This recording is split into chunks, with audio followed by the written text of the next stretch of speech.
Chapter 1. I had known the Sonnier family all my life.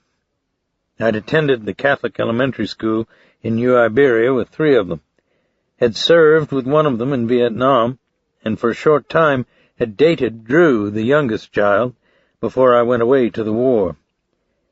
But as I learned with Drew, the Sonniers belonged to that group of people whom you like from afar, not because of what they are themselves, but because of what they represent. A failure in the way that they are put together, a collapse of some genetic or familial element that should be the glue of humanity. The background of the Sonnier children was one that you instinctively knew you didn't want to know more about, in the same way that you don't want to hear the story of a desperate and driven soul in an after-hours bar. As a police officer, it's been my experience that pedophiles are able to operate and stay functional over long periods of time and victimize scores, even hundreds of children, because no one wants to believe his or her own intuitions about the symptoms in the perpetrator. We're repelled and sickened by the images that our own minds suggest, and we hope against hope that the problem is in reality simply one of misperception. Systematic physical cruelty towards children belongs in the same shoebox. Nobody wants to deal with it. I can't remember one occasion in my entire life when I saw one adult interfere in a public place with the mistreatment of a child at the hands of another adult. Prosecutors often wince when they have to take a child abuser to trial, because usually the only witnesses they can use are children who are terrified at the prospect of testifying against their parents. And ironically, a successful prosecution means that the victim will become a legal orphan, to be raised by foster parents or in a state institution that's little more than a warehouse for human beings. As a child, I saw the cigarette burns on the arms and legs of the Sonnier children. They were scabbed over and looked like coiled gray worms. I came to believe that the Sonniers grew up in a furnace rather than a home. It was a lovely spring day when the dispatcher at the Iberia Parish Sheriff's Office, where I worked as a plainclothes detective, called me at home and said that somebody had fired a gun through Weldon Sonnier's dining room window, and I could save time by going out there directly rather than reporting to the office first.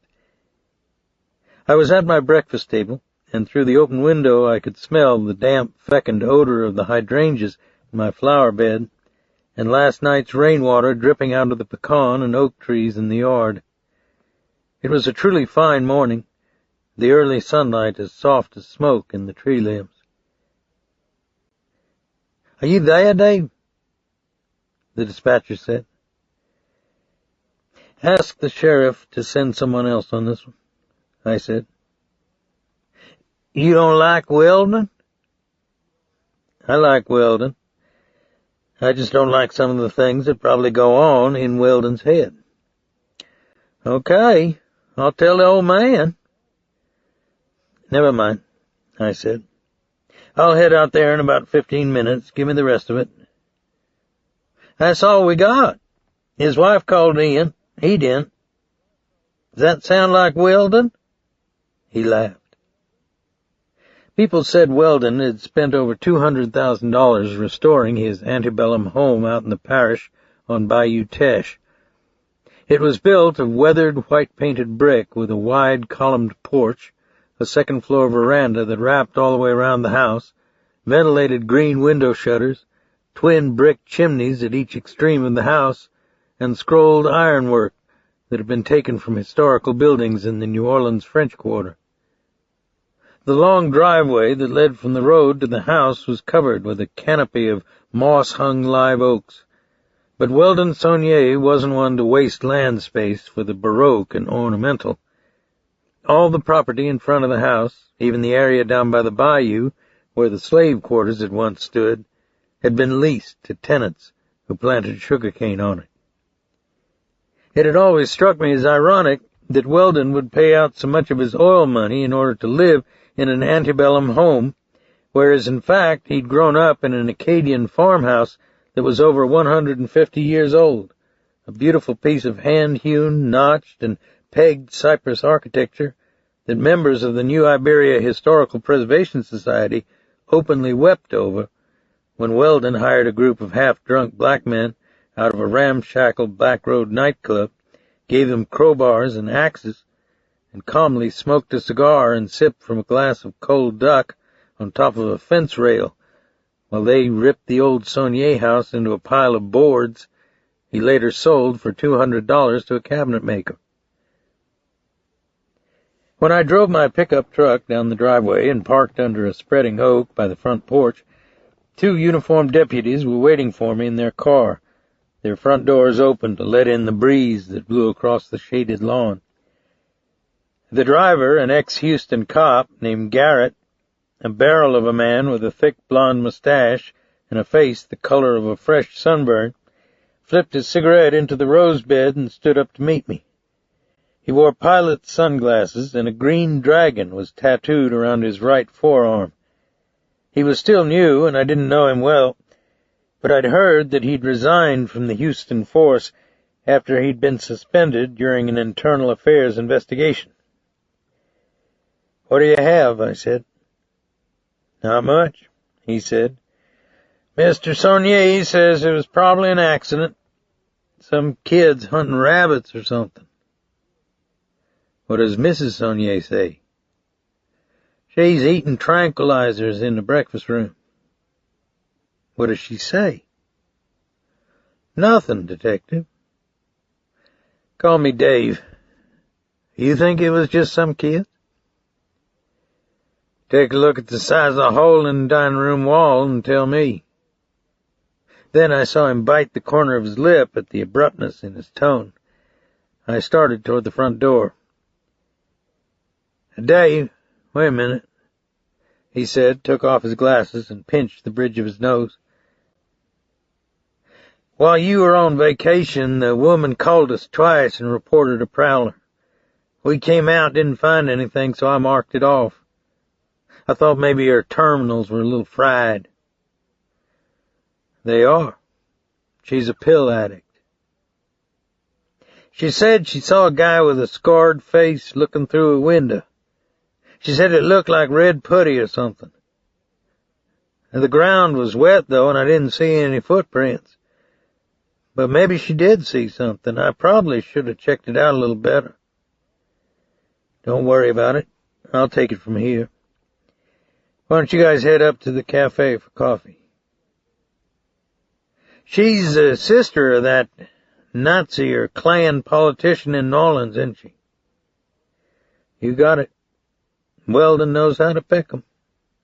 Then I couldn't resist. "You know who Weldon's brother is, don't you?" "No." "Lyle Sonnier." "That TV preacher in Baton Rouge? No kidding? I bet that guy could steal the stink off of shit and not get the smell on his hands." "Welcome to South Louisiana, partner." Weldon shook hands when he answered the door. His hand was big, square, calloused along the heel and the index finger. Even when he grinned, Weldon's face was bold, the eyes like buckshot, the jaw rectangular and hard. His brown-gray crew cut was shaved close to the scalp above his large ears, and he always seemed to be biting softly on his molars, flexing the lumps of cartilage behind his jawline.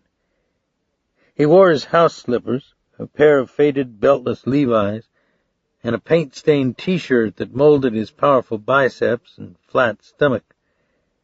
He hadn't shaved, and he had a cup of coffee in his hand. He was polite to me. Weldon was always polite, but he kept looking at his watch. "I can't tell you anything else, Dave," he said, as we stood in the doorway of his dining room. "I was standing there in front of the glass doors looking out at the sunrise over the bayou, and pop! Came right through the glass and hit the wall over yonder." He grinned. "Must have scared you," I said. "Sure did." "Yeah. You look all shaken up, Weldon." Why'd your wife call us instead of you? She worries a lot. You don't? Look, Dave, I saw 2 black kids earlier. They chased a rabbit out of the canebrake, and then I saw 'em shooting at some mockingbirds up in a tree on the bayou. I think they live in one of those old nigger shacks down the road. Why don't you go talk to them? He looked at the time on the mahogany grandfather clock at the far end of the dining room, then adjusted the hands on his wristwatch. The black kids didn't have a shotgun, did they? I asked. No, I don't think so. Did they have a .22? I don't know, Dave. But that's what they'd probably have if they were shooting rabbits and mockingbirds, wouldn't they? At least if they didn't have a shotgun. Maybe. I looked at the hole in the pane of glass toward the top of the French door. I pulled my fountain pen, one almost as thick as my little finger, from my pocket and inserted the end in the hole. Then I crossed the dining room and did the same thing with a hole in the wall. There was a stud behind the wall, and the fountain pen went into the hole 3 inches before it tapped anything solid. You believe a .22 round did that? Maybe it ricocheted and toppled, he answered. I walked back to the French doors, opened them onto the flagstone patio, and gazed down the sloping blue-green lawn to the bayou. Among the cypresses and oaks on the bank were a dock and a weathered boat shed. Between the mud bank and the lawn was a low red brick wall that Weldon had constructed to keep his land from eroding into the Tash. I think what you're doing is dumb, Weldon, I said, still looking at the brick wall and the trees on the bank silhouetted against the glaze of sunlight on the bayou's brown surface. Excuse me, he said. Who has reason to hurt you? Not a soul. He smiled. At least not to my knowledge. I don't want to be personal, but your brother-in-law is Bobby Earl. Yeah. He's quite a guy. A CBS newsman called him the Robert Redford of racism. Yeah. Bobby liked that one. I heard you pulled Bobby across the table in Copeland's by his necktie and sawed it off with a steak knife. Actually, it was Mason's, over on Magazine. Oh, I see. How'd he like being humiliated in a restaurant full of people? He took it all right. Bobby's not a bad guy. You just have to define the situation for him once in a while. How about some of his followers? Klansmen, American Nazis, members of the Aryan Nation. You think they're all right guys too? I don't take Bobby seriously. A lot of people do. That's their problem. Bobby has about 6 inches of dong and 2 of brain. If the press left him alone, he'd be selling debit insurance. I've heard another story about you, Weldon. Maybe a more serious one. Dave, I don't want to offend you. I'm sorry you had to come out here. I'm sorry my wife is wired all the time and sees rubber faces leering in the window. I appreciate the job you have to do, but I don't know who put a hole in my glass. That's the truth.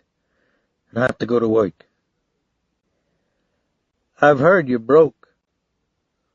What else is new? That's the independent oil business. It's either dusters or gushers. You owe somebody money?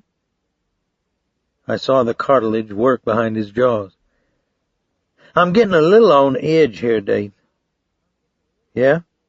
That's right. Sorry about that. I drilled my first well with spit and junkyard scrap. I didn't get a goddamn bit of help from anybody either. No loans, no credit, just me, 4 niggers, and an alcoholic driller from Texas, and a lot of ass-busting work. He pointed his finger at me. I kept it together for 20 years, too, partner. I don't go begging money from anybody, and I'll tell you something else, too. Somebody leans on me. Somebody fires a rifle into my house, I square it personally. I hope you don't. I'd hate to see you in trouble, Weldon. I'd like to talk with your wife now, please. He put a cigarette in his mouth, lit it, and dropped the heavy metal lighter indifferently on the gleaming wood surface of his dining room table. Yeah, sure, he said. Just take it a little bit easy. She's having a reaction to a medication or something. It affects her blood pressure. His wife was a pale, small-boned, ash-blonde woman whose milk-white skin was lined with blue veins.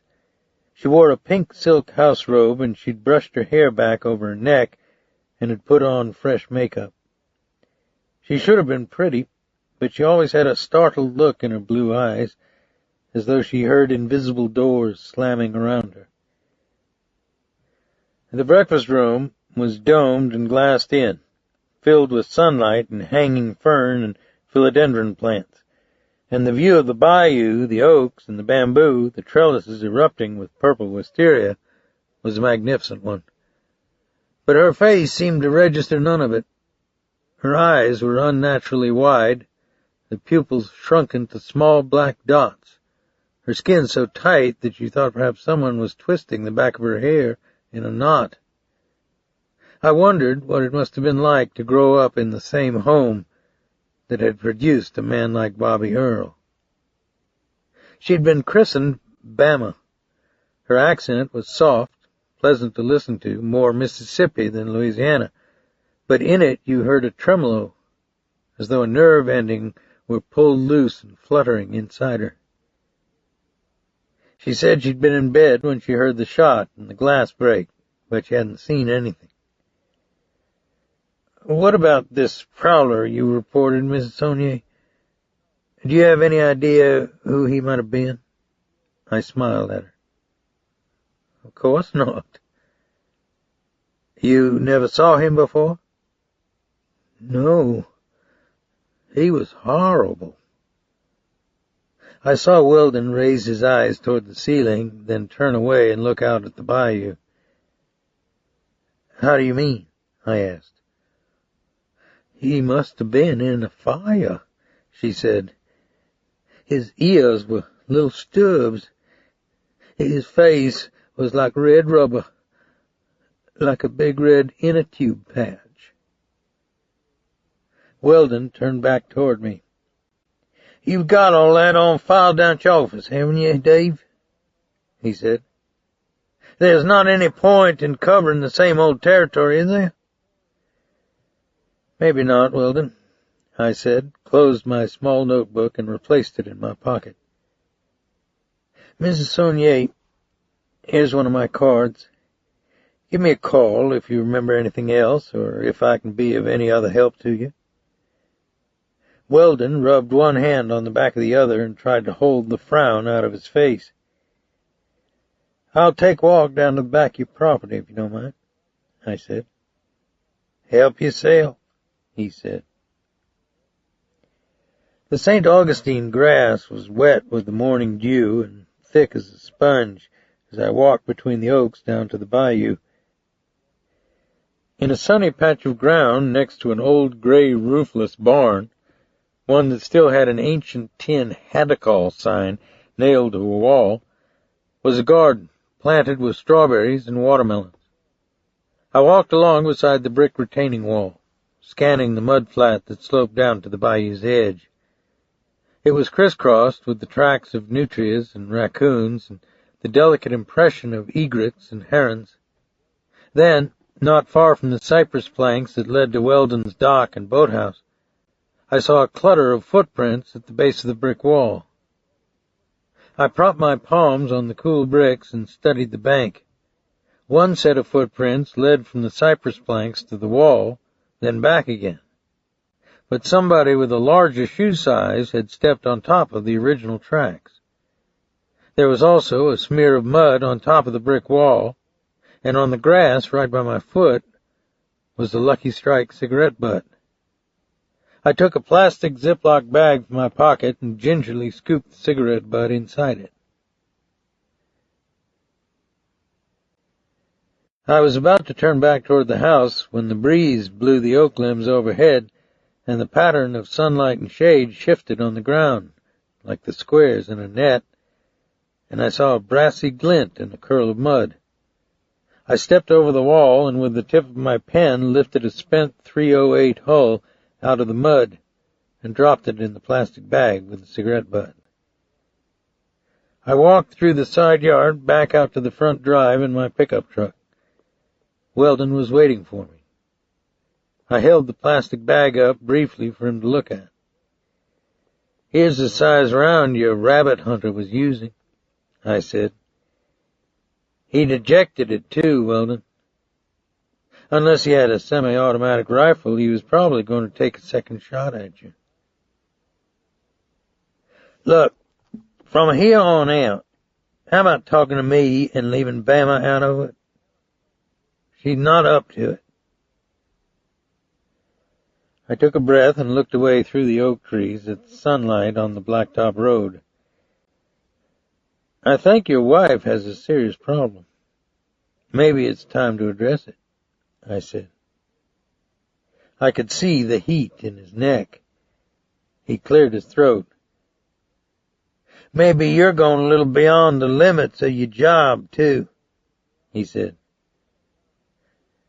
"Maybe. But she's a nice lady, and I think she needs help."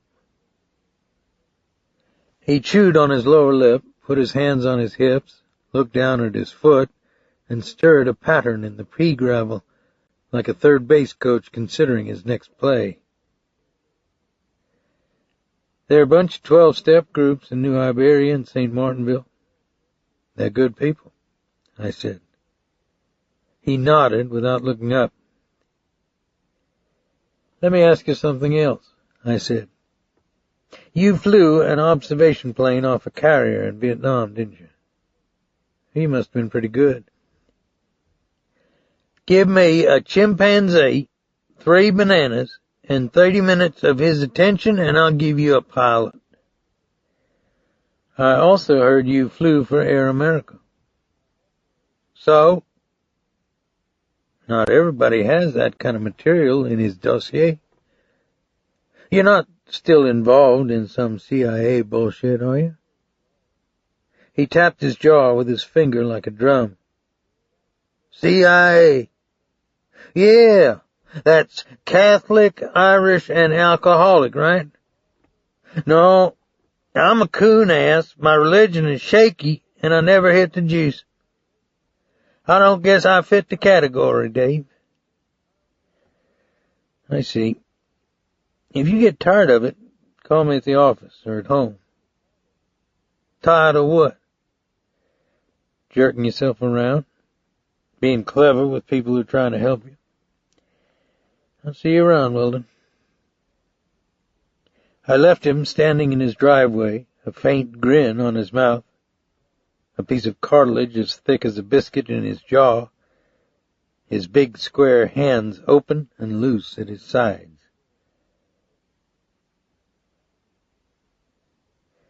Back at the office, I asked the dispatcher where Garrett, the new man, was. "He went to pick up a prisoner in St. Martinville. You want me to call him?" he said. "Ask him to drop by my office when he has a chance. It's nothing urgent." I kept my face empty of meaning. "Tell me, what kind of beef did he have with the Internal Affairs in Houston?" "Actually, it was his partner who had the beef. Maybe you read about it? The partner left Garrett in the car and marched a Mexican kid under the bridge on Buffalo Bayou, played Russian roulette with him. Except he miscalculated where the round was in the cylinder and blew the kid's brains all over a concrete piling. Garrett got pissed off because he was under investigation, cussed out a captain, and quit the department. It's too bad because they cleared him later. So I guess he's starting all over." "Did something happen out there at the Sonniers?" "No. I just wanted to compare notes with him." "Say, you have an interesting phone message in your box." I raised my eyebrows and waited. "Lyle Sonnier," he said, and grinned broadly. On my way back to my office cubicle, I took the small pile of morning letters, memos, and messages from my mailbox, sat down at my desk, and began turning over each item in the stack, one at a time, on the desk blotter. I couldn't say exactly why I didn't want to deal with Lyle. Maybe it was a little bit of guilt, a little intellectual dishonesty. Earlier that morning, I'd been willing to be humorous with Garrett about Lyle, but I knew in reality that there was nothing funny about him.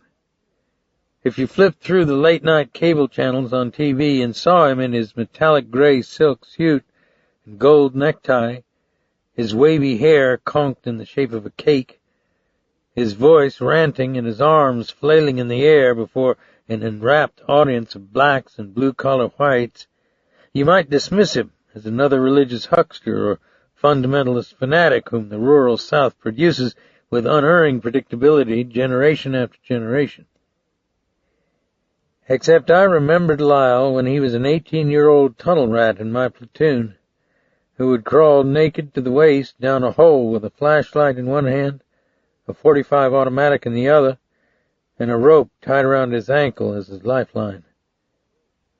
I also remembered the day he squeezed into an opening that was so narrow his pants were almost scraped off his buttocks.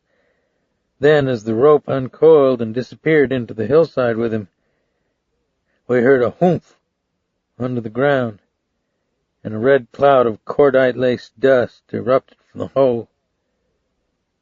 When we pulled him back out by his ankle, his arms were still extended straight out in front of him, his hair and face webbed with blood, and 2 fingers of his right hand were gone, as though they'd been lopped off with a barber's razor. People in New Iberia who knew Lyle usually spoke of him as a flim-flam man who preyed on the fear and stupidity of his followers, or they thought of him as an entertaining borderline psychotic who'd probably cooked his head with drugs. I didn't know what the truth was about Lyle, but I always suspected that in that 1/100th of a second between the time he snapped the tripwire with his outstretched flashlight or Army .45 and the instant when the inside of his head roared with white light and sound, and the skin of his face felt like it was painted with burning tallow, he thought he saw with a third eye into all the baseless fears, the vortex of mysteries, the mockery that all his preparation for this moment had become. I looked at his Baton Rouge phone number on the piece of message paper, then turned the piece of paper over in my fingers. No, Lyle Sonnier wasn't a joke, I thought. I picked up my telephone and started to dial the number, then realized that Garrett, the ex-Houston cop, was standing in the entrance to my cubicle, his eyes slightly askance when I glanced up at him. "Oh, hi. Thanks for dropping by," I said. "Sure. What's up?" "Not much." I tapped my fingers idly on the desk blotter, then opened and closed my drawer. "Say, do you have a smoke?" "Sure," he said, and took his package out of his shirt pocket. He shook one loose and offered it to me. "Lucky Strikes are too strong for me," I said. "Thanks anyway." "How about taking a walk with me?" I'm not quite following this. What are we doing, Dave?" "Come on. I'll buy you a snowball. I just need some feedback from you." I smiled at him. It was bright and warm outside, and a rainbow haze drifted across the lawn from the water sprinklers. The palm trees were green and etched against the hard blue sky, and on the corner by a huge live oak tree whose roots had cracked the curb and folded the sidewalk up in a peak, a Negro in a white coat sold snowballs out of a hand cart that was topped with a beach umbrella. I bought 2 spearmint snowballs, handed one to Garrett, and we sat down side by side on an iron bench in the shade. His holster and gun belt creaked like a horse's saddle. He put on his sunglasses, looked away from me, and constantly fiddled with the corner of his mustache. The dispatcher was telling me about that IA beef in Houston, I said. Sounds like you got a bad deal. I'm not complaining. I like it over here. I like the food and the French people. But maybe you took 2 steps back in your career, I said. Like I say, I got no complaint. I took a bite out of my snowball and looked straight ahead. Let me cut straight to it, partner, I said. You're a new man and you're probably a little ambitious, that's fine. But you tainted the crime scene out at the Sonniers. He cleared his throat and started to speak, then said nothing. Right? You climbed over that brick retaining wall and looked around on the mudbank? You dropped a cigarette butt on the grass? Yes, sir. Did you find anything? No, sir. You sure? I looked hard at the side of his face. There was a red balloon of color in his throat. I'm sure. All right. Forget about it. There's no harm done. Next time out, though, you secure the scene and wait on the investigator. He nodded, looking straight ahead at some thought hidden inside his sunglasses, then said, Does any of this go in my jacket? No, it doesn't. But that's not the point here, partner. We're clear on the real point, aren't we? Yes, sir. Good. I'll see you inside. I have to return a phone call. But actually, I didn't want to talk with him anymore. I had a feeling that Deputy Garrett wasn't a good listener. I called Lyle Sonnier's number in Baton Rouge and was told by a secretary that he was out of town for the day. I gave the spent .308 casing to our fingerprint man, which was by and large a waste of time, since fingerprints seldom do any good unless you have the prints of a definite suspect already on file. Then I read the brief paperwork on the prowler reports made by Bama Sonnier, but it added nothing to my knowledge of what had happened out at the Sonnier place. I wanted to write it all off and leave Weldon to his false pride and private army of demons, whatever they were, and not spend time trying to help somebody who didn't want any interference in his life. But if other people had had the same attitude toward me, I had to remind myself, I would be dead, in a mental institution, or putting together enough change and crumpled $1 bills in a Sunrise bar to buy a double shot of Beam, with a frosted schooner of Jacks on the side, in the vain hope that somehow that shuddering rush of heat and amber light through my body would finally cook into ashes every snake and centipede writhing inside me. Then I would be sure that the red sun burning above the oaks in the parking lot would be less a threat to me, that the day wouldn't be filled with metamorphic shapes and disembodied voices that were like slivers of wood in the mind, and that 10 a.m. wouldn't come in the form of shakes so bad that I couldn't hold a glass of whiskey with both hands. At noon, I drove home for lunch. The dirt road along the bayou was lined with oak trees that had been planted by slaves, and the sun flashed through the moss-hung branches overhead like a heliograph. The hyacinths were thick and in full purple flower along the edges of the bayou, the leaves beaded with drops of water like quicksilver in the shade. Out in the sunlight, where the water was brown and hot-looking, dragonflies hung motionless in the air, and the armor-plated backs of alligator gars turned in the current with the suppleness of snakes. A dozen cars and pickup trucks were parked around the boat ramp, dock, and bait shop that I owned, and that my wife Bootsy and an elderly black man named Baptiste operated when I wasn't there. I waved at Baptiste, who was serving barbecue lunches on the telephone spool tables under the canvas awning that shaded the dock. Then I turned into my dirt drive and parked under the pecan trees in front of the rambling cypress and oak house that my father had built by himself during the Depression. The yard was covered with dead leaves and moldy pecan husks, and the pecan trees grew so thick against the sky that my gallery stayed in shadow almost all day. And at night, even in the middle of summer, I only had to turn on the attic fan to make the house so cool that we had to sleep under sheets.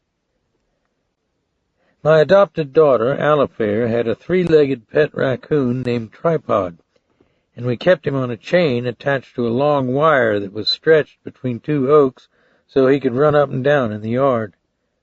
For some reason, whenever someone pulled into the drive, Tripod raced back and forth on his wire, wound himself around a tree trunk, tried to clatter up the bark, and usually crashed on top of one of the rabbit hutches, almost garroting himself. I turned off the truck engine, walked across the soft layer of leaves under my feet, picked him up in my arms, and untangled his chain. He was a beautiful coon, silver-tipped, fat and thick across the stomach and hindquarters, with a big ringed tail, a black mask, and salt and pepper whiskers. I opened one of the unused hutches where I kept his bag of cornbread and dry cracklings, and filled up his food bowl, which was next to the water bowl that he used to wash everything he ate. When I turned around, Bootsy was watching me from the gallery, smiling. She wore white shorts, wood sandals, a faded pink peasant's blouse, and a red handkerchief tied up in her honey-colored hair. In the shadow of the gallery, her legs and arms seemed to glow with a tan. Her figure was still like a girl's, her back firm with muscle, her hips smooth and undulating when she walked. Sometimes, when she was asleep, I'd put my hand against her back just to feel the tone of her muscles, the swell of her lungs against my palm, as though I wanted to assure myself that all the heat, the energy, the whirl of blood and heartbeat under her tanned skin were indeed real and ongoing and not a deception, that she wouldn't awake in the morning stiff with pain, her connective tissue once more a feast for the disease that swam in her veins. She leaned against the gallery post with one arm, winked at me, and said, "Comment la vie, good looking?" "How you doing yourself, beautiful?" I said. "I made étouffée for your lunch." "Wonderful. Did Lyle Sonnier get hold of you at the office?" "No." "He called here?" "Yeah. He said he had something important to tell you." I squeezed her with one arm and kissed her neck as we went inside. Her hair was thick and brushed in swirls, tapered and stiff on her neck and lovely to touch, like the clipped mane on a pony. "Do you know why he's calling you?" she said. "Somebody took a shot at Weldon Sonnier this morning." "Weldon? Who'd do that?" "Got me. I think Weldon knows, but he's not saying. The older Weldon gets, the more I'm convinced he has concrete in his head." "Has he been in trouble with some people?" "You know Weldon. He always went right down the middle. I remember once he got caught stealing food out of the back of the pool room in St. Martinville. The bartender pulled him out of the kitchen by his ear and twisted it until he squealed in front of everybody in the room. 10 minutes later, Weldon came back through the door with tears in his eyes and grabbed a handful of balls off the pool table and smashed every inch of window glass in the place." "That's a sad story," she said. "They were sad kids, weren't they?" I sat down at the table in front of my smoking bowl of crayfish étouffée. The roux was glazed with butter and sprinkled with chopped green onions. The white window curtains with tiny pink flowers on them rose in the breeze that blew through the oak and pecan trees in the side yard. "Well, let's eat, not worry about other people's problems." She stood close to me and stroked my hair with her fingers, then caressed my cheek and neck. I put my arm across her soft rump and pulled her against me. But you do worry about other people's problems, don't you? Under it all, Weldon's a decent guy. I think it's a contract hit of some kind. I think he's going to lose, too, unless he stops acting so prideful. You mean Weldon's mixed up with the mob or something? After he got out of the Navy, I heard he flew for Air America. It was a CIA front in Vietnam. I think that stuff involves a lifetime membership. I clicked my spoon on the side of the etouffee bowl. Or maybe Bobby Earl has something to do with it. A guy like that doesn't forget somebody dragging him through the tossed salad by his necktie. Ah, a big smile on our detective's face. It would have made wonderful footage in the evening news. She leaned over me, pressed my head against her breasts, and kissed my hair. Then she sat across from me and started peeling a crayfish. Are you busy after lunch? She asked. What'd you have in mind? You can't ever tell. She looked up and smiled at me with her eyes. I'm one of the few people I've ever known who's been given 2 second chances in his life. After investing years in being a drunk and sawing myself apart in pieces, I was given back my sobriety and eventually my self-respect by what people in Alcoholics Anonymous call a higher power. Then, after the murder of my wife Annie, Bootsy Mouton came back into my life unexpectedly, as though all the years hadn't passed. And suddenly it was once again the summer of 1957 when we first met at a dance out on Spanish Lake. I'll never forget the first time I kissed her. It was at twilight under the Evangeline Oaks on Bayou Teche in St. Martinville, and the sky was lavender and pink and streaked with fire along the horizon, and she looked up into my face like an opening flower, and when my lips touched hers, she came against me and I felt the heat in her suntanned body, and suddenly realized that I had never had any idea of what a kiss could be. She opened and closed her mouth, slowly at first, then wider, changing the angle, her chin lifting, her lips dry and smooth, her face confident and serene and loving.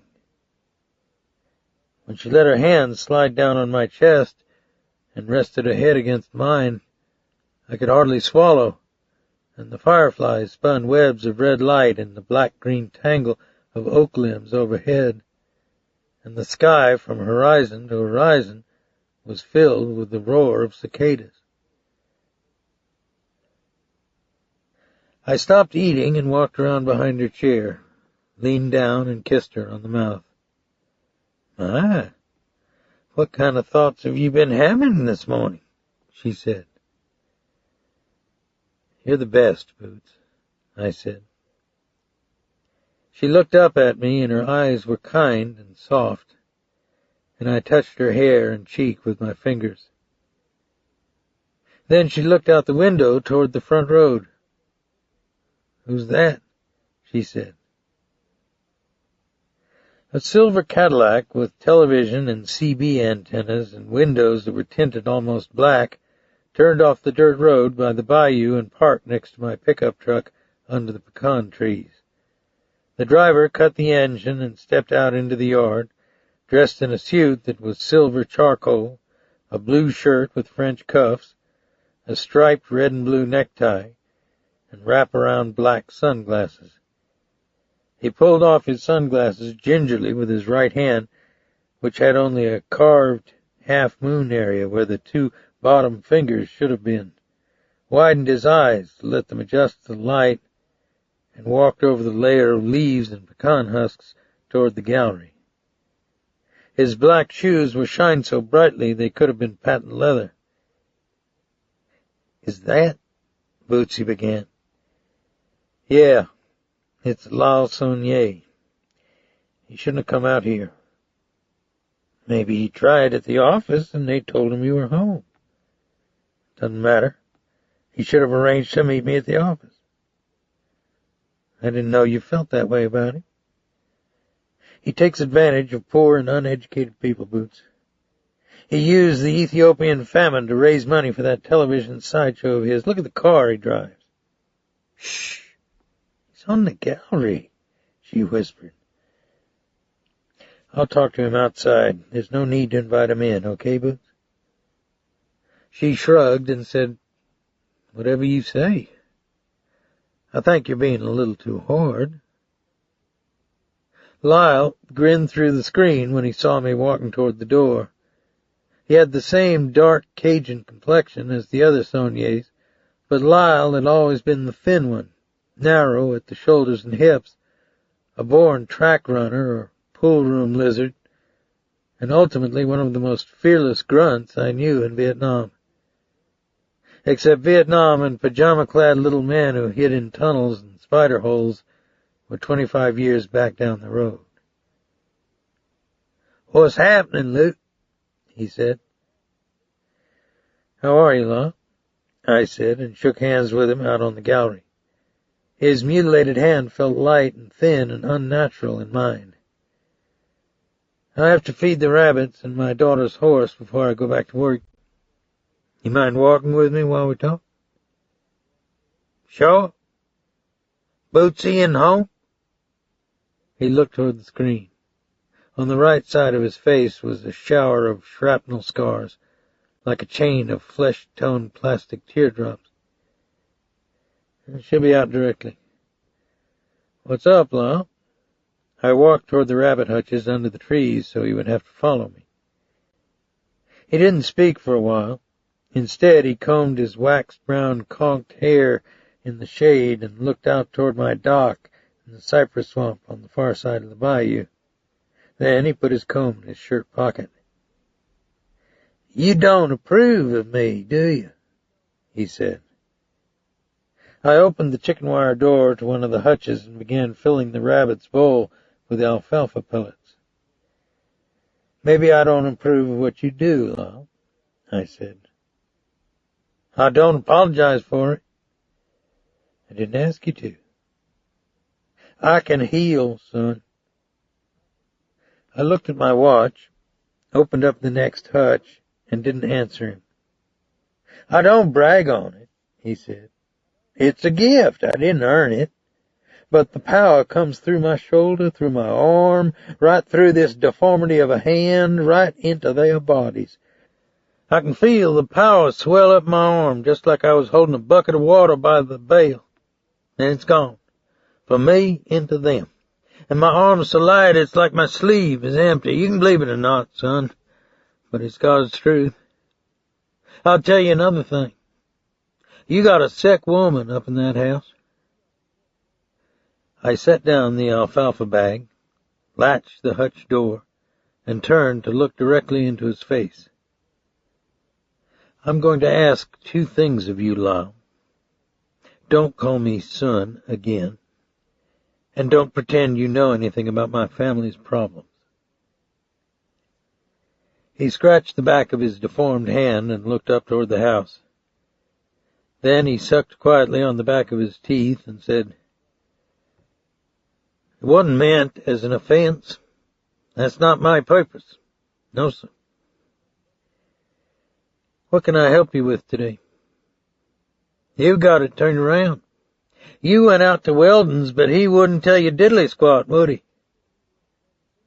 What about Weldon's? Somebody shot at him. Bama called me right after she called y'all. Look, Dave, Weldon's not going to cooperate with you. He can't. He's afraid. Of what? Same thing most people are afraid of when they're afraid. Facing up to the truth about something. Weldon doesn't impress me as a fearful man. You didn't know our old man. What are you talking about, Lyle? The man with the brained-off face that Bama saw through a window. I've seen him, too. He was sitting in the third row at last Sunday's telecast, almost pulled the mic out of the jack when my eyes got focused on him and I saw the face behind all that scar tissue. It was like holding up a photographic negative to a light until you see the image inside the shadows, you know what I mean? By the end of the sermon, sweat was sliding off my face big as marbles. It was like that old son of a buck reached up with a hot finger and poked it right through my belly button. He tried to grin, but it wasn't convincing. "You're not making any sense, partner," I said. "I'm talking about my old man, Veris Sonnier. He was gone when I went down into the audience, but it was him. God didn't make two of that kind. Your father was killed in Port Arthur when you were a kid." "That's what they said. That's what we hoped." He grinned again, then shook the humor out of his face. "Buried alive under a pile of white-hot boiler plates when that chemical factory blew. Somebody shoveled up a pillow sack full of ashes and bone chips and said that was him. But my sister Drew got a letter from a man in the San Antonio City jail who said he was our old man and he wanted $100 to go to Mexico." He paused and stared at me a moment to emphasize his point, as though he were looking into a television camera. "She sent it to him." "I'm afraid this has the ring of theater to it, Lon." "Yeah? Why would your father want to hurt Weldon?" He looked away into the trees, his face shadowed, and brushed idly at the chain of scar tissue that seemed to flow out of the corner of his eye. "He has reason to want to hurt all of us. After we thought he was dead, we did something to somebody who was close to him." He looked back into my face. "We hurt this person bad." "What did you do?" "I've made my peace on it. Somebody else will have to tell you that." "Then I don't know what I can do for you." "I can tell you what Weldon did to him, or at least what the old man thinks Weldon did to him." He waited, and when I didn't respond, he continued. "When we were kids, the old man had this obsession. He was going to be an independent wildcatter, a kind of legend like Glenn McCarthy over in Houston. He started off as a jug hustler with an offshore seismographic outfit, roughnecked all over Texas and Oklahoma, then started contracting board roads in the marsh for the Texaco Company. After a while, he was actually leasing land in the Atchafalaya Basin and buying up a bunch of rusted junk to put his first rig together.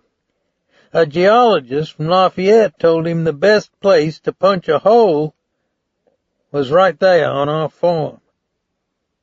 Except the old man had a problem with that. He was the treacher, you know, and always claimed he could cure warts, stop bleeding and cut hogs, blow the fire out of a burn, cause a woman to have a boy or a girl, all that kind of white witch stuff.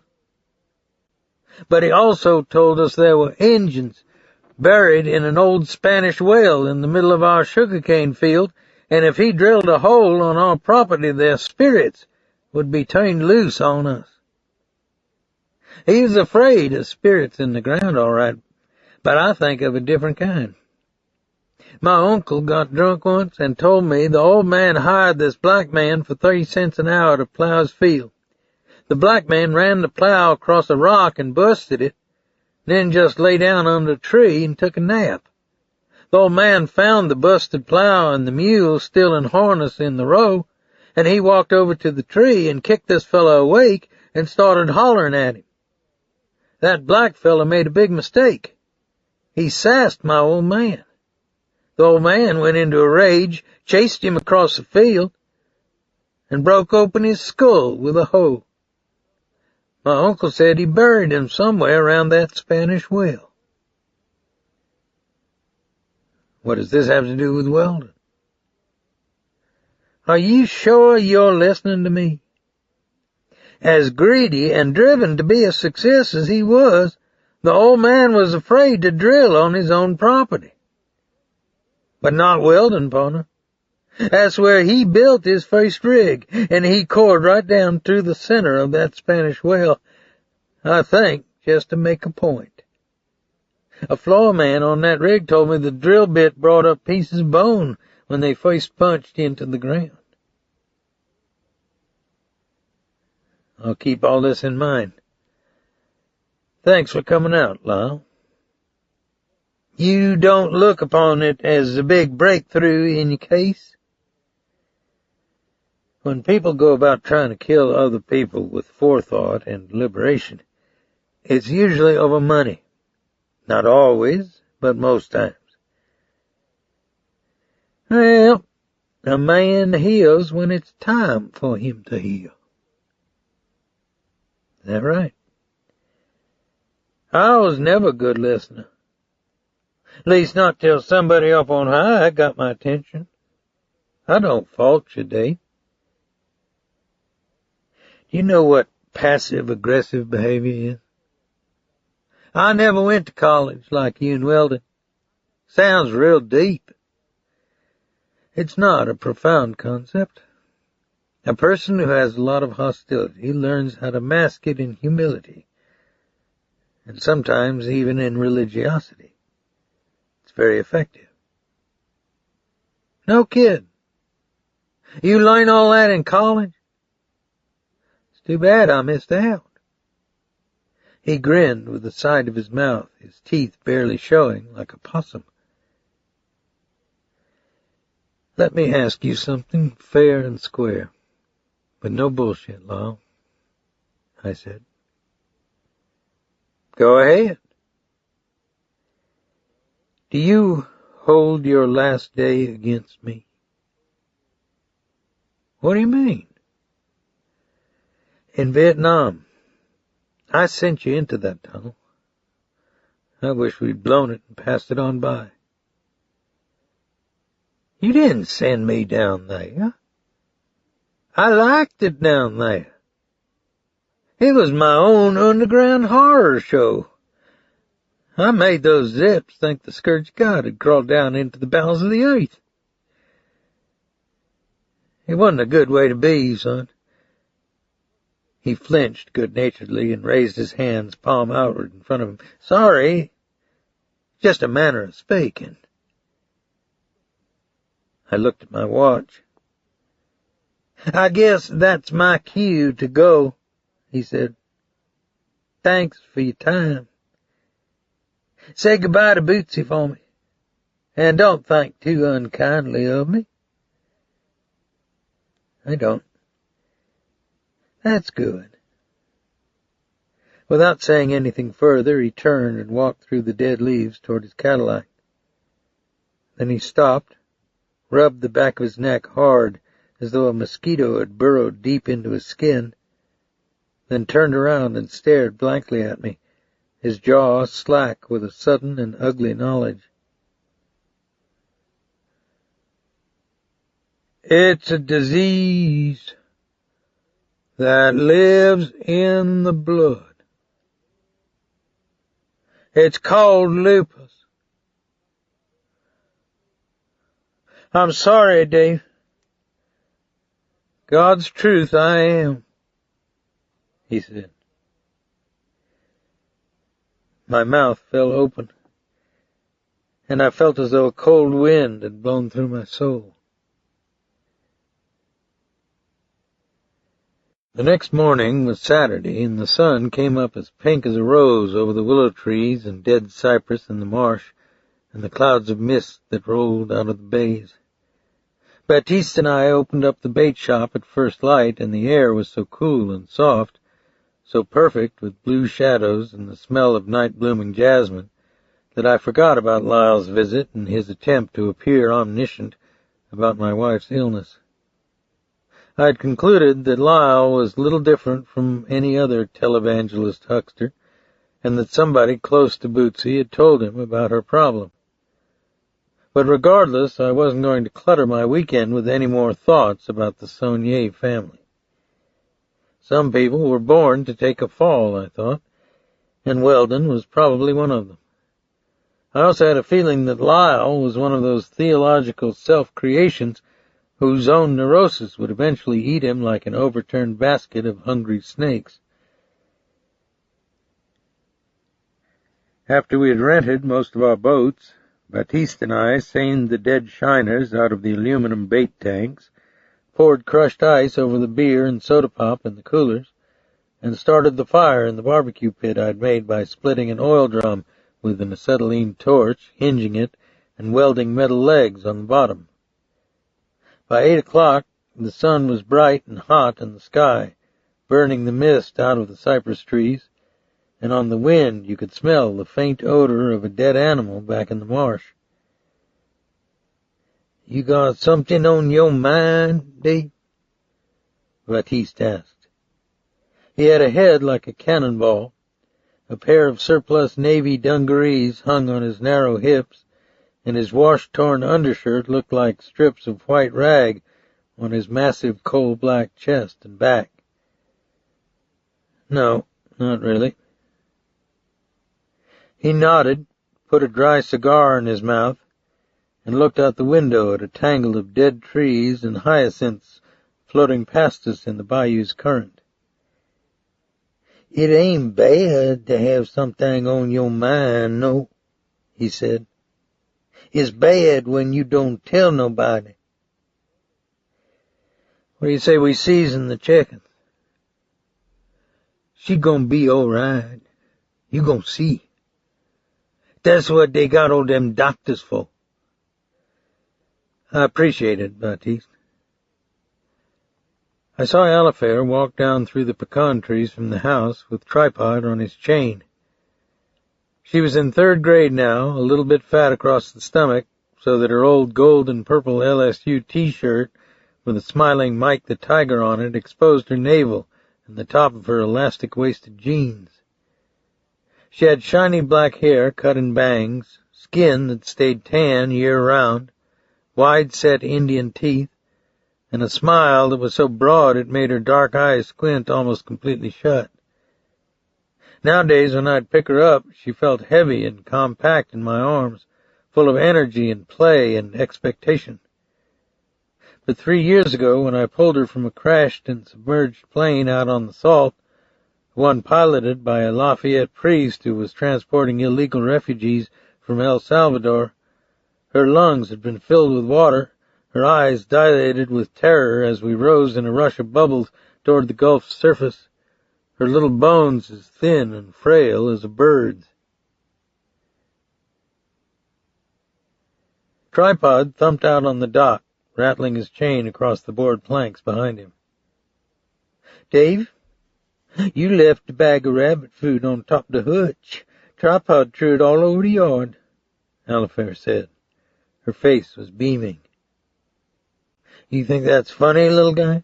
I said. "Yeah," she said, and grinned again. "Baptiste said you brought Tripod down to the bait shop yesterday, and he got into the hard-boiled eggs." Her face became vague and quizzical. "Tripod did that?" she said. "Do you know anyone else who would wash a hard-boiled egg in the bait tank?" She looked across the bayou speculatively, as though the answer to a profound mystery lay among the branches of the cypress trees. Tripod zigzagged back and forth on his chain, sniffing the smell of fish in the dock. I rubbed the top of Alifair's head. Her hair was already warm from the sunlight. "How about a fried pie, little guy?" I said, and winked at her. "But you and Tripod show some discretion with Baptiste." "Show what?" "Keep that coon away from Baptiste." I brought a tray of seasoned and oiled chickens out of the shop and began laying them on the barbecue grill. The hickory wood I used for fuel had burned into hot white coal, and the oil from the chickens dripped into the ash and steamed away in the wind. I could feel Alifair's eyes on the side of my face. "Dave." "What is it, Al?" Bootsy told me not to tell you something. Maybe you better not tell me then. I turned my head to smile at her, but her dark eyes were veiled and troubled. Bootsy dropped a fork on the floor, she said. When she picked it up, her face got all white, and she sat down real hard in the chair. Was that this morning? Yesterday, when I came home from school. She started to cry, then she saw me looking at her. She made me say I wouldn't tell. It's not bad to tell those kind of things, Al. Is Bootsy sick again, Dave? I think maybe we need to change her medicine again, that's all. That's all? It's going to be all right, little guy. Let me finish up here, and we'll get boots and go to Melotti's for crayfish. She nodded her head silently. I hoisted her up on my hip. Tripod ran in circles at our feet, his chain clanking on the wood. Hey, let's buy you some new Baby Squanto books today, I said. I'm too old to read Baby Squanto. I pressed her against me and looked over the top of her head at the shadowed front of my house and thought I could feel my pulse beating in my throat with the urgency of a damaged watch that was about to run out of time.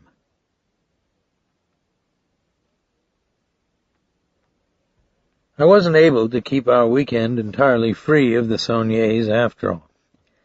That afternoon, after we drove back from Melotti's in a rain shower, the phone was ringing as we ran from the truck through the pecan trees onto the gallery. I picked up the receiver in the kitchen and blotted the rainwater out of my eyes with the back of my wrist.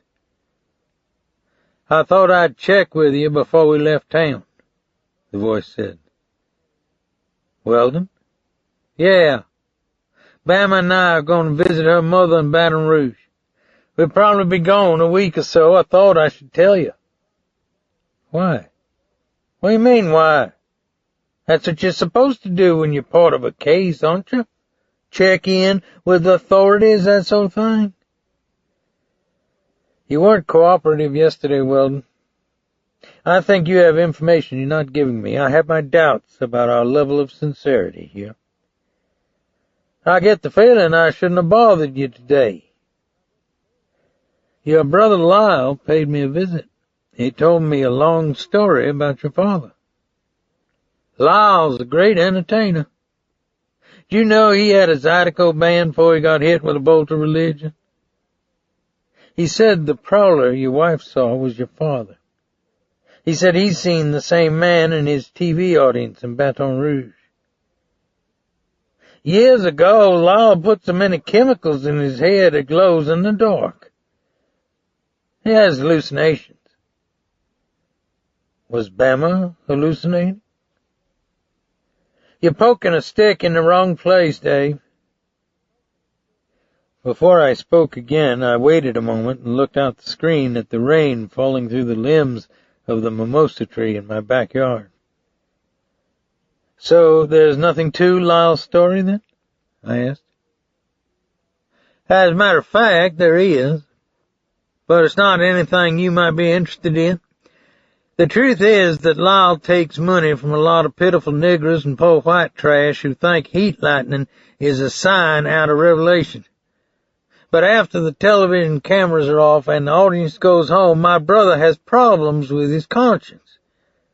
Instead of dealing with it, he's developed this obsession that our old man is back from the dead and is trying to thread our souls on a fish stringer. How long will you be gone? Week or so. Give me your mother-in-law's address and phone number. I wrote them down on a notepad. Do you make plaster casts of those footprints by the bayou? He asked. We're a low-budget department, Weldon. Also, plaster casts usually tell us that the suspect wore shoes. Let me explain something to you. There isn't a lot of interest down there about your shooter. Why is that, you ask? Because when the intended victim acts like little orphan Annie with wide, empty eyes, it's hard to get other people to bite their nails over that person's fate. If you want to let a hired gumball cancel your ticket, maybe we figure that's your business. In my mind's eye, I could almost see his hand squeezing on the receiver. "What do you mean, hired gumball?" he said. "People around here usually kill only their friends and relatives, and they usually do it in bars and bedrooms. A long-range shooter, a guy probably using a scope, a guy who got in and out without being seen. I think we're talking about a contract killer, Weldon. And there was something else I didn't tell you. Our fingerprint man didn't find even a trace of a print on that shell casing. In all probability, that means the shooter wiped each shell clean before he loaded the rifle. It sounds pretty professional to me."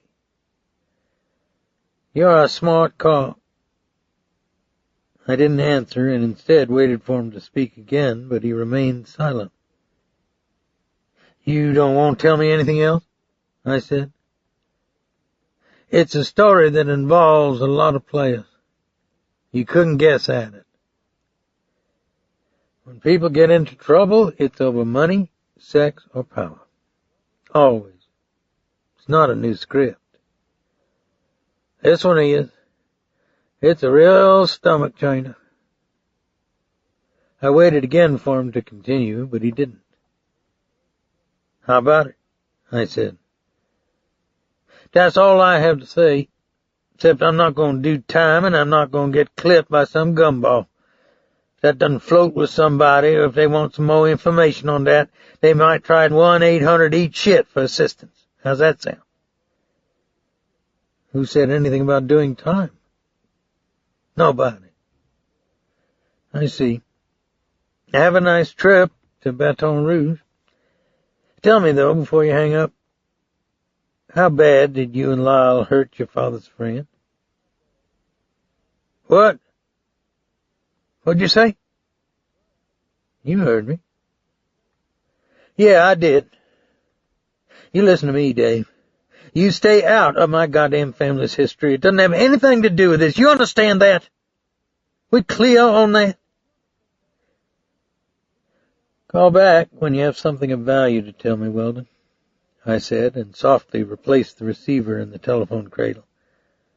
I suspected that I left him with knives turning in his chest, but Weldon was one of those who became interested in the cathedral only after you barred its entrance to him.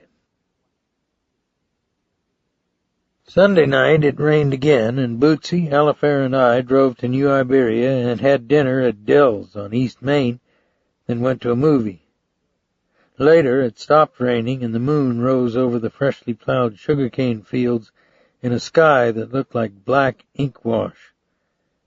I was restless and couldn't concentrate on the book I was reading or the movie that Bootsy was watching on television, and I told Bootsy that I was going back into town to drop off some overdue bills at the post office. And then I drove out to Weldon's place. Why, I can't say really, except that I suspected he was involved in something that went way beyond the confines of Iberia Parish. Over the years, I'd seen all the dark players get to southern Louisiana in one form or another. The oil and chemical companies who drained and polluted the wetlands, the developers who could turn sugarcane acreage and pecan orchards into miles of tract homes and shopping malls that had the aesthetic qualities of a sewer works, and the mafia, who operated out of New Orleans and brought us prostitution, slot machines, control of at least 2 big labor unions, and finally, narcotics. They hunted on the game reserve. They came into an area where large numbers of the people were poor and illiterate, where many were unable to speak English, and the politicians were traditionally inept or corrupt, and they took everything that was best from the Cajun world in which I'd grown up, treated it cynically and with contempt, and left us with oil sludge in the oyster beds, Levittown, and the abiding knowledge that we'd done virtually nothing to stop them. I parked my truck on the blacktop in front of Weldon's house and looked at his flood lamps in the mist, the lighted chandelier that he'd left on in the living room, the lawn that sloped away toward Bayou Teche, his boathouse, and the dark line of cypress trees along the bank. The shooter had probably come before dawn, maybe in a boat, and had crouched behind the brick retaining wall until he saw Weldon enter the dining room. So the shooter knew something about the layout of Weldon's house and property, I thought, and maybe about Weldon's habits as well. Perhaps he even knew Weldon and had been in his house. If not, the person who hired the shooter was probably on familiar terms with Weldon. It wasn't a profound theory, nor was it that helpful. I drove back home with the heat lightning flickering whitely over the southern horizon, then lay in the dark beside Bootsy and tried to fall asleep. Why did I preoccupy myself with Weldon's troubles, I asked myself. The answer wasn't long in coming. I rubbed my hand lightly over the curve of Bootsy's back, kissed the smooth grain of her skin, stroked the short-cropped stiff hair on her neck, and wondered in awe at how the flush of health in her complexion could be so successful a part of nature's masquerade.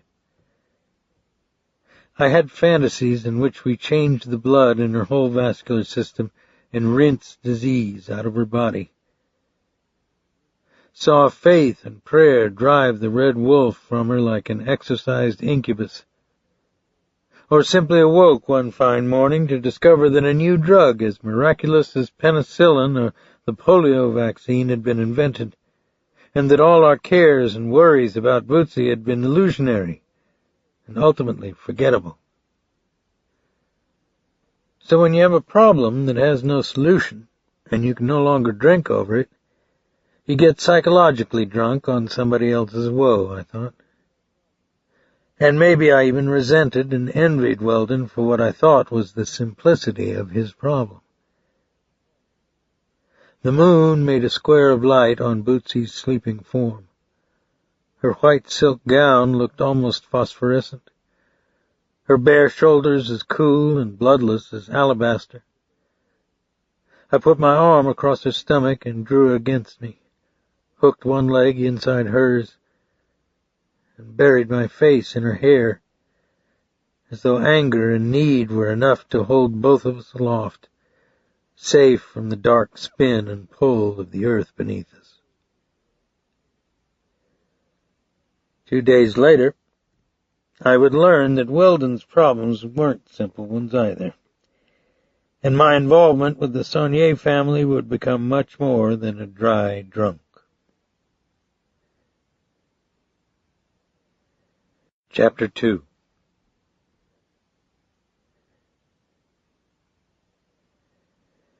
After I got home from work the following Tuesday, Baptiste and I closed up the bait shop early because of an electrical storm that blew up out of the south. 3 hours later, the rain was still pouring down, lightning bolts were popping all over the marsh, and the air was heavy with the wet, sulphurous smell of ozone. The thunder reverberated like echoing cannon across the drenched countryside, and I could barely hear the dispatcher's voice when I answered the telephone in the kitchen. "Dave, I think I made a mistake," he said. "Speak louder, there's a lot of static on the line." "I put my foot in something. A little bit ago, a black man across the bayou from Weldon Sonnier's called in and said he saw somebody behind Weldon's house with a flashlight. He said he knew Mr. Weldon was out of town, so he thought he ought to call us. I was about to send LeBlanc and Thibodeau, but Garrett was sitting by the cage and he said he'd take it. I told him he wasn't on duty yet. He said he'd take it anyway, that he was helping you with the investigation about the shooting. So I let him go out there." "Okay." "Nan, the old man calls up and wants to know where Garrett is, that he wants to talk with him right now, that there's been another complaint about him. Garrett cuffed a couple of kids and put 'em on the tank for shooting him in the finger." kids live 2 houses from the sheriff. That Garrett knows how to do it, doesn't he? Anyway, he doesn't answer his radio now, and I already sent LeBlanc and Thibodeau somewhere else. You want to help me out? All right, but you shouldn't have sent him out there by himself. You ever try to say no to that guy? Send LeBlanc and Thibodeau for backup as soon as they're loose. You got it, Dave. I put on my raincoat and rain hat, took my Army 45 automatic from the dresser drawer in the bedroom, inserted the clip, loaded with hollow points, into the magazine, and dropped the automatic and a spare clip in the pocket of my coat. Bootsy was reading under a lamp in the living room, and Alifair was working on a coloring book in front of the television set. The rain was loud on the gallery roof. I have to go out. I'll be back shortly, I said. What is it? She said, looking up, her honey-colored hair bright under the lamp. It's a prowler report out at Weldon's again. Why do you have to go? The dispatcher messed it up and sent this new fella from Houston. Now he doesn't answer his radio, and the dispatcher doesn't have a backup. And let them mess it up on their own. You're off duty. It's my investigation, Boots. I'll be back in a half hour or so. It's probably nothing. I saw her eyes become thoughtful. Dave, this doesn't sound right. What do you mean he doesn't answer his radio? Isn't he supposed to carry one of those portable radios with him? Garrett's not strong on procedure. Y'all be good. I'll be right back. I ran through the rain and the flooded lawn, jumped in the pickup truck, and headed up the dirt road toward town. The oak limbs overhead thrashed in the wind, and a bright web of lightning lit the whole sky over the marsh. The rain on my cab was deafening, the windows swimming with water, the surface of the bayou dancing with a muddy light. When I pulled into Weldon's Drive, the night was so black and rain-whipped I could barely see his house. I hit my bright lights and drove slowly toward the house in second gear. Leaves were shredding out of the oak trees in front of the porch and cascading across the lawn. I could hear a boat pitching and knocking loudly against its mooring inside the boathouse on the bayou. Then I saw Garrett's patrol car parked in an angle by one corner of the house. I flipped on my spotlight and played it over his car, then across the side of the house, the windows, and the hedges along the walls, and finally the telephone box that was fastened into the white brick by the back entrance. There was a line of dull silver-green footprints pressed into the lawn from the patrol car to the telephone box. Smart man, Garrett, I thought. You know a professional second-story creep always hits the phone box first. But you shouldn't have gone in by yourself. I left my spotlight burning, took a 6-battery flashlight from under the seat, pulled back the receiver arm on my 45, eased around into the chamber, and stepped out into the rain. I stooped in a crouch until I was at the back of the house and past the side windows. The wiring at the bottom of the telephone box had been sliced neatly in half. I looked over my shoulder at the blacktop road, which was empty of cars and glazed with a pool of pink light from a neon bar sign. Where in the hell were LeBlanc and Thibodeau? I went up the steps to the back entrance to try the door, but 2 panes of glass, one by the handle and one by the night chain, had been covered with pipe tape and knocked out of the molding, and the door was open. I eased it back and stepped inside. My flashlight reflected off enamel, brass, and glass surfaces, and made rings of yellow-green light all over the kitchen, which was immaculately clean and squared away, but already I could see the disarray that existed deeper in the house. Garrett? I said into the darkness. It's Dave Robicheaux. But there was no answer. Outside I could hear the rain pelting the bamboo that grew along the gravel drive. I moved into the dining room with the .45 extended in my right hand and swung the flashlight around the room. All the drawers were pulled out of the cabinets and emptied on the floor. The paintings on the walls were knocked down or askew, and the crystalware had been raked off a shelf and ground into the rug. The front rooms were even worse. The divans and antique upholstered chairs were slashed and gutted, a secretary bookcase overturned on its face and its back smashed in. The marble mantelpiece pried out of the wall, an enormous grandfather's clock shattered into kindling and pieces of glinting brass. A sheet of lightning trembled on the front yard, and in my mind's eye I saw myself silhouetted against the window just as I heard a foot depress a board in the hardwood floor somewhere behind or above me. I clicked off my flashlight and went back through the dining room to the stairway. There was a closed door at the top of it, but I could see a faint glow at the bottom of the jamb. The stairs were carpeted, and I moved as quietly as I could, a step at a time, toward the door and the rim of light at the bottom, my palm sweating on the grips of the .45, my pulse racing in my neck. I turned the doorknob, pushed it lightly with my fingers, and let the door drift back on its hinges.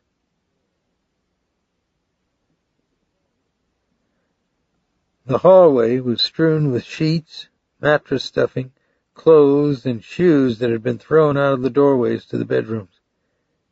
The only light came from behind a partially closed door at the end of the hall. Through the opening I could see a desk, a word processor, a black leather chair whose back had been split in a large X.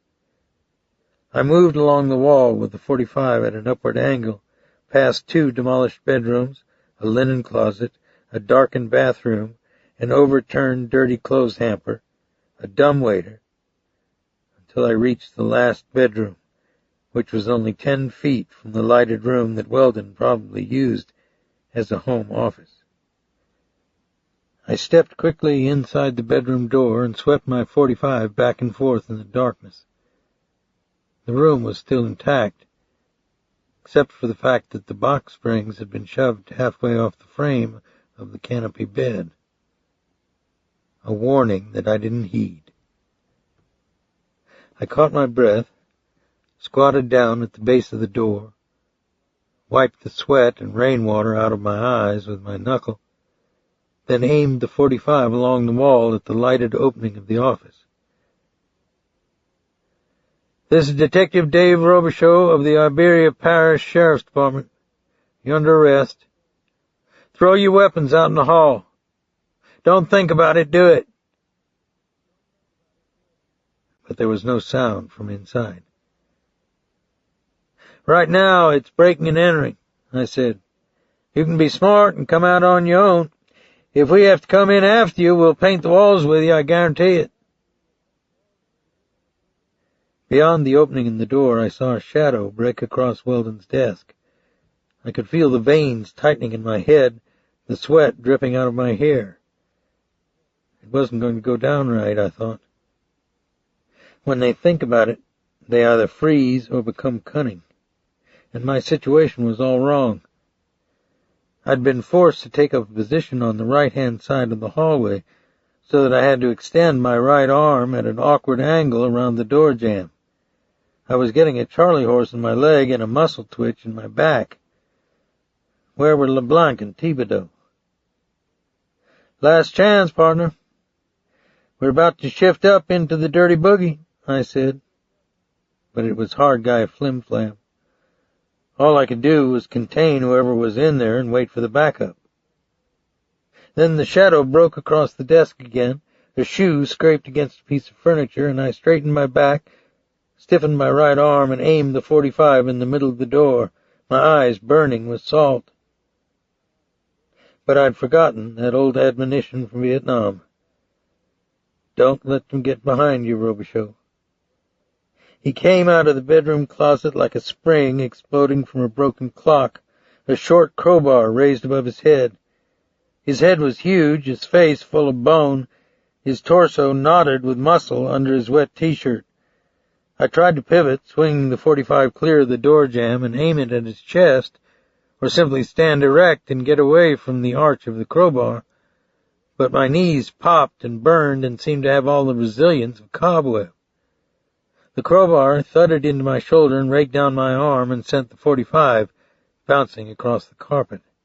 Then he was on me in earnest, and I was rolling away from him toward the canopy bed, my arms wrapped around my head. He hit me once in the back, a blow that felt just like a wild inside pitch that catches you flat and hard in the spine as you try to twist away from it in the batter's box. And I kicked at him with one foot, tripped backward over the box springs, and saw the bone-plated, muddy-eyed resolution in his face as he came toward me again. "Get away, Eddie. I'm gonna blow up his shit," a voice behind him said. A toy of a man stood in the doorway. He looked like a racehorse jockey, except his little body had the rigid lines of a weightlifter's. In his diminutive hand was a blue revolver. But they'd intervened in each other's script and hesitated too long. I saw the .45 on the carpet next to the hanging box springs, and I grabbed it and tumbled sideways into a half bathroom just as the toy man started firing. I saw the sparks of gunpowder fly out in the darkness, heard 2 rounds whack into the tile wall and a third whang off the toilet bowl and blow the tank apart in a cascade of water and splintered ceramic. Then he tried to change his angle of fire, and a 4th round ricocheted off a chrome towel rack and collapsed the shower door in a pile of frosted glass. I was flat on the floor in a spreading pool of water, my back and hair covered with bits of glass and tile caulking.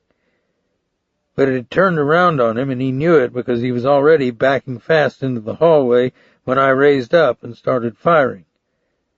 The roar of the .45 was deafening, the recoil as powerful and as palm-numbing and disconnected as the kick of an air hammer. Then the .45 felt suddenly weightless in my hand just before I pulled the trigger again. I fired 4 times at the bedroom entrance, then stood erect in a tinkle of glass at my feet, opening and closing my mouth to clear my eyes. The bedroom doorway was empty, the layered smoke motionless in the air. Out in the hall, an oil painting lay face down on the carpet, with 3 holes cored through the back of the canvas. I could hear them on the stairway, but one of them obviously wanted the game to go into extra innings. He had the high-pitched, metallic voice of a midget. "Gimme your piece. I got that fuck bottled." "The boat's leaving, Jewel. Either haul ass or you on your own," another man said. I looked around the edge of the door jamb and let off the .45, too quickly, high and wide, scouring a long trench in the wallpaper. But this time I saw 3 men. The man with the crowbar, the toy man, who wore black, silver-studded cowboy boots and had short-clipped blonde hair that looked like duck down, and a third older man in a brown windbreaker, black trousers like a priest's, black razor-trimmed hair, and a mouth full of metal fillings that reflected the light from Weldon's office. Or at least that's how the image of the 3 men froze itself in my mind just before I heard a sound that I thought was the unmistakable ring of opportunity, the cylinder of a revolver being clicked open and ejected brass cartridges rattling on a wood surface. I gripped the handle of the .45 with both hands and started to step out into the hall and began firing. But the man in the windbreaker was a pro and had anticipated me. He'd gone to one knee 3 steps down from the landing, while the other 2 men had fled past him, and when he squeezed off his automatic, I felt my raincoat leap out from my side as though a gust of air had blown through it.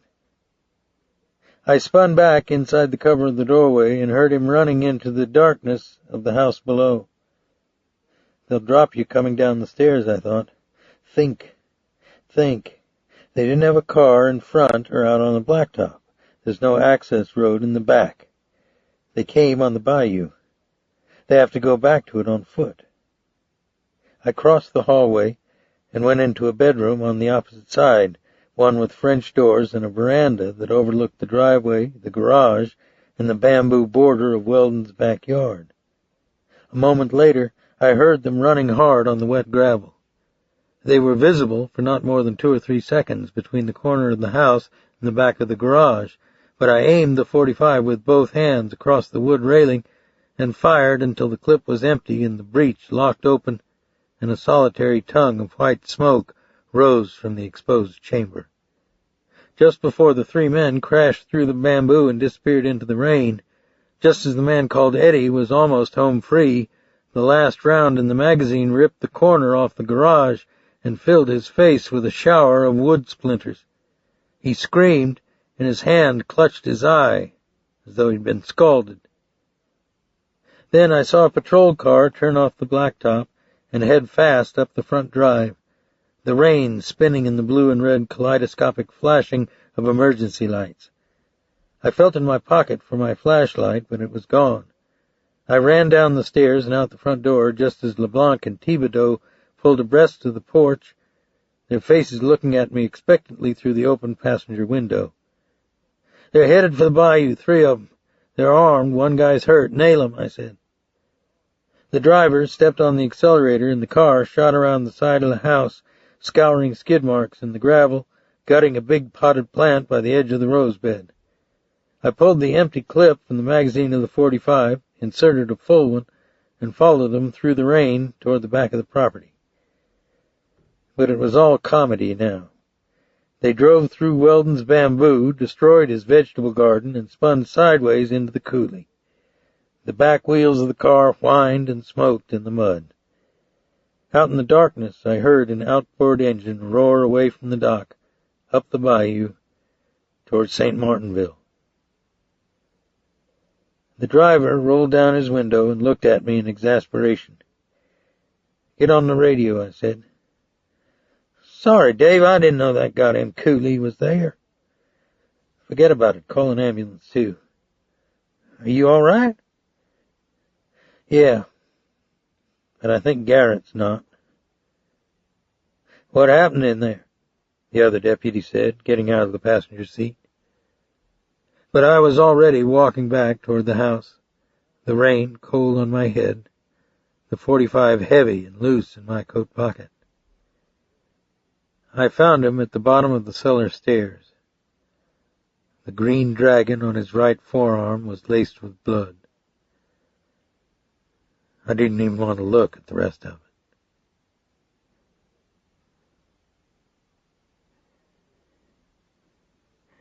An hour later, the medical examiner and I stood on the columned marble front porch and watched the 2 ambulance attendants load the gurney into the ambulance and close the doors on it.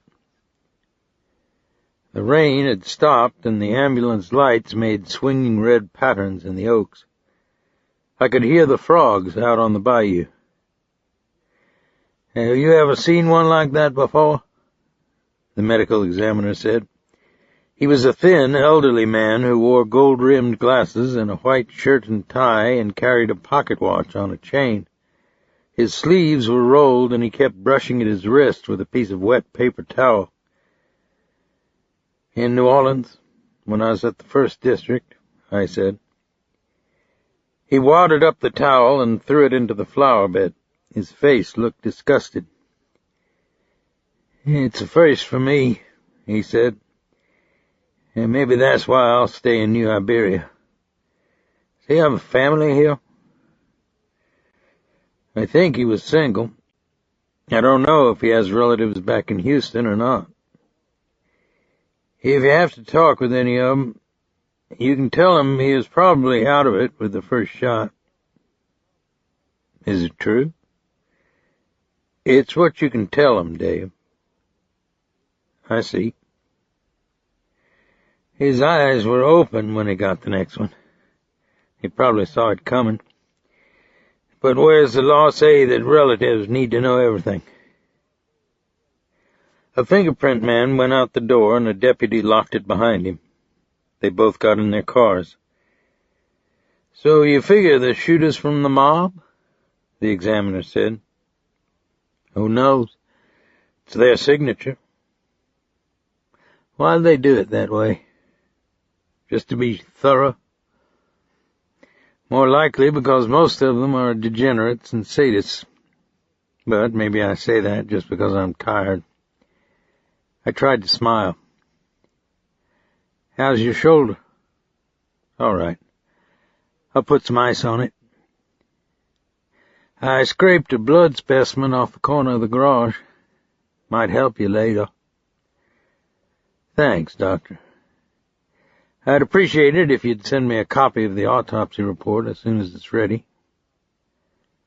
You sure you're all right? Got pretty close in there, didn't it? Well, the bottom line is I should have figured someone was in that bedroom. He just started to toss it when he heard me in the hallway. I'm lucky I didn't get my eggs scrambled. If it's any consolation, the guy you wounded probably has a sizable slice of wood in his neck or face. He might show up at a hospital.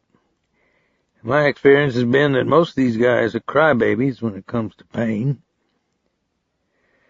Maybe so. Good night, Doctor. Good night, Dave. Drive carefully. The fields were white with mist as I drove back toward New Iberia. My collarbone throbbed and felt swollen and hot when I touched it. The pink neon sign over the roadside bar gleamed softly on the oyster shell parking lot. In my mind, I kept repeating something told me by a platoon sergeant during my first week in Vietnam. Don't think about it before it happens, and never think about it afterward. Yes, that was the trick. Just put one logical foot after the other. I yawned, and my ears popped like firecrackers. Back at the office, I called Weldon at his mother-in-law's home in Baton Rouge. I'd waked him up, and he kept asking me to repeat myself. Look, I think it's better that you drive back to New Iberia in the morning, and then we'll have a long talk. About what? I don't think you listen well. The inside of your home is virtually destroyed. 3 guys tore it apart because they were looking for something that's obviously important to them.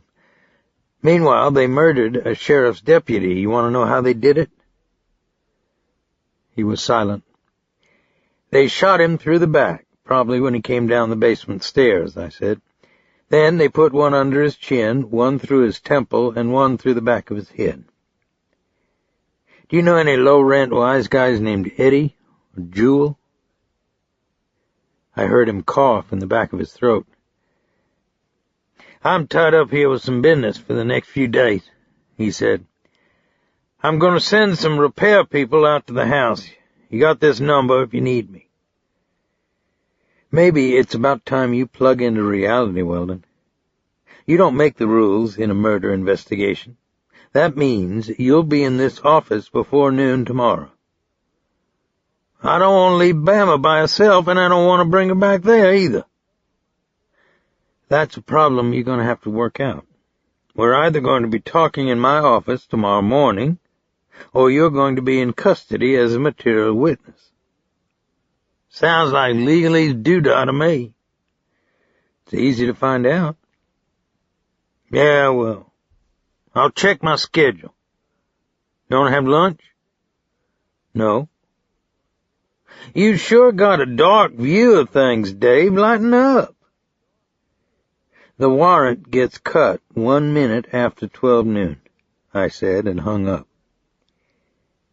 As was typical of Weldon, which was to do everything possible in a contrary and unpredictable fashion, he came up the front walk of the sheriff's department at 8 o'clock sharp, dressed in a pair of khakis, sandals without socks, a green and red flowered shirt hanging outside his trousers, and a yellow Panama hat at a jaunty angle on his head. His jaws were clean and red with a fresh shave. He helped himself to a styrofoam cup of coffee from the outer office, then sat in a chair across the desk from me, folded one leg over the other, and played with his hat on his knee.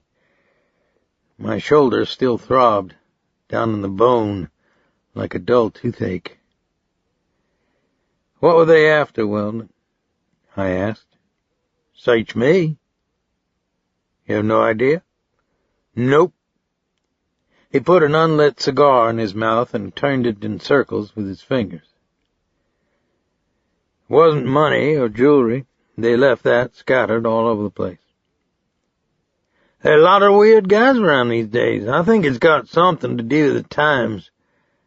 Country's weirded out on us, Dave." I haven't had to talk with any of Deputy Garrett's family yet. It's something I don't want to do either. But I hope I have something more to offer them than a statement about the country weirding out on us. He looked momentarily shamefaced. "What do you want me to say?" he asked. "Who are these guys?" "You tell me. You saw 'em. I didn't." "Eddie and Jewel. What do those names mean to you? Who's the guy with a mouthful of metal?" "I'm sorry about your friend in the basement. I wish he hadn't gone in there." It was his job. He gazed out the window at a cloud that hung on the edge of the early sun. His face became melancholy. "Do you believe in karma?" "I do. Or at least I came to believe in it when I was in the Orient," he said. His eyes wandered around the room. "What's the point?" "I don't know what's the point. You ever hear of a flyer named Earthquake Magoon? His real name was Ed McGovern from New Jersey. He was a kind of a legend among certain people in the Orient. He was a huge fat guy, and one time he and his co-pilot, this Chinese kid, got locked up in a Chinese jail.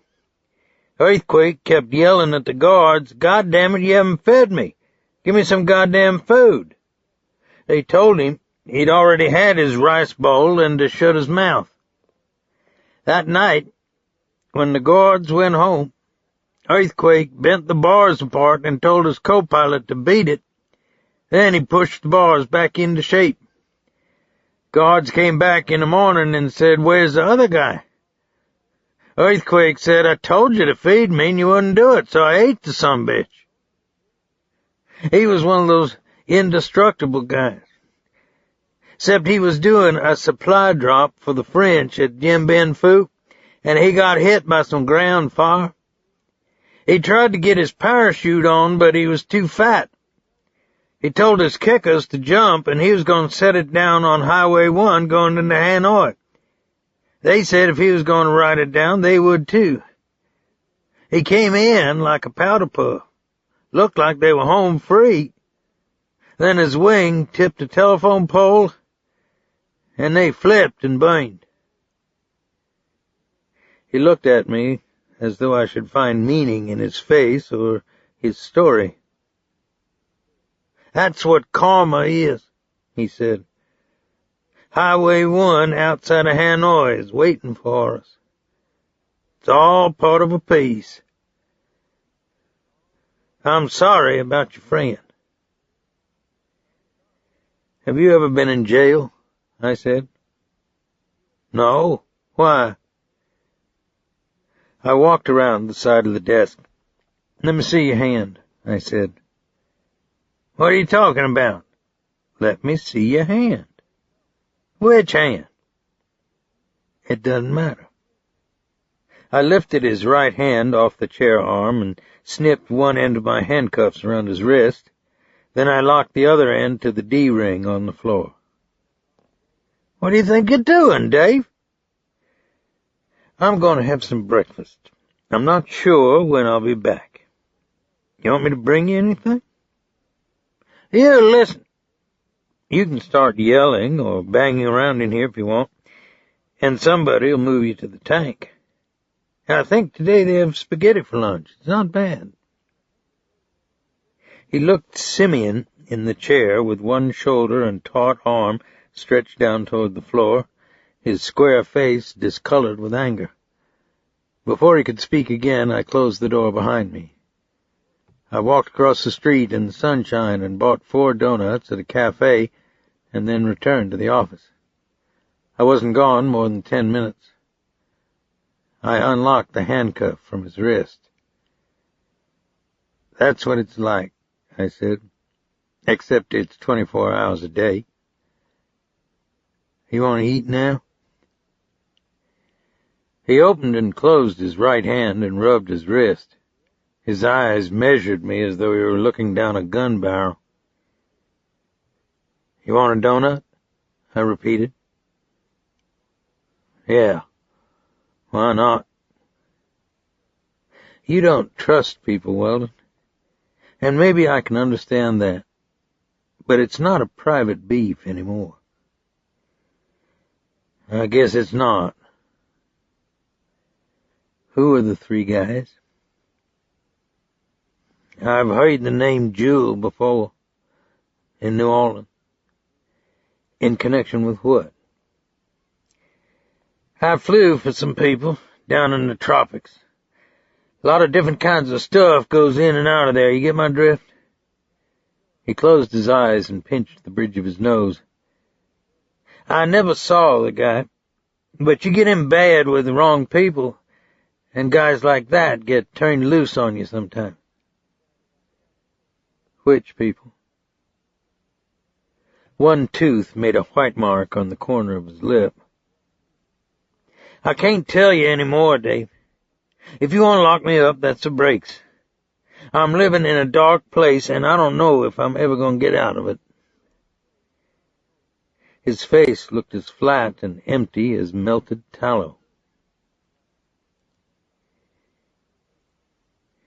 That same afternoon, I drove out to his sister Drew's place on East Main. East Main in New Iberia is probably one of the most beautiful streets in the Old South, or perhaps in the whole country. It runs parallel with Bayou Teche and begins at the old brick post office and the Shadows, an 1831 plantation home that you often see on calendars and in motion pictures set in the antebellum South, and runs through a long corridor of spreading live oaks, whose trunks and root systems are so enormous that the city has long given up trying to contain them with cement and brick. The yards are filled with hibiscus and flaming azaleas, hydrangeas, bamboo, blooming myrtle trees, and trellises covered with roses and bugle vine and purple clumps of wisteria. In the twilight, smoke from crab boils and fish fries drifts across the lawns and through the trees. Across the bayou, you can hear a band or kids playing baseball in the city park. Like the other Sonnier children, Drew had never been one to live a predictable life. She'd used her share of Weldon's oil strike on her father's farm to buy a rambling 1-story white house surrounded with screened-in galleries on a rolling, tree-shaded lot next to the old Burke home. She'd been divorced twice, and any number of other men had drifted in and out of her life, usually to be cut loose unexpectedly and sent back to wherever they came from. She never did anything in moderation. Her love affairs were always public knowledge. She took indigent people of color into her home. She was inflexible in matters of principle and never gave an inch in an argument.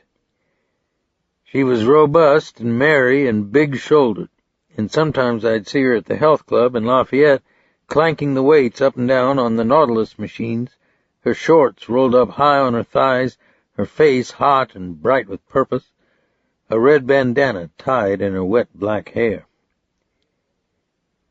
But she did surprise us once, at least until we thought about it. She gave up men for a while and became a lay missionary with the Maryknolls in Guatemala and El Salvador. Then she almost died of dysentery. When she returned home, she formed the first chapter of Amnesty International in New Iberia. I found her behind her house, trimming back the grapevines on the gazebo with 2 black children. She was barefoot and wore dirty pink shorts and a white T-shirt, and there were twigs and flecks of dead leaves in her hair. She had a pair of hedge trimmers extended high up on the vine when she turned her head and saw me.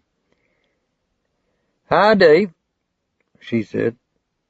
"Hello, Drew. How have you been? Very good. How's it with you? I've been kind of busy of late. I guess you have. I looked down at the two black children, both of whom were about 5 or 6 years old. I have a 6-pack of Dr. Pepper on the seat of my truck. Why don't you guys go get it for us? I said. They looked at Drew for approval. Y'all go ahead, she said.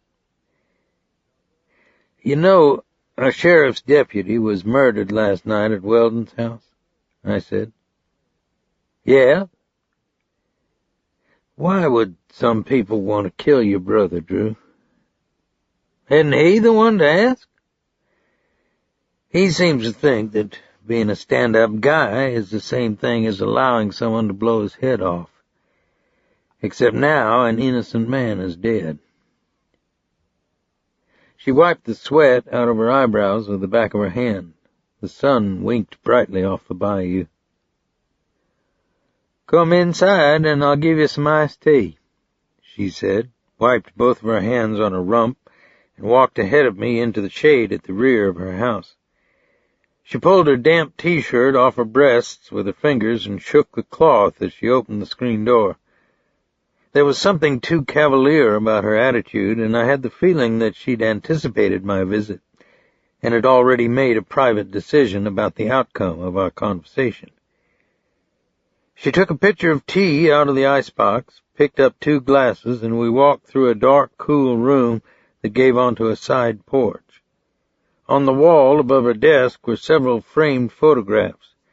Weldon in a Navy aviator's uniform, Lyle with his Zydeco band, the name Catahoula Ramblers written in white letters at the bottom, and a cracked black and white picture of 2 little boys and a little girl standing in front of a man and woman, with a Ferris wheel in the background. The little girl had a paper windmill in her hand, and the boys were smiling over the tops of their cotton candy. The woman was expressionless and thick-bodied, her shoulders slightly rounded, her straw purse the only ornament or bright thing on her person.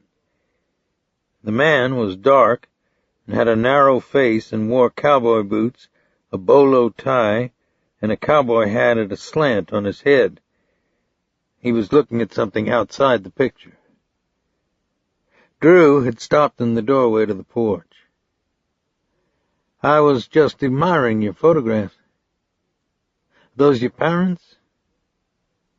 She didn't answer.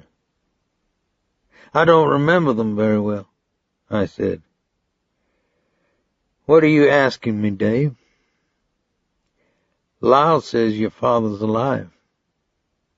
My father was a son of a bitch. I don't concern myself thinking about him. His picture's hanging here, Drew. She set down the iced tea and the glasses on the porch and came back in the room. I keep it because my brothers and mother are in it, she said. It's the only one I have of her. The day he drove her out of the house, her car went through the railing on the Atchafalaya Bridge. She drowned in 50 feet of water down where it was so dark they had to use electric lights to find her. I don't think your father has any connection with this case, but I had to ask anyway. I'm sorry to bring up bad memories. It's the past. Who cares about it? But if you thought your father had anything to do with it, you'd tell me, wouldn't you, Drew? I looked her directly in the eyes. Her stare remained as intent as mine. You should discount most of what Lyle tells you, Dave. And if you knew, you'd also tell me why 3 guys would tear Weldon's house apart. She pushed her tongue into her cheek and let her eyes rove over my face. No matter what the situation, Drew always gave me the feeling that she was about to step 2 inches from my face. Come outside and sit down, she said. I followed her out onto the porch, and after I'd sat down in a canvas chair, she sat on the corner of a wrought iron table with her legs apart and looked down at me. I looked away through the screening at some blue jays playing in the bird bath on the lawn. "I'm going to ask you to accept something," she said. "I can't help you out about Weldon. If I try to, I may hurt him. That's something I'm not going to do." "Maybe it's not yours to decide what degree of involvement you'll have with the law, Drew." "You want to put that a little more clearly?" I raised my eyes to hers. "Earlier today, I cuffed your brother to a D-ring in my office. It was only for a few minutes, but I hoped the lesson wasn't lost on him." "A what?" "It's an iron ring, like a tethering ring, inset in the floor. Sometimes we handcuff people in custody to it till we can move them into a holding area." "That was supposed to impress Weldon? Are you serious?" I felt the skin of my face tighten. "Do you know the kind of life he had growing up?" she said. "I won't even try to describe it to you, but no matter how bad it was, he'd give whatever he had to me and Lyle. I mean, he'd take the food out of his mouth for us." I looked out at the lawn again. "You've got something to say?" she said. "I'm at a loss." "We perplex you?" "Your family didn't have the patent on hard times." She rubbed the heels of her hands idly on her thighs.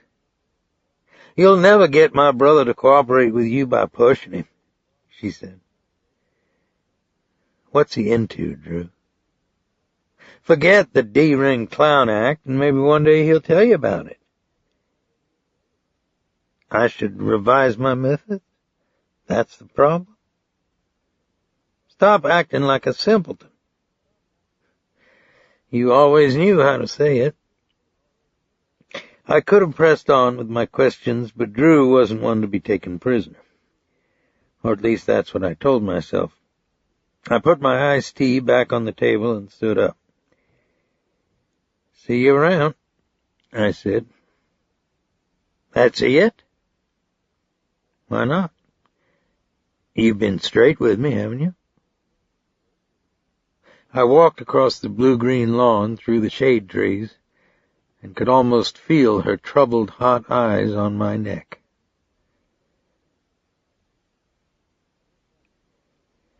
I went back to the office and talked with our fingerprint man, who told me that trying to sort out the prints in Weldon's home was a nightmare.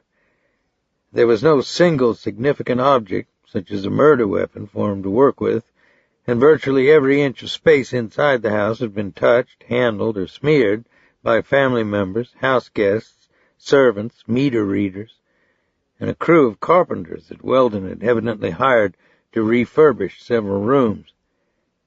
The fingerprint man asked me if I would present him with an easier job next time, like recovering prints from the Greyhound bus depot. When I got home, I found a note from Bootsy on the kitchen table saying that she'd taken Alifair with her to the grocery store in town. The evening was warm, the western sky maroon with low-hanging strips of cloud, and I put on my gym shorts and running shoes and did 3 miles along the dirt road by the bayou's edge. Gradually I could feel the fatigue and concerns of the day leave me, and at the drawbridge I turned around and hit it hard all the way home, the blood pounding in my neck, the sweat glazing on my chest. The house was in shadow now, the notched and pegged cypress planks as dark and hard-looking as iron, and I went into the backyard where I could still see the late sun above the duck pond and the roofless barn at the foot of my property, and began alternating 6 sets of push-ups, leg lifts, and stomach crunches. I propped my feet on the bench of the redwood picnic table that we kept under the mimosa tree, and did each push-up as slowly as I could, my back straight, touching my forehead lightly against the clipped grass, my muscles tightening across my ribs and through my shoulders and biceps. I was old enough to know that most of it was a narcissistic vanity, but at a certain age you're given the luxury of no longer having to be an apologist for yourself. Sometimes it feels good to be over a half-century old and to still be a player. A bit scarred, perhaps, but still out there on the mound, messing them up with sliders and spitters when your fastball won't hum anymore. I had a round scar the diameter of a cigar on both sides of my left shoulder, where a psychopath had cored a hole right below my collarbone with a .38 round. A punji-stick scar on my stomach that looked like a flattened gray worm, and a spray of raised welts across my thigh, like Indian arrowheads wedged under the tissue. A lover's kiss from a bouncing Betty that lighted me on a night trail in Vietnam with such a heated brilliance that I believed my soul left my breast, and I could look down and count my bones inside my skin. But I was all right, I thought. I no longer had dreams about the murder of my wife Annie, and the nocturnal film strips in Vietnam had become less and less distinct, as though the flattening elephant grass under the whirling helicopter blades, the grunts piling out of the Hueys and racing for the cover of the banyan trees, their pots clamped on their heads with one hand, the thump of mortars across the rice paddy, were all now part of someone else's experience, not really mine anymore. Or maybe I'd finally come to realize that I was only a small part of an army made up of blacks and slum kids and poor whites from cotton gin and lumber towns who had a collective cross dropped on them that no one should have to bear. But at least I knew now that it wasn't mine to bear alone anymore. So maybe I didn't have to bear it at all.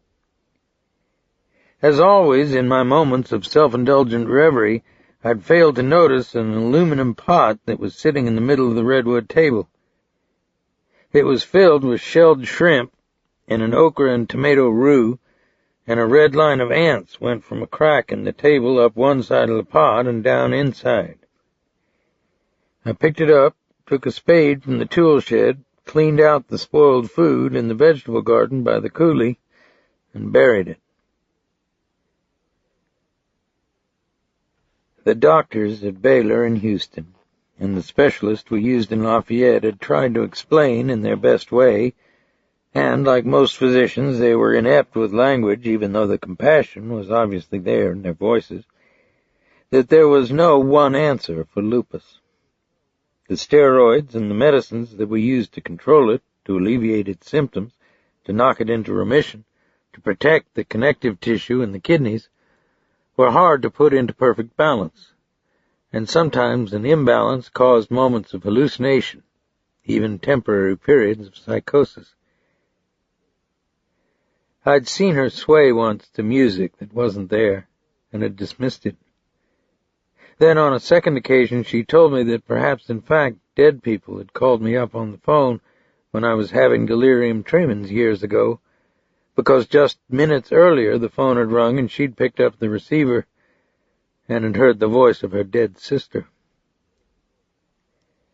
An hour later she was fine and laughing at her own imagination. Tomorrow I would call the specialist in Lafayette and make another appointment. It was dusk now, and the purple air was thick with birds. I walked down to the dock to help Baptiste close up.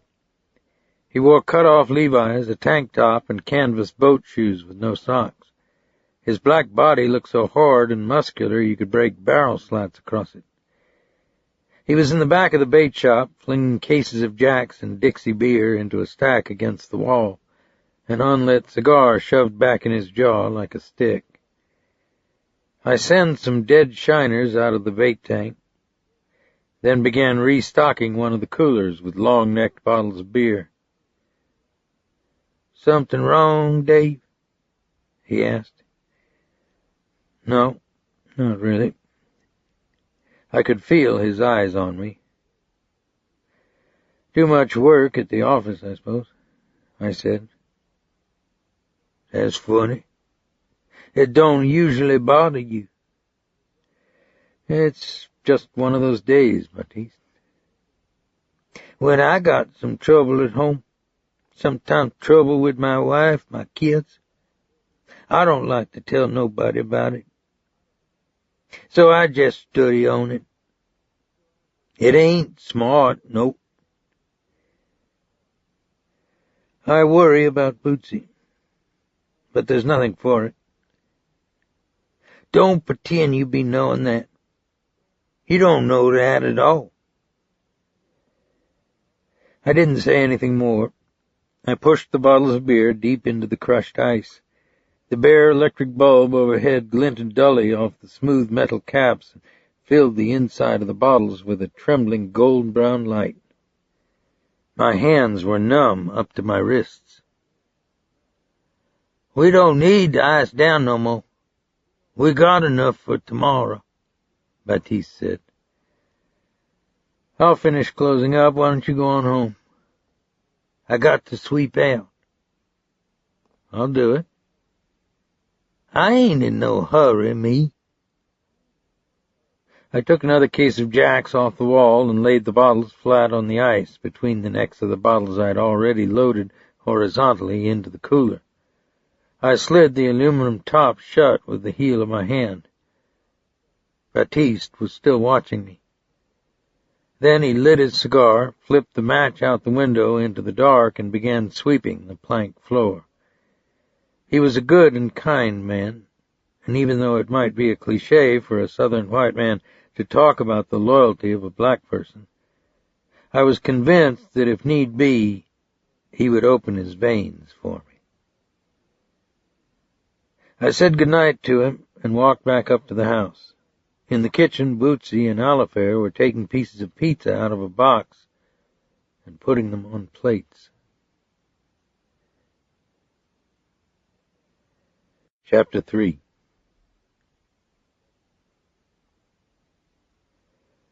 The next morning, I left early for New Orleans and spent 2 hours looking through mug books at my former place of employment, 1st District Headquarters just outside the French Quarter.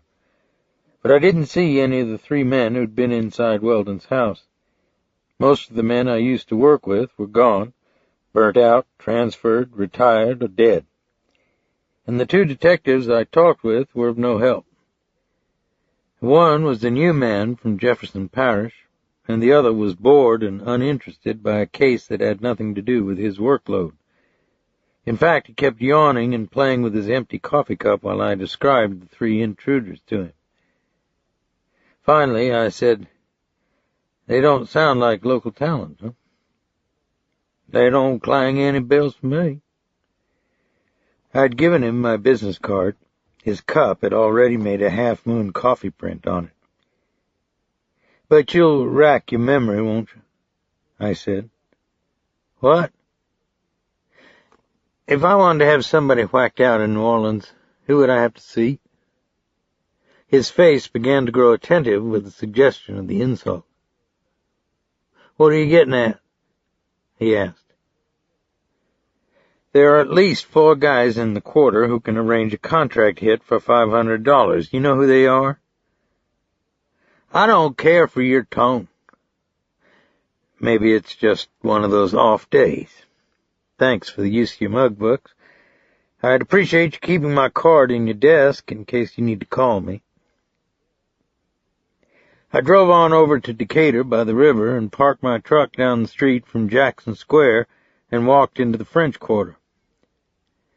The narrow streets were still cool with morning shadow, and I could smell coffee and fresh-baked bread in the cafes, strawberries and plums from the crates set out on the sidewalk in front of small grocery stores, the dank, cool odor of old brick in the courtyards.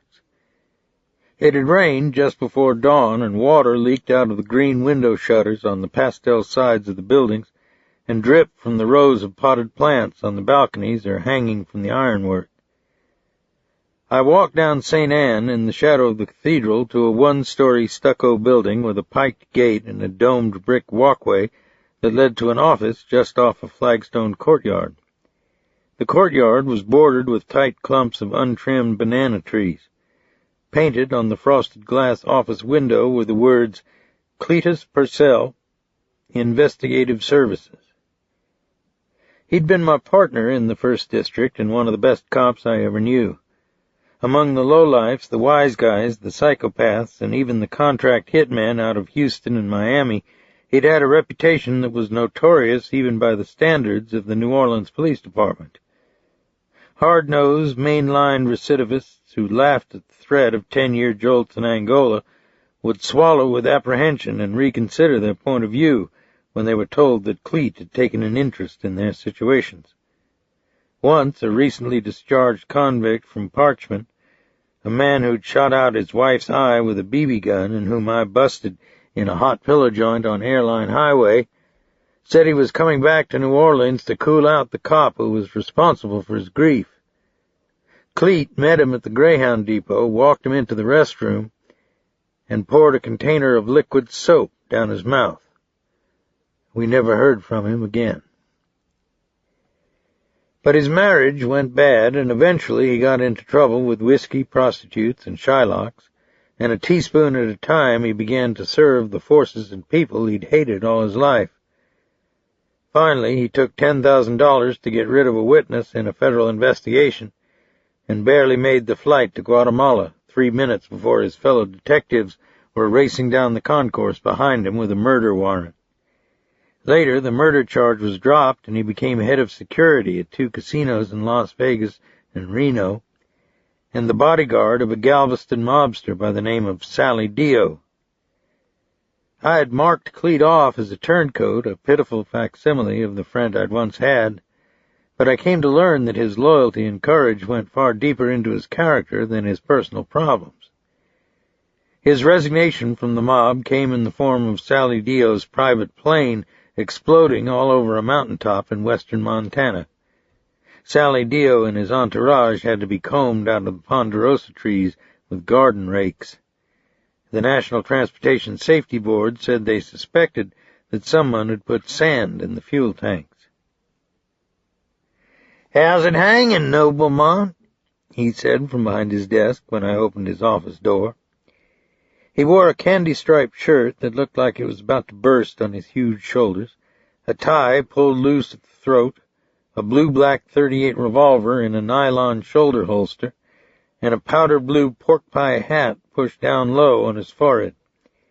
His eyes were green and intelligent, his hair sandy, and his face always had a flush to it because of his weight and high blood pressure. A scar ran down through one eyebrow and across the bridge of his nose, where he'd been bashed with a length of pipe when he was a kid. I'd already called him and told him about my problems with the Sonnier investigation. "How'd you make out down at the first?"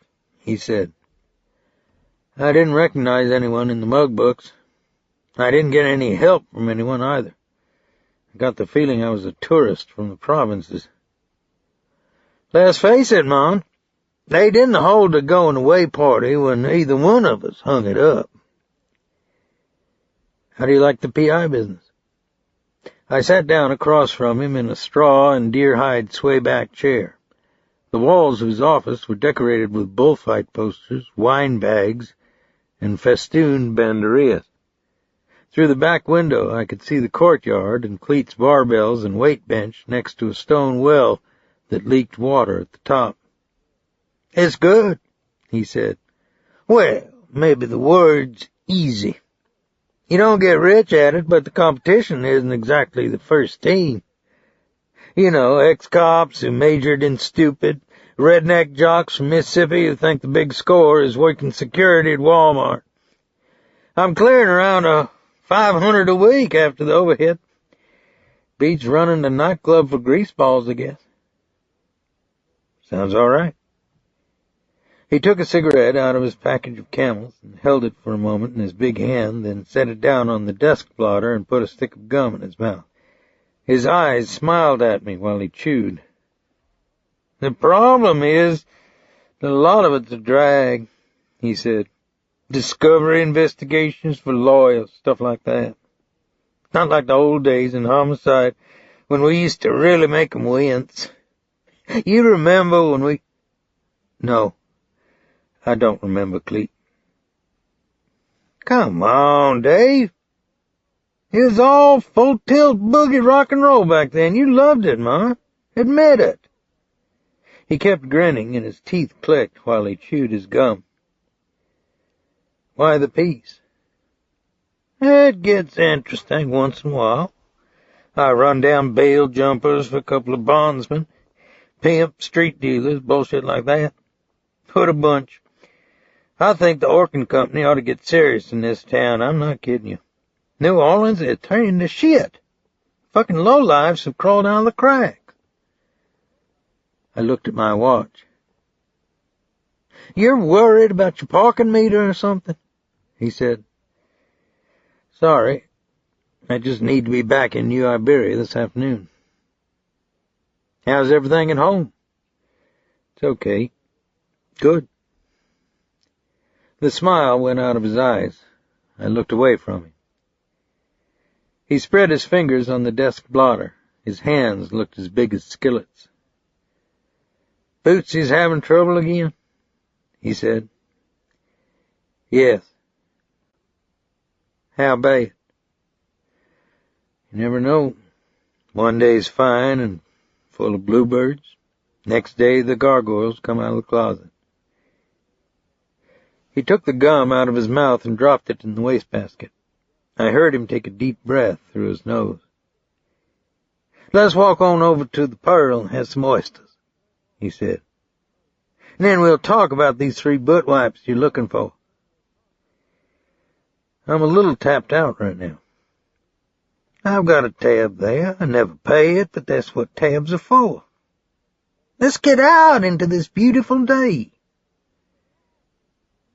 We walked down Bourbon, which was becoming more crowded with tourists now, past the T-shirt shops, jazz clubs, and strip joints that advertised nude dancers and French orgies, to the corner of St. Charles and Canal, where we went inside the Pearl and sat at the long counter that ran the length of the restaurant. The tables were covered with checker cloth, wood-bladed fans turned overhead, and 3 black men in aprons were shucking open raw oysters over the ice bins behind the bar. We ordered 2 dozen on the half-shell, a glass of iced tea for me, and a small pitcher of draft for Cleet. Run it by me again, he said. I went over all the details of Garrett's murder, the shootout, the description of the 3 intruders, the names I had heard them call each other while my ears roared like the sea with the sound of my own blood.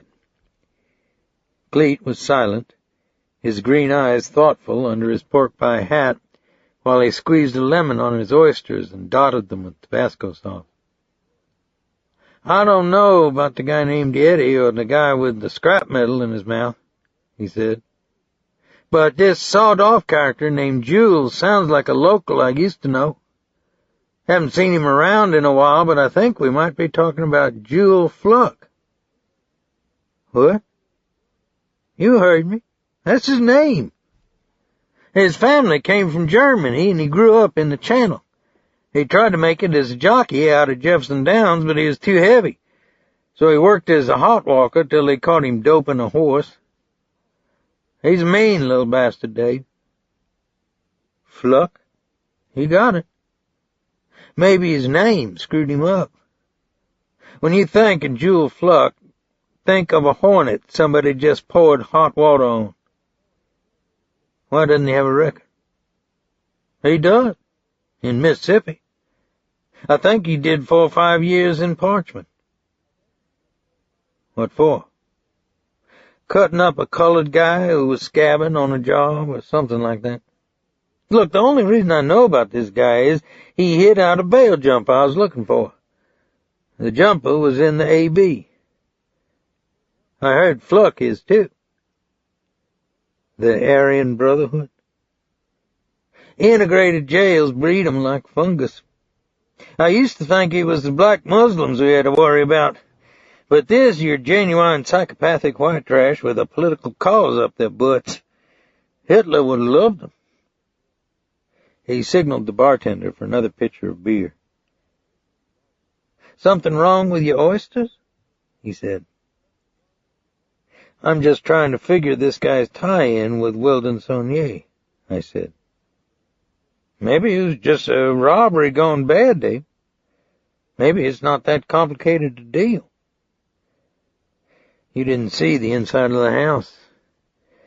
They really did a number on it. They were after something specific.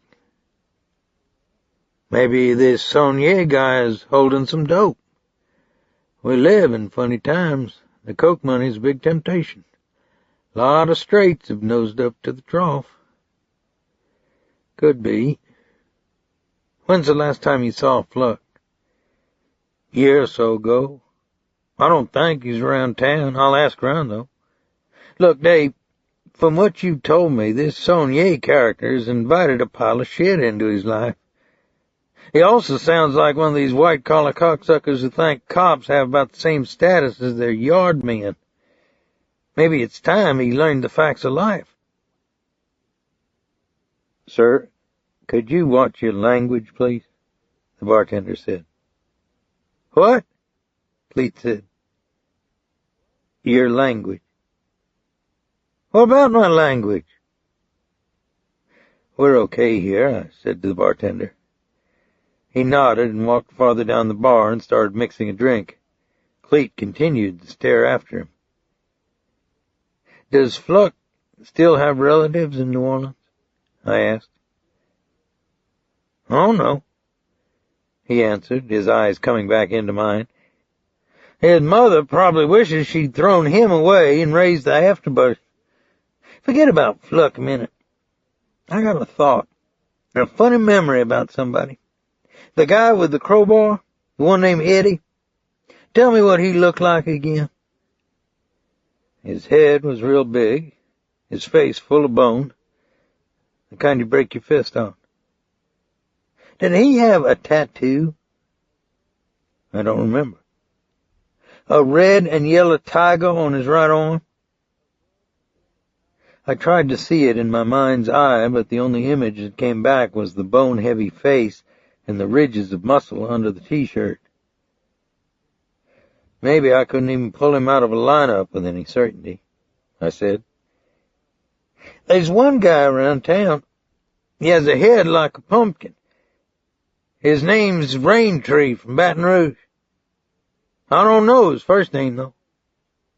Go on. I get a security retainer out at the yacht club. Sometimes I check out backgrounds on potential members, keep out the riffraff, supposedly, which means the south of the border crowd. The tomato pickers are very big on clubs these days. But I also do security at dances, receptions, Republican geek shows, that kind of stuff. So one night, Bobby Earl has a big gig out there. It's black tie stuff, respectable. People from the Garden District, no red man spitters allowed. You get the picture? You couldn't get the word nigger out of this bunch at gunpoint. Except a guy shows up who Bobby Earl wasn't planning on, some character from the old States' Rights Party, real oil can, Vitalis running out of his hair, shiny suit, enough cologne to make your nose fall off. He was hooked up with those Klansmen who dynamited that colored church in Birmingham back in the 60s and killed those 4 children. Anyway, he's shaking hands with Bobby on the steps of the yacht club, and this weird-looking kid from a radical newspaper takes their picture. That's when this guy, Raintree, the guy with the pumpkin head and the red and yellow tiger on his arm, comes down the steps and takes the kid by the arm and walks him through the parking lot down the lake. When I got there, he'd punched the kid in the stomach and thrown his camera in the lake. What did you do?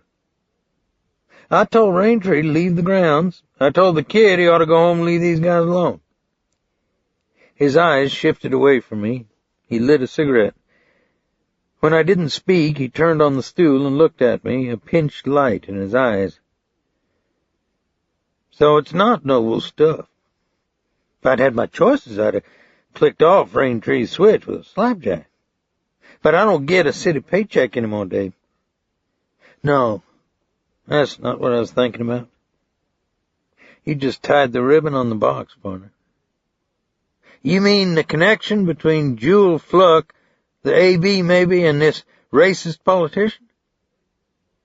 But what's Bobby Earl got to do with your man in New Iberia?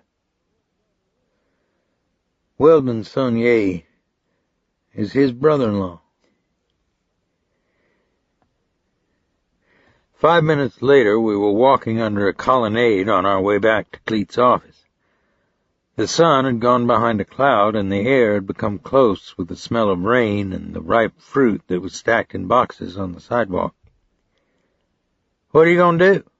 Cleet said. His face was heated from our pace. "Head back to New Iberia and check out this guy Raintree." "You think that's the way we ought to do it?" I looked at him. "Leave that procedure dog shit to the paper shufflers," he said. "Cleet, I don't think the word we figures into the equation here." "Oh, yeah?" "Yeah." "You got a lot of help from the guys at the first, did you? You got a lot of backup when those three gumballs were trying to paint the furniture with your brains?" We turned up Toulouse toward Bourbon. He stopped in front of a cigar and news stand. A black man was shining the shoes of a man who sat in an elevated chair. Cleet touched me on the jacket lapel with his finger. "I won't tell you what to do," he said. "But when they try to kill you, it gets personal. Then you play it only one way. You go into the lion's den, and you spit in the lion's mouth." "I don't have any authority here." "That's right. So they won't be expecting us." "Fuck, man, let's give 'em a daytime nightmare." He stuck a matchstick in the corner of his mouth and grinned. "Come on, think about it. Is there anything so fine as making the lowlifes wish they were still a dirty thought in their parents' mind?" He snapped his fingers and rhythmically clicked his fists and palms together. His green eyes were dancing with light and expectation.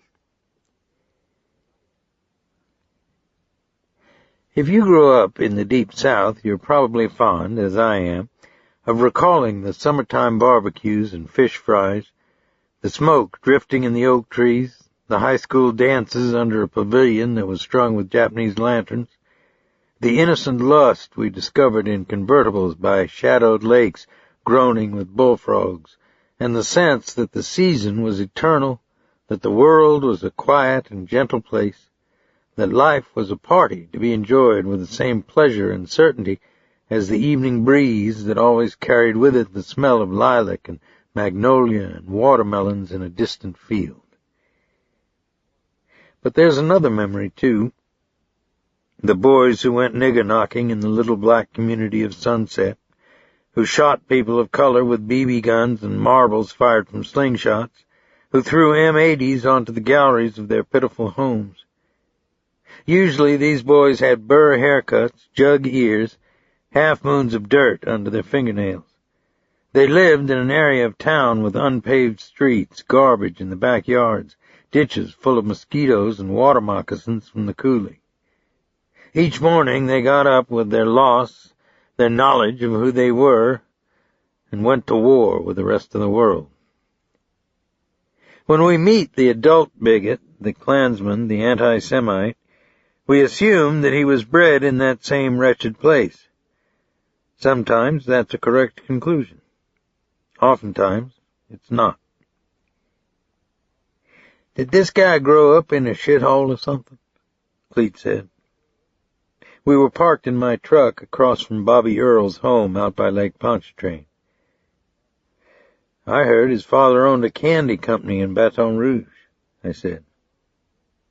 "Maybe he was an abused fetus." He blew cigarette smoke out the window and looked at the piked fence, the blue-green lawn and twirling sprinklers, the live oaks that formed a canopy over the long white driveway. "There must be big bucks in sticking it to the coloreds these days. I bet you could park 6 cars on his porch." He looked at his watch. The sky was gray over the lake, and the waves were capping in the wind. "Let's give it another half hour, then I'll treat you to some rice and red beans at Fat Albert's." I'd better head back pretty soon, Cleet. He formed a pocket of air in one jaw. You always believed in prayer, Streak, he said. Yeah. Don't you AA guys call it turning it over? Maybe it's time to do that. Worrying about Bootsy and what you can't change is putting boards in your head. It sure is. So? What? Why set yourself up for a lot of grief? He was looking straight ahead now, his pork pie hat resting on his brow. I know you, nobleman. I know the thoughts you're going to have before you have them. Turn the dials on yourself long enough, tamp them down till you got all the gears shearing off against each other, and pretty soon the old life looks pretty good again. That's not the way it is this time. Yeah, probably not. I shouldn't be handing out advice anyway. When I started drinking my breakfast there for a while, I got sent by the captain to this shrank who was on lend-lease from the psychology department at Tulane. So I told him a few stories, stuff that I thought was pretty ordinary. Race beefs when I was growing up in the Irish Channel, a hooker who dosed me while I was married, at the time you and I smoked that greaseball dope dealer and his bodyguard in the back of their Cadillac, and I thought the guy was going to throw up in his wastebasket. I always heard these guys could take it. I felt like a freak. I ain't kidding you. The guy was trembling. I offered to buy him a drink, and he got mad. I couldn't help laughing. That's it, man, lighten up, he said. Nothing rattles the Bobbsey twins from homicide. And my, what do we have here? He adjusted the outside mirror with his hand. Yes, indeedy. It's a all-American peckerwood. You know, this guy's got broads all over New Orleans. That's right. He really dig his rebop. I gotta learn his technique. Come on. Fired up, Streak. I turned the ignition and followed the white chauffeur-driven Chrysler toward the entrance. I'm out of my jurisdiction, Cleet, I said. No Wyatt Earp stuff. We don't bruise the fruit, right? Agreed? Sure. We're just out here to visit. Talk some trash, maybe drink some mash. Get some political tips. Step on it, Ron. His arm was pressed flat against the side of the truck door, his face bright, like a man anticipating a carnival ride. The Chrysler drove through the gate and on up the drive toward the white, stucco, blue-tiled home with the sweeping porch and an adjacent swimming pool that was bordered with banana and lime trees and flaring gas torches. A man in pressed black pants and shined shoes, white shirt and black tie, with oiled red hair combed straight back on his head, swung the gate closed and walked away as though we weren't there. Cleet got out of the truck and walked to the gate. Hey, Bubba, does it look like we're from Fuller Brush? He said. What? The man said. We're here to see Bobby Earl open up. He's got dinner guests. Who are you? Who am I? Cleet said, smiling, pointing at his chest with his thumb. Good question, good question. You see this badge? Dave, you know who we're talking to here? He folded his private investigator's badge and replaced it in his coat pocket when the man reached for it. I bet you didn't think I recognized you, did you? Cleet said. Gomez, right? You're a middleweight. Lefty Felix Gomez. I saw you fight Irish Jerry Wallace over in Gretna. You knocked his mouthpiece into the third row. The gate man nodded, his face unimpressed. Mr. Earl don't want to be bothered by anybody tonight, he said. That badge you got, pawn shop windows are full of them. Sharp eye? Of Cleet said, his mouth still grinning. "I remember another story about you. You beat up a kid in a filling station. A high school kid. You fractured his skull." "I told you what Mr. Earl said. You can come back tomorrow, or you can write him in care of the state legislature. That's where he works."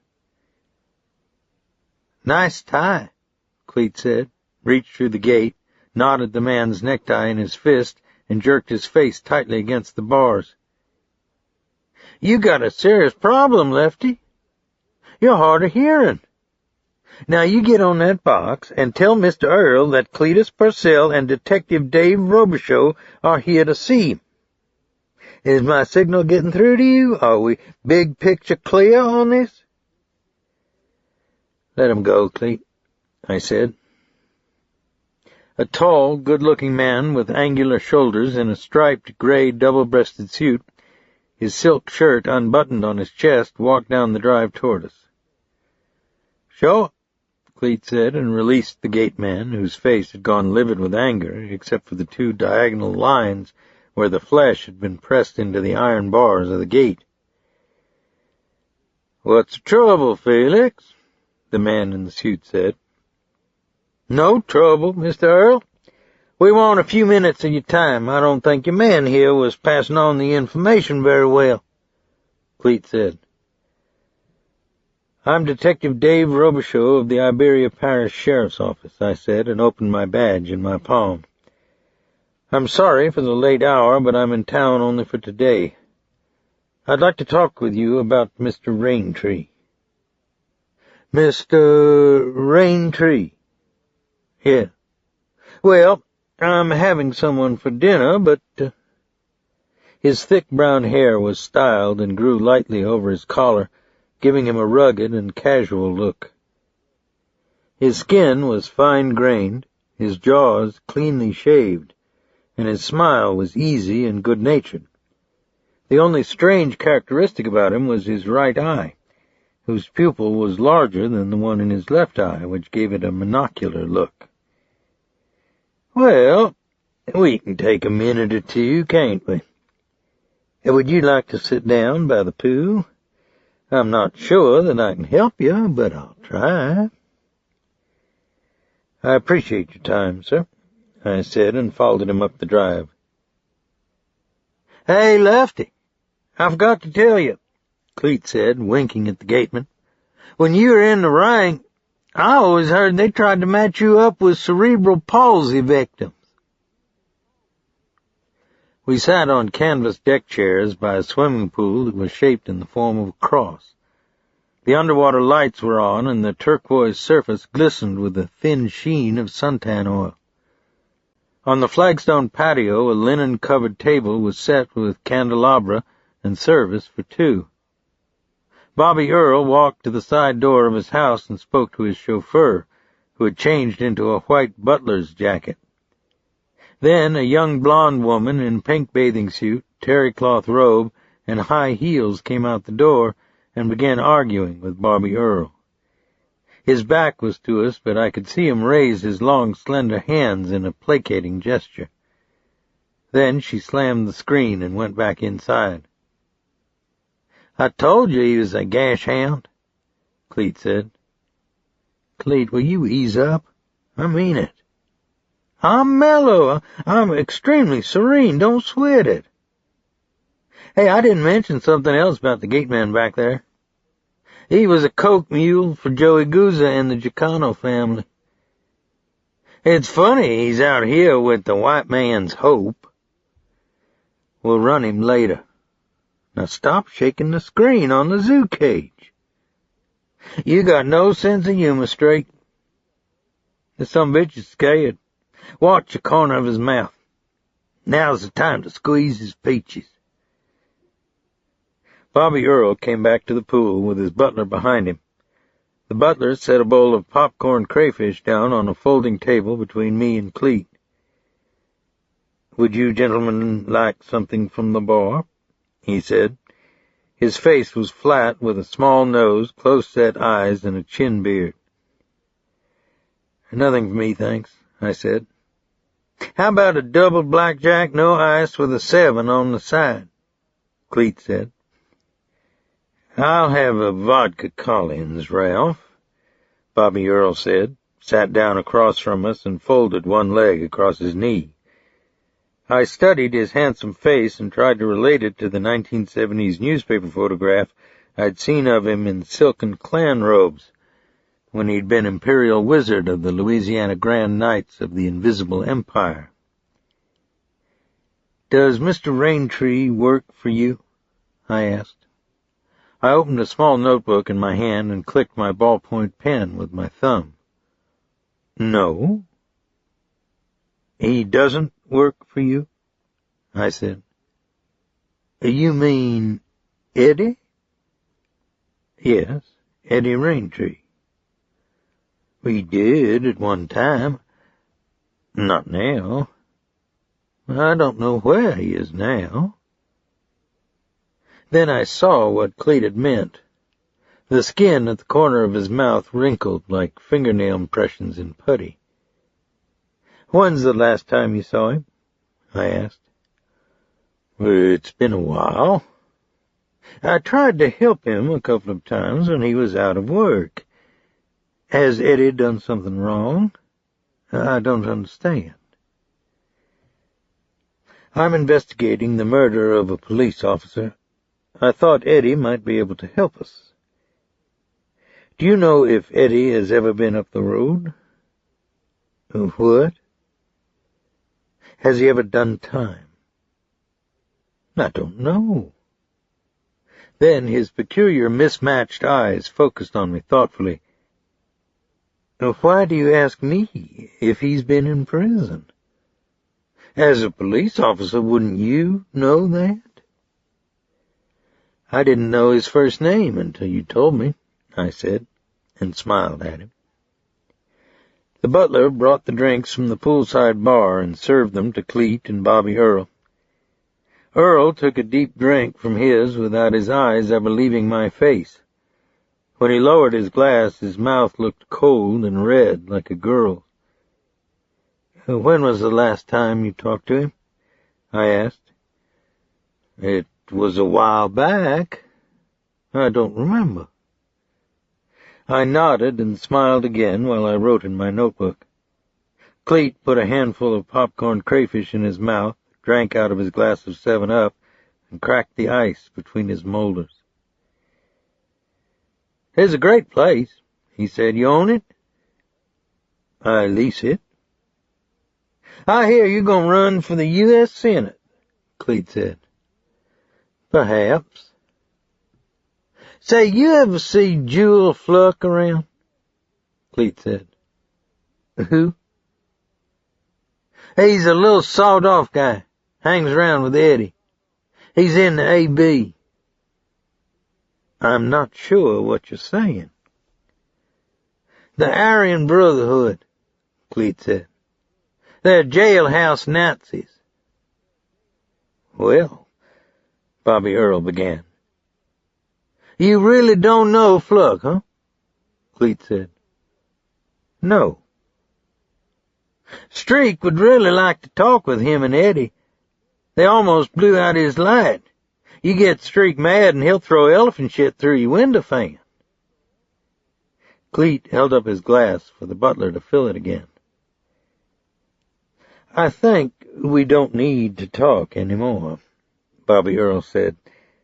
I'm not sure why you're here anyway. I have the feeling you'd like to provoke something. Here's my business card, Mr. Earl, I said, but I'll be back in touch one way or another. How's Eddie's face? What? He had a lot of splinters in it the last time I saw him. Do you know why he'd want to tear up your brother-in-law's house? Now you listen. He and 2 others executed a policeman. They blew his brains all over a basement floor at point-blank range, I said. You better think up some better bullshit the next time cops come out to your house. The blood had drained out of his cheeks. Then a strange transformation took place in his face. The skin grew taut against the bone, and there was a flat, green-yellow venomous glaze in his eyes, the kind you see only in people who have successfully worked for years to hide the propensity for cruelty that lives inside them. You got in here when you shouldn't have. Now, you're on your way out, he said. That sounds serious. No J.D. refills? Cleet said. The butler rested his hand on the back of Cleet's chair. Through the banana trees, I saw the gate man walking across the lawn toward us. I stood up to go. Cleet lit a cigarette and flipped the match into the swimming pool. It was deep dusk now, and the trees were swimming with fireflies. Don't crowd the plate, he said, his eyes looking straight ahead. The butler looked at Bobby Earl, who nodded his head negatively and rose from his chair. I get it, Cleet said, rising also, his grin back in place. You're cutting us some slack. Otherwise, the hired help might just stomp the shit out of us. But this ain't nigger town, and it's no time for bad press, right? I've changed my mind about you, Mr. Earl. You've got real Kool-Aid, I dig it. He blew cigarette smoke at an upward angle into the violet air and gazed approvingly around the grounds. What a place! I've been in the wrong line of work. Then the butler fitted his hand around Cleet's biceps to point him toward the driveway. Cleet pivoted and lifted his huge fist into the butler's stomach. It was a deep, unexpected blow in the soft place right under the sternum, and the butler's face went white with shock. His mouth gasped and his eyes locked open as big as $50. Then Cleet grabbed him by the back of his jacket and threw him spread-eagled across the table that had been set for two. Back off, Cleet, I said. Yeah? Take a look at the lollipop our man's got in his pocket. He held up a leather-hided slapjack in one hand and tossed it over his shoulder into the pool. Let's see what other items Bonzo's holding. How about this? .25 caliber Beretta. What we gonna do with this, fuckhead? The side of the butler's face was pressed flat against the table. Spittle dripped into his chin beard. Answer me, you think this is Beirut? Cleet said, his hand tight on the back of the butler's neck. Then he straightened his back, released the clip from the pistol's magazine, ejected the round in the chamber, and sailed the pistol over a hedge. He threw the clip and the ejected round into the pool. The gate man's eyes flicked back and forth between us and Bobby Earl. Then he stepped hesitantly out on the flagstones, the skin around his mouth tight with expectation. You don't get paid enough money for it, partner, I said. You want me to call the cops, Mr. Earl? He said. Bobby Earl didn't answer. Instead, he looked at me. You've made a grave mistake, he said. The pupil in his right eye was round and black, like a large broken drop of India ink. I don't think so, I said. I think you're dirty. I think you're involved with the death of a police officer. In Louisiana, you don't skate when you kill a cop. Do some research on the Red Hat and find out who they processed through there. The what? The rim below his right eye was red and trembling with anger. The Red Hat House. You're in the legislature. Call up at Angola and check it out. They used to have a sign on one wall that said, "This is where they knock the fire out of your ass." I think they meant it. Cleet and I walked across the lawn toward my truck. I looked back over my shoulder before I opened the door. Bobby Earl was staring after us, his face bathed in the yellow-red light of a flaming gas torch by the pool. The blonde girl in the pink swimsuit and terry-cloth robe clung to his arm like a frightened acolyte. her mouth a silent O. The 1970s photograph of Bobby Earl in silken robes, a cross crawling with fire in the background, no longer seemed out of place and time. Chapter 4. The house was dark when I got back home. I looked in on Alifair, who was sleeping with a thumb in her mouth and her stuffed frog on the pillow next to her. Her room was filled with souvenirs from our vacation trips to Houston, Key West, Biloxi, and Disney World. An Astros space helmet, a Donald Duck cap with a quacking bill, conch shells, dried starfish, a huge inflated Goofy figure, rows of sand dollars, a coral-encrusted cannonball that I'd chopped out of 7 Mile Reef. I took her thumb out of her mouth and stroked her hair when her eyes fluttered temporarily awake. Then I latched her screen window, which had become part of a silent conspiracy 3 or 4 nights a week when she forgot to hook it after letting Tripod in her room against house rules. Then I undressed in the main bedroom and sat on the side of the bed in my skivvies next to Bootsy's sleeping form. The sky had cleared and the pecan trees clicked with moonlight in the breeze off the bayou. I could smell the fecund odor of bream spawning in the marsh. In the distance I heard a freight train blowing down the line. I tried to let go of the day's concerns, let all the heat and fatigue and anger drain out of my hands and feet. But I was genuinely wired, wrapped so tight that my skin felt like a prison. I could hear the tiger pacing in his cage, his paws softly scudding on the wire mesh. His eyes were yellow in the darkness, his breath as fetid as meat that had rotted in the sun.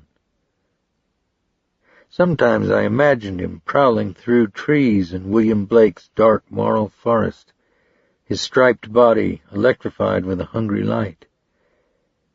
But I knew that he wasn't the poet's creation.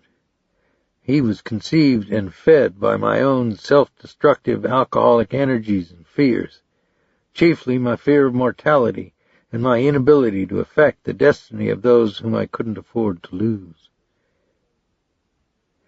Then Bootsy rolled against me, and I felt her hand brush my thigh and touch my sex.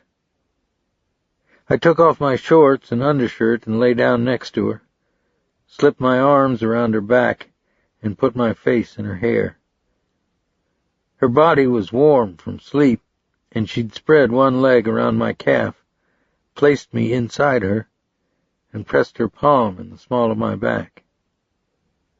When we made love, I always had several images in my mind of Bootsy, and I never saw her as one person, maybe because we'd both known each other since we were 19. I remembered her in an organdy evening dress and the bright redness of her sunburned shoulders under the Japanese lanterns when we first met at a college dance out on Spanish Lake. I saw the fearful innocence in her face when we lost our virginity together in my father's boathouse, the rain dripping out of the cypress trees into the dead water as loudly as the beating of our hearts.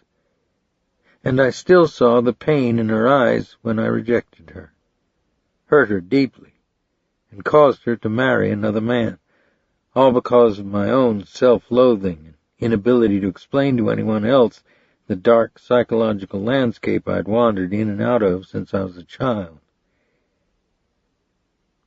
But just as Alifair had been given to me in a wobbling bubble of air below the Gulf's surface, I believed my higher power had given me back Bootsy when I'd lost all claim to her, had undone my youthful mistakes for me, and had made that wonderful summer of 1957 as immediate and tangible and ongoing as the 4 o'clocks that bloomed nightly under the moon on Bayou Teche.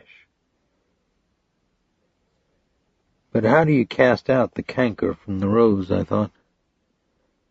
Then she put both her legs in mine, held me tightly inside her, her mouth open and wet against my cheek, and in my mind's eye I saw a wave bursting in a geyser of foam against the hard outline of a distant jetty, a coral boulder ripping loose from the ocean's floor, and a flurry of silver ribbon fish rising from the mouth of an underwater cave.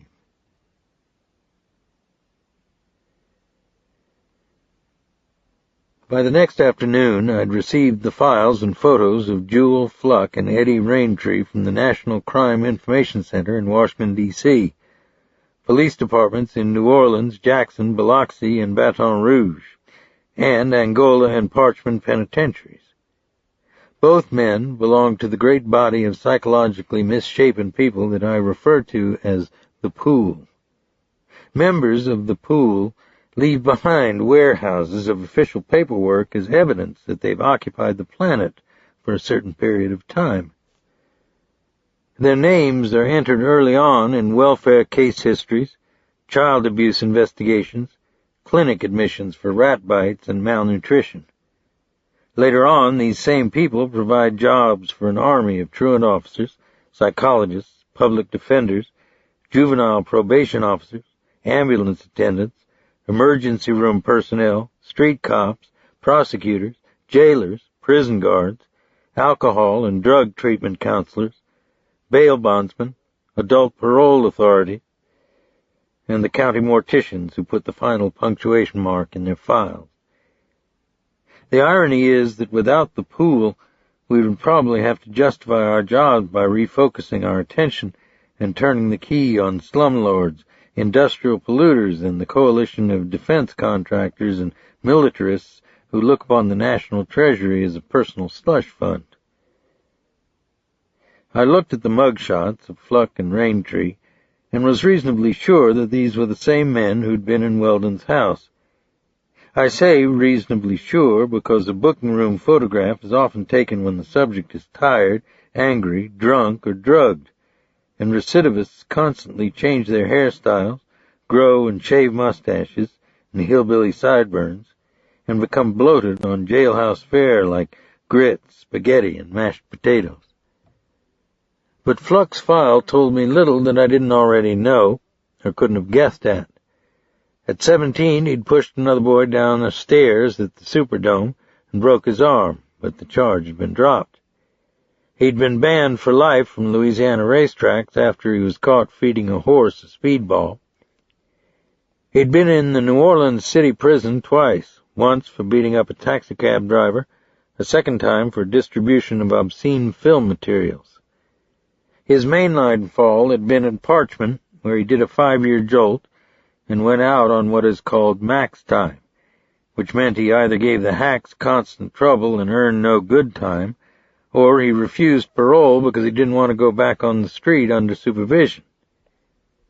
But because he'd gone out on max time, Parchman had no address for him, and he hadn't been arrested again in the 2 years since his discharge.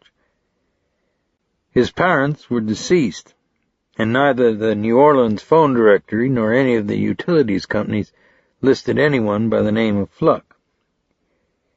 Eddie Raintree's photo stared at me out of his file with a face that had the moral depth and complexity of freshly poured cement. He had a 6th-grade education, a dishonorable discharge from the Marine Corps, and never had a more skilled job than that of fry cook and hod carrier. He'd been in the Calcasieu, West Baton Rouge, and Ascension parish prisons for bigamy, check writing, arson, and sodomy with animals.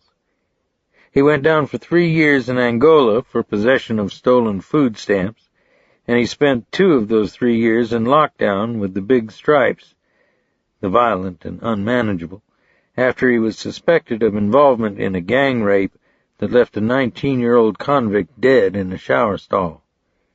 He, like Jewel Fluck, had gone out max time 3 years ago, and there was no current address for him. But at the bottom of Raintree's prison sheet was a notation that Captain Delbert Bean had recommended that this man be reclassified as a big stripe and that no good time be applied toward his early release from the farm.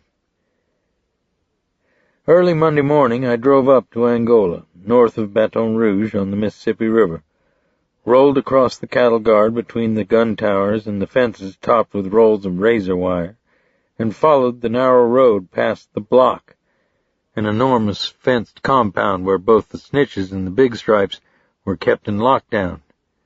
Through fields of sweet potatoes and corn and freshly plowed acreage that dipped all the way down to the river basin. I passed the old prison cemetery where those who die while incarcerated do Angola time for all eternity. The bulldozed and weed-growed foundations of the sweat boxes on Camp A. There'd been 2 of them, upright, narrow cast-iron places of torment, with a hole the diameter of a cigar to breathe through, the space so tight that if a convict collapsed, his knees and buttocks would wedge against the walls.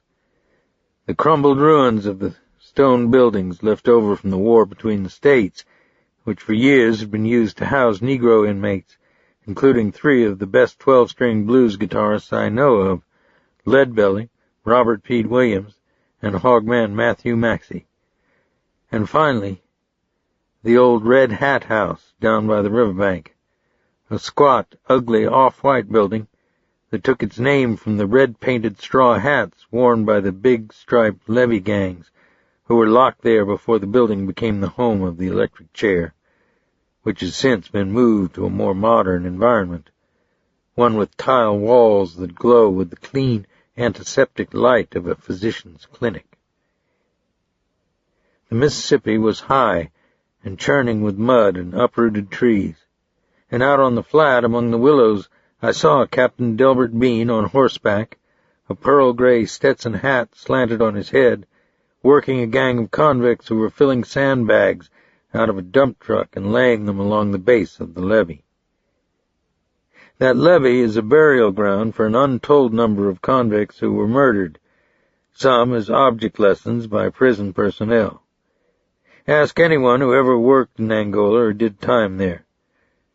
I won't use their names, but there used to be 2 old-time gun bulls, brothers, who would get sodden and mean on corn whiskey, sometimes take a nap under a tree, then awake, single out some hapless soul, tell him to start running, and then kill him. Delbert Bean was a dinosaur left over from that era. He'd been a prison guard for 47 years, and I don't believe that in his life he'd ever traveled farther away from the farm than New Orleans or Shreveport. He had no family or friends that I knew of, no external frame of reference, little knowledge of change in the larger world. His eyes were a washed-out blue, his skin covered with brown spots the size of dimes, his liver eaten away with cirrhosis. His stomach looked like a watermelon under his long-sleeved blue shirt. The accent was North Louisiana hill country, the voice absolutely certain when he spoke, and the face absolutely joyless. He wasn't a man whom you either liked or disliked. He'd been jailing most of his life, and I suspected that at the center of his existence was a loneliness and perversion so great that if he ever became privy to it, he would blow his brains all over the ceiling of the little frame house where he lived with others like himself in the Free People's compound. He handed the reins of his horse to a black inmate and walked with a cane up a path through the willows toward me. The bottom of the cane was seated inside a 12-inch steel tube. A briar pipe protruded from inside the holster belt of his chrome-plated 9mm automatic. He shook hands with the limpness of a man who wasn't used to social situations, filled his pipe, and pushed the tobacco down with his thumb while his eyes watched the men filling and hefting sandbags below us. I'd known him for 15 years, and I didn't once remember his addressing me by name. "Eddie Raintree," he said, acknowledging my question. "Yeah, he was one of mine. What about him?" "I think he helped kill a deputy sheriff. I'd like to run him to ground, but I'm not sure where to start." He lit his pipe and watched the smoke drift off into the wind. "His kind used to run their money through their pecker on beer and women. Now they do it with dope. I caught him and another one once cooking down some blues to shoot in an eyedropper. They was using the edge of a dollar bill for an insulator. No more sense than God give a turnip. Was he in any racial beefs? When you got nigger and white boys in the same cage, there ain't any of 'em wouldn't cut each other's throats. Do you know if he was in the A.B.? The what? The Aryan Brotherhood? We ain't got that in here. That's funny. It's a fashion everywhere else. I tried to smile, but he wasn't given to humor about his job. Let me sit down. My hip's hurting, he said. He raised his cane in the air and shouted, Walnut! A mulatto convict, his denim streaked with mud and sweat, dropped his shovel and picked up a folding chair, ran it up the incline, and popped it open for the captain. Tell Mr. Robicheaux what you're in for, the captain said. Sir? You heard me. The convict's eyes focused on a tree farther down the levee. Murder, 2 counts, he said quietly. Whose murder? The captain said. My kids. They say I shot both my kids. That's what they say. Get on back to work. Yes, sir. The captain waited until the convict was back down the mud flat, then said, pointing with the steel tip of his cane, See that big one yonder? The one flinging them bags up on the levee? He raped an 85-year-old woman, then snapped her neck. You tell these white boys they're going to have to sell with niggers like them to out yonder, or they'll lose their good time. What do you think's going to happen? I'm not following you. He drew in on his pipe, his eyes hazy with a private knowledge. It was overcast, and his lips looked sick and purple against his liver-spotted skin. We had 2 white boys shanked in the block this year, he said. One a trustee, one a big stripe. We think the same nigger got both of 'em, but we can't prove it. If you was a white person living up there, what would you do? So maybe there's something like the A.B. in Angola? Call it what you want. They got their ways. Goddamn Supreme Court caused all this. He paused, then continued. They carve swastikas, crosses, lightning bolts on each other. Pour ink in the swords. The black boys don't tend to mess with them then. Wait a minute. I'll show you something. Shorty, get up here. Yeah, boss. A coal-black convict with a neck like a fire hydrant, his face running with sweat, heaved a sandbag against the levee and lumbered up the incline toward us. What Boss Gilbo put you in isolation for? Captain asked. Fighting, boss. Who was you fighting with, Shorty?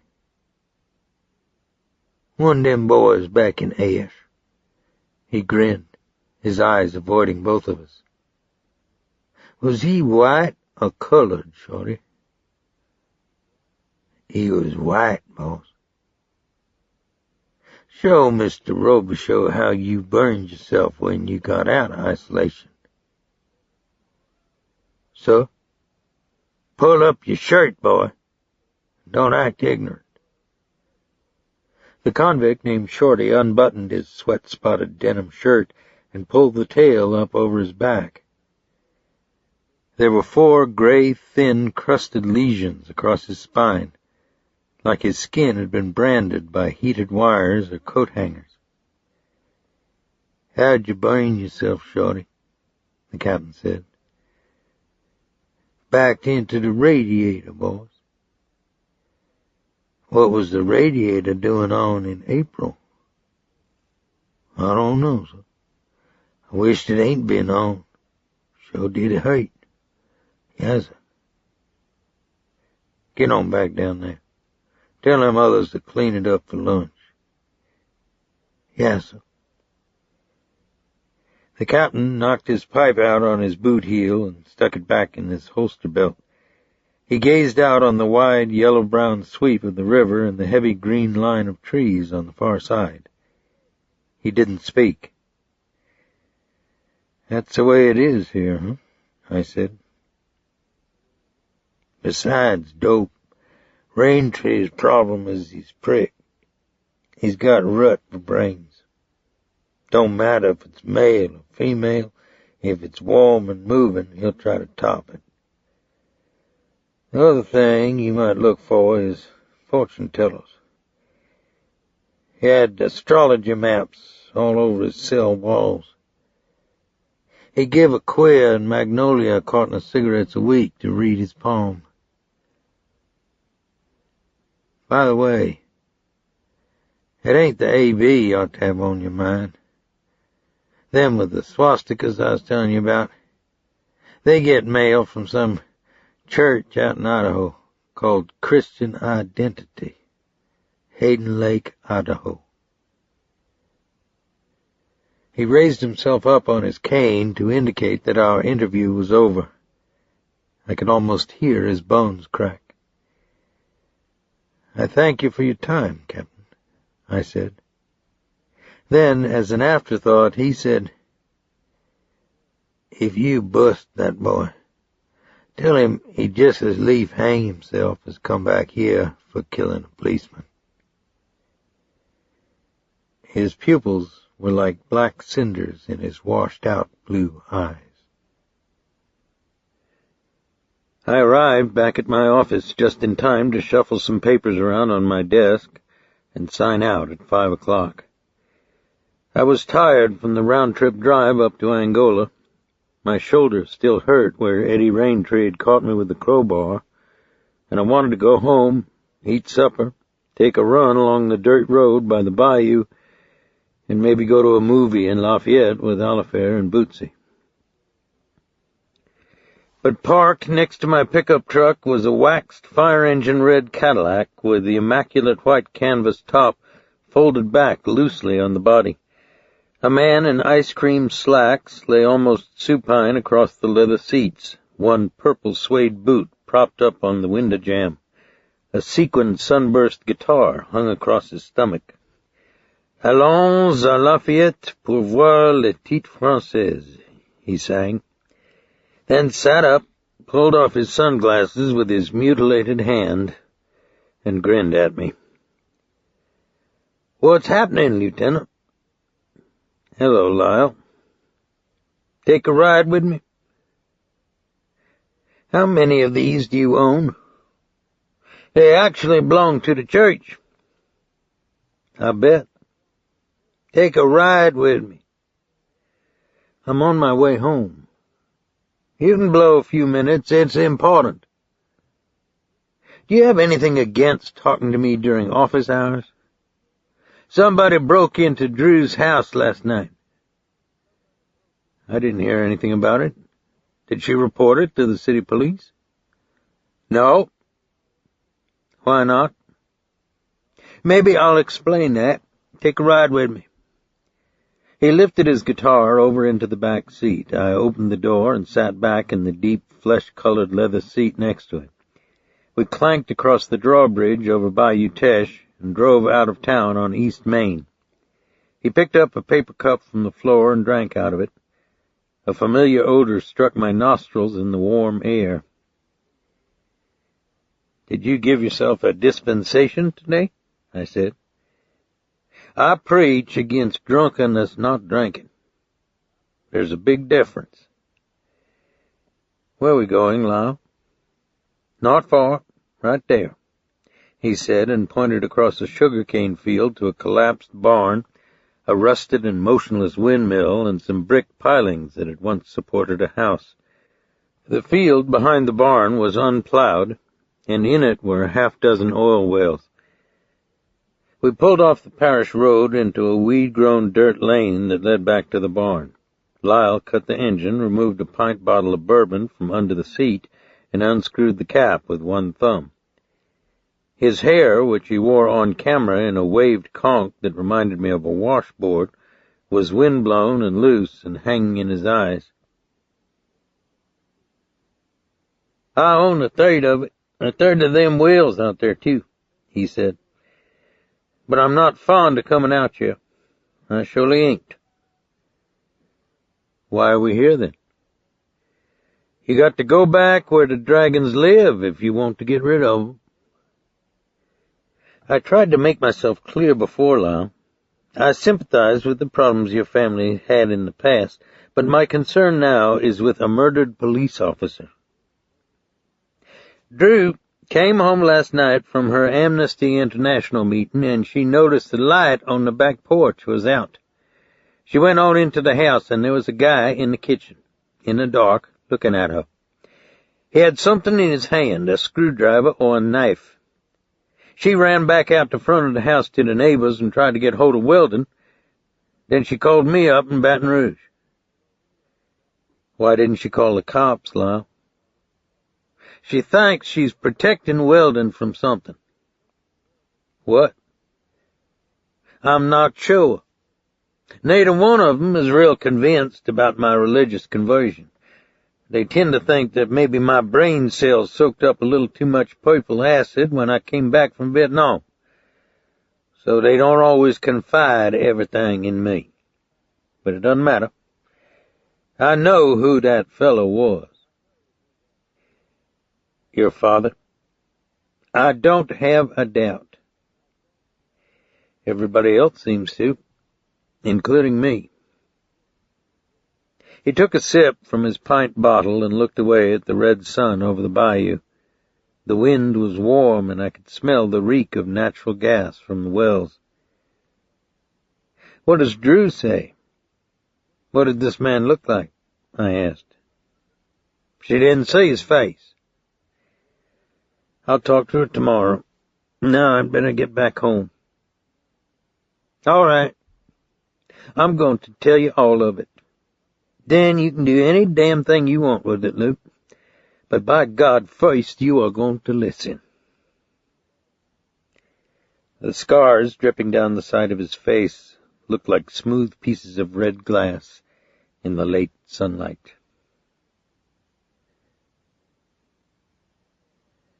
Chapter 5. And this is the way Lyle told it to me, or as I've reconstructed it. His mother had come home angry from a waitress job in a beer garden on a burning July afternoon, and without changing out of her pink uniform, she'd begun butchering chickens on the stump in the backyard, shucking off their feathers in a cauldron of scalding water. The father, Maurice, came home later than he should have, parked his pickup by the barn, and walked naked to the waist through the gate with his wadded shirt hanging out the back pocket of his Levi's. His shoulders, chest, and back were streaked with sweat and black hair. The mother sat on a wood chair with her knees apart in front of the steaming cauldron, her forearms covered with wet chicken feathers. Headless chickens flopped all over the grass. I know you've been with her. They were talking at the beer joint like you some kind of big ladies' man, she said. I ain't been with nobody, he said, except with them mosquitoes I've been slapping out on that marsh. You said you'd leave her alone. Your children go inside. That gonna make your conscience right, 'cause you send them kids off you? She gonna cut your throat one day. She been in the crazy house in Mandeville. You gonna see, Maurice. I ain't seen her.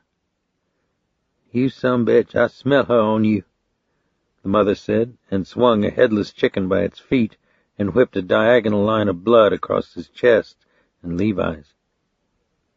You ain't gonna act like that in front of my children, you, he said, and started toward her. Then he stopped. I said y'all get inside. This between me and her. Weldon and Lyle were used to their parents' quarrels, and they turned sullenly toward the house. But Drew stood mute and fearful under the pecan tree, her cat pressed flat against her chest. "Come on, Drew, come see inside. We're going to play with the Monopoly game," Lyle said. He tried to pull her by the arm, but her body was rigid, her bare feet immobile in the dust. Then Lyle saw his father's large square hand go up in the air, saw it come down hard against the side of his mother's face, heard the sound of her weeping as he tried to step into Drew's line of vision and hold her and her cat against his body, hold the three of them tightly together outside the unrelieved sound of his mother's weeping. 3 hours later, her car went through the railing on the bridge over the Atchafalaya River. Lyle dreamed that night that an enormous brown bubble arose from the submerged wreck, and when it burst on the surface, her drowned breath stuck against his face as wet and rank as gas released from a grave. The woman, called Mattie, wore shorts and sleeveless blouses with sweat rings under the arms, and in the daytime she always seemed to have curlers in her hair. When she walked from room to room, she carried an ashtray with her, into which she constantly flicked her lipstick-stained Chesterfields. She had a hard, muscular body, and she didn't close the bathroom door all the way when she bathed. Once Lyle saw her kneeling in the tub, scrubbing her big shoulders and chest with a large, flat brush. The area above her head was crisscrossed with improvised clotheslines from which dripped her wet underthings. Her eyes fastened on his, and he thought she was about to reprimand him for staring at her, but instead her hard-boned, shiny face continued to look back at him with a vacuous indifference that made him feel obscene. If Verice was out of town on a Friday or Saturday night, she fixed the children's supper, put on her blue suit, and sat by herself in the living room listening to the Grand Ole Opry or the Louisiana hayride, while she drank apricot brandy from a coffee cup. She always dropped cigarette ashes on her suit and had to spot clean the cloth with dry cleaning fluid before she drove off for the evening in her old Ford coupe.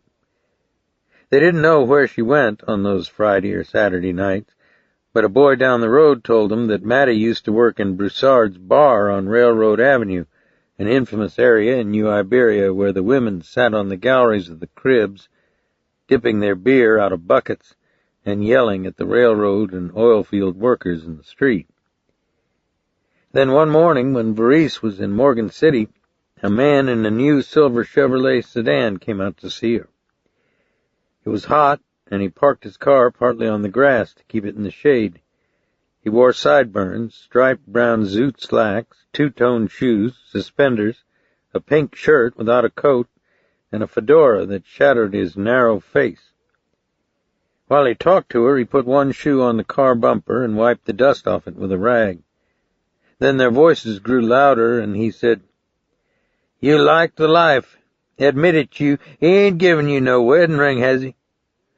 You don't bite a cow, no, when you can milk through the fence." "I am currently involved with a gentleman. I do not know what you are talking about. I am not interested in anything you are talking about," she said. He threw the rag back inside the car and opened the car door. "It's always trick, trade, or travel, darling," he said. "Same rules here as down on railroad. He done made you a nigger woman for them children, Mattie." "Are you calling me a nigger?" she said quietly. "Nope. I'm calling you crazy, just like everybody say you are. No, I take that back, me.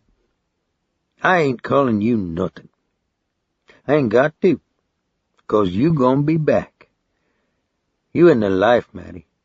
You be phoning me to come out here, bring you to the crib, rub your back, put some of that warm stuff in your arm again. Ain't nobody else do that for you, huh?" When she came back into the house, she made the children take all the dishes out of the cabinets, even though they were clean, and wash them over again. It was the following Friday that the principal at the Catholic elementary school called about a large welt on Lyle's cheek. Mattie was already dressed to go out. She didn't bother to turn down the radio when she answered the phone, and in order to compete with Red Foley's voice, she had to almost shout into the receiver. "Mr. Sonnier is not here," she said. "Mr. Sonnier is away on business in Port Arthur." "No, ma'am, I'm not the housekeeper. I'm a friend of the family who is caring for these children. There's nothing wrong with that boy that I can see." "Are you calling to tell me that there's something wrong? That I'm doing something wrong? What is it that I'm doing wrong? I would like to know that. What is your name?" Lyle stood transfixed with terror in the hall as she bent angrily into the mouthpiece, and her knuckles ridged on the receiver. A storm was blowing in from the Gulf. The air smelled of ozone, and the southern horizon was black with thunderclouds that crawled with white electricity. Lyle heard the wind ripping through the trees in the yard and pecans rattling down on the gallery roof like grape shot. When Mattie hung up the phone, the skin of her face was tight against the bone, and one liquid eye was narrowed at him like someone aiming down a rifle barrel.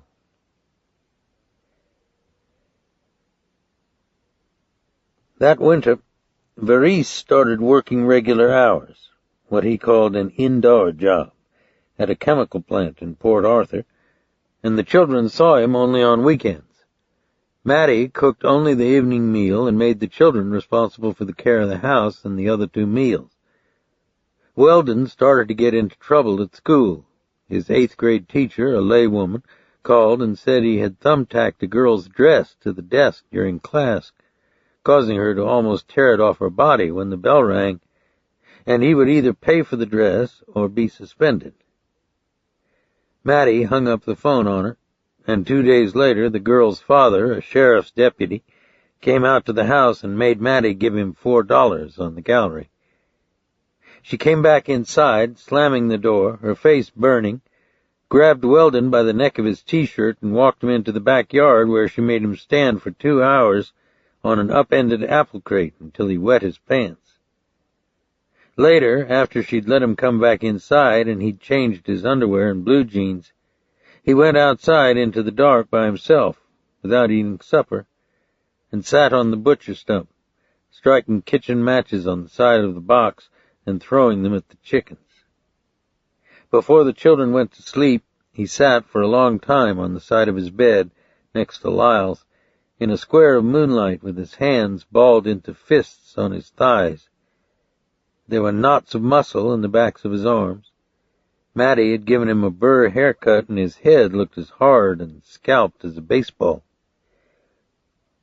"Tomorrow's Saturday. We're going to listen to the LSU Rice game," Lyle said. "Some colored kids saw me from the road and laughed. I don't care what they did. You're brave, Weldon. You're braver than any of us. I'm going to fix her." His voice made Lyle afraid. The branches of the pecan trees were skeletal, like gnarled fingers against the moon. "Don't be thinking like that," Lyle said. "It'll just make her do worse things. She takes it out on Drew. She made her kneel in the bathroom corner because she didn't flush the toilet." "Go to sleep, Lyle," Weldon said. His eyes were wet. "She hates us because we let her. We asked for it. You get hurt when you don't stand up, just like Mama did." Lyle heard him snuffing in the dark. Then Weldon lay down with his face turned toward the opposite wall. His head looked carved out of gray wood in the moonlight. 3 days later, the school principal saw the cigarette burn on Drew's leg in the lunchroom and reported it to the social welfare agency in town. A consumptive rail of a man in a dandruff-flecked blue suit drove out to the house and questioned Mattie on the gallery, then questioned the children in front of Mattie. Drew told him she'd been burned by an ember that had popped out of a trash fire in the backyard. He raised her chin with his knuckle. His black hair was stiff with grease. "Is that what happened?" he asked. "Yes, sir." The burn was scabbed and looked like ringworm on her skin. He smiled and took his knuckle away from her chin. "Then you shouldn't play next to the fire," he said. "I would like to know who sent you out here," Mattie said. "That's confidential." He coughed on the back of his hand, "And to tell you the truth, I don't really know. My supervisor didn't tell me." He coughed again, this time loud and hard, and Lyle could smell his deep-lung nicotine odor. "But everything here looks all right." Weldon's eyes were as hard as marbles, but he didn't speak. The man walked with Mattie to his car, and Lyle felt like doors were slamming all around them. She put her foot on the man's running board and propped one arm on his car roof while she talked, so that her breasts were uplifted against her blouse and her knees were wide-spaced below the hem of her dress. "Let's tell him," Lyle said. "Are you kidding? Look at him. She could make him eat her shit with a spoon," Weldon said. It was right after first period the next morning that they heard about the disaster at Port Arthur. A ship loaded with fertilizer had been burning in the harbor, and while people on the docks had watched firefighting boats pumping geysers of water onto the ship's decks, the fire had dripped into the hold.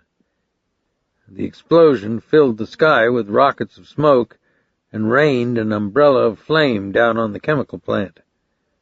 The force of the secondary explosion was so great that it blew out windows in Beaumont, 20 miles away.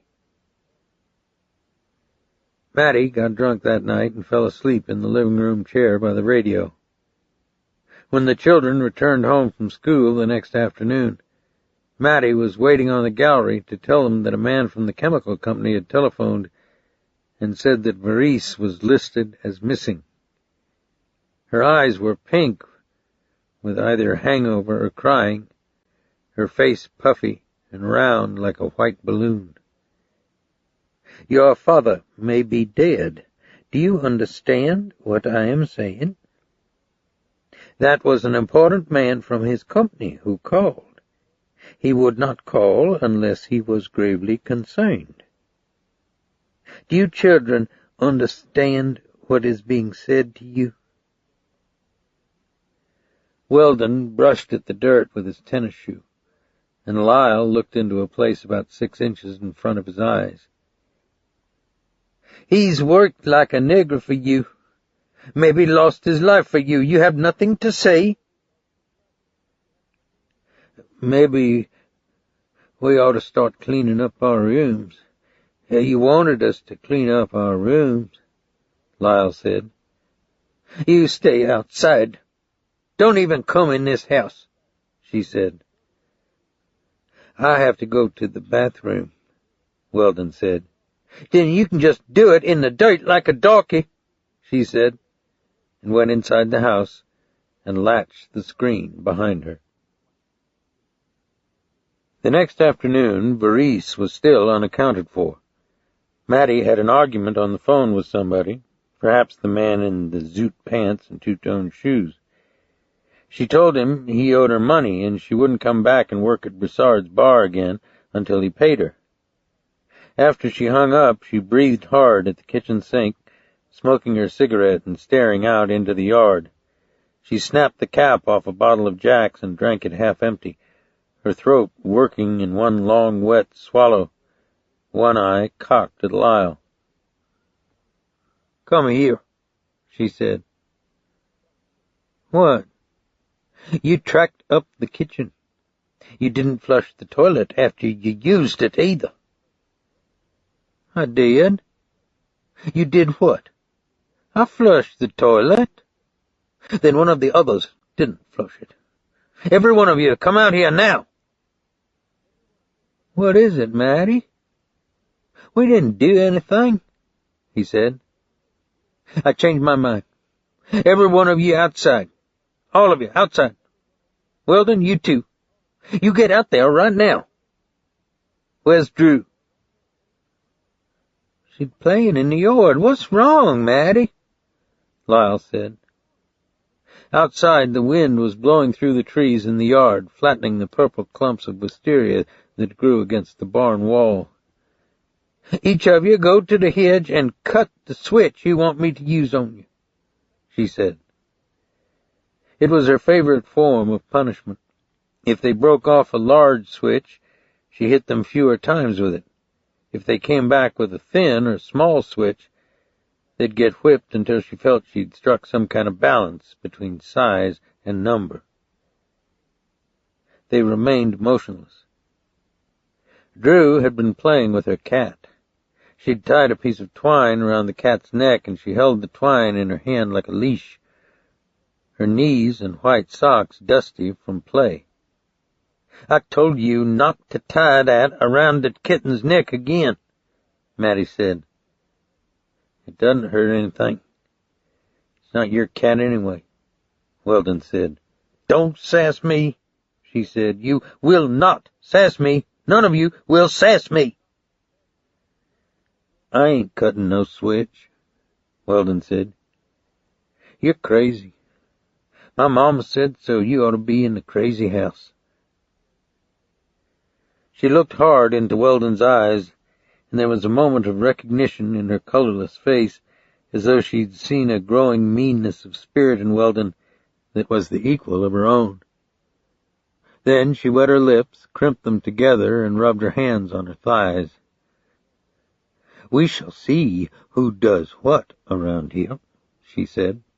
She broke off a big switch from the myrtle hedge and raked it free of flowers and leaves, except for one green sprig on the tip.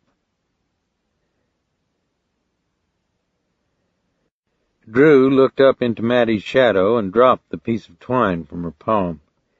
Maddie jerked her by the wrist and whipped her a half-dozen times across her bare legs. Drew twisted impotently from Maddie's fist, her feet dancing with each blow. The switch raised welts on her skin as thick and red as centipedes.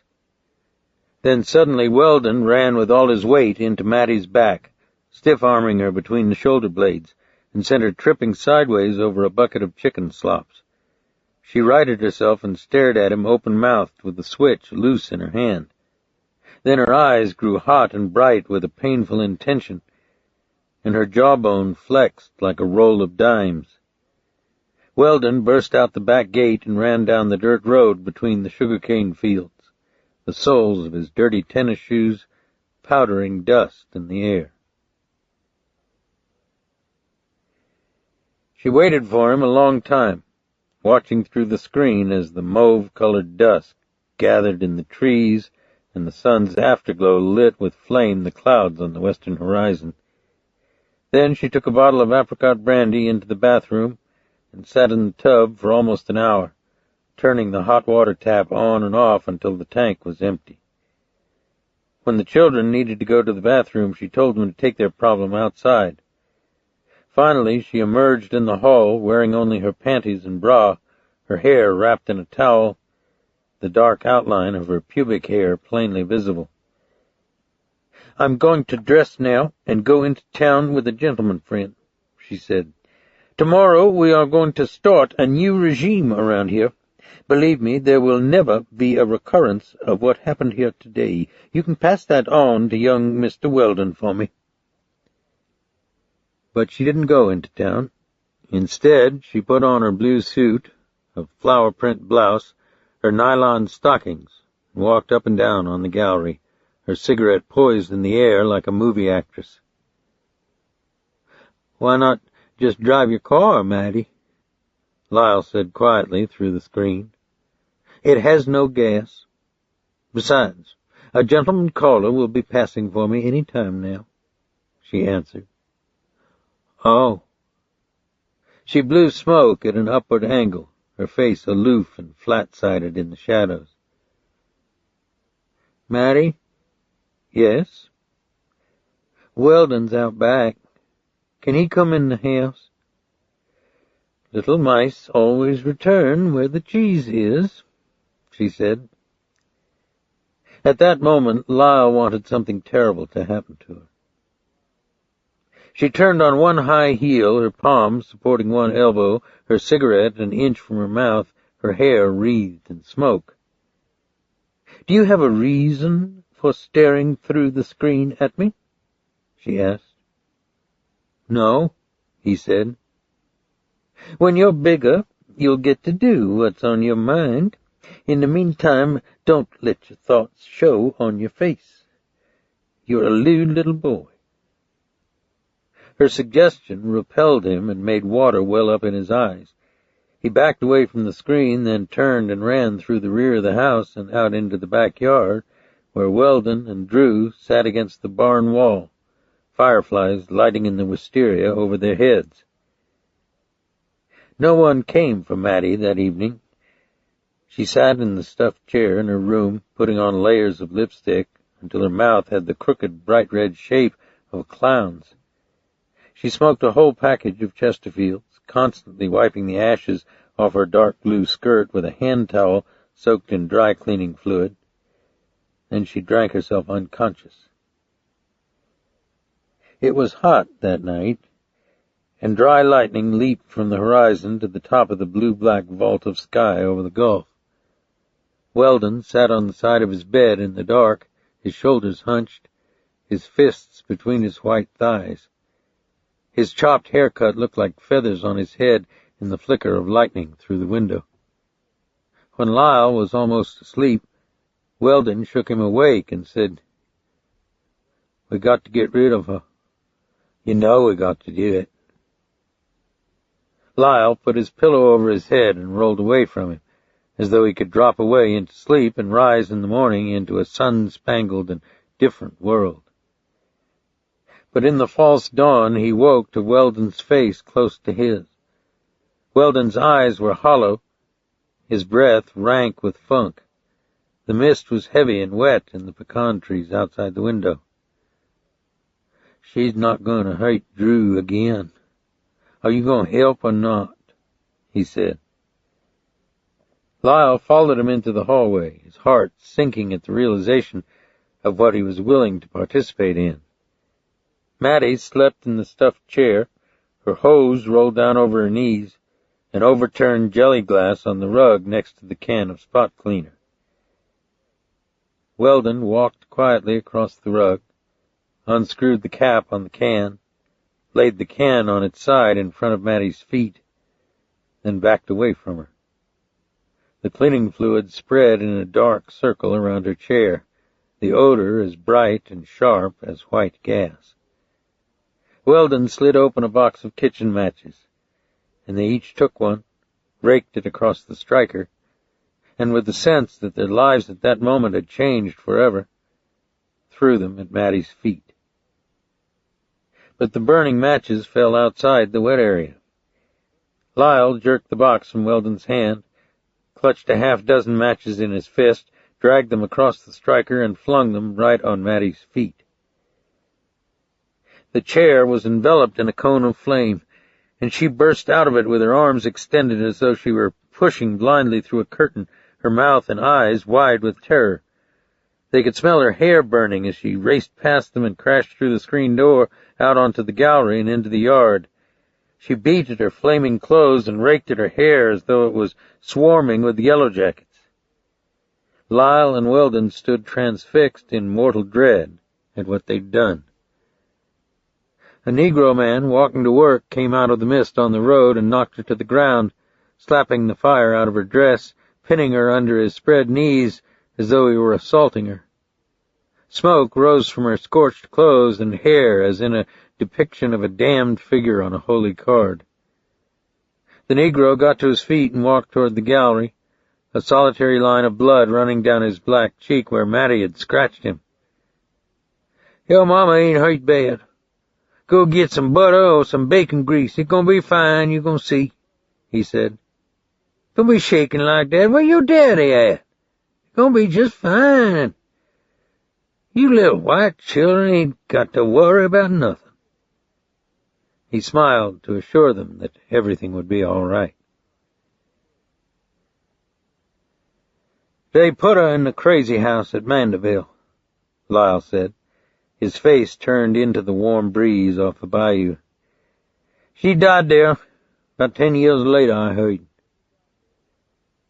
"And you've felt guilt about it all this time?" I asked.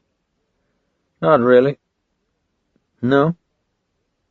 "We were kids. Nobody would help us. It was her or us. Besides, I think my sins are forgiven." "I don't know what to tell you, Lyle. I just don't believe that your father has reappeared after all these years to do y'all harm. People just don't come back after that long for revenge." He sipped from his bottle and shook his head sadly. "The son of a book was evil. If ever Satan took a human form, it was my old man," he said. "Well, I'll have a talk with Drew about the intruder. But I want to ask you something else while we're out here." "Go ahead, I got no secrets."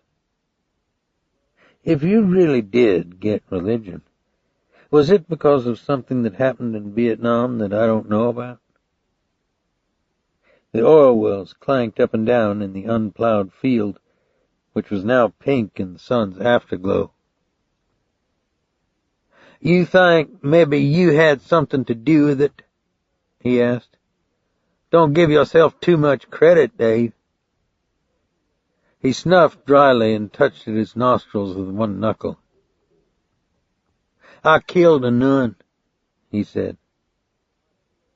"You did what?" "I never told you about it. I climbed down into what I thought was a spider hole, but one tunnel went off into a room that they must have used as an aid station because there were bloody field dressings all over the floor. I saw something go across the door, and I opened up. It was a nun, white woman. There were 2 of them in there. The other one was huddled up against the wall, trembling all over. They must have been from the school in the ville. You remember there were some French nuns in that one ville?" I nodded silently. "When I climbed back up, Charlie had started firing, and a captain had called in the arty," he said.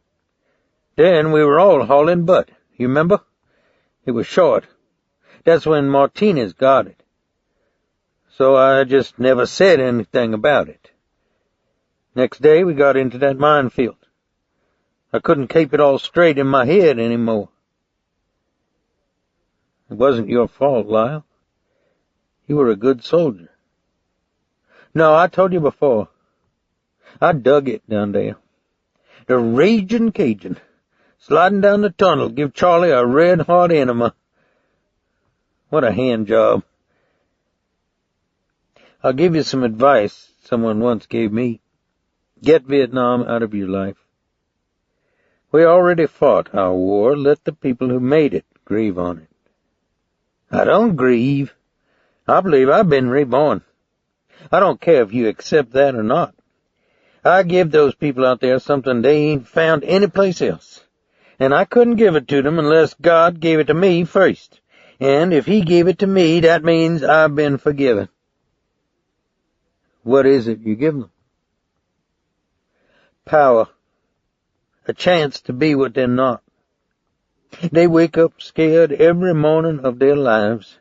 I showed them it doesn't have to be that way anymore. I grew up uneducated in foster homes, hustled drugs on the street, spent time in a couple of jails, washed dishes for a living with this crippled hand.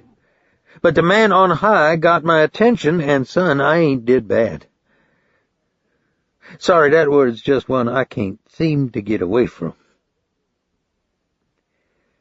"That sounds a little bit vain, Lyle."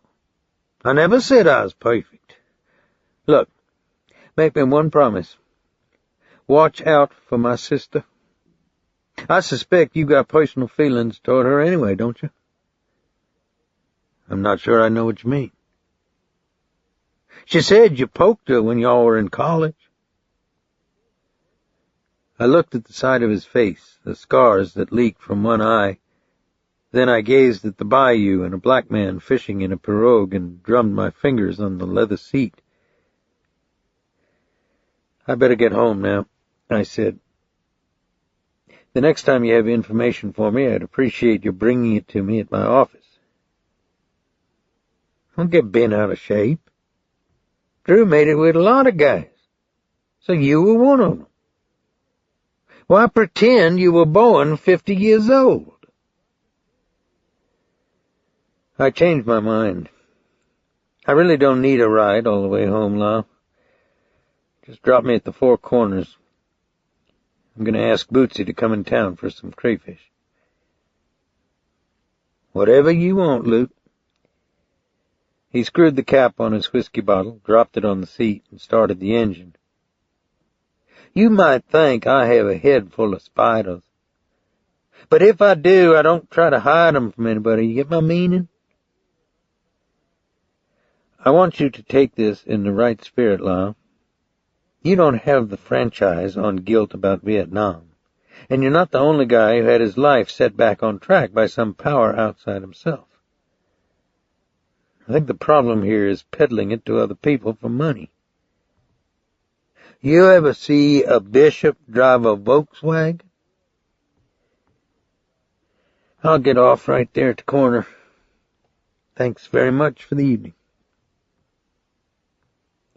I stepped out onto the gravel road, closed the car door, and walked toward a clapboard bar that vibrated with the noise from inside. Lyle's fire-engine red convertible grew small in the distance, then disappeared in the purple shadows between the sugarcane fields. I had to wait to use the payphone in the bar, and I drank a 7-Up at a table in the corner and watched a drunk, black-haired girl in blue jeans dance by herself in front of the bandstand. Her undulating, slim body was haloed in cigarette smoke. I hadn't meant to be self-righteous with Lyle.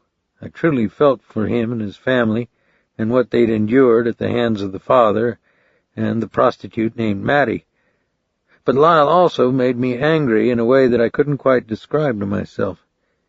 It wasn't simply that he pandered to an audience of ignorant and fearful people, or that he misused the money they gave him. It went even deeper than that. Maybe it was the fact that Lyle had truly been inside the firestorm, had seen human behavior at its worst and best, had made a mistake down in a tunnel that perhaps beset his conscience with a level of pain that could only be compared to having one's skin ripped off in strips with a pair of pliers. And he sold it all as cheaply as you might market the plastic flowers that adorned the stage of his live TV show. Yes, that was it, I thought. He'd made a meretricious enterprise out of an experience that you share with no one except those who've been there too. I don't believe that's an elitist attitude either. There are events you witness or in which you participate that forever remain sacrosanct and inviolate in memory, no matter how painful that memory is, because of the cost that you or others paid in order to be there in that moment when the camera lens clicked shut. How do you tell someone that a drunk blue-collar girl dancing in a low-rent Louisiana bar, her black hair curled around her neck like a rope, makes you remember a dead Vietnamese girl on a trail 3 clicks from her village? She wore sandals, floppy black shorts, a white blouse, and she lay on her back with one leg folded under her, her eyes closed as though in sleep. The only disfiguration in her appearance, a dried stream of blood that curled from the corner of her mouth like a red snake. Why was she there? I don't know. Was she killed by American or enemy fire? I don't know that either. I only remember that at the time I wanted to see a weapon near her person, to believe that she was one of them. But there was no weapon, and in all probability she was simply a schoolgirl returning from visiting someone in another village when she was killed. That was my 3rd day in country. That was 26 years ago. I had news for Lyle. He might be honest about the spiders crawling around in his head, but he wouldn't get rid of them by trying to sell them through a television tube. You offer them the real thing, Brother Lyle. You tell them the real story about what happened over there, and they'll put you in a cage and take out your brains with an ice cream scoop. Chapter 6.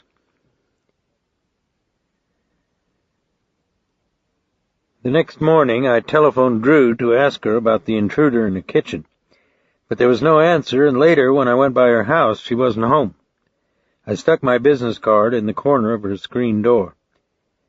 As I drove back down East Main under the oaks that arched over the street, I saw her jogging along the sidewalk in a T-shirt and a pair of purple shorts, her tan skin glistening with sweat. She raised her arm and waved at me, her breasts big and round against her shirt, but I didn't stop. She could call me if she wanted to, I told myself. I drove home for lunch and stopped my pickup at the mailbox on the dirt road at the foot of my property. Among the letters and bills was a heavy brown envelope with no postage and my name written across it with no address. I cut the engine, sorted out the junk mail, then sliced open the brown envelope with my pocket knife. Inside were a typed letter and 20 $100 bills. The letter read, "We think this fell out of your pocket in Weldon Sonnier's house. We think you should have it back. The cop in the basement was an accident. Nobody wanted it that way. He could have walked out of it, but he wanted to be a hard guy. Sonnier is a Welsher and a prick. If you want to be his knothole, that's your choice. But we think you should mark off all this bullshit and stay in New Iberia. What you've got here is too large, with more down the road, maybe some business opportunities too, if we get the right signals. Let Sonnier drown in his own shit. If you don't want the money, blow your nose on it. It's all the same to us. We just wanted to offer you an intelligent alternative to being Sonnier's main local fuck." I replaced the $100 bills and the letter in the envelope, put the envelope in my back pocket, and walked down to the dock. Baptiste was squatted down on the boards in the sunlight, scaling a stringer of bluegill with a spoon. The sun was hot off the water, and sweat coursed down between the shoulder blades of his bare back. "Did you see someone besides the postman up by the mailbox?" I asked. He squinted his eyes in the glare and thought for a moment. The backs of his hands were shiny with fish mucus. "A man passed on a motorcycle," he said. "Did he stop?" "Yeah, I think he stopped. Yeah, he sure did." "What'd he look like?" "I ain't real sure. I ain't paid him much mind, Dave." "Something wrong?" "It's nothing to worry about." Baptiste tapped his spoon on the dock. "I remember he was dressed funny," he said. "He didn't have no shirt, but he wore them things on his pants. What do you call them things? You see them in the movies." I tried to visualize what he meant, but I was at a loss. I often was when I tried to talk with Baptiste in either English or French. "What movies?" I said. "The cowboy movies." "Chaps? Big leather floppy things that fit over the legs?" "Yeah, that's it. They was black, and he had tattoos on his back, and he had long hair, too." "What kind of tattoos?" "I don't remember that." "Okay, partner, that's not bad." "What ain't bad?" "Nothing. Don't worry about it." "Worry about what?" "Nothing. I'm going up to the house for lunch now. If you see this guy again, call me. But don't mess with him, okay?" "This a bad guy?" "Maybe." "This is a bad guy, but Baptiste ain't supposed to worry, no." "You something else, Dave. Lord, if you ain't." He went back to scraping the fish with a spoon. I started to speak again, but I'd learned long ago to leave Baptiste alone when I'd offended him by underestimating his perception of a situation. I walked up to the house, and Bootsy and I ate lunch on the redwood table under the mimosa tree in the backyard. She wore a flowered sundress and had put on lipstick and earrings, which she seldom did in the middle of the day. "How you like the sandwich?" she said. "It's really good." It was, too. Ham and onion and horseradish, one of my favorites. "Did something happen today?" "No, not really." "Nothing happened?" "Somebody put some money in our mailbox. It's a bribery attempt. Baptiste thinks it was a guy on a motorcycle, somebody with riding chaps and tattoos on his back. So kind of look out for him, although I doubt he'll be back." "Is this about Weldon Sonnier?" "Yeah. I think Cleet and I shook up somebody's cookie bag when we went to Bobby Earle's house." "You think Bobby Earle's trying to bribe you?" "No. He's slicker than that. It's probably coming from somewhere else, maybe somebody who's connected with him. I'm not sure." "You got a call from Drew Sonnier." "Oh? Why'd she call here, Dave?" "I left my card at her house this morning." "At her house? I see." "Lyle said somebody broke into her house." "Doesn't that involve the city police, not the sheriff's department?" "She didn't report it to them." "I see. So you're investigating?" I looked at the mallards splashing on the pond at the back of our property. "I promised Lyle I'd talk to her." "Lyle made you promise? Is that right? I had the impression that you had a low opinion of Lyle." "Ease up, Boots. This case is a pain in the butt as it is." "I'm sure that it is. Why don't we ask Drew over sometime? I haven't seen her in a long time." "Because I'm not interested in seeing Drew. I think she's very nice. I've always been fond of her." "What should I do, Boots? Pretend she's not part of this case?" "Why should you do that?" "I don't think you should do that at all." I could see the peculiar cast coming into her eyes, as though inside her head she had seen a thought or a conclusion that should have been as obvious to the rest of the world as it was to her. "Let's go to the track tonight," I said. "Let's do." "Will you call her this afternoon?" "I think you should." I tried to read what was in her eyes. The mood swings, the distorted and fearful perception took place sometimes as quickly as a bird flying in and out of a cage. "I might talk to her," I said, and put my hand on top of hers. "But I don't think she'll be much help in the case. The Sonniers don't trust other people, but I have to try to do what I can." "Of course you do, Dave. Nobody said otherwise." And she looked off at the periwinkles blowing in the shade next to the coulee. The light in her eyes was as private as a solitary candle burning in a church. "We'll take Alifair to Possum's for étouffée before we go to the track," I said. "Or maybe we can just come home and rent a movie." "That would be wonderful." "The sandwiches were really good. It's sure nice to come home and have lunch with you, Boots. Maybe after I close the drawer on this case, I might take leave of the department. We're doing pretty well at the dock." "Don't fool yourself. You'll never stop being a cop, Dave." I looked into her eyes again, and they were suddenly clear, as though the breeze had blown a dark object away from her line of vision. I squeezed her hand, rose from the wood bench, and went around behind her and kissed her hair and hugged her against me. I could feel her heart beating under my arms. At the office, I gave the sheriff the envelope containing the $2,000 and the unsigned letter.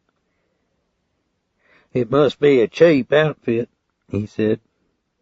"You'd think they'd pay a little more to get a cop on the pad." He had run a dry-cleaning business before he became sheriff.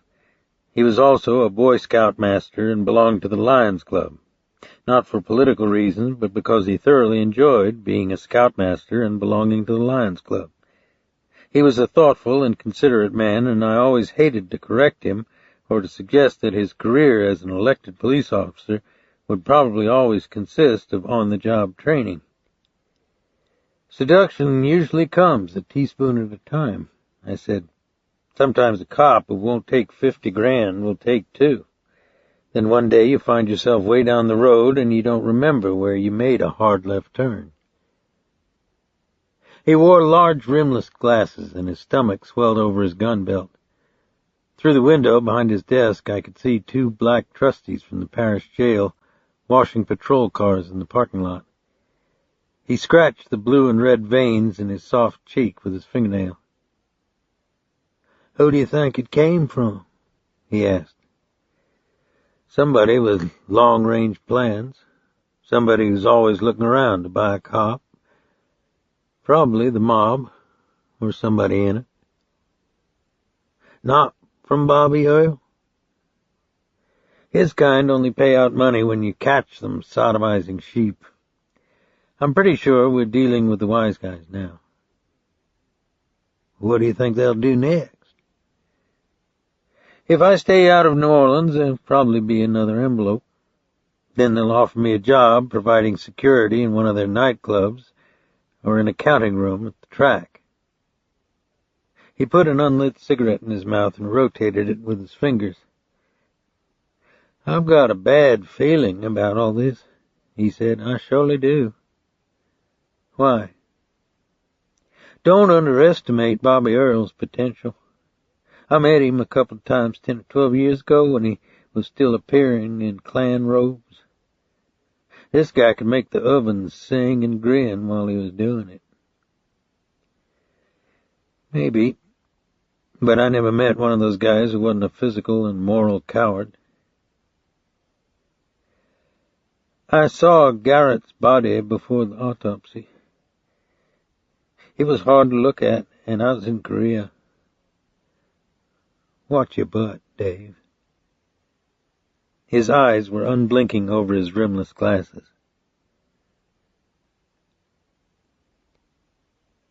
By 2 p.m. it was 95 degrees outside. The sunlight off the cement was as bright as a white flame. The palm trees looked dry and desiccated in the hot wind, and my own day was just warming up. I called Drew again, and this time she answered. I was ready to argue with her, to lecture her about her and Weldon's lack of cooperation in the case, even blame her for my difficulties with Bootsy at lunch. In fact, my opening statement was, "Who was this guy in your kitchen, Drew, and why didn't you report it?" I could hear her breathing in the receiver. "Lyle told you?" she said. "As well as Lyle can tell me anything without trying to sell glow-in-the-dark Bibles at the same time. I tell you the truth, Drew, I've pretty well had it with your family's attitude. I don't want to be unkind, but the 3 of you behave like y'all have been shooting up with liquid Drano." She was quiet again. Then I heard her begin to weep. "Drew?" But she continued to cry without answering, the kind of unrelieved and subdued sobbing that comes from deep down in the breast. "Drew, I apologize. I've had some bad concerns on my mind, and I was taking them out on you. I'm truly sorry for what I said. It was thoughtless and stupid." I squeezed my temples with my thumb and forefinger. "Drew?" I heard her swallow and take a deep breath. "Sometimes I'm not very smart," I said. You know I've always admired you. You have more political courage than anybody I've ever known. I don't know what to do. I've always had choices before. Now I don't. I can't deal with that. I don't understand. Sometimes you get caught. Sometimes there's no way out. I've never let that happen to me. Do you want to come into the office? Do you want me to come out there? Tell me what you want to do. I don't know what I want to do. I'm going to come over there now. Is that all right? I have to take the maid home, and I promised to stop by the market with her. Can you come out about 4? Sure. You don't mind? No, of course not. It doesn't make you uncomfortable? No, not at all. That's silly. Don't think that way. After I'd hung up the phone, I looked wanly at the damp imprint of my hand on the receiver. Were her tears for her brother or herself, I wondered. But then what right had I to be judgmental? Oh, Lord, I thought. I was almost out the door when the dispatcher caught me in the hallway.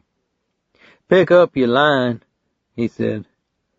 A sergeant in the 1st District in New Orleans has been holding for you. Take a message. I'll call him back. You better get it, Dave. He says somebody stomped the shit out of Cletus Purcell.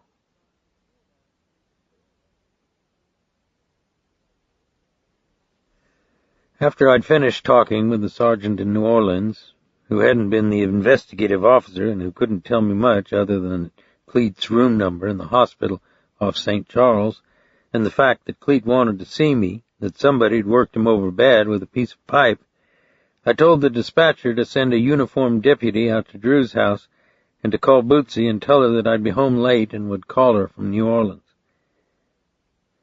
The wind was hot through my truck windows as I drove across the causeway over the Atchafalaya Marsh. The air tasted like brass, like it was full of ozone, and I could smell dead fish on the banks of the willow islands and the odor of brine off the Gulf. The willows looked wilted in the heat, and the few fishermen who were out had pulled their boats into the warm shade of the oil platforms that dotted the bays. I thought of an event, a low moment in my life, that had occurred almost 15 years ago. I'd been sent to Las Vegas to pick up a prisoner at the county jail and escort him back to New Orleans.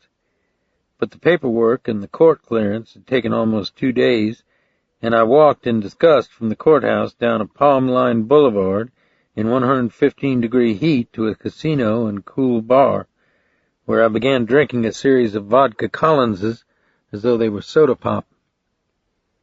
Then I had a blackout, and 7 hours disappeared from my day. I woke up in a rented car out on the desert about 10 p.m. My head and body as numb and devoid of feeling in connection with the day as if I'd been stunned from crown to sole with Novocaine, the distant neon city blazing in the purple cup of mountains. There was blood on my shirt and my knuckles, and a woman's compact was on the floor. My wallet was gone, along with my money, traveler's checks, credit cards, identification, and finally my shield and my .38 Special. I remembered nothing except walking from the bar to a 21 table with my drink in my hand and sitting among a polite group of players from Ocala, Florida. I drove trembling back to the hotel and tried to drink myself sober with room service Jim Beam. By midnight I went into the DT's and believed that the red message light on my phone meant that once again I'd received a long-distance call from the dead members of my platoon. When I finally became rational enough to pick up the receiver and talk to the desk clerk, I was told that I had a message from Cletus Purcell.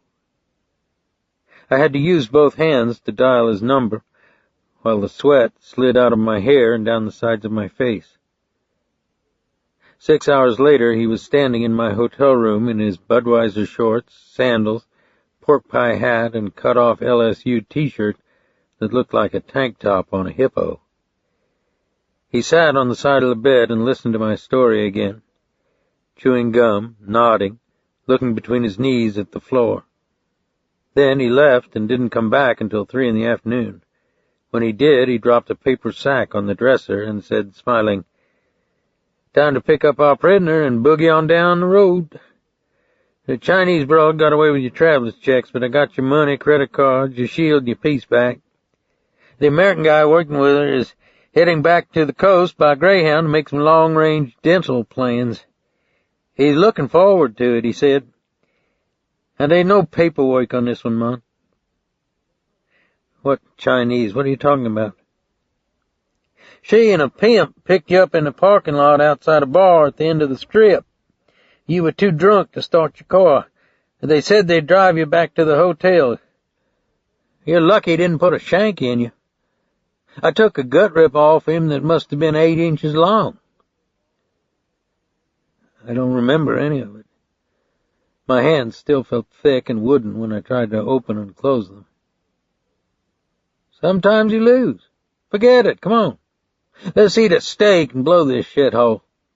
I think they got the architects for this place out of a detox center." Then he looked at me quietly, and I saw the pity and concern in his eyes. "You dropped your brains in a jar of alcohol for a few hours," he said. "Big deal. When I worked Vice, I got rolled by one of my own snitches. Plus, she gave me the gun. What bothers me is I think I knew she had it when I got in the sack with her." He grinned and blew a stream of cigarette smoke into the stale refrigerated air. "That was my old partner before whiskey and uppers and Shylocks made him a fugitive from his own police department."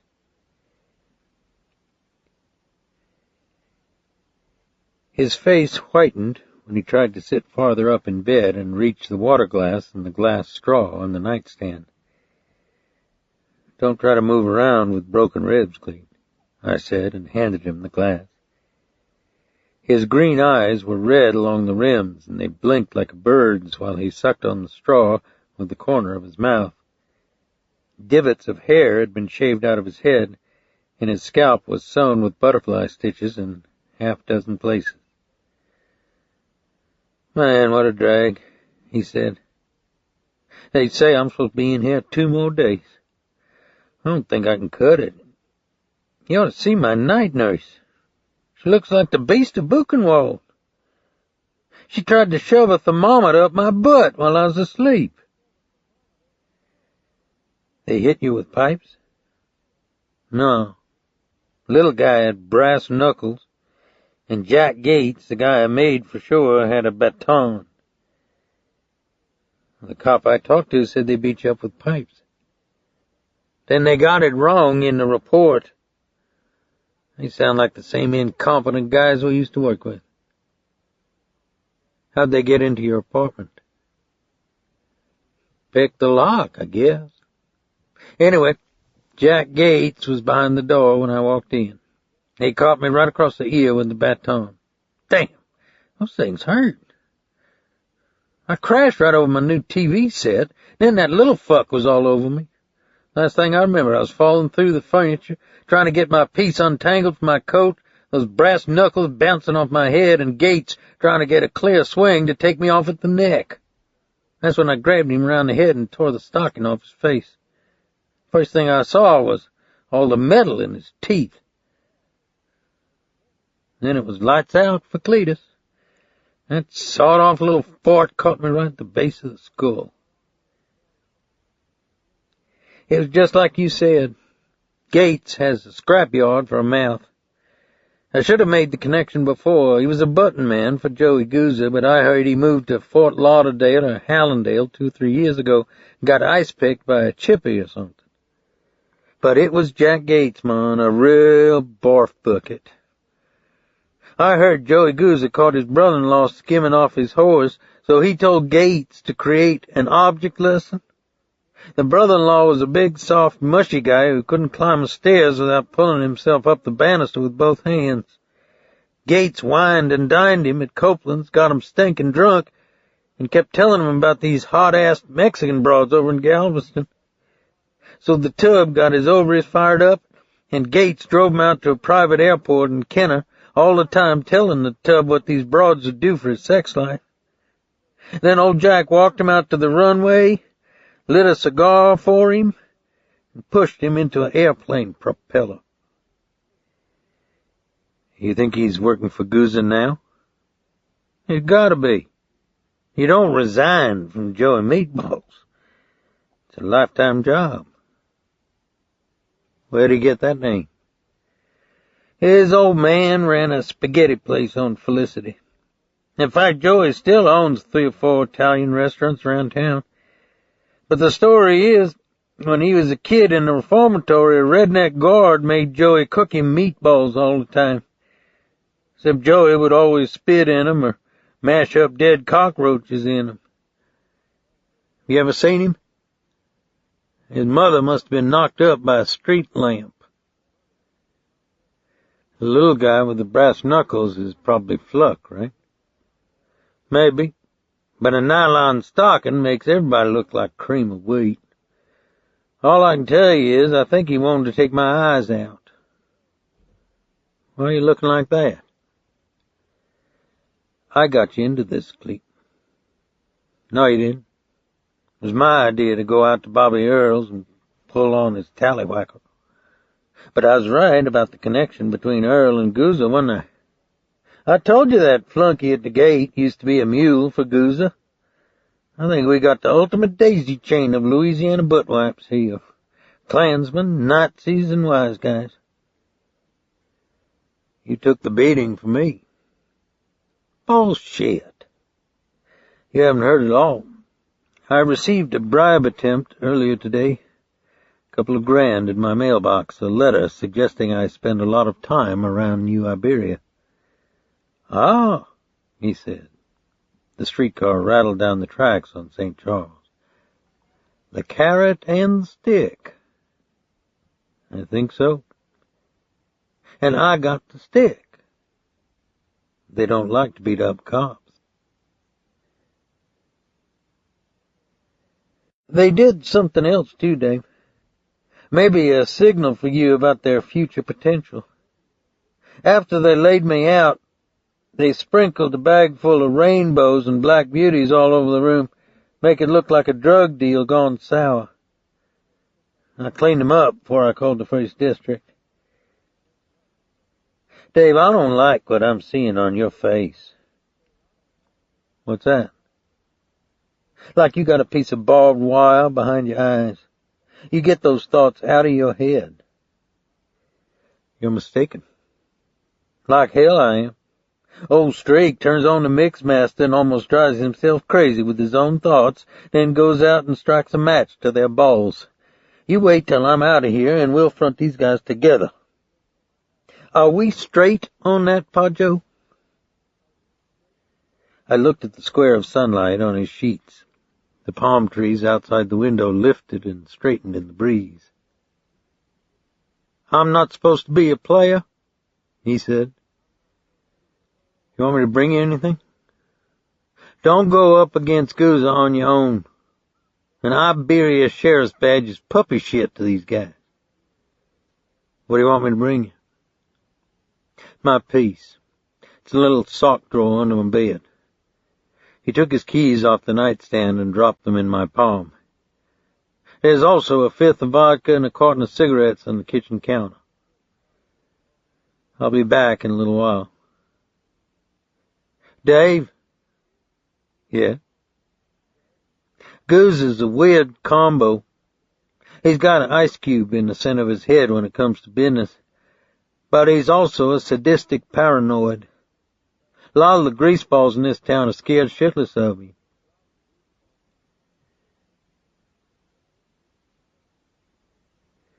I drove to Cleet's apartment on Dumaine in the Quarter, put his .38 revolver and shoulder holster, his vodka and cigarettes in a paper bag, and was walking back down the balcony when I saw the apartment manager sweeping dust out his doorway through the railing into the courtyard below. He was a dark-skinned, black-haired man with bad teeth and turquoise eyes. I opened my badge and asked him if he'd seen the man who'd beaten Cleet. "Yeah, sure I seen him. I seen him run down the steels," he said. He had a heavy Cajun accent. I asked him what they looked like. "One man. I didn't see him too good, no. He walk on down the main. I didn't pay him no mind 'cause I didn't know nothing was wrong me. But there was a little one, a blonde-haired fella. He pushed by me on the stair and run out on the street and got on a motorcycle with another fella." "What did this fellow on the motorcycle look like?" "Big," he said. Then he tapped on his biceps with one finger. "He had a tattoo, tiger. It was yellow and red. I seen it real good 'cause I didn't like that little fella pushed me on the stair." "Who'd you tell this to?" "I ain't said nothing to nobody." "Why not?" "Ain't nobody asked me." After I dropped off the paper sack with Cleet's gun, cigarettes, and vodka at the hospital, the sun was low in the sky, red through the oak trees on St. Charles Avenue, and swallows were circling in the dusk. I checked into an inexpensive guest house on Prytania, just 2 blocks off St. Charles, and called Bootsy and told her that I'd have to stay over and that I'd be home tomorrow afternoon. "What is it?" she asked. "I have to run down a couple of things. It's grunt work, mostly." "Will you be all right?" "Yeah, of course." "Are you all right, Boots?" "Yes. Everything's fine this evening. It was hot today, but it's cooling off this evening. It might rain tonight. There's lightning out over the marsh." I could feel the day's fatigue in my body. I closed and widened my eyes.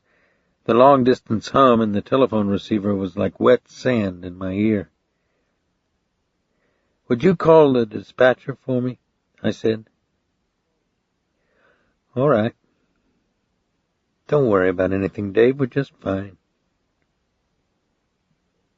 After I hung up, I said a prayer to my higher power to watch over my home in my absence.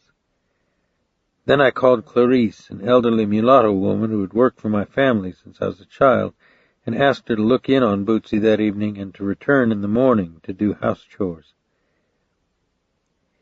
I showered in a tin stall with water that was so cold it left me breathless, put back on the same clothes I'd worn all day, ate a plate of rice, red beans, and sausage at Fat Albert's on St. Charles, then began a neon-lit odyssey through the biker bars of Jefferson and Orleans parishes.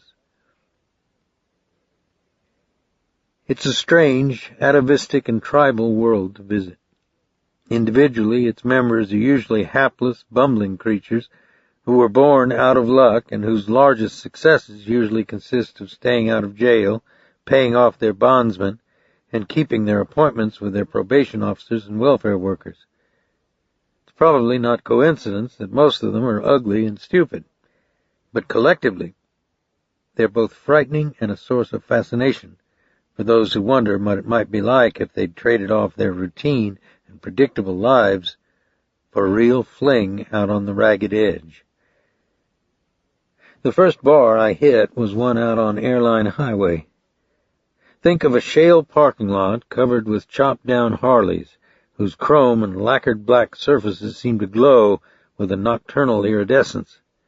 A leather jackboot stomping down on a starter pedal, the ear-splitting roar of straight exhaust pipes, the tinkle of a beer bottle flung through the limbs of an oak tree, a man urinating loudly on the shale in front of a pickup truck's headlights, his muscular blue-jean-clad legs spread with the visceral self-satisfaction of a gladiator. The inside of a clapboard building crowded with men in sleeveless Levi jackets, boots sheathed with metal plates, black leather cutouts that etch the genitals and flap on the legs like a gunfighter's chaps, bodies strung with chains and iron crosses covered with hair and tattoos of swastikas and snakes with human skulls inserted between the fangs, An odor of chewing tobacco, snuff, cigarette smoke, rubbed like wet nicotine into the clothes, grease and motor oil, reefer, and a faint hint of testosterone and dried semen. I was sure that the man with the tiger tattoo who'd ridden away from Cleet's apartment was Eddie Raintree, but he wasn't the same biker who'd put the bribe money in my mailbox, which meant that in all probability there was a connection between bikers, the Aryan Brotherhood, ex-convicts, and Bobby Earl or Joey Guzza. It made sense. Most outlaw bikers I'd known were sexual fascists, and they were always seeking new and defenseless targets for the anger and dark blood that were trapped in their loins like throbbing birds. But I got virtually nowhere at the bar on Airline Highway or at any of the other bars I cruised until 3 a.m.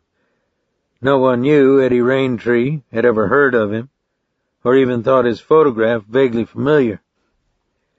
But at the last place I visited, a narrow brick pool room that used to be run by blacks between two warehouses across the river in Algiers, a drunk woman at the bar let me buy her a bowl of chili, and in her sad way she tried to be helpful.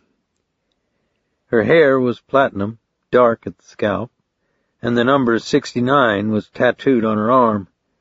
She wore a sleeveless yellow t-shirt with no bra, and a pair of Clorox-faded Levi's that hung as low as a bikini on her hips.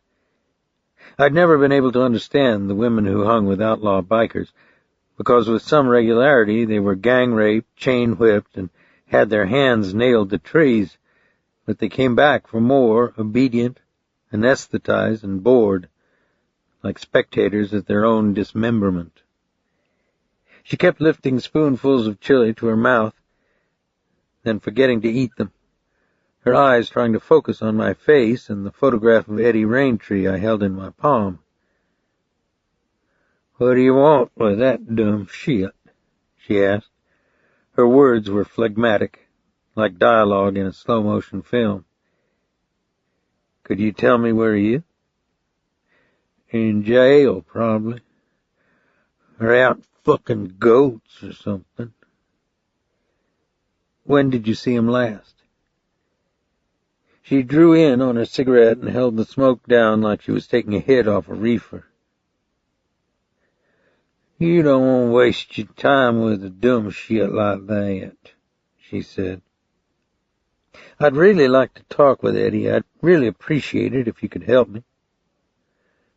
"He's into astronomy or something. He's weird. I got enough weirdness in my life without a dumb fuck like that." Then her boyfriend came back from the men's room.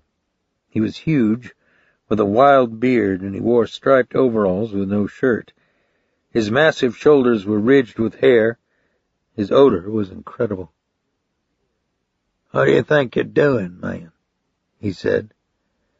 "Just finishing my conversation with this lady." "It's finished. Goodbye." I left $2 on the bar for the chili and walked back out into the night. The heat of the day had finally lifted from the streets and the cement buildings. The wind was cool, blowing from across the river, and I could see the red and green running lights of the oil barges on the water and the glow of New Orleans against the clouds.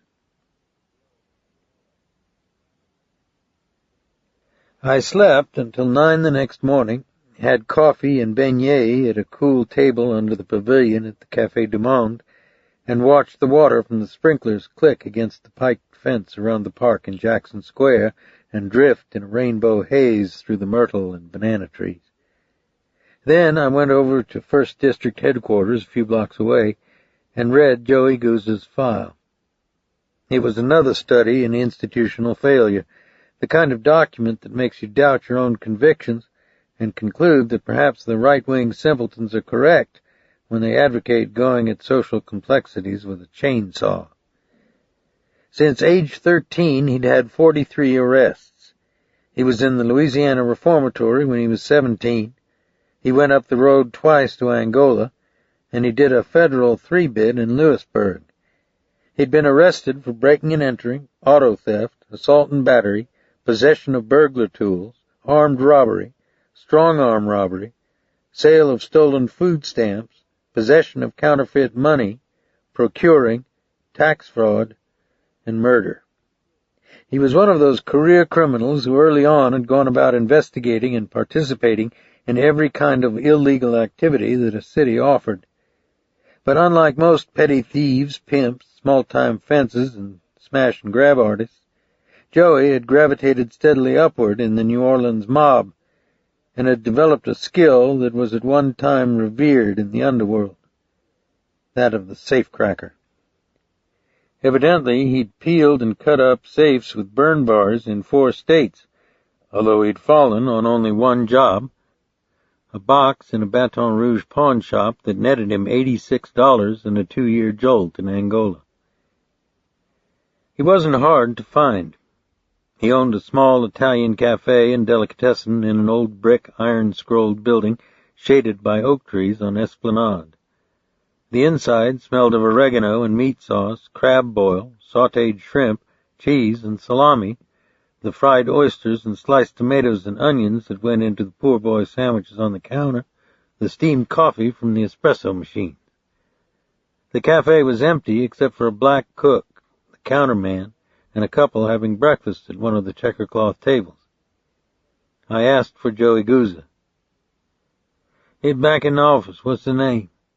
The counterman said. "Dave Robicheaux." "Just a minute." He walked to the end of the counter and spoke through a half-open door. "Who's the guy?" A peculiar, thick voice inside said. "Oh, no, just a guy." The counterman looked back at me. "Then ask him who he is," the voice said. The counterman looked back at me again. I opened up my badge. "He's a cop, Joey," the counterman said. "Then tell him to come in, for Christ's sake." I walked around the corner and through the door. Joey Guzza looked up at me from behind his desk. He was deeply tanned, tall, his face elongated, almost jug-shaped, his salt-and-pepper hair cut military style and brushed up stiffly on his scalp, his eyes as black as wet paint. He wore pleated gray slacks, a lavender polo shirt, oxblood loafers, a cream-colored Panama hat sat crowned down on the corner of his desk. His neck was unnaturally long, like a swan's, hung with gold chains and medallions, and his open shirt exposed the web of veins and tendons in his shoulders and chest, like those in a long-distance runner or javelin thrower. But it was the eyes that got your attention. They were absolutely black, and they never blinked. And the voice, the accent was Irish Channel, but with a knot tied in it, as though the vocal cords were coated with infected membrane. His smile was easy, as relaxed as the matchstick he rolled on his tongue. A fat, dark man in a green visor who smoked a cigar sat at a card table in the corner, adding up receipts on a calculator. "I got some unpaid parking tickets again," Guzza said. I held my badge out for him to see. "No, I'm Dave Robicheaux with the Iberia Parish Sheriff's Office, Mr. Guzza. It's just an informal visit. Do you mind if I sit down?" If he recognized my name, it didn't show in his eyes or his smile. "Help yourself, if you don't mind me waiting. We gotta get some stuff ready for the tax man." "I'm looking for Jack Gates," I said. "Who?" "Or Eddie Raintree." "Who?" "How about Jewel Fluck?" "Fluck? Is this some kind of put-on?" "Let's start with Jack Gates again. You never heard of him?" "No." "That's funny. I heard he fed your brother-in-law into an airplane propeller." He took the matchstick out of the corner of his mouth and laughed. "It's a great story. I've heard it for years, but it's bullshit," he said. My brother-in-law was killed in a plane accident on his way to Disneyland. Great family tragedy." The man at the other table was grinning and nodding his head up and down without interrupting his count of receipts. Then Joey Gouza put the matchstick back in his mouth and leaned his chin on his knuckle. His eyes were filled with an amused light as they moved up and down my person. "You say Iberia Parish?" he said. "That's right." "You guys gave up shaving or something?" "We're casual out in the parishes. Let's cut to it, Joey. You're an old-time Pete man. Why do you want to give Weldon Sonnier a lot of grief?" "Weldon Sonnier? You don't know him either?" "Everybody in New Orleans knows him. He's a bum and a Welsher." "Who told you that?" "That's the word. He bought us big dough, but he doesn't come up with the vig. That'll get you into trouble in this town." "You saying I'm connected with him or something?" "You tell me." "I know your name from a long time ago. You were at the First District, weren't you?" "That's right." "So I think maybe you heard stories about me. You probably read my rap sheet before you came here this morning, right? You know I've been up the road a couple of times. You know I burned a box or two. You heard that old bullshit story about how I got this voice? How a yard bitch put a cap full of Santa Flush in my coffee cup? How the yard bitch got his cherry split open in the shower 2 days later? You heard that one, didn't you?" "Sure." He smiled and said, "No, you didn't. But I'll give it to you free anyway. The point is, it's not true. I was never a big stripe. I did easy time. I made full trust in every joint I was in. But the big word there is did. Past tense. I did my time. I've been straight 7 years. Look." He bounced his palm on top of a paper spindle and gazed reflectively out the window at some black children skateboarding by under the oaks. "I'm a businessman," he continued. "I own a bunch of restaurants, a linen service, a movie theater, a plumbing business, and half a vending machine company. Are we on the same wavelength here?" He flexed his nostrils as though there were an obstruction in them, and rubbed the grained skin of his jaw with one finger. "I'll try again," he said. "You said it a minute ago. I was a Pete man. I punched, peeled, and burned them. I went down for it twice, too. But safe-cracking became a historical art a long time ago. Today it's all narcotics." "Bad stuff?" I smiled back at him.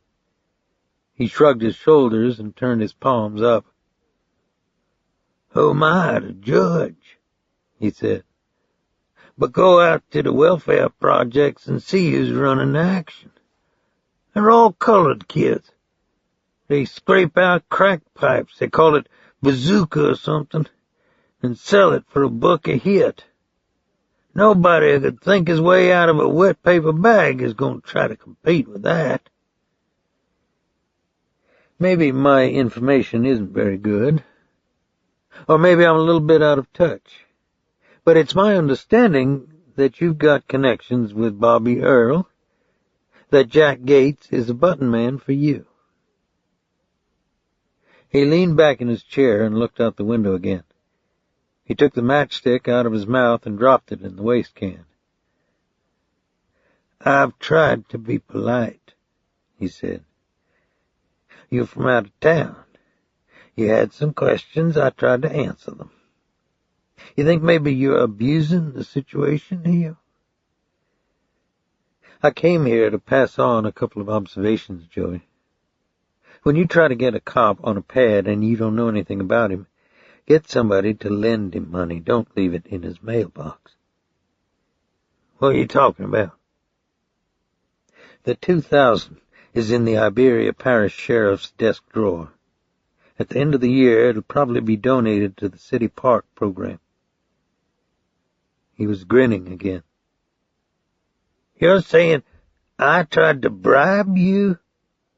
You drove all the way over here to tell me somebody's $2,000 is wasted on you? That's a big message? Read it like you want. It's been a lot of fun talking to you. Hey, I didn't tell you, I own a couple of Goonie golf courses. You like Goonie golf? It's catching on here in New Orleans. Hey, Louis, give him a couple of tickets. The man with the cigar and green visor was grinning broadly, nodded his head up and down. He took a thick pack of tickets from his shirt pocket, popped two out from under the rubber band, and placed them on the desk in front of me. Joey Guzza made a pyramid out of his hands and tapped the ends of his fingers together. I heard you were an intelligent man, Joey. But it's my opinion you're a stupid shit, I said. His eyes went flat and his face glazed over. You fucked with Cletus Purcell. That's probably the worst mistake you ever made in your insignificant life, I said. If you don't believe me, check out what happened to Julio Garcia and his bodyguard a few years back. I think they wished they'd stayed in Managua and taken their chances with the Sandinistas. That's supposed to make me rattle? You come in here like you fell out of a dirty clothes bag, making noise like you got gas or something, and I'm supposed to rattle? He pointed into his breastbone with 4 stiff fingers. You think I give a fuck about what some pissant P.I.'s gonna do? Tell me serious. I'm supposed to get on the rag because he whacked out a spick nobody in New Orleans would spit on? Cleet didn't kill Garcia. His partner did. I saw the recognition grow in his eyes. Tell those 3 clowns they're going down for the murder of a sheriff's deputy, I said. Stay out of Iberia Parish. Stay away from Purcell. If you fall again, Joey, I'm going to make sure you go down for the bitch.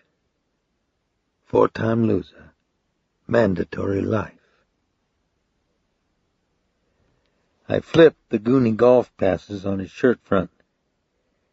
The man in the green visor sat absolutely still, with his cigar dead in his mouth.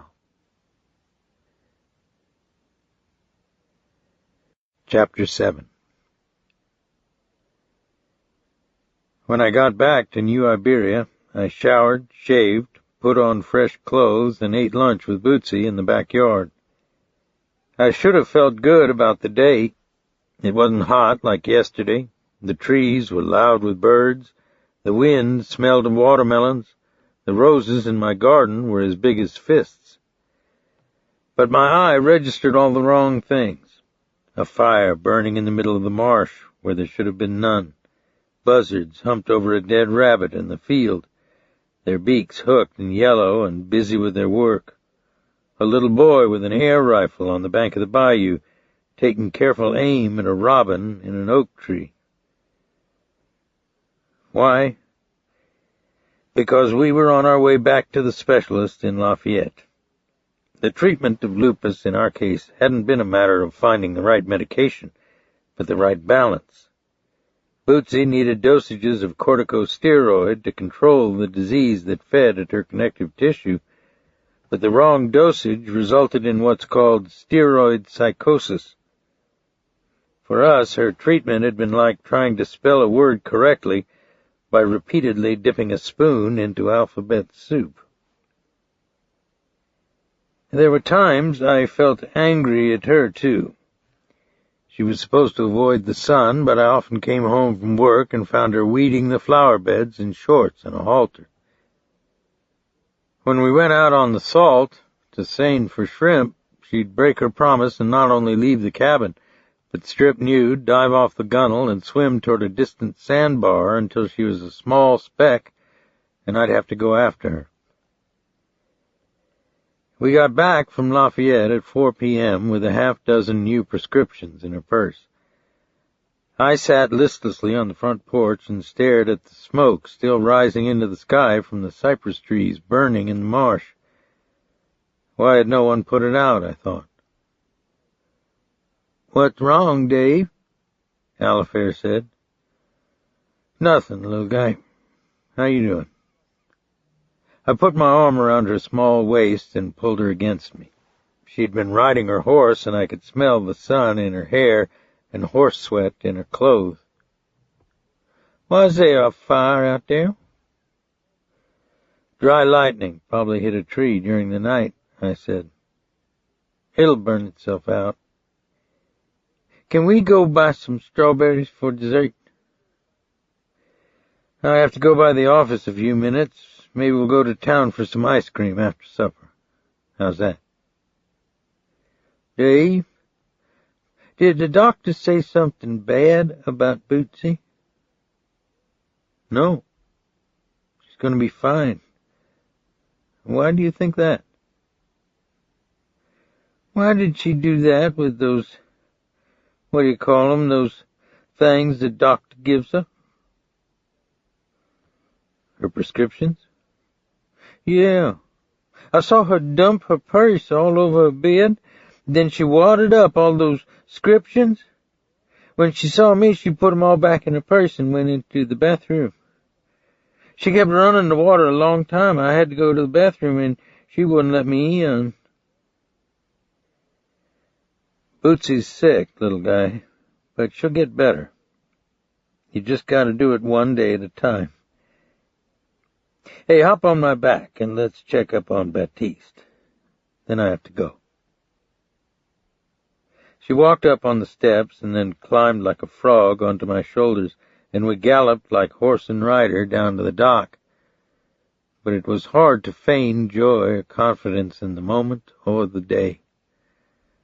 The wind changed, and I could smell the scorched hot reek of burnt cypress in the marsh.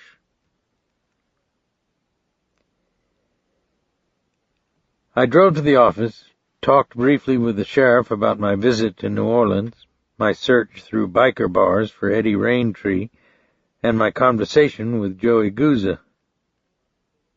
"You think he's pulling the strings on this one?"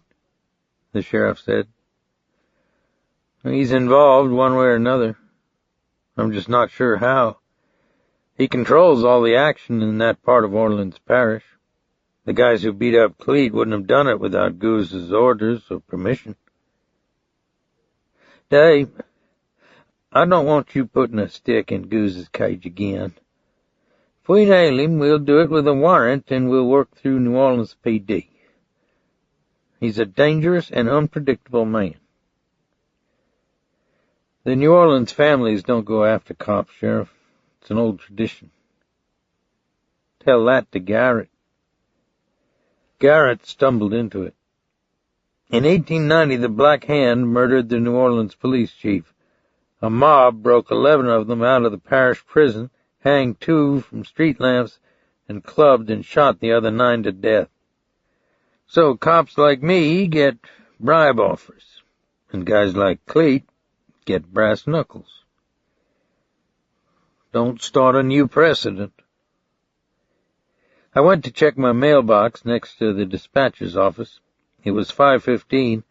All I had to do was glance at my mail and thumb through my telephone messages and make one phone call, and I was sure that when Drew picked up the phone, she would be calm, perhaps even apologetic for her distraught behavior of yesterday, and I would be on my way home to dinner. Wrong. The dispatcher had written Drew's message in blue ink across the first pink slip on the stack. "Dave, don't you give a damn?"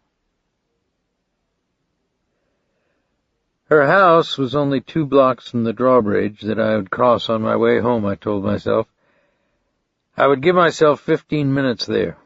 Friendship and the past required a certain degree of obligation, even if it was only a ritualistic act of assurance or kindness, and it had nothing to do with marital fidelity. Nothing, I told myself. She was barbecuing in the backyard. She was barefoot, and she wore white tennis shorts and a striped blue cotton shirt. Her face looked hot in the smoke, and the back of her tan neck was beaded with perspiration. The picnic table was covered with a flowered tablecloth, and in the middle of it was a washtub filled with crushed ice and long-necked bottles of Jack's.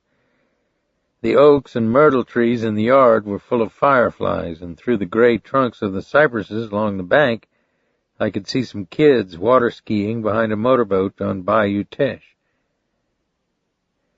"Maybe I dropped by at the wrong time," I said. No, it's fine.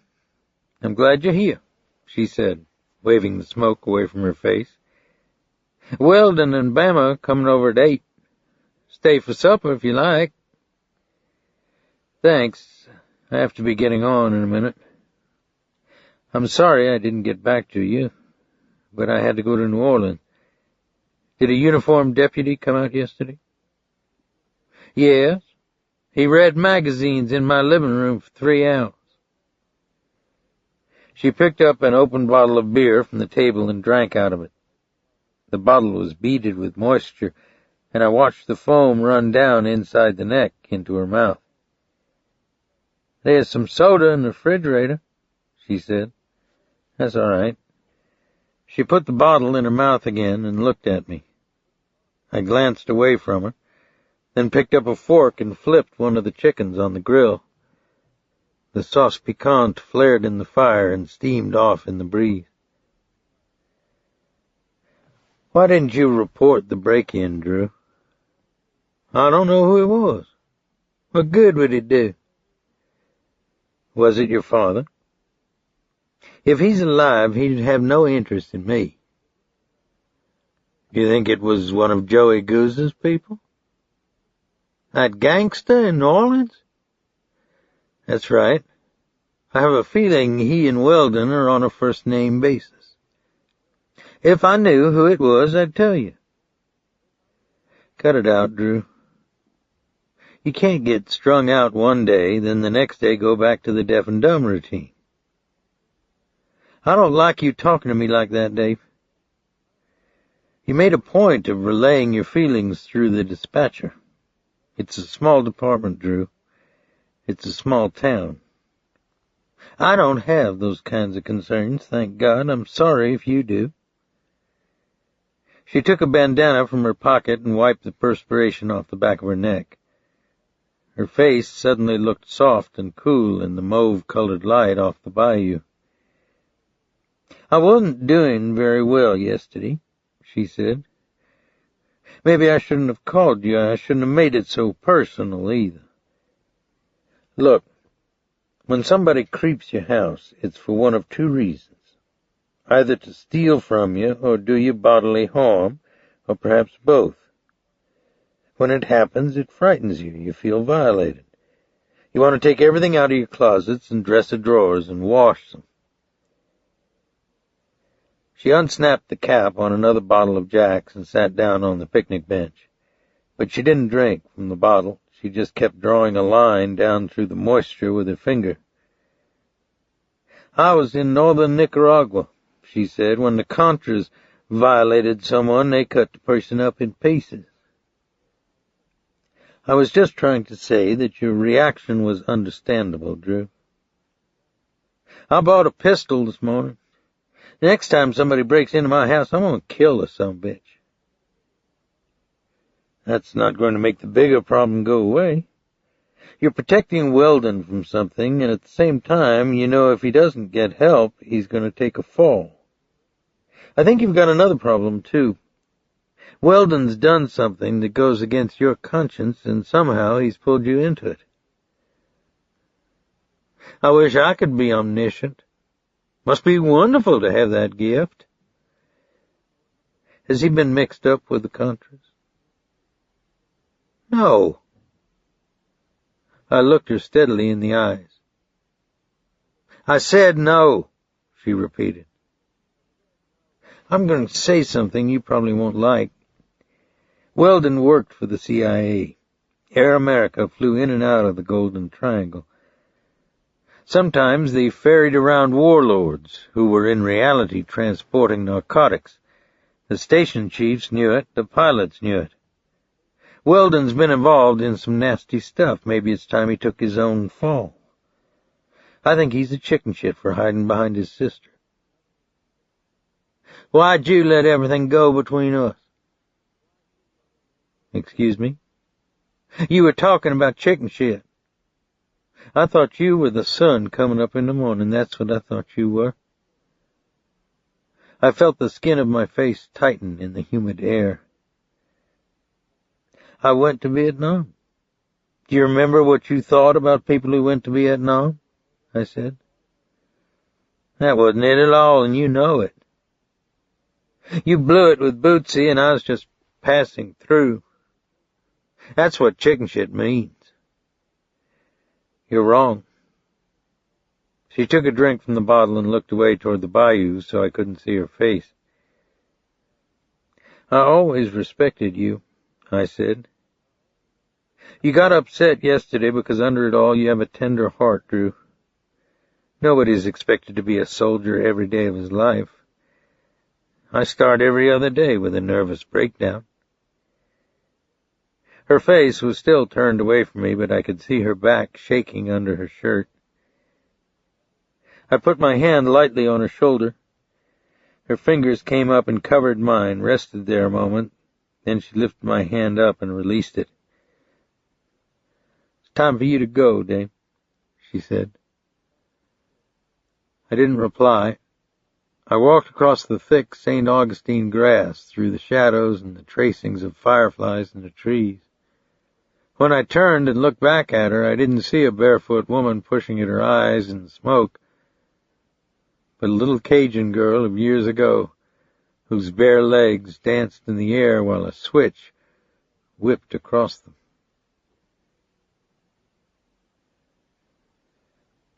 Early the next morning, I sent 2 uniformed deputies to check the missions and the shelters in Iberia and Lafayette parishes for a man who'd been disfigured in a fire.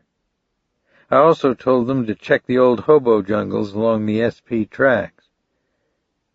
What do we do when we find him? One deputy said. Ask him to ride down with you. What if he don't want to come? Call me and I'll come out. Half the guys in that hobo camp look like their mothers beat on them with a baseball bat. This guy's face looks like red rubber. Can we take him out to lunch? He was grinning. How about getting on it? Yes, sir. Then I called Cleet's hospital room in New Orleans, but was told by a nurse that he was in X-ray. I asked her to have him call me collect when he got back to his room. 15 minutes later, I was drinking coffee, eating a donut, and looking out the window at a black man who was selling rattlesnake watermelons and strawberries off the back of his pickup truck when my phone extension rang. It was Weldon Sonnier. What's the idea of leaning on my sister? He said. I think you got it turned around. What'd you say to her? I set my donut down on a napkin. I think that's none of your business, I said. You damn well better believe it is. Then why don't you stop dumping your garbage in her life? Listen, Dave, I got a bribe offer from an anonymous letter writer. This guy mentioned your name. He also said you're a prick and a Welsher. He was silent. Then I talked with Joey Gouza. He also called you a Welsher. Consider the source. The interesting question is why I keep seeing or hearing the word Welsher when your name is mentioned. When did you see Gouza? None of your business. He's a candidate for a lobotomy. I wouldn't mash on these oysters. Why are you mixed up with Gouza? Who says I know him? The guy's notorious. Gouza is to New Orleans what Monkey Flop is to a zoo. Well, then, the real problem is you've tracked through your own shit and you're laying it off on other people. I think you've put your sister in jeopardy. In my opinion, that's a lousy thing to do. Yeah? Is that right? Maybe if you ever get your nose out of the air long enough, I'll clue you in on the facts of life down in the tropics. I think you've sought out the trouble in your life. Nobody forced you to fly for Air America. You were dirty in Indochina. I think you're dirty now. I wish I had the patent on righteousness. Stay the fuck away from my sister if you can't handle it any better than you did yesterday. He hung up. This time I was the one whose words and anger were caught in my throat like a tangle of fishhooks. Unconsciously, I wadded up a sheet of paper on top of my desk and threw it toward the wastebasket, then realized it was my time log for my paycheck. It was just after 1 o'clock, and it had started to rain again when Cleet returned my call. I'd opened my windows, and the wind blew a fine spray through the screens. "Can you come to New Orleans this evening?" he asked. "Well, I was coming tomorrow." "How about today?" "What's up?" "I got some information on Bobby Earl that might lead us to those farts who worked me over." "Wait a minute, where are you?" "At home." "The hospital cut you loose?" "I cut myself loose. Somehow the smell of bedpans just doesn't go together with mashed potatoes and boiled carrots. Forget about the hospital. Look, you remember Willie Bimstein and Nig Rosewater?" "The bondsman?" "That's right. I chased down jumpers for 'em sometime. So I called them this morning to see if they might have some work for me, since I don't have any medical insurance and my hospital bill's a nightmare. But these guys are also a gold mine of information on the lowlifes of New Orleans. So when I had Nig on the phone, I asked him what he knew about the butt wipes who put stitches all over my head. No help there, though. In fact, he said he thought Raintree and Fluck weren't around the city anymore because when they're in town you hear about it. Fluck in particular. Evidently he likes beating the shit out of people. So I asked Nig what kind of action Bobby Earl might be involved in, and he told me this interesting story. Nig went a $25,000 bond for this broad over in Algiers. The broad got nailed with 4 keys of pure Colombian nose candy, but Nig's not worried about her. She's got a high-priced lawyer. It's her first bust, and she knows she can cut a deal and not do any time, so Nig's money is safe. It's the 2 brothers who are the problem. Nig put up big bucks to get him out on a robbery beef, and they both skipped on him. Smart businessman that he is, Nig tells the broad that she either delivers up her brothers or he yanks her bond and she waits for her trial in the parish jail, which is not what she envisioned for herself, because this broad is one beautiful hot-ass piece of equipment who the Bull Dykes will cannibalize. So Nig thinks he's got her and she'll have both her brothers in his office in 24 hours.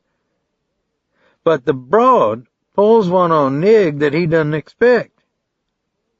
She says if he messes with her bond, threatens her again, or gets in her face about anything, she'll have a bedtime chat with Bobby Earl, and Willie and Nig's state license is going to be hanging out in the breeze. Nig checked it out. She's Bobby Earl's regular punch across the river. Once a week he's at her pad like clockwork.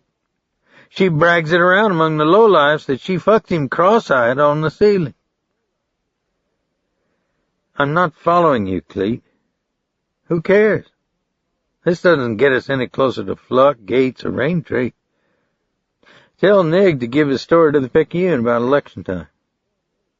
Here's the rest of it.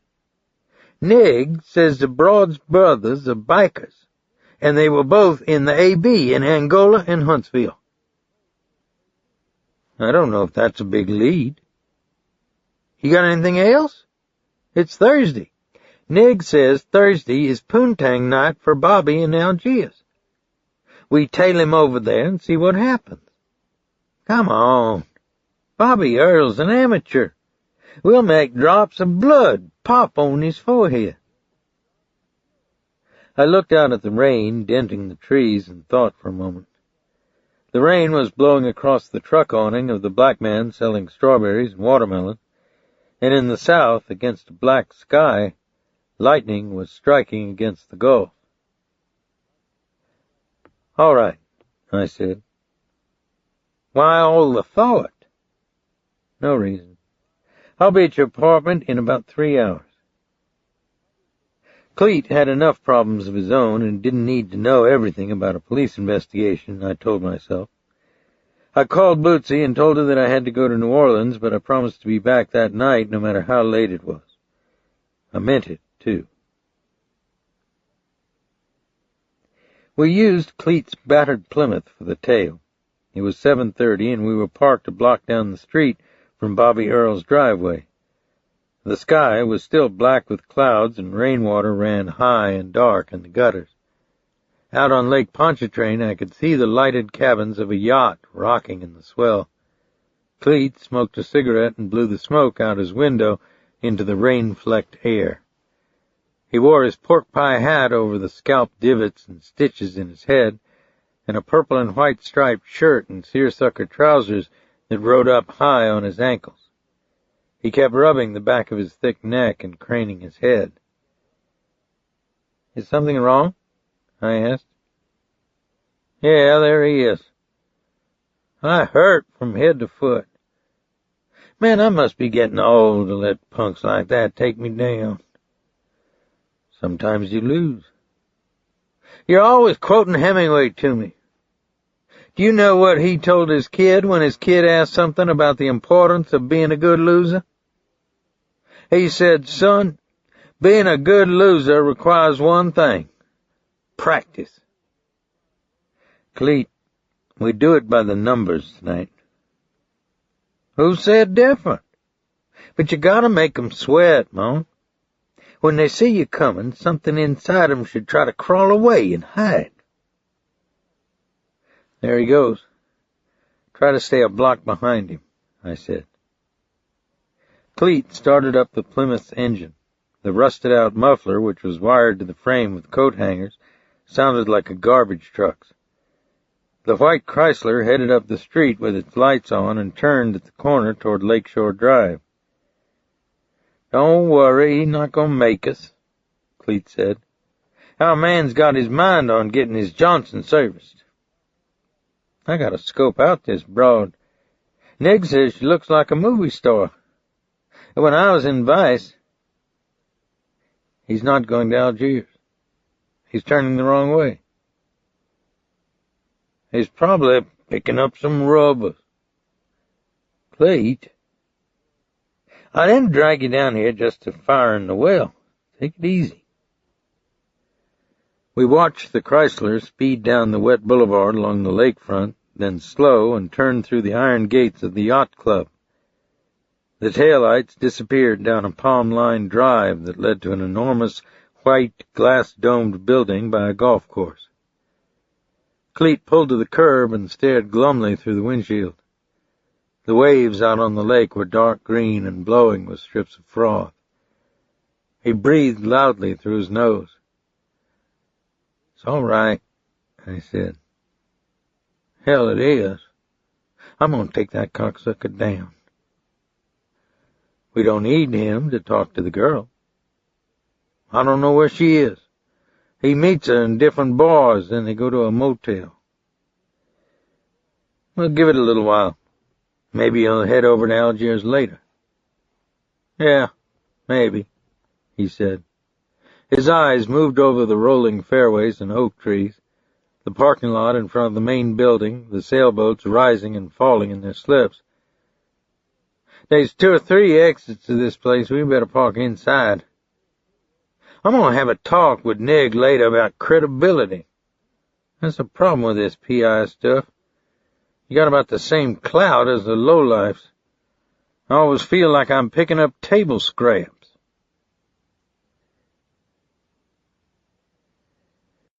We drove through the gate and parked at the back of the lot where we could see the Chrysler 2 rows away under a sodium lamp. Cleet reached into the back seat for his styrofoam cooler, pulled out 2 fried oyster poor boy sandwiches, a can of Jack's for himself, and a Dr. Pepper for me. He kept brushing crumbs off his shirt front while he ate. When he finished a beer, he crushed the can in his huge hand, threw it out onto the parking lot, and snapped open another one.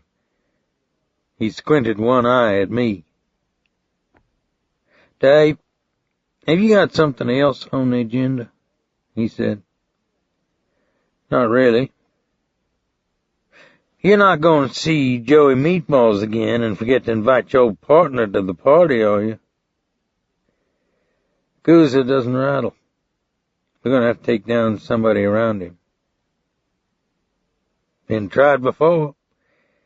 They're usually a lot more afraid of Joey than they are of us.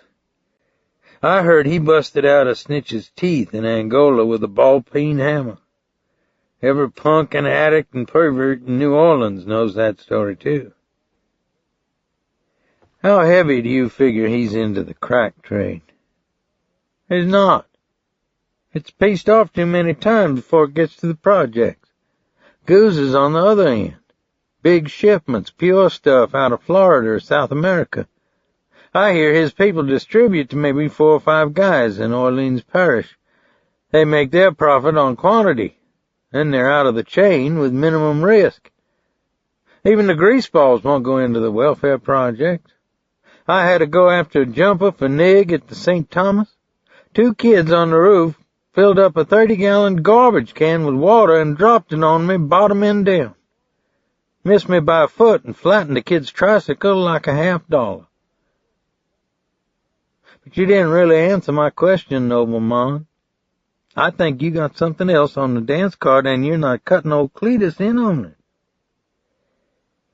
"This case has been all dead ends, Cleet. When I learn something, I'll tell you. My big problem is the Sonniers. I feel like locking them all up as material witnesses." "Maybe it's not a bad idea. Taking showers with child molesters and mainline bone smokers helps get your perspective clear sometimes." I couldn't make it stick. They weren't actually witness to anything. "And let them live with their own shit." I'm still left with a dead cop. We sat for a long time in the rain. The band of cobalt light on the horizon gradually faded under the rim of storm clouds, and the lake grew dark, then glazed with the yellow reflection of ballroom lights in the club. I could taste salt in the wind. I pulled my rain hat down over my eyes and fell asleep. I see Bootsy when she's 19. Her hair is bright as copper on the pillow. Her nude body is pink and soft as the newly opened rose. I put my head between her young breasts.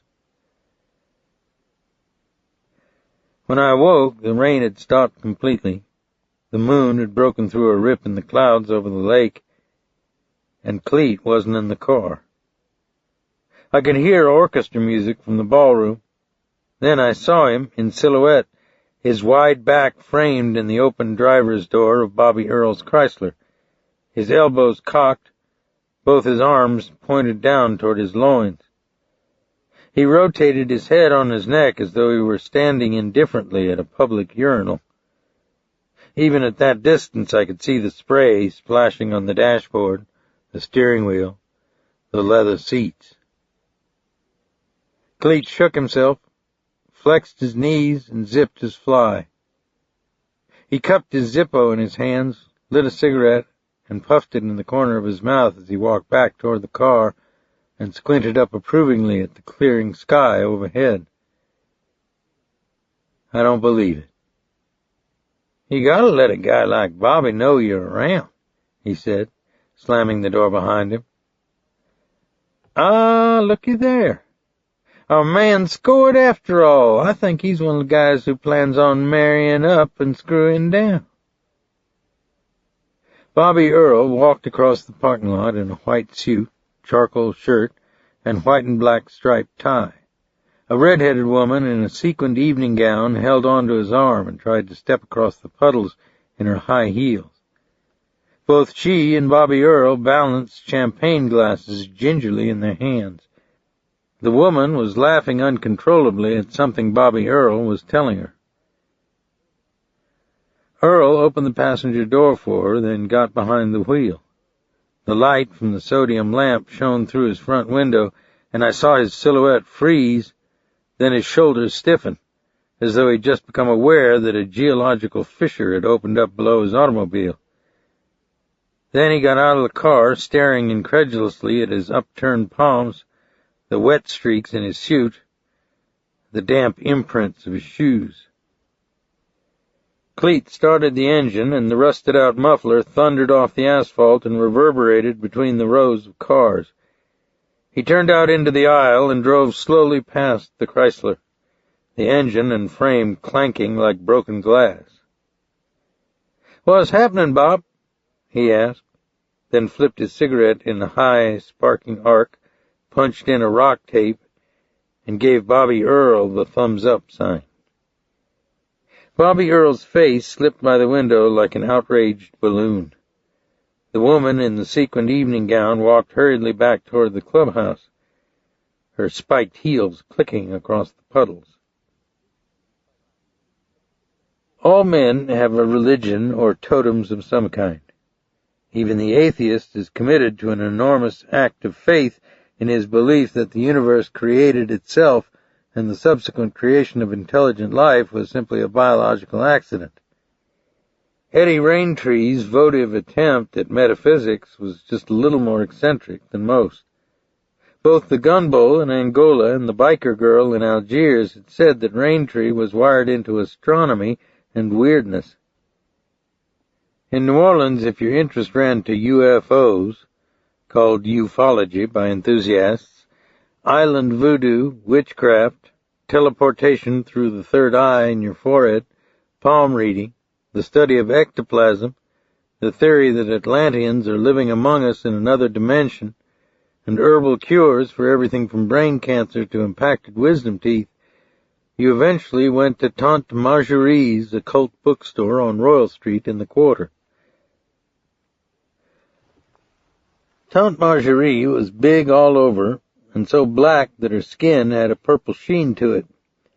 She streaked her high cheekbones with rouge and wore gold granny glasses, and her hair, which was pulled back tightly in a bun, had grayed so that it looked like dull gunmetal.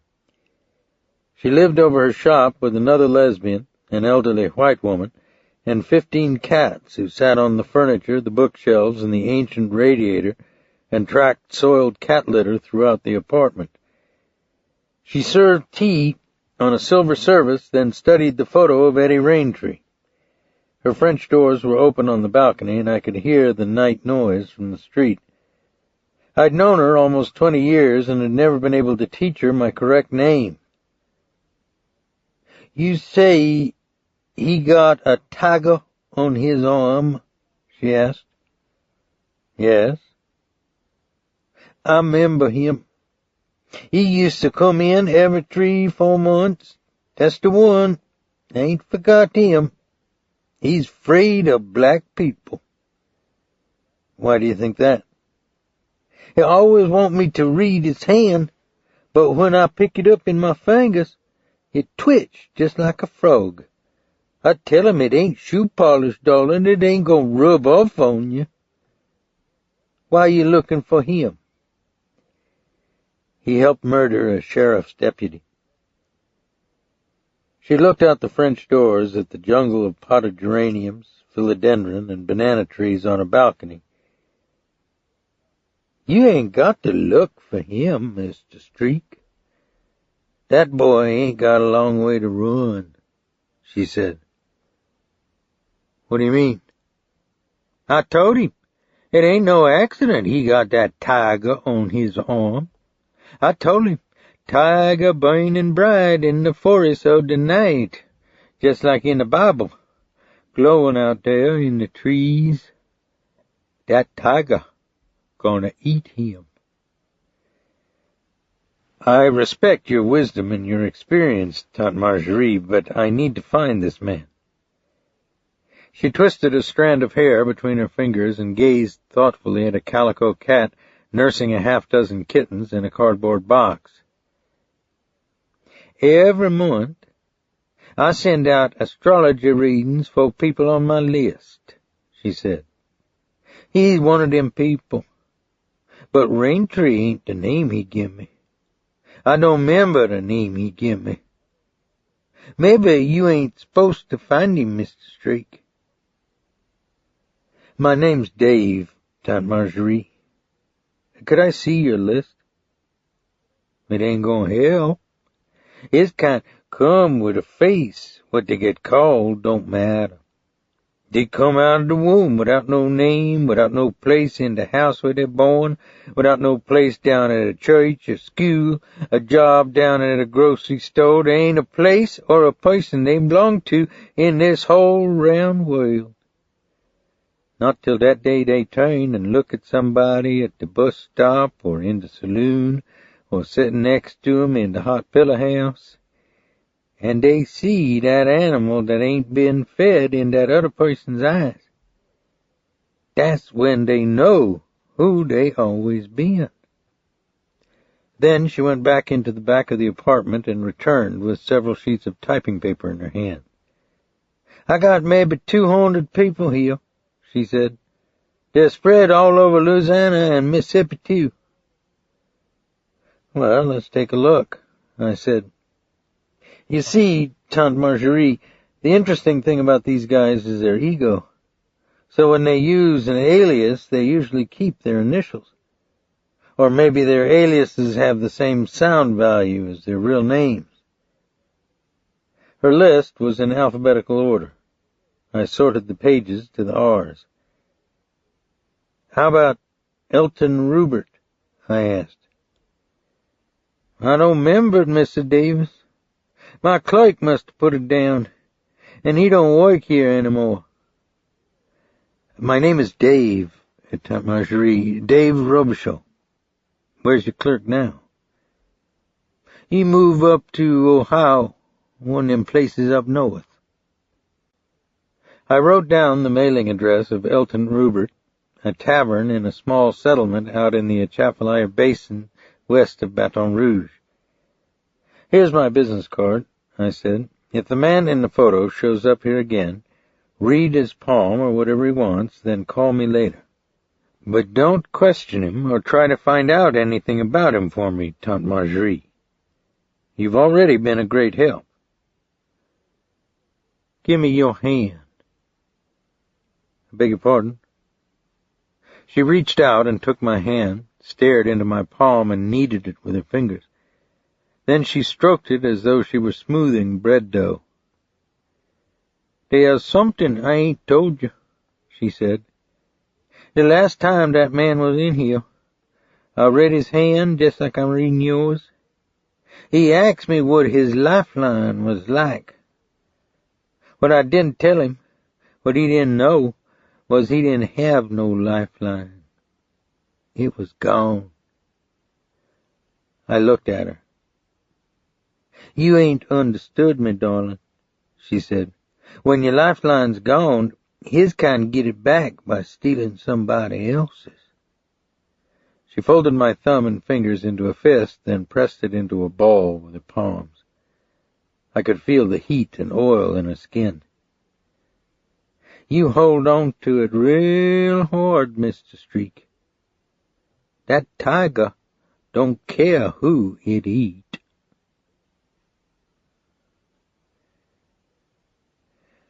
I'd had trouble finding a parking place earlier and had left my pickup over by Rampart Street, not far from the Iberville Welfare Project.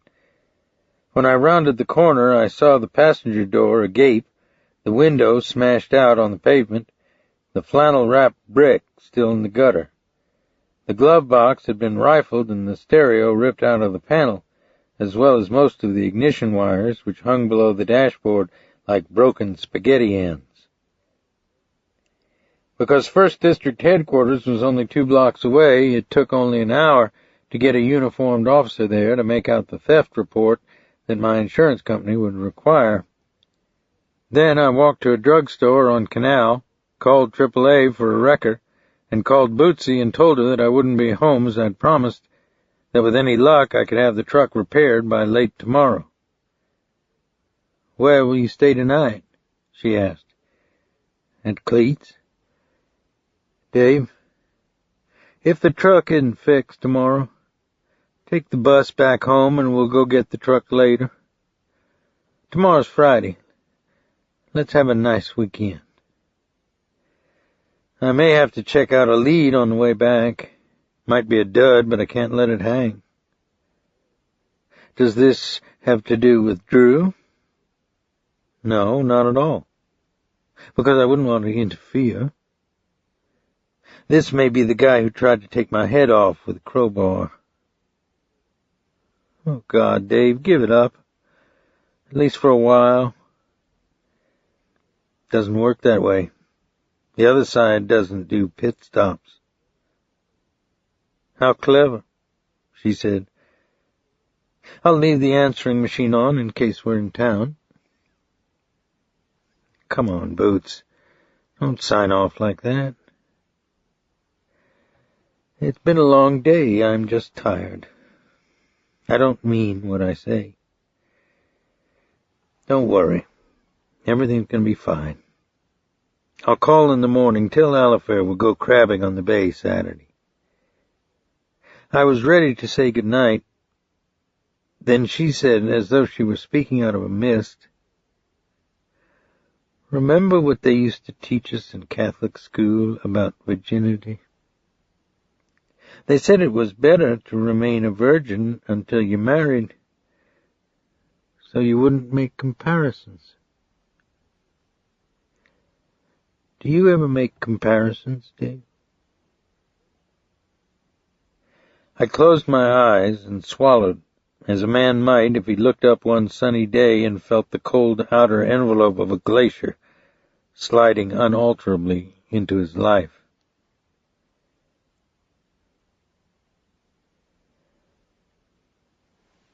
When I was recuperating from the bouncing Betty that sent me home from Vietnam, and I began my long courtship with insomnia, I used to muse sometimes on what were the worst images or degrees of fear that my dreams could present me with.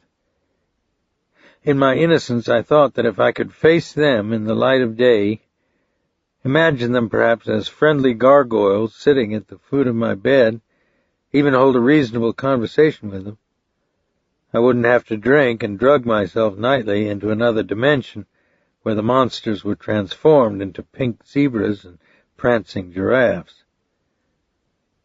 But every third or fourth night I was back with my platoon, outside an empty ville that stunk of duck shit and unburied water buffalo. Then, as we lay pressed against a broken dike in the heated, breathless air, we suddenly realized that somebody back at the fire base had screwed up bad, and that the 105 rounds were coming in short. The dream about an artillery barrage can be as real as the experience. You want to burrow into the ground like an insect. Your knees are pulled up in fetal position, your arms squeezed over your pot. Your fear is so great that you think the marrow in your skull will split. The arteries in your brain will rupture from their own dilation. Blood will fountain from your nose. You'll promise God anything in order to be spared. Right behind you, geysers of mud explode in the air, and the bodies of North Vietnamese regulars are blown out of their graves, their bodies luminescent with green slime and dancing with maggots. I'd seen Vietnamese civilians who'd survived B-52 raids. They were beyond speech. They trembled all over and made mewing and keening sounds that you didn't want to take with you. When I'd wake from my dream, my hands would shake so badly that I could hardly unscrew the cap on the whiskey bottle that I kept hidden under my mattress. As I slept on Cleet's couch that night, I had to deal with another creation of my unconscious, one that was no less difficult than the old grainy film strips from Vietnam. In my dream, I would feel Bootsy next to me, her nude body warm and smooth under the sheet. I would put my face in her hair, kiss her nipples, stroke her stomach and thighs, and she would smile in her sleep, take me in her hand and place me inside her. I would kiss the tops of her breasts and try to touch her all over while we made love, wishing in my lust that she were two instead of one. Then, as it built inside of me like a tree cracking loose from a riverbank, rearing upward in the warm current, she would smile with drowsy expectation and close her eyes, and her face would grow small and soft, and her mouth become as vulnerable as a flower. But her eyes would open again, and they would be as sightless as milk glass. A scaled deformity like the red wings of a butterfly would mask her face. Her body would stiffen and ridge with bone, and her womb would be filled with death. I sat up in the darkness of Cleet's living room, the blood beating in my wrists, and opened and closed my mouth as though I had been pulled from beneath the ocean's surface. I stared through the window and across the courtyard at a lamp on a table behind a curtain that was lifting in the breeze from a fan. I could see someone's shadow moving behind the curtain. I wanted to believe that it was the shadow of a nice person, perhaps a man preparing to go to work or an elderly woman fixing breakfast before going to Mass at St. Louis Cathedral. But it was 4 a.m. The sky overhead was black, with no hint of the false dawn. The night still belonged to the gargoyles, and the person across the courtyard was probably a hooker, or somebody on the downside of an all-night drunk. I put on my shirt and slacks and slipped on my loafers. I could see Cleet's massive form in his bed, a pillow over his face, his pork pie hat on the bedpost. I closed the door softly behind me. The air in the courtyard was electric with the smell of magnolia. The bar was over by Decatur, one of those places that never closes, where there's neither cheer nor anger nor expectation, and no external measure of one's own failure and loss. The bottles of bourbon, vodka, rum, gin, rye, and brandy rang with light along the mirror. The oak-handled beer spigots and frosted mugs in the coolers could have been a poem. The bartender propped his arms impatiently on the dish sink. "I'll serve you, but you got to tell me what it is you want," he said. He looked at another customer, raised his eyebrows, then looked back at me. He was smiling now. "How about it, buddy?" "I'd like a cup of coffee." "You want a cup of coffee?" "Yes." "This look like a place where you get a cup of coffee?" Too much, he said, then began wiping off the counter with a rag. I heard somebody laugh as I walked back out onto the street. I sat on the railway tracks behind the French market and watched the dawn touch the earth's rim and light the river and the docks and scows over in Algiers, turn the sky the color of bone, and finally fill the east with a hot red glow like the spokes in a wagon wheel. The river looked wide and yellow with silt, and I could see oil and occasionally dead fish floating belly up in the current. Chapter 8. My truck wasn't repaired until 6 o'clock Friday evening. By the time I hit South Baton Rouge, the sun was a red molten ball in the western sky.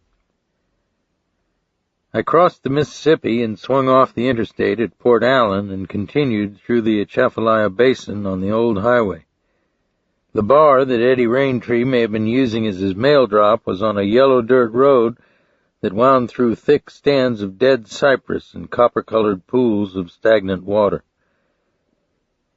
It was hammered together from clapboard, plywood, and tar paper, its screens rusted and gutted, the windows pocked from gravel flung against the building by spinning car tires. It sat up on cinder blocks like an elephant with a broken back.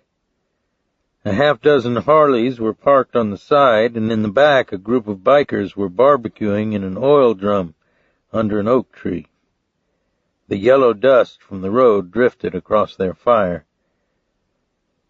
The Atchafalaya Basin is the place you go if you don't fit anywhere else.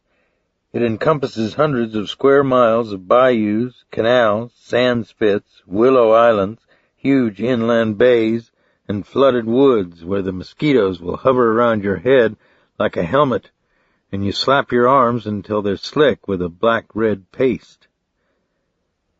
20 minutes from Baton Rouge, or an hour and a half from New Orleans, you can punch a hole in the dimension and drop back down into the redneck, coon-ass, Peckerwood South that you thought had been eaten up by the developers of Sunbelt suburbs.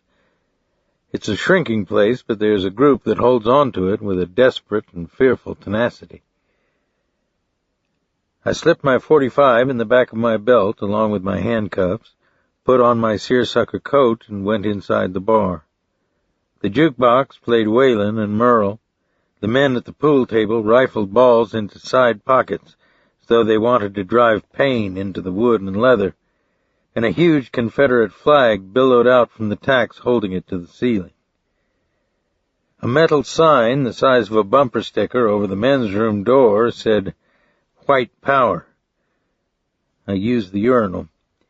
Above it, neatly written on a piece of cardboard, were the words, "This is the only shithouse we got, so keep the goddamn place clean." The bartender was a small, prematurely balding, suntanned man with thin arms who wore a wash-frayed suit vest with no shirt. On his right forearm was a tattoo of the Marine Corps globe and anchor. He didn't ask me what I wanted. He simply pointed 2 fingers at me with his cigarette between them. "I'm looking for Elton Rupert," I said. "I don't know him," he said. "That's strange. He gets his mail here." "That might be. I don't know him. What do you want?" "How about a 7-Up?" He took a bottle out of the cooler, snapped off the cap, and set it before me with a glass. "The ice machine's broken, so there's no ice," he said. "That's all right." "That's $1. I put 4 quarters on the bar. He scraped them up and started to walk away. "It looks like you have some letters in a box up there. Would you see if Elton's picked up his mail?" I said. "Like I told you, I don't know the man." "You're the regular bartender? You're here most of the time?" He put out his cigarette in an ashtray, mashing it methodically. Then his eyes went out the open front door and across the road as though I weren't there. He picked a piece of tobacco off his tongue. "I'd appreciate your answering my questions," I said. "Maybe you should ask those guys barbecuing out back. They might know him." "You were in the Corps?" "Yeah." "You're only in the crotch once." "You were in the Corps?" "No. I was in the Army. That's not my point. You're only in the AB once, too." He lit another cigarette and bit a hangnail on his thumb. "I don't know what you're saying, buddy, but this is the wrong fucking place to get in somebody's face," he said. A barmaid came in the side door, put her handbag in a cabinet, and carried a sack of trash out the back. "You're saying you don't understand me? My words confuse you?" I asked. "What's with you, man? Somebody shoved a bumblebee up your ass?" "What's your name, partner?" "Harvey." "You're treating me like I'm stupid, Harvey. You're starting to piss me off." "I don't need this shit, man. He looked out the back door at the men in jeans, cut-off denim jackets, and motorcycle boots who were drinking canned beer in the barbecue smoke under the tree. "It's just you and me, Harvey. Those guys don't have anything to do with it," I said. The barmaid came back inside. She looked like she'd dressed for work in a dime store. Her blonde hair was shaved on one side, punked orange on the tips.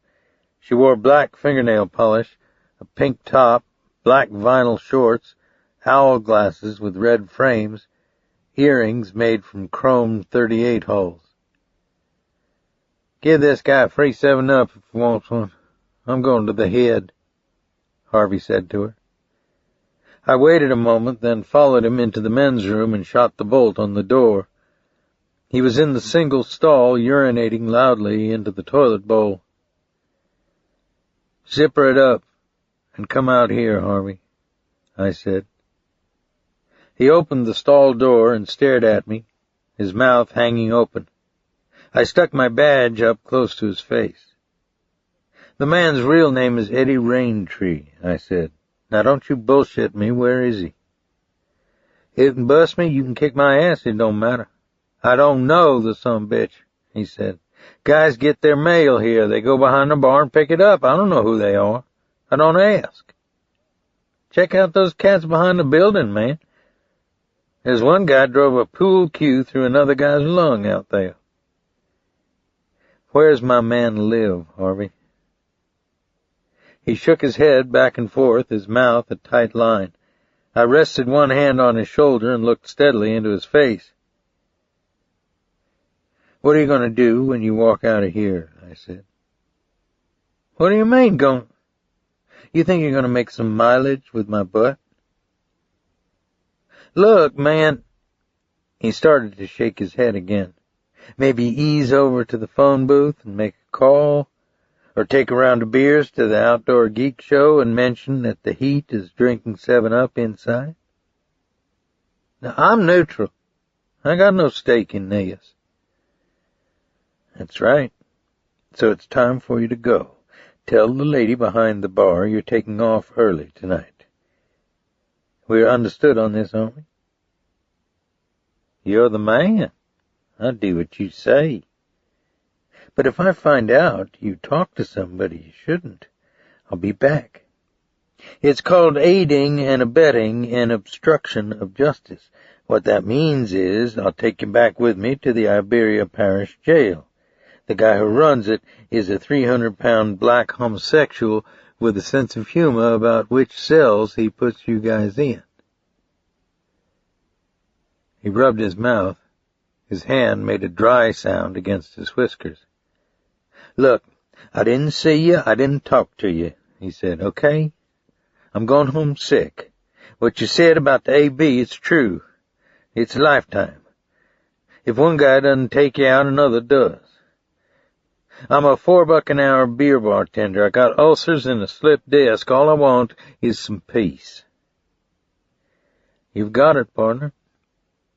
We'll see you around. Stay away from the phone tonight. Watch a lot of television. Write some letters to the home folks. How about treating me with a little dignity, man? I'm doing what you want. I ain't a criminal. I ain't your problem. I'm just a little guy running around in a frying pan." "You've probably got a point, Harvey."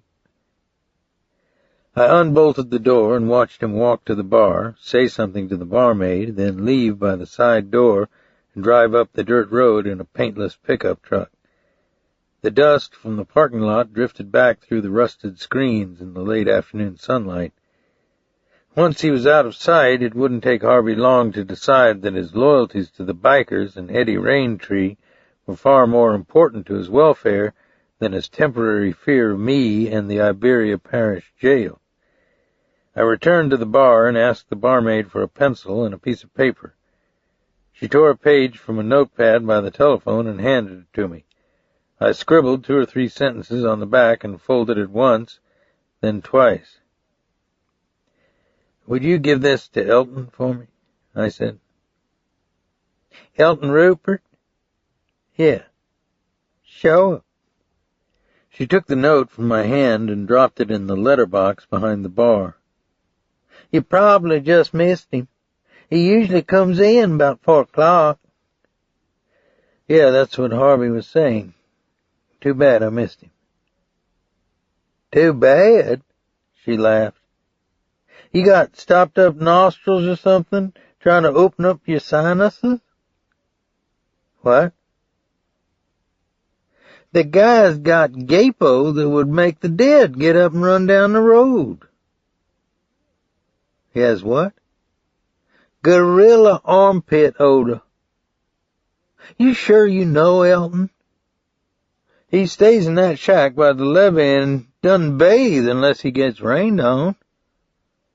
I don't know where he gets off knocking the niggers all the time. I like your earrings. I got 'em just the other day. You really like 'em? Sure. I've never seen any made out of 38 shell. My boyfriend made 'em. He's a good nut, but he's real good at making jewelry and stuff. He's thinking of opening up a mail order business. Elton doesn't have a phone, does he? He doesn't have any plumbing. I don't know why he'd have a phone. I looked at my watch. Maybe I have time to stop by his place just a minute. It's not far, is it? I said. Straight down the road to the levee, you can't miss it. Just follow your nose. By the way, how's Elton's eye? Looks like worms ate it. Are you doing some kind of missionary work or something? The violet air was thick with insects as I drove down the yellow road toward the levee and the marsh. The road crossed the Southern Pacific tracks, then followed alongside a green levee that was covered with buttercups. On the other side of the levee were a canal, a chain of willow islands and sandbars, and a bay full of dead cypress. 300 yards from the track crossing was a fishing shack, a small box of a place with a collapsed gallery, an outhouse, an overflowing garbage barrel and back. Both a pirogue and a boat with an outboard engine were tied to wood stobs driven into the mudflat. A chopped-down Harley was parked on the far side of the gallery, its chrome glinting with the sun's last red light. The sky was black with birds. I parked the truck down the levee, took my World War II Japanese field glasses from my locked toolbox, which the kids from the Iberville project hadn't gotten into, and waited. It was going to be a hot night. The air was perfectly still, heated from the long afternoon, stale with the smell of dead water beetles and alligator gars that fishermen had thrown up on the bank. I studied the shack through the field glasses. The garbage barrel boiled with flies. An orange cat was eating a fish head in a bowl on the shack step. A man walked past the window. Then he was gone before I could focus on his face. Finally, it was dark, and the man inside the shack lit an oil lamp, opened a tin can at a table, and ate from it with a fork, hunched over with his back toward me. Then he urinated off the back steps with a bottle of beer in one hand, and I saw his big granite head in the light from the door, and the muscles that swelled in his shoulders like lumps of garden hose. When he was back inside, I got out of my truck with my .45 in my hand, crossed the levee, and moved through the darkness toward the shack. The willows were motionless, etched against a yellow moon, and I saw a moccasin as thick as my wrist uncoil off a log, drop into the water, and swim in a silvery V toward a dead nutria who'd been hit by a boat propeller. The man moved in silhouette across the window, and I slid back the receiver on the .45, eased a hollow point into the chamber, and walked quickly up the mud bank to the back steps. I heard train cars jolt together, then a locomotive backing along the tracks on the far side of the levee. Now, I thought, and I cleared the 3 steps in one jump, burst into the shack, into a reek of stale sweat that was as close and gray as a damp cotton glove. His head looked up from the comic book that was spread on his knees. I aimed the .45 straight into the face of Eddie Raintree.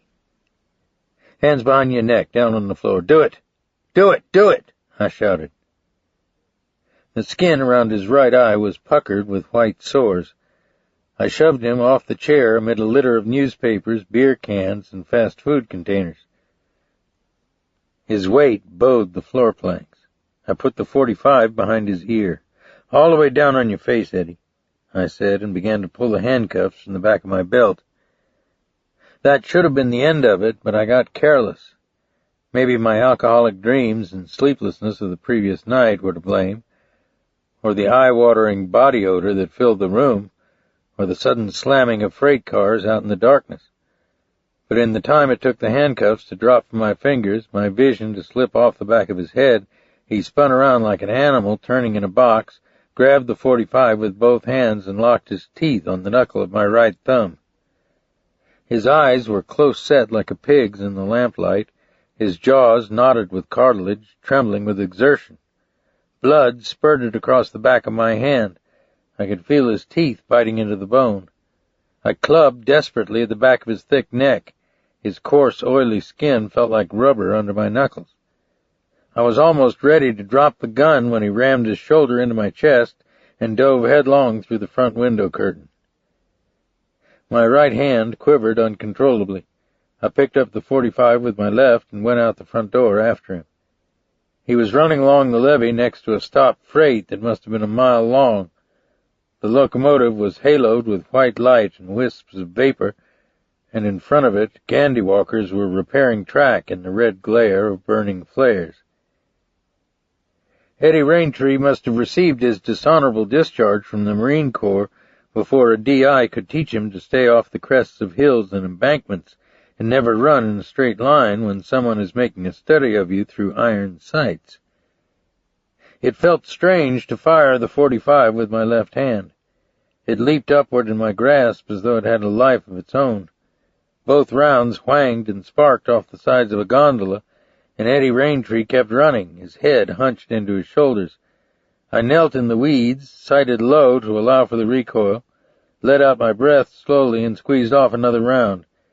His right leg went out from under him as though it had been struck with a baseball bat, and he toppled down the far side of the levee to the railroad bed. When I slid down the embankment and got to him, he had his palm pressed tightly against his thigh and was trying to pull himself erect on a metal rung at the end of a boxcar.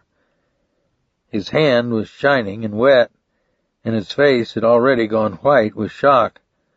A sweet, fetid odor came from the car, and then I saw that it was actually built of slats and contained cages. "Sit down, Eddie," I said. He breathed hard through his mouth. His eyes were bright and mean, the whites flecked with blood. "It's over, partner. Don't have any wrong thoughts about that. Now sit down and give me your wrist," I said. He tried not to grimace as he eased himself down on the gravel. I cuffed one wrist, looped the chain through the iron rung on the car, and cuffed the other wrist. Then I patted him down. "What the fuck's this train carrying?" he said. I split open his pants leg with my puma knife. The entry hole in the skin was black and no bigger than the ball of my index finger, but it took my wadded handkerchief to cover the exit wound. I slipped my belt around his thigh and tightened it with a stick. "What the fuck is in that car?" he said. His long hair hung from his head like string on a pumpkin. "I'm going to give you the lay of the land, Eddie. You're leaking pretty bad. I'm going to run up ahead and ask those train guys to radio for an ambulance.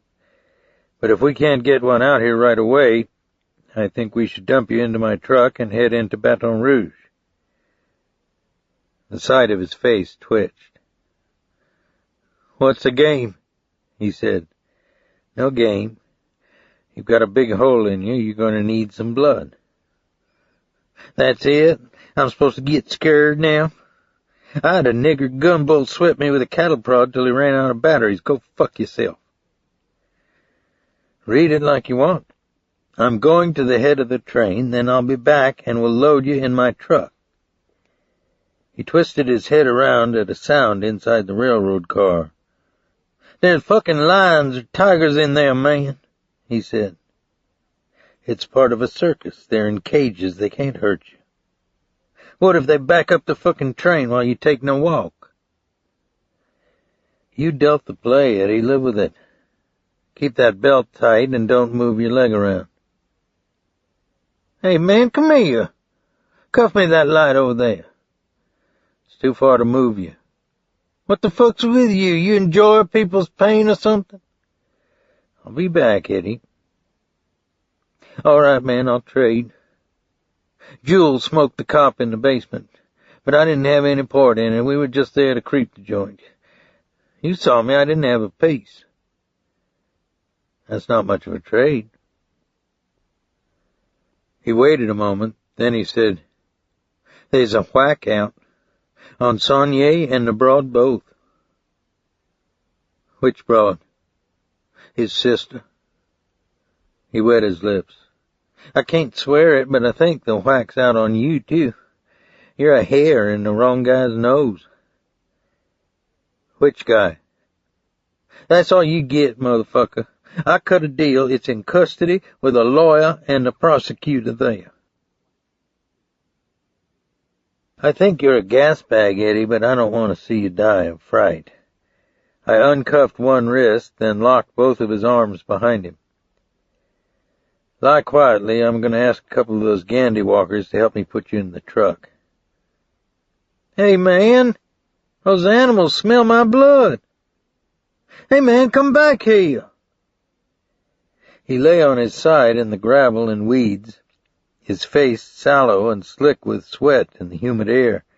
His manacled arms were ropey with muscle, as though he were being hung from a great height, as though his tattoos were about to pop from his skin. A breeze blew across the levee, and I could smell the moist odor of animal dung and almost taste Eddie Raintree's fear of his own kind. I walked 300 yards to the head of the train, showed my badge to the engineer, and told him to radio to Baton Rouge for an ambulance. Then I asked 2 black Gandywalkers to help me with Eddie Raintree. They wore dirt-streaked undershirts, and their black skin was beaded with sweat in the red light of the track flares. They looked at their crew foreman, who was white. Go ahead, boys, he said. They walked behind me back toward where Eddie Raintree lay on his side in the weeds and gravel. I heard the deep-throated sound of a tiger or lion in the wind. I turned to say something light to the black men when one of them pointed into the distance. You got somebody coming yonder on a motorcycle, he said. I saw the headlight and the starlit silhouette of the bike, and a small rider bounce down the side of the levee and come hard along the line of train cars. I could already see Eddie Raintree trying to rise to one knee as he realized that he might still have another frolic in the funhouse. It was very quick after that. I pulled the .45 from my belt and broke into a run. The motorcycle passed Eddie Raintree, skidded in the gravel, and circled back in the direction it had come from, the headlight beam bouncing off the sides of the train. At first I thought the small rider was trying to swing Eddie up behind him the way a rodeo pickup man scoops up a thrown cowboy. Then I saw a rigid object about 2 feet long in his hand, saw him extended out beside him, and in my naivete I thought it might be bolt cutters, that Raintree would lift up his manacled wrists and the small rider would snap him free, and I would be left breathless and exhausted while they disappeared over the levee into the darkness. But I was close enough now to see that it was a shotgun, with the barrel sawed off right in front of the pump. Eddie Raintree had made it to one knee and was frozen in the headlight's radiance, like an armless man trying to genuflect in church, when the shotgun roared upward 3 inches from his chin. Then the small rider opened up his bike, one boot skipping along the rocks for balance, and wove the bike up the levee in a shower of dirt and divots of grass and buttercups. My chest was heaving, my arms shaking. When I let off 2 rounds at his toy-like silhouette just before he hit it full bore, his head bent low, and disappeared in a long roll of diminishing thunder between the levee and the Willow Islands. Eddie Raintree's buttocks were collapsed on his heels. His head was turned away from me as though he were trying to hide his facial expression or a secret that he wished to take with him to another place. The animals in the circus car crashed wildly about in their wire cages. I touched Eddie Raintree lightly on the shoulder, and it rotated downward with gravity on the severed tendons in his neck. One of the Gandywalkers vomited. "Oh, Lord God, look what they done to that poor man," the other said. "His face hanging off the wrong side of his head."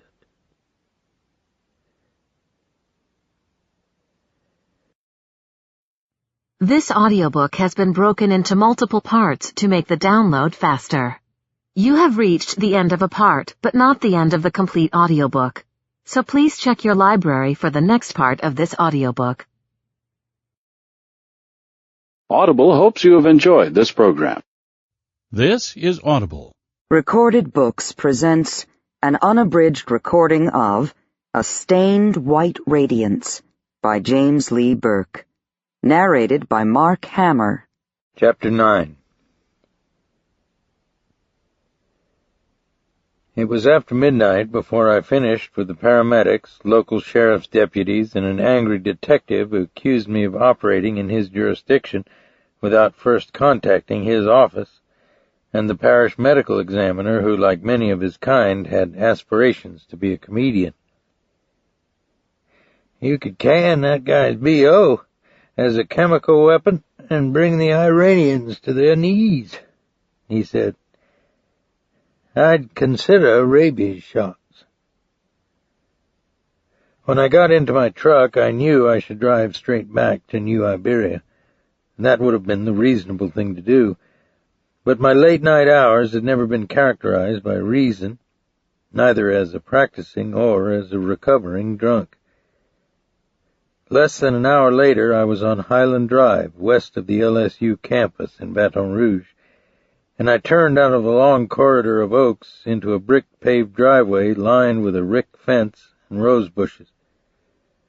It led to an enormous white house with antebellum pretensions that might have been built 5 minutes ago on a Hollywood movie set.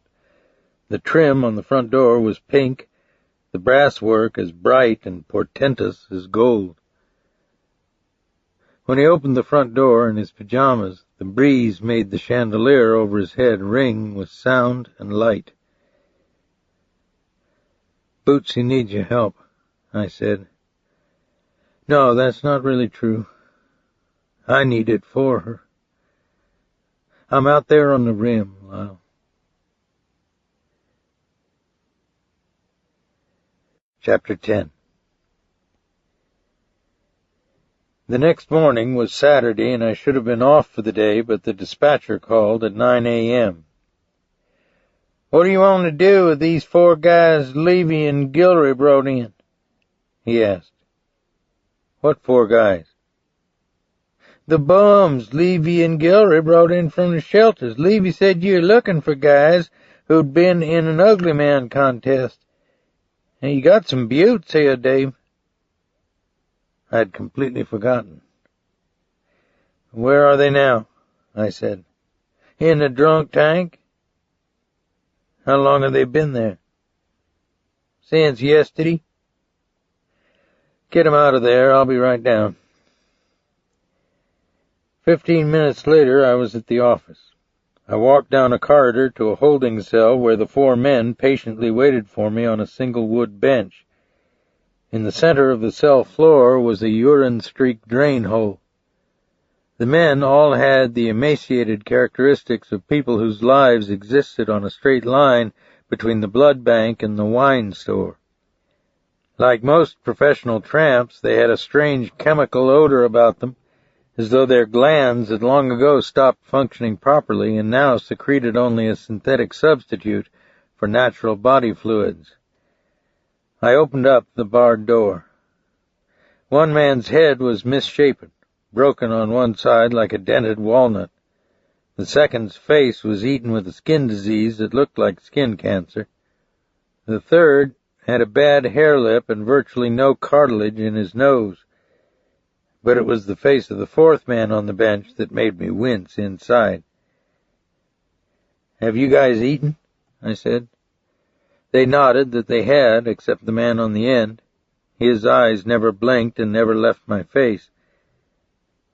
"I'm sorry about what happened," I said. "I didn't mean for you to be locked up. I just wanted to talk to you. But I went out of town and my orders got a little confused." They made no reply. They shuffled their shoes on the concrete floor and looked at the backs of their hands.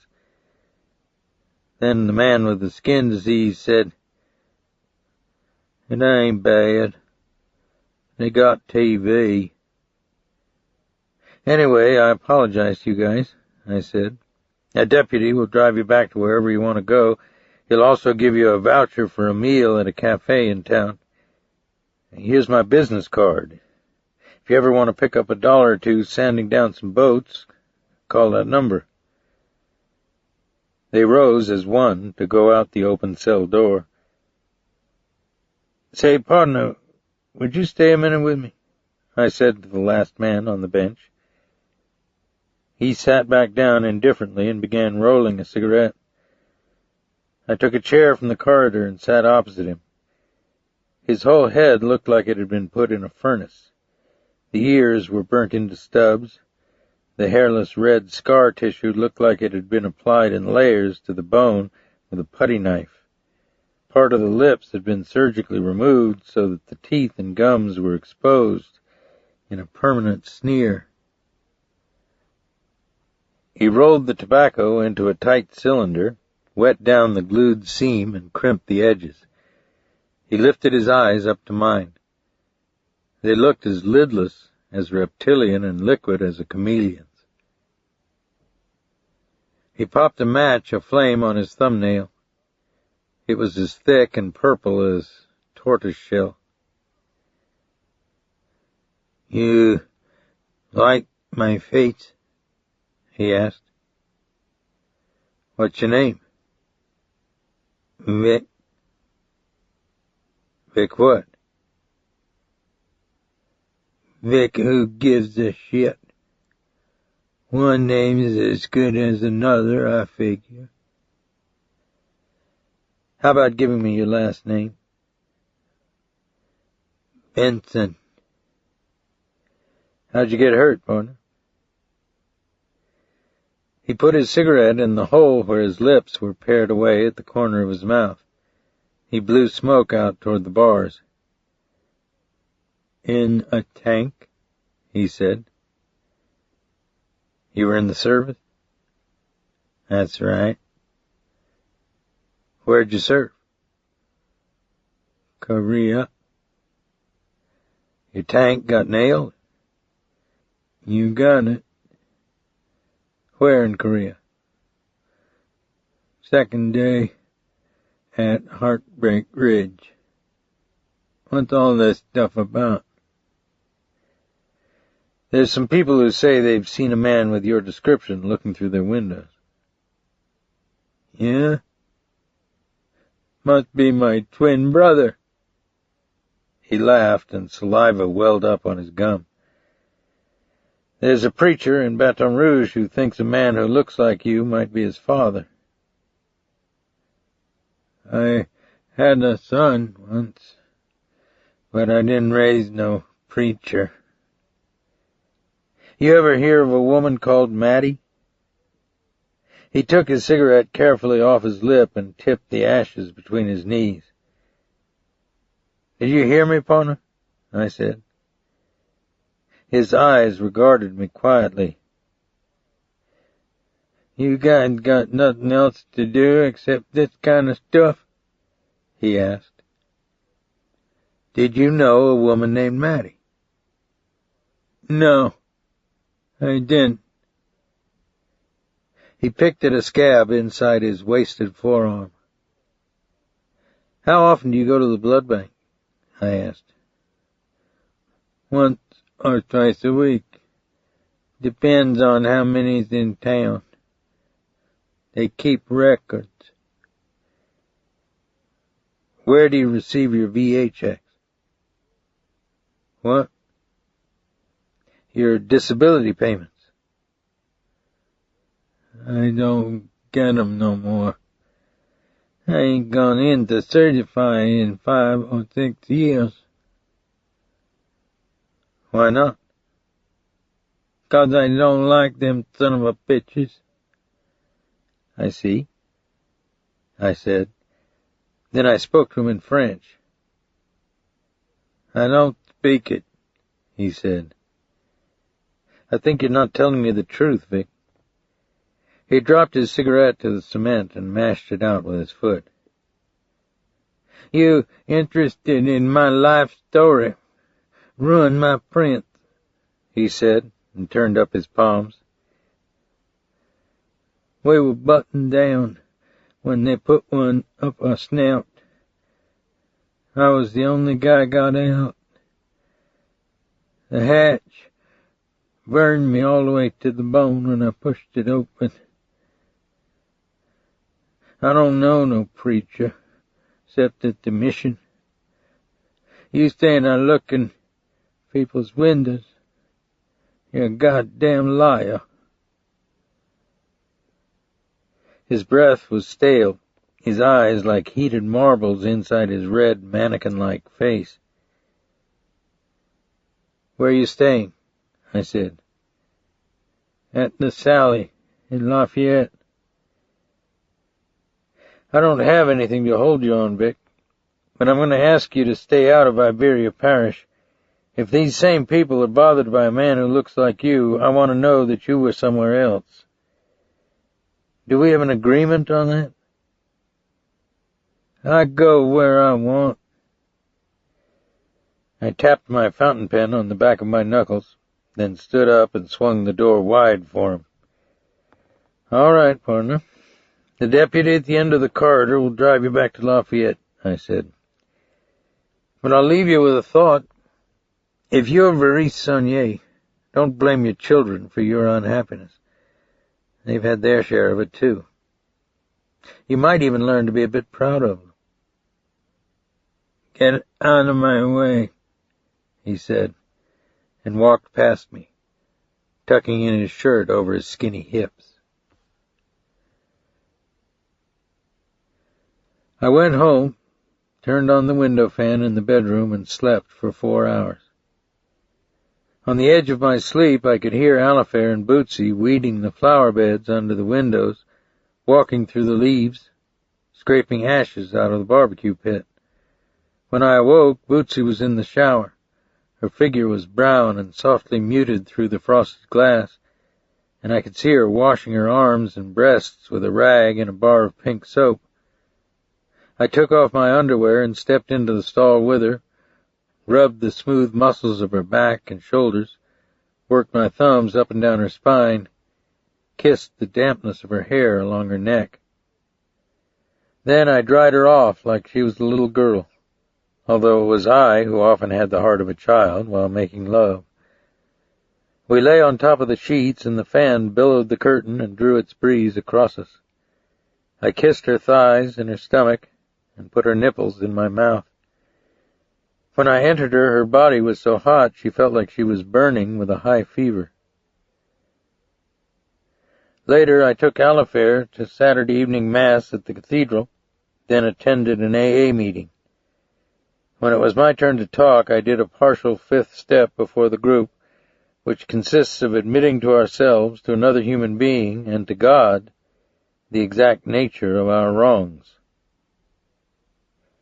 Why? Because I had gone to Lyle Sonnier's house in Baton Rouge and compromised my faith in my higher power. I'd let him down, and by so doing, seeking out the help of a man whom I'd considered a charlatan, I'd let Bootsy down too. Even Lyle had said so. When he'd hit the light switch in his kitchen, the chrome, yellow plastic, white enamel, and flowered wallpaper leaped to life with the brilliance of a flashbulb. He took a bottle of milk and pecan pie from the icebox, set forks, plates, and crystal glasses on the table, then sat across from me, wan-faced, tired, obviously unsure of where he should begin. "We can talk a long time, Dave, but I guess I ought to tell you straight out I can't give you what you want," he said. "Then you are a fraud." "That's a tough word." "You said you can heal, Lyle. I'm calling you on it." I felt a bubble of saliva break in my throat. "No, you don't understand. I was a fraud. I was strung out on rainbows and purple acid, black speed, you name it, street dealing, breaking into people's cars, hanging in some of those gay places on South Los Angeles Street in L.A., you get my drift. When I met this boozehead scam artist named the Reverend Jimmy Bob Clock. Jimmy Bob and me went on the tent circuit all over the South. He'd whip up a crowd till they were hysterical, then he'd walk down that sawdust aisle in a white suit with the spotlight dancing on it and grab some poor fellow's forehead in his hands and almost squeeze his brains out his ears. When he'd let go, the guy would be trembling all over and seeing visions through the top of the tent. Before the show, he'd have me go to the rear of the line and ask some of the old folks if they wouldn't like a wheelchair to sit in, and wouldn't they like to be right down on the front row. I'd wheel them down there, and halfway into his sermon, he'd jump off the stage, take them by the hands, and make them rise up and walk. Then he'd shout, "What time you got?" And they'd shout back, "It's time to run the devil round the block with the Reverend Jimmy Bob Clock." Jimmy Bob was a pistol, son. On camera, he'd grab a handful of somebody's loose flesh and shake it like Jell-O and say he'd just cured it of cancer. He'd lift up somebody's legs from a wheelchair and hold them at an angle so one looked shorter than the other. Then he'd straighten them out, praying all the time with his eyes squeezed shut, and holler out that a man born lame could now walk without a limp. Except they got Jimmy Bob on a check writing rap in Hattiesburg, and I had to do the next show in Tupelo by myself. The tent was busting with people, and I was going to try to get through the night with the wheelchair scam and maybe curing somebody of deafness or back pain or something else that nobody can see, because if the crowd doesn't get a miracle of some kind, they're not shelling out the bucks when the baskets go around. But right in the middle of the sermon, this old black woman comes up the aisle on 2 canes, and I know I got a problem. She started pulling on my pants leg and looking up at me with these blue cataracts, opening and closing her mouth like a baby bird in its nest. Then everybody in the tent was looking at her, and there wasn't any way out of it. I had to do something. I said, "What's brought you here, Auntie?" And I held the microphone down to her. She said, "My spine's fused. There ain't nothing for the pain. Electric blanket don't do it, chiropractor don't do it, morphine don't do it. I wants to die." She had on these big, thick glasses that were glowing from the spots, and tears were running down her face. I said, "Don't be talking like that, Auntie." And she said, "You can cure this, old woman. God done anointed you. It ain't no different than touching the hem of His garment." And she dropped her canes and set her hands on the tops of my shoes. I thought my conscience had been eaten up with dope a long time ago, but I wanted God to take me off the planet right there.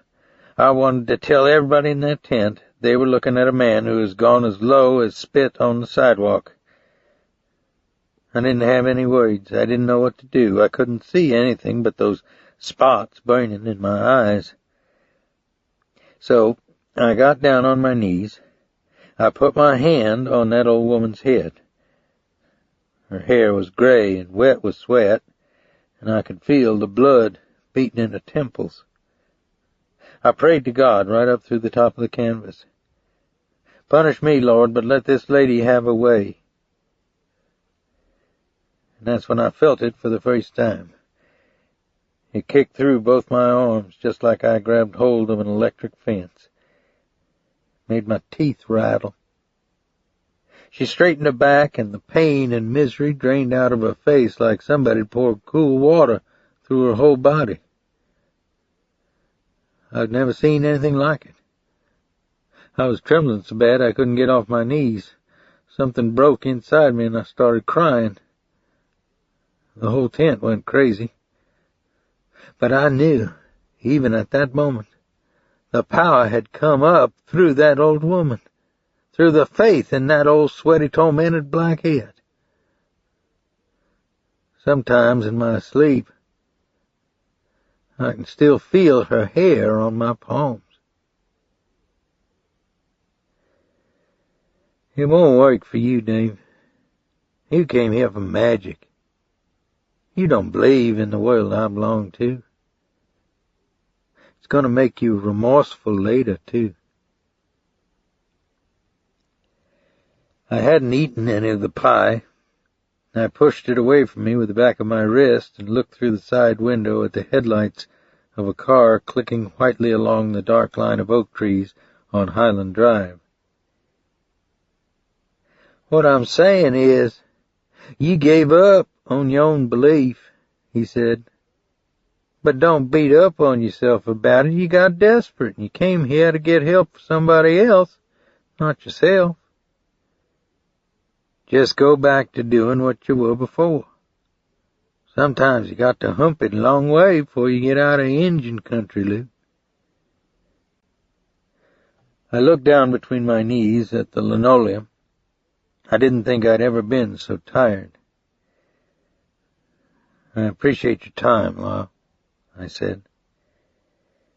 He touched the teardrop scar tissue that ran from his right eye. As long as you're here, there's something I want to own up to, he said. Last time I saw you, I tried to push buttons on you. I mean, when I mentioned that stuff about you poking my sister. I already forgot it. No, you don't know everything involved, Dave. Drew had the hots for you back in college, and maybe she still got 'em. But maybe for a reason you don't understand. You're a lot like Weldon. I raised my head and looked at him. You're both big, nice-looking guys, he said. You were both officers in the war. Neither one of you likes rules or people telling you what to do. Both of you have electric sparks leaking off your terminals. I stared into his eyes. Growing up, we didn't have anybody but ourselves, he said. It screws you up. What sick behavior to one person is love to another. We didn't care what other people said was right or wrong. They were the same people burning us with hot cigarettes or sticking us in foster homes. Weldon and Drew weren't just brother and sister for each other. And I'm not innocent in this either. But it was always Weldon she loved. I looked away from the fine bead of pain in his eyes. Why do you think I've had 3 wives? He asked. Or why is Weldon married to an addict who hangs on him like a child? Or why does Drew get it on with anybody who's got hair sticking out the top of his shirt? It's like your feelings and your head are never on the same wavelength. Every time you make love with somebody, you get mad at them and resent them. Figure that one out. Dave, you've got a lock on sanity. Don't come to the likes of us for insight. He forked a piece of pie into the back of his mouth and chewed it silently, his eyes never leaving my embarrassed, averted face.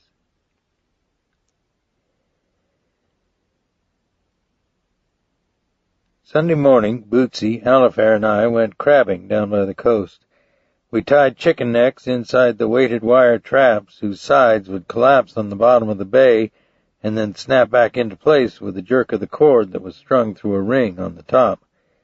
In 3 hours, we filled a wash tub with blue point crabs, washed them later with a garden hose in the backyard, and boiled them in a black iron pot on top of my brick barbecue pit. There was a breeze through the oaks, and the sky had a blue sheen to it, like stretched silk, and white clouds were piled high as a mountain on the western horizon. It was a wonderful day. I'd been to Mass and Communion the previous evening. I'd done a 5th step on my lapse of faith in my higher power, and I'd determined once again to stop keeping score in my ongoing contention with the world, time, and mortality, and simply thank Providence for all the good things that had come to me through no plan of my own. Eddie Raintree, with all the instincts of a mainline con and trapped animal, had tried to trade off information about a hit on Weldon, Drew, and perhaps even me. So far, I hadn't talked with either of them about Raintree's possible knowledge of a contract on them, primarily because it was a waste of time. I'd already warned them repeatedly about the possible consequence of not cooperating with the investigation, and I was tired of being dismissed as an adverb in their lives. Also, I didn't take Raintree seriously. Every sociopath or recidivist about to go down for a serious jolt suddenly has access to information about armored truck scores, judges on the pad for the syndicate, the assassination of John Kennedy, or dope sales to a U.S. vice president. I would leave Sunday intact, keep it the fine day it was, and let tomorrow and its uncertainties take care of themselves. We drove into New Iberia in the purpling light and ate ice cream under a spreading oak by Bayou Teche and listened to a Cajun band play in the park. I hugged Bootsy and Alifair against me. "What's that for?" Alifair said, her eyes squinting with her grin. "I have to make sure you guys don't get away from me," I said. At 11 o'clock that night, just as raindrops started to splash on the window fan in our bedroom, the sheriff called and said that Drew Sonnier had been found nailed to the gazebo in her backyard.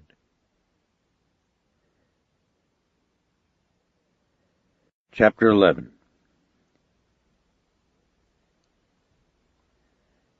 A neighbor had found her seated on the steps, half-conscious, white with shock, her left hand impaled on the gazebo floor with a 16-penny nail, a pool of vomit in her lap. "Hey, you all right?" the sheriff said. "Yes." "She's at the hospital. She's doing okay, at least under the circumstances." "Who did it?" "I don't know if you're ready for this." "The guys from the Garrett killing?" "Joey Gouza himself. At least he gave the orders and watched while 2 of his goons held her down and drove it through her hand." "What?" I said incredulously. "She said it was Gouza. She can identify him. She'll testify against him. Maybe we just hit the big one." "What's the matter?" "She can make Joey Gouza." "How does she know him?" "All I know is what the city cops told me, Dave." "What's the motive?" "Since it's your day off, I was going to send somebody else to take a statement, but I think maybe you better do it. Or had you rather somebody else do it?" He was a good man, but he was basically an administrator and more conscious of the need for professional civility than dealing with realities. "I'll go on over there in a few minutes," I said. "Besides the neighbor, who was the first person at the scene?" "I think the paramedics got there first, then the city cops." He paused a moment, The rain was clattering on the tin roof of the gallery now. "They're cutting a warrant on Gouza now. I don't care if he's in the city jail or ours, but I want that sumbitch in a cage. Nobody's going to do that to a woman in this parish while I'm sheriff." I was surprised. He wasn't given to profanity or anger. I had an idea that Joey Meatballs was about to wish that he hadn't gotten involved with the Sonnier family and the rural unsophistication of Iberia Parish. I went to the hospital, but I didn't go up to Drew's room. Instead, I questioned one of the paramedics who'd brought her in. I sat next to him on a wood bench by the emergency room entrance while he drank coffee out of a styrofoam cup. He told me he'd been a Navy corpsman before he'd gone to work for the parish as a paramedic. His face was young and clean-shaved, and he reminded me of most medics, firemen, or U.S. Forest Service smoke jumpers whom I'd known. They were enamored of the adrenaline rush, living on the edge, but they tended to be quiet and self-effacing men, and unlike many cops, they didn't have self-destructive obsessions. "What'd you see at the scene besides Miss Sonnier?" I asked. "I beg your pardon?" "Did you see a hammer?" He looked out the glass door at the rain falling on the bayou.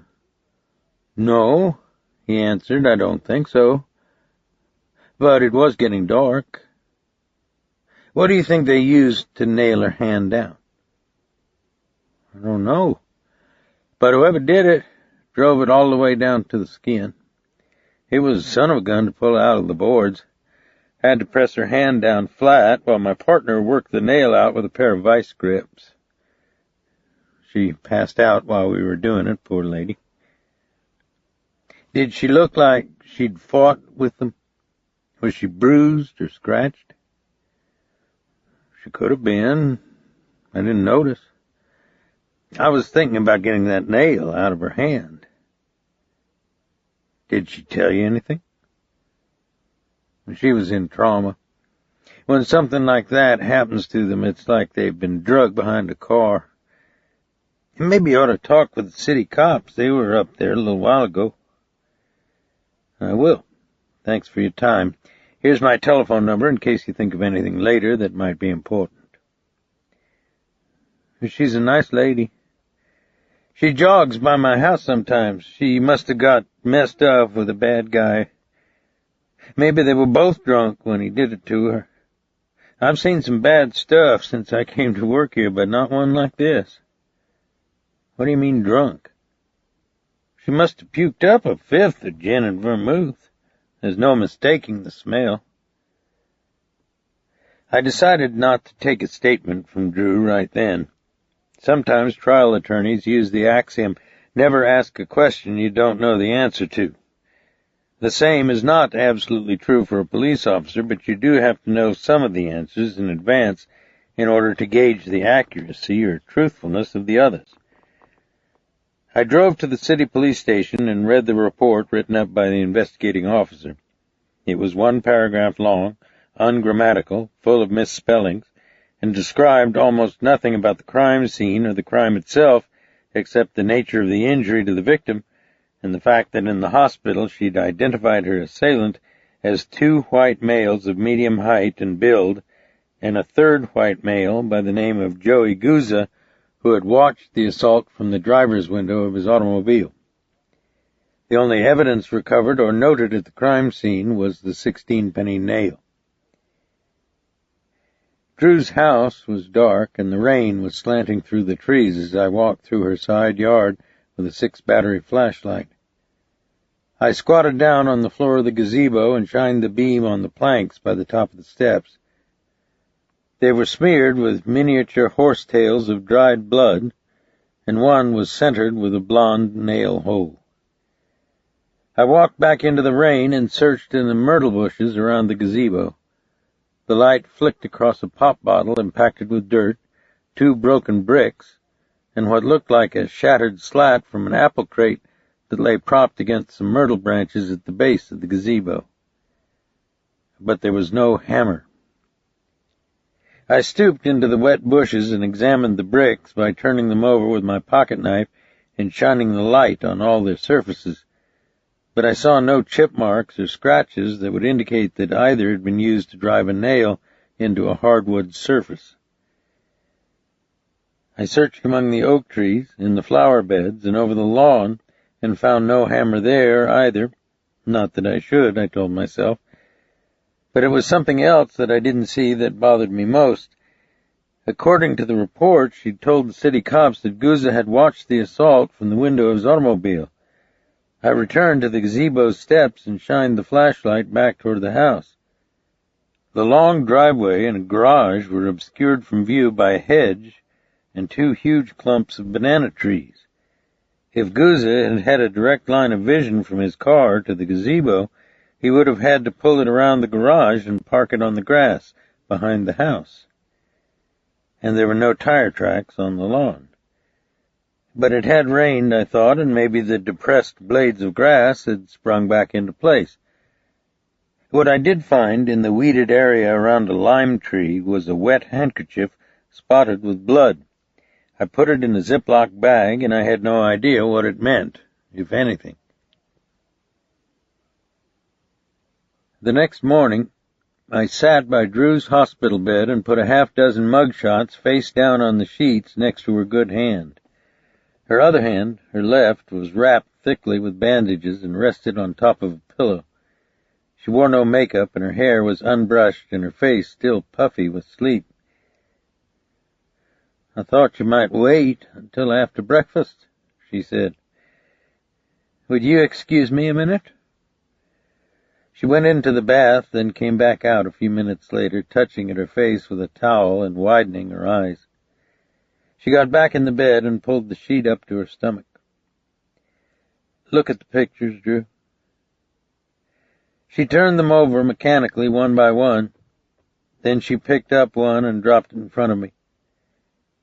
"You have no doubt that's the guy?" I asked. "Why don't you tell me, Dave? Is that Joey Gouza or not?" "It's Joey Gouza." "So arrest him." "Somebody else is taking care of that. Did the city cops show you mugshots last night?" "No." "Then how did you know it was Gouza?" "He was at a party Weldon gave in New Orleans." "When I mentioned his name once before, you seemed a little vague about it, Drew." "That's the man who smoked a cigarette while his two pieces of shit tried to crucify me." I picked up the photographs and put a rubber band around them. The grass outside the window was bright green, and the sunlight looked hot on the trees, which were still wet from last night's rain. "Why do you think they did it?" I asked. "Gouza said, 'Tell your brother to pay his debts.'" "What's his voice sound like? Does he have an accent?" "Why are you asking me things like this?" "A prosecutor is going to ask you, as defense attorney is. Why do you object to me asking you?" "He has an accent like any other New Orleans lowlife." "I see. That'd make sense, wouldn't it?" "No, what you're really asking is something else. There's something wrong with his voice. He sounds like he has a strep throat. No, it's worse than that. He sounds like his vocal cords were burnt with acid." "Here are some other mugshots, Drew. See if any of these guys look like the two men who hurt you." She went through them one at a time, looking carefully at each one. Among the 6 mugshots were the faces of Jewel Fluck, Eddie Raintree, and Jack Gates. She shook her head. "I've never seen any of these men," she said. She touched the tops of my fingers as I gathered up the photographs from the sheet. "What happened to your thumb?" "Man bit it the other night." "Maybe it's catching." "He used to be a bodyguard for Bobby Earl." "What'd you do with him? Put him in the dog pound?" "No, I didn't get the chance, Drew. I had him cuffed by a railroad track when a guy named Jewel Fluck blew most of his face off with a shotgun. His name was Eddie Raintree. He was one of the guys I just showed you. Would you describe the two men who hurt you? Do you know what victim rape is? She asked. Yes. I'm a little bit used up right now. You said something before about me being a soldier. I'm not. I'm still shaking inside. I don't know if I'll ever stop. If you won't take me over the hurdles, you can, but I think you're acting like a shit. The sheriff told me to come up here last night and take a statement, but I didn't. I figured the city cops had pretty well worn you out. Maybe you ought to consider who your real friends are, Drew. She turned her head on the pillow and looked out the window. I could see a tear secrete brightly in the corner of her eye. I'll come back later, I said. She nodded, her head still turned toward the window. Her skin looked dull in the sunlight. I paused before I went out the door. You're willing to testify against Gouza at a trial, Drew? Yes, she said quietly. You know they'll put Weldon on the stand too, don't you? She twisted her head back toward me on the pillow. I saw that her projections about the future hadn't yet reached the last probability. She drank from a glass of water and pulled her knees up under the sheet. Her face had the divorced, empty look of a person who might have lived one way all her life only to awake one morning and discover that none of her experience counted, that she was cut loose and voiceless in a place where no other people lived. On the way out of the hospital, I stopped by the gift shop and sent a vase of flowers to her room. I signed the card, "From your many friends in Amnesty International." They brought Joey Gouza from New Orleans in leg and waist chains, got him arraigned that afternoon, and amidst a crowd of photographers, news reporters, and onlookers who behaved like spectators at a cockfight, virtually trundled him from the courtroom to a city jail cell. Bail was set by Judge James Lafleur, an ill-tempered right-wing coon-ass also known as Whiskey Jim. When Gouza came out of the court in pink shirt, cream slacks, and wide black tie with white polka dots, with cops holding him by both arms, he managed to get one hand loose, grab his phallus, and spit into the lens of a television camera. I checked my .45 with a guard before he worked the levers that slid the barred door in a corridor that led past 3 holding cells and the drunk tank. I'd like to go inside with him, I said. Then you better take a stun gun with you, the guard said. What's he done? Look for yourself. Look at the floor. The son of a bitch. The corridor in front of one cell was splattered with spaghetti, coffee, and cobbler that had obviously been flung with the plastic tray and styrofoam containers from the iron apron in the cell door. I walked down the corridor and propped one arm against the bars of Joey Gouza's cell. Tieless and beltless now, he sat on a bunk that was suspended from wall chains. He smoked a cigarette methodically, his fingers pinched on the paper, his furious black eyes staring into the center of the gloom. Then he saw me. It's you. What's happening, Joey? I should have figured your nose was in there someplace. You're wrong. I'm not a player. Looks like it's between you and other people this time. What people? What the fuck is going on, man? You should have stayed out of Iberia Parish. Are you out of your mind?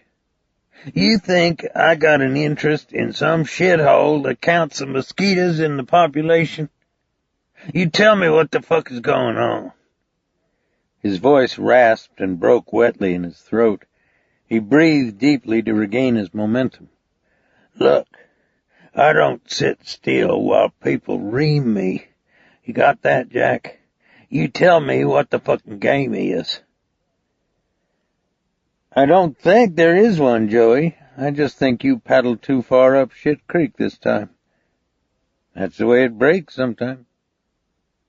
"The way it breaks? What do you got? Yesterday's ice cream for brains? That judge, I never seen him before, and he's got a hard-on for me before they unlocked me off the chain. He called me a wild animal in front of all them people.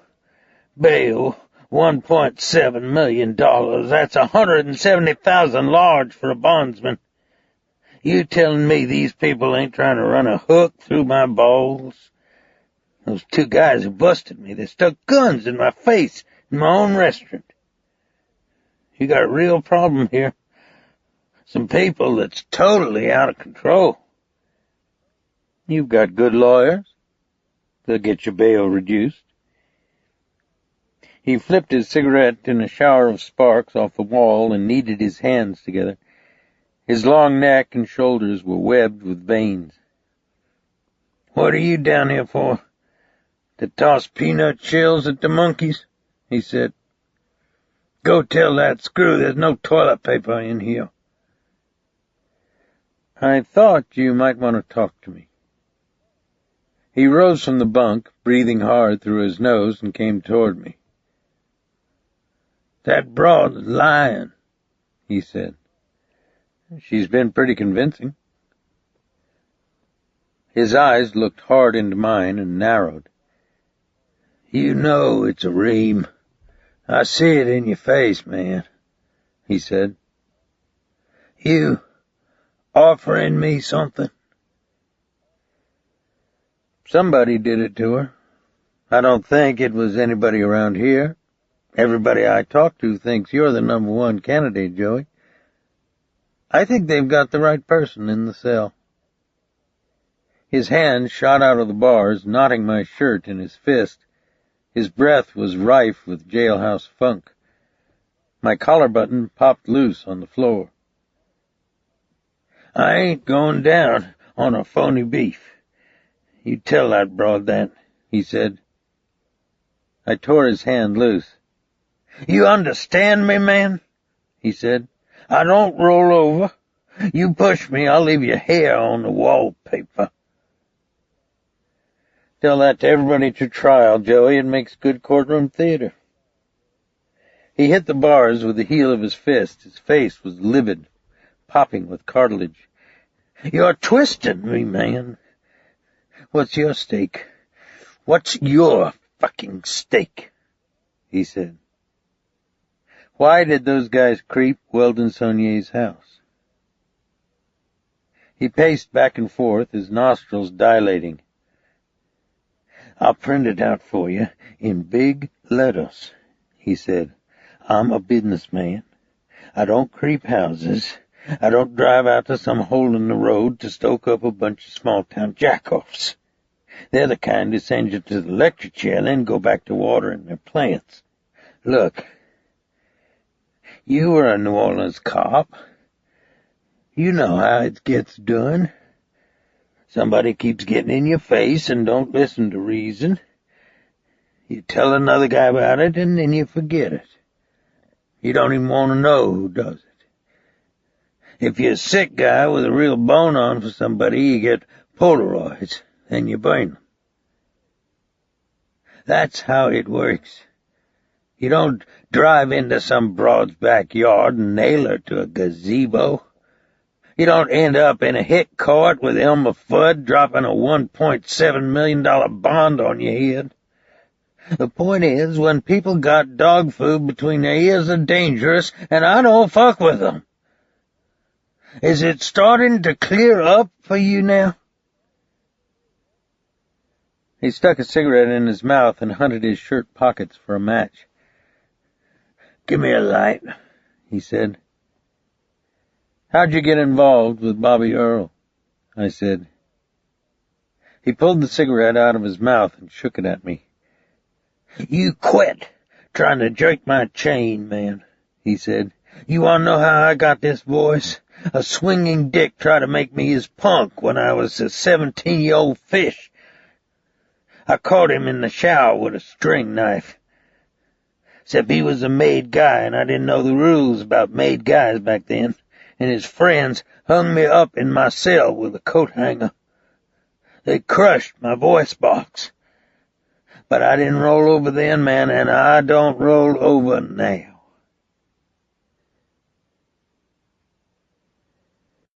Explained to the broad.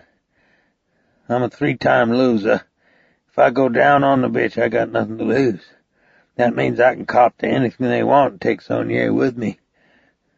I'll make sure he gets heavy time, and I'll be inside with him when he does it. Let her think about that. You're a hard man, Joey.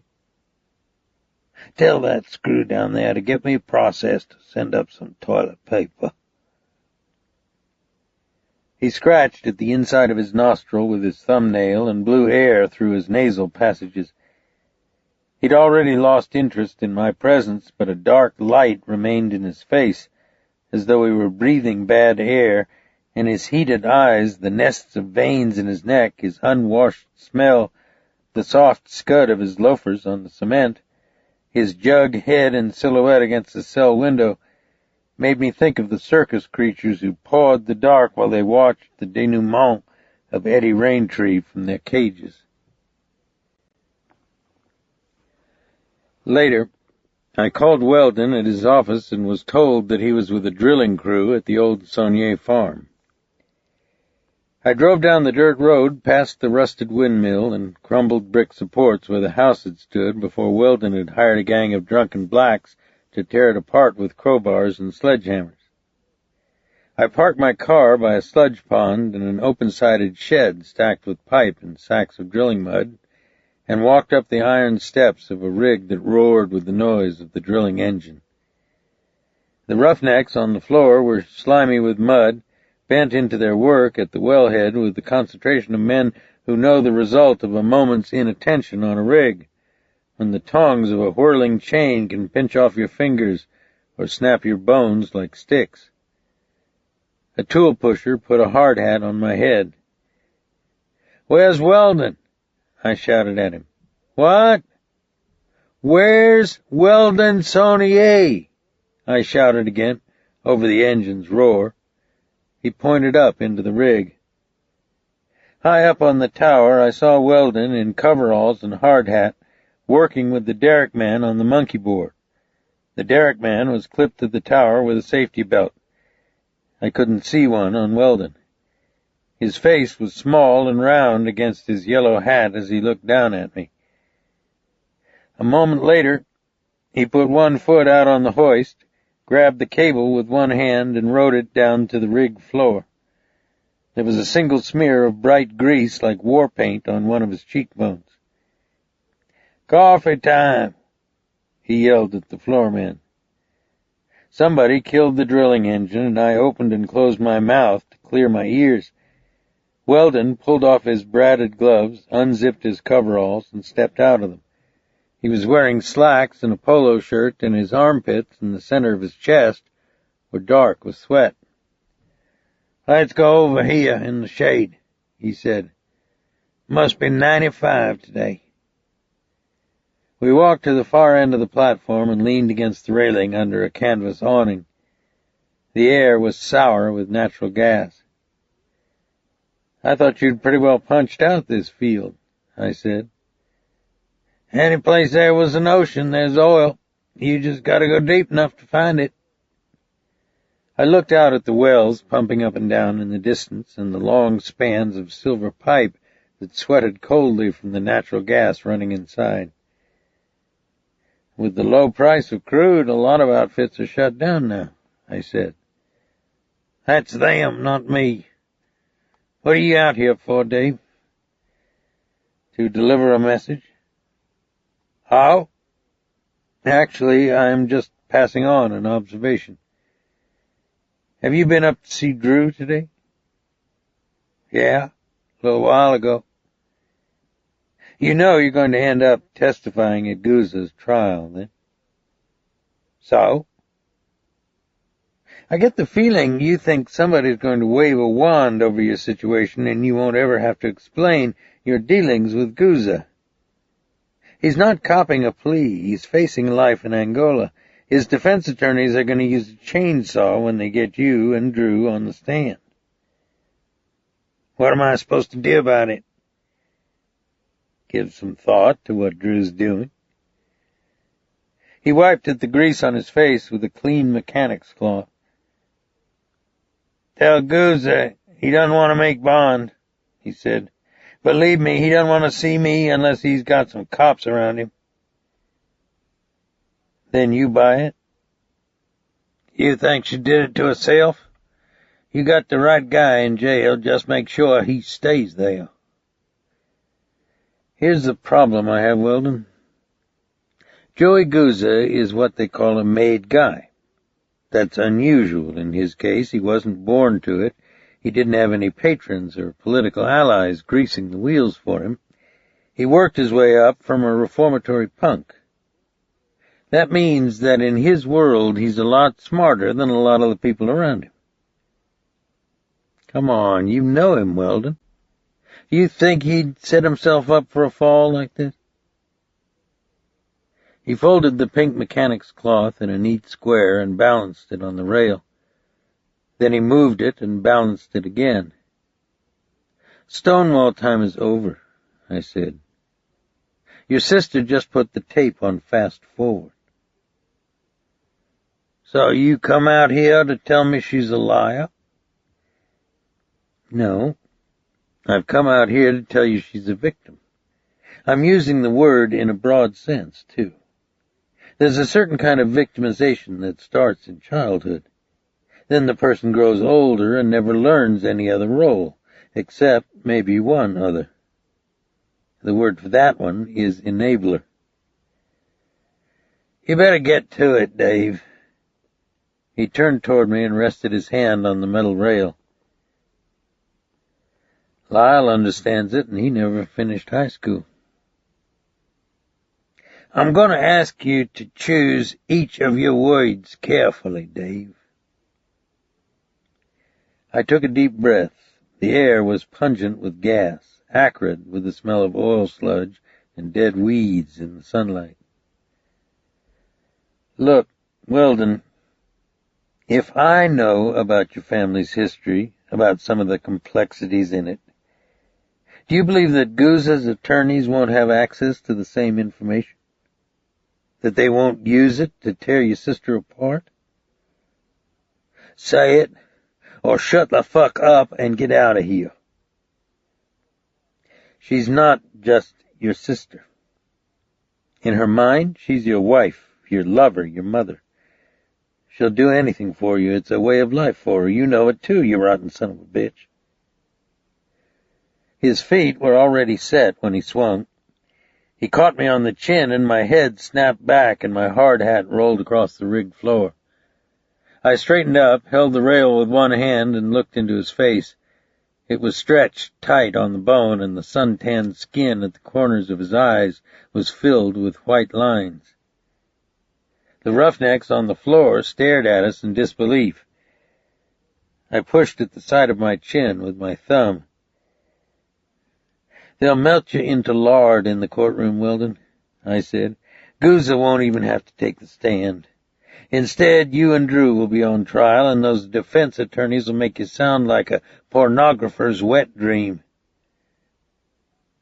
I saw his hand move, his eyes click again as though he'd been slapped. Don't even think about it, I said. The first one was free. You come at me again, and I'll make sure you do time for assaulting a police officer. I picked up the hard hat from the rigged floor and shoved it into his hands, jammed it into his chest. Thanks for the tour of the rig. My recommendation is you hire a good lawyer and get some advice about the wisdom of suborning perjury, or apply for a pilot's job in a country that doesn't have an extradition treaty with the United States. See you around, Weldon. I walked down the iron steps to my truck. I could hear the canvas awning flapping in the hot wind, a chain clinking brightly against a piece of pipe in the embarrassed silence of the roughnecks on the rigged floor.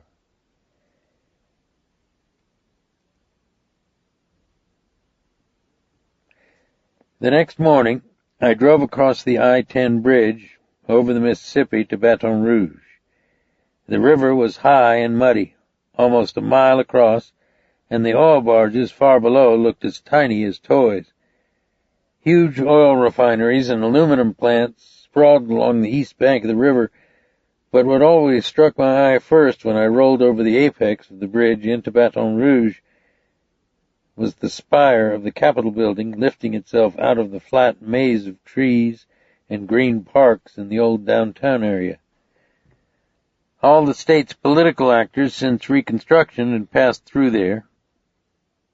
Populists in suspenders and clip-on bow ties, demagogues, alcoholic buffoons, virulent racists, a hillbilly singer who'd be elected governor twice, another governor who broke out of a mental asylum in order to kill his wife, a recent governor who pardoned a convict in Angola who repaid the favor by murdering the governor's brother, and the most famous and enigmatic player of them all, the Kingfish, who might have given FDR a run for his money had he not died, along with his supposed assassin, in a spray of 81 machine gun bullets in a hallway of the old Capitol building.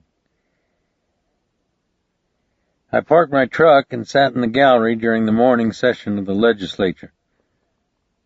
I watched the regard with which Bobby Earl was treated by many of his peers, the warm handshakes, the pats on the arm and shoulder, the expression of gentlemanly goodwill by men who should have known better. It reminded me of the deference sometimes shown to a small-town pool-room bully or redneck police chief. The people around him well know his hatred of Jews, intellectuals, news people, Asians, blacks. No one doubts his potential with the leaded baton or the hobnailed boot across the neck. But they make friends with the ape in their midst, no matter how violently the tuning fork vibrates inside them. Consequently, they absorb his dark powers and secretly gloat at the fear he inspires in others. They recessed for lunch, and I followed Bobby Earl and a group of his friends 1 block to the entrance of an expensive restaurant with an awning that extended out over the sidewalk. The windows were filled with ferns and hanging copper pots. After Earl and his group had entered the restaurant, I put on my seersucker coat, tightened my necktie, and walked inside too. Most of the tables were filled, the air loud with conversation and scented with the smell of gumbo from the kitchen, bourbon, and tropical drinks from the bar. "I don't think we have a seating for one, sir. Would you like to wait in the bar?" the maitre d' said. "I'm with Mr. Earl's party." "Oh, there he is, right over there," I said. "Very well. Please follow me, sir," he said. I walked with the maitre d' to Bobby Earl's table. The maitre d' set a menu down for me at an empty place setting and walked away. Earl turned away from his conversation with another man. Then his mouth opened silently as he looked up and realized who was sitting down at his table. "Hello, Mr. Earl. I apologize for bothering you again. But I'm just in town briefly, and I didn't want to disturb you at the legislature," I said. "How are you, gentlemen? I'm Detective Dave Robicheaux with the Iberia Parish Sheriff's Office. I just need to ask Mr. Earl a question or two. Y'all go right ahead with your lunch." They went on talking to each other as though my presence was perfectly natural, but I could see their eyes, the positions of their bodies, already disassociating themselves from the situation. Bobby Earl wore a brown pinstripe suit and a yellow silk tie, and his thick hair looked blow-dried and recently cut. "What are you doing here?" he said. "Do you know that Joey Goose is in custody?" "No." I set my notebook on the tablecloth and peeled back several pages. It contained nothing but notes from old investigations and a grocery list that I'd made out at the office yesterday. I interviewed him in his cell yesterday, and your name came up, I said. What? Gouza is charged with ordering 2 men to nail Drew Sonnier's hand to a gazebo. When I questioned him, your name came up in the conversation. That fact bothered me, Mr. Earl. Is it your statement that you don't know Joey Gouza? I'm not making a statement. What are you trying to do here?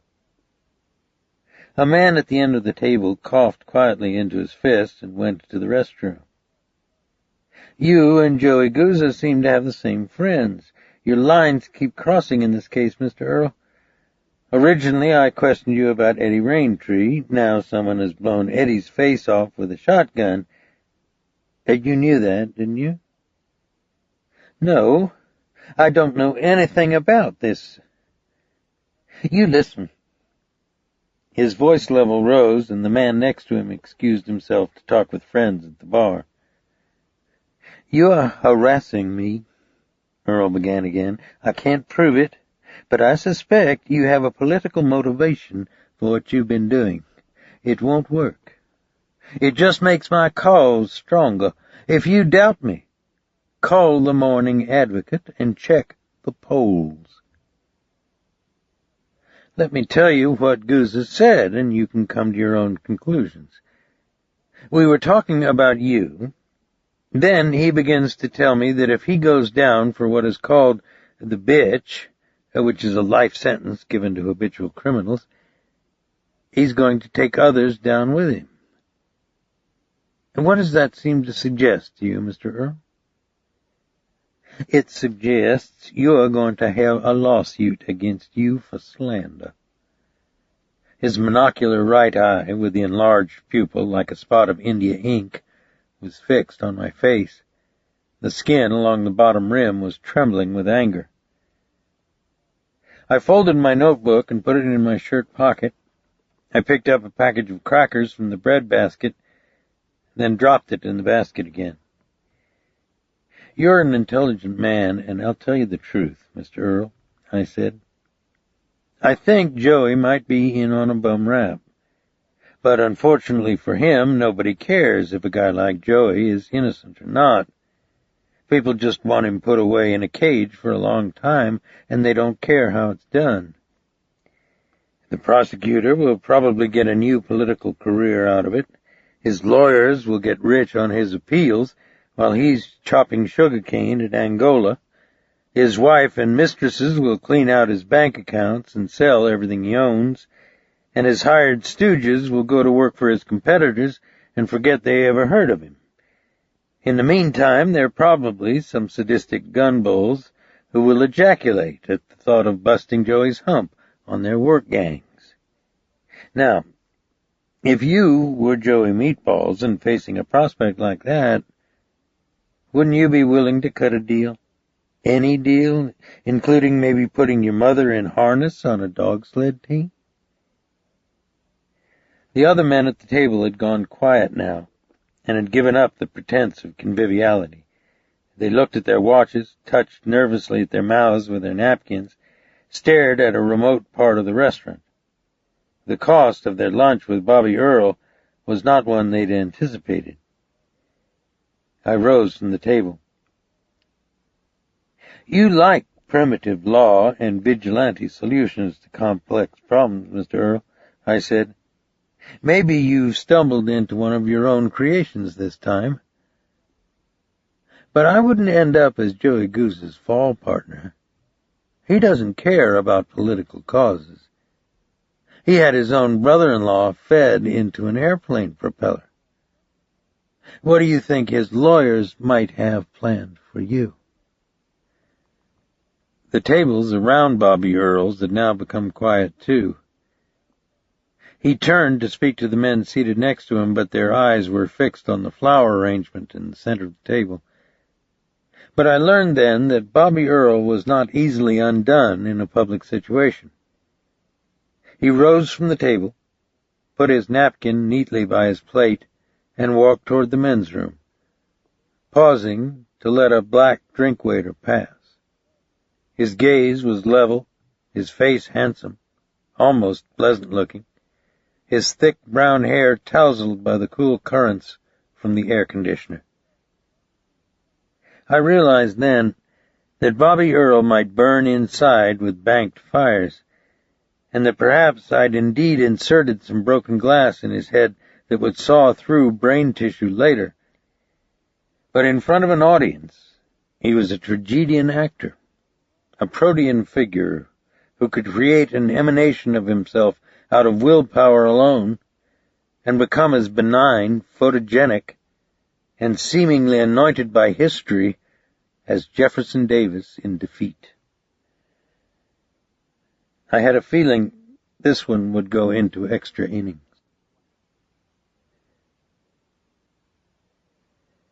Chapter 12. That evening, Bootsy, Alifair, and I went to a shrimp boil in the park on Bayou Teche. The air smelled of flowers and new-cut grass, the clouds were marbled with pink, the oak trees around the wood pavilion were dark green and thick with birds. School was out for the summer, and Alifair and some other kids played kickball on the baseball diamond with a sense of dusty, knee-grimed joy that's the special province of children during summer. In fact, Alifair's aggressiveness at play made me wonder if she didn't have a bent for adversarial roles. Her cheeks were dirt-streaked and flushed with excitement. She charged without blinking at the kicker and took the volleyball full in the face and then ran after it again, sometimes knocking another child to the ground. The last 4 days with Bootsy had been wonderful. The new balance of medicine seemed to be working. Her eyes smiled at me in the morning, her posture was erect and self-assured, and she helped me and Baptiste at the dock and in the bait shop with cheerful eagerness. Only an hour ago I'd looked up from my work and caught her in a moment when she was unconscious of my glance, just as though I'd clicked the camera lens and frozen her in the pose of the healthy and unworried woman that I prayed she would become again for both of us. She'd just emptied the bait tanks, her denim shirt stuck wetly to her uplifted breasts, and she was staring abstractedly out the screen window at the bayou, eating a carrot stick, her hair touched by the breeze, one hand set jauntily on her hip, the muscles in her back and neck as strong and firm as the Cajun fish girls. At that moment I realized the error of my thinking about Bootsy. The problem wasn't in her disease, it was in mine. I wanted a lock on the future. I wanted our marriage to be above the governance of mortality and chance. And most important, in my nightly sleeplessness over her health and the black fatigue that I would drag behind me into the day like a rattling junkyard, I hadn't bothered to be grateful for the things I had. She peeled the shell off a shrimp, dipped the shrimp in a horseradish sauce, and put it in her mouth. She reached out and touched my chin lightly with 2 fingers, as though she were examining for a skin blemish. "Is that where Weldon hit you?" she asked. "I beg your pardon?" "Oh, my, such innocence." I cleared my throat. "I was in the supermarket this morning," she said. "A woman whose husband is the floor man on Weldon's rig couldn't stop herself from asking about your welfare." Her eyes crinkled at the corners. "Weldon's not always a rational man," I said. "Why didn't you arrest him?" "He's a tormented man, Boots. He carries a burden nobody should have to carry." She stopped chewing. Her eyes looked into mine. "Lyle told me some things about their childhood, about Weldon's relationship with Drew," I said. A crease went across her brow, and she set her half-eaten shrimp back on the paper plate. The children out on the baseball diamond were tumbling in the dust, their happy cries echoing off the backstop. "They're messed up in the head real bad," I said. "Weldon's a pain in the butt, all right, but I suspect he wakes up each morning with the Furies after him." "He and Drew?" she said, the meaning clear and sad in her eyes now. Probably Lyle, too. I said something pretty rough to Weldon about it, so he had a free one coming. That's an awful story. They'll probably never tell all of it, either. She was quiet for a few moments. Her eyes were flat and turned inward. Her hair looked like it was touched with smoke in the broken light through the tree. When this is over, maybe we can invite them to dinner, she said. That'd be fine. You wouldn't mind? No, of course not. Why didn't anyone... she began. Then she stopped, coughed in the back of her throat, and said, I never guessed. Poor Drew. I squeezed her hand, but it felt dry and pliant inside mine. Her mouth had the downturned expression of someone who might have opened a bedroom door at the wrong moment. Then she stood up and began clearing the table, her face concentrating on her work. I'm going to invite her to go shopping with me in Lafayette, she said. You think she'd like that? You bet, I said. You'll always be a stand-up lady, Boots, I thought. Out on the baseball diamond, a shout went up from the children as someone fired the volleyball into the backstop. It was dusk when we returned home, and the air was heavy and cool, motionless, loud with the croaking of frogs out in the cypress. I parked under the pecan trees in the front yard, and Bootsy and Alifair walked up to the house while I rolled up the truck's windows. The sky had turned blue-black, the color of scorched iron, and I could feel the barometer dropping again and smell sulfur and distant rain. As I started up the incline toward the gallery, a beat-up flatbed truck bounced through the chuck holes in the dirt road and turned into my drive. On the back was a huge chrome-plated cross, with the top end propped on the cab's roof and the shaft fastened to the bed with a boomer chain. Lyle Sonnier cut the ignition and stepped down, grinning from the running board. He wore a pair of striped overalls without a shirt, and his thin chest and shoulders were red with sunburn. I thought I'd take your time just for a minute, he said. What do you think of it? Looks like it's made of car bumpers. It is. Me and this old boy in Lafayette welded a shell all around the wood beams. What do you think? Baptiste had left on the string of electric bulbs over the dock, and the cross rippled and glowed with a silver and blue light. It looks like an artwork. It's beautiful, I said. Thanks, Lute. It's the only thing the Reverend Jimmy Bob Clark left me before they sent him off to Parchman Farm. One time we were outside New Albany, Mississippi, where some Klan uglies had burned a cross in a field, and Jimmy Bob was eating a hamburger in the truck across the road, looking out at that black cross, when he says, "No sense letting good building material go to waste." Then he walks across the road and gives this colored farmer who was out there plowing $1 for it. What the hell we gonna do with that, I say. He says, son, the most exciting place in a shithole like this is the Dairy Queen on Saturday night. When you run a hallelujah tent show, you gotta give 'em lights in the sky. He went to the supermarket, bought 8 rolls of aluminum foil and wrapped the cross in it. Then we drove out to a junkyard, and he got a guy to string it up with electric bulbs. That night, we put it up on a hill, way up the slope from the tent, and hooked it up to the generator, and you could see that cross glowing in the mist for 5 miles. I nodded absently and looked up toward my lighted gallery. Well, I didn't mean to take up a lot of your evening, he said. I just wanted to tell you I didn't feel good about the other night in Baton Rouge. You came to me for help, and I couldn't offer you very much. Maybe you did, Lyle. He looked at me curiously, then lifted one of his overall straps off his sunburn with his thumb. I'm going to put the cross up on my new Bible college, he said. I was going to call it the Lyle Sonnier Bible Institute. Now I'm just going to call it the South Louisiana Bible College. How's that sound? Sounds pretty good. I told you I ain't as bad as you think. I think maybe you're not bad at all, Lyle. His eyes looked into the corners of mine, then he brushed at the dirt and leaves in the drive with his shoe. I appreciate it, Lute, he said. You want to come in? I asked. No, thanks anyway. I just came in town to see Drew at the hospital and pick up my cross in Lafayette. Weldon told me about him taking a swing on you.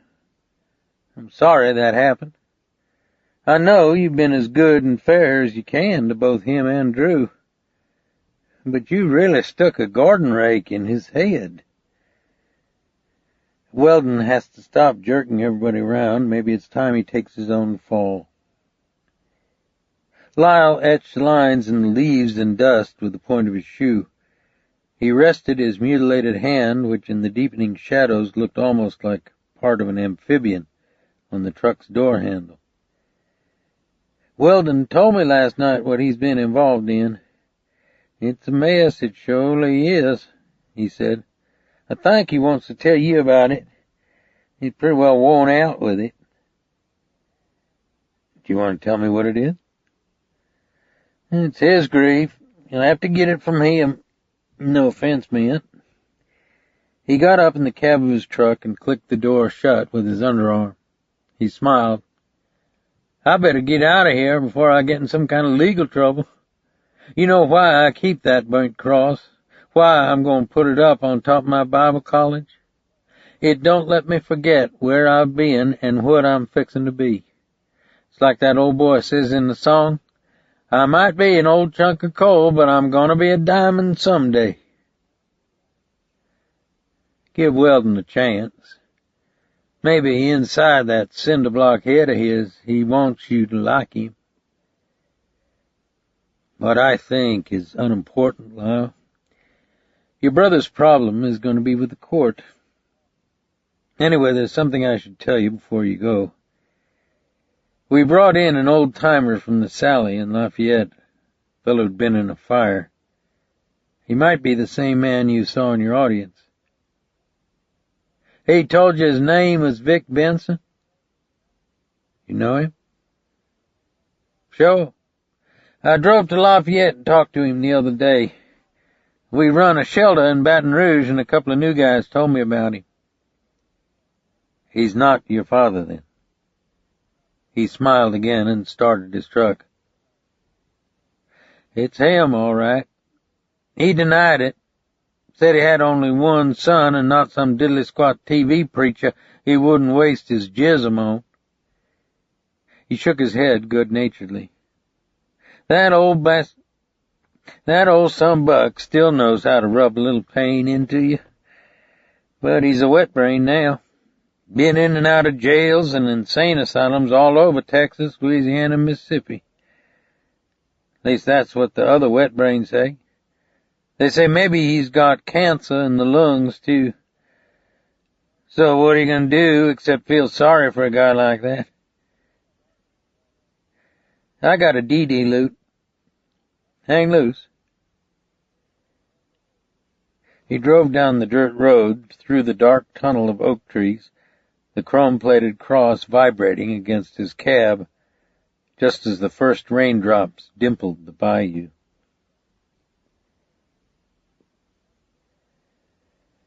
I was tired, but I had to drive to Lafayette that night and pick up a new aluminum shiner tank and water pump for the bait shop. On my way back out of town, I saw one of Weldon Sonnier's company trucks pull out of the traffic and park under the trees in front of the Catholic Home for Handicapped Children. Weldon, in a pair of knife-creased brown slacks and a form-fitting T-shirt like a 1950s hood would wear, walked up the sidewalk to the front entrance with a stuffed shopping bag hanging from each hand. I stopped at the traffic light, clicked my fingernails on the horn button, turned the radio on and off at least 3 times, resolved under my breath that I would continue on home and not intrude any more than necessary on Weldon's pride, hard-headedness, and carefully nursed store of private misery. The light turned green, and I went around the block and parked across the street from Weldon's truck. The moon was up, and the sky in the north, where it hadn't yet started to rain, looked like a lighted ink wash. I headed up the walk toward the entrance. Why? Because he needs to know that you don't get the heat off your back by punching out a police officer on an oil-rig floor, I told myself. But that wasn't it. The truth was, I wanted to believe in Weldon in the same way that sometimes you encourage someone you care about to lie to you. Or perhaps I wanted somehow to dispel the fear that one day I would have to make him Joey Guzza's fall partner. But what would I find in a Catholic children's home that would be of any value in eventually cutting Weldon loose from the investigation, or prosecuting the executioners of a deputy sheriff, or taking down a racist politician? Answer: nothing. I walked through the front door into a softly lit and immaculately clean oak-floored hallway with statues of St. Anthony, St. Teresa, and Jesus resting on pedestals against the walls, and looked through a set of open French doors into a large recreation room. It was filled with the children whom nobody wanted. They were retarded, spastic, mongoloid, born with deformed limbs, locked in metal braces, wired to electronic devices on wheelchairs. Scattered about on the floor was a tangle of torn wrapping paper, colored ribbons and bows, and boxes that had contained all kinds of toys. He must have made several trips back and forth to the truck. Neither the nuns nor the children looked in my direction. Weldon had taken off his shoes and was walking on his hands in the middle of the room. His face was almost purple with blood, his muscles quivering with tension, while coins and keys from his pockets bounced all over the rug, and the children screamed in delight. When he finally flipped himself over on his back, his mouth grinning crazily, his eyes bright with exertion, the children and nuns clapped as though they'd just witnessed the world's greatest aerialist at work. He sat up and rubbed his knees, still grinning. Then he saw me. I waved at him with 2 fingers. His eyes lingered on mine a moment, bemused, faintly embarrassed perhaps. Then he turned back to the children and said, "Hey, you guys, the ice cream man made a big delivery this evening. Sister Agnes says it's time to fang it down." I turned and walked back outside into the night, and a snap of lightning across the sky, and the odor of rain striking warm concrete. It rained hard during the night, and in the morning the sun came up yellow and hot and wreathed with mist over the marsh. I got up early and went down to the dock to help Baptiste open up, then had breakfast with Bootsy and Alifair in the kitchen. The backyard was wet and still blue with shadow, and the bloom of the mimosa was as bright as blood where the sun struck the treetop. "What are you going to do today, little guy?" I said to Alifair. "Bootsy taking me to buy a new swimsuit. Then we're going to have a picnic in the park." "Maybe I can join you guys later," I said. "Why don't you, Dave? We'll be under the trees by the pool." "I'll head over about noon or a little earlier if I can," I said. Then I winked at Alifair. "You keep Boots out of the sun, little guy. She's already got enough tan." "It's bad for her?" Bootsy looked at me and made an impatient face. "Well, she doesn't listen to us sometimes, and we have to take charge of her," I said. Bootsy rapped me across the back of the hand with a spoon, and Alifair's eyes squinted with delight. I grinned back at her, then when Bootsy was putting dishes in the sink, I came up behind her and hugged her hard around the middle and kissed her neck. "Later, later," she whispered, and patted me quietly on the thigh. It was going to be a fine day. I kissed Elifair goodbye, then flipped my seersucker coat over my shoulder and was almost out the door when the phone on the counter rang and Bootsy picked it up. "It's the sheriff," she said, and handed it to me. I put my hand over the receiver and touched her shoulder as she walked away. "The picnic is at noon. I'll be there, I promise, unless he sends me out of town, okay?" I said. She smiled without replying and began washing dishes in the sink. "I just talked to the city chief," the sheriff said. "They had to take Joey Guzza to Iberia General at 7 last night. He went apeshit in his cell, crashing against the bars, rolling around on the floor and kicking his feet like he was having a seizure, slurping water out of the toilet." "You mean he had a psychotic episode?" "That's what they thought it was. They got him in a van to take him to the hospital and he puked all over it. The doc at emergency receiving said he acted like he'd been poisoned, so they pumped his stomach out. Except by the time they got the tube down his throat, there was hardly anything left inside him except blood from his stomach lining. Evidently, the guy's got ulcers on top of his other problems." "What do you think happened?" "The guard found an empty box of ant poison in the food area. Maybe somebody dumped it into his mashed potatoes. But to tell you the truth, Dave, I don't believe the city people are in a hurry to admit they can't provide security for a celebrity prisoner. They're having more fun with Joey Guzza than pigs rolling in slop." "What do you want me to do?" "If he's connected with Garrett's murder, let's nail his butt before they take him out in a body bag. Not that half of New Orleans wouldn't get drunk in the streets." I drove over to Iberia General and walked down the hall to Joey Guzza's room. A uniformed cop was reading a magazine outside the door. "How you doing, Dave?" he said. "Pretty good. How's our man?" "I have a fantasy. I see him running down the hall in his nightshirt. I see me parking a big one in his brisket. Does that answer your question?" "Is he that bad?" "Probably depends on whether or not you have to clean up his piss." "What?" "He took a piss off the side of the bed, right in the middle of the floor. He said he doesn't use bedpans." I went inside the room and closed the door behind me. Guzza's right wrist was cuffed to the bed rail and one ankle was locked to a leg chain. His elongated face was white on the pillow, his lips caked at the corners with dried mucus. In the middle of the floor was a freshly mopped damp area. The room smelled bad, and I tried to open the window, but it was sealed with locks that could only be turned with an Allen wrench. He rubbed his nose with his finger. His eyes were black and cavernous in his drawn face.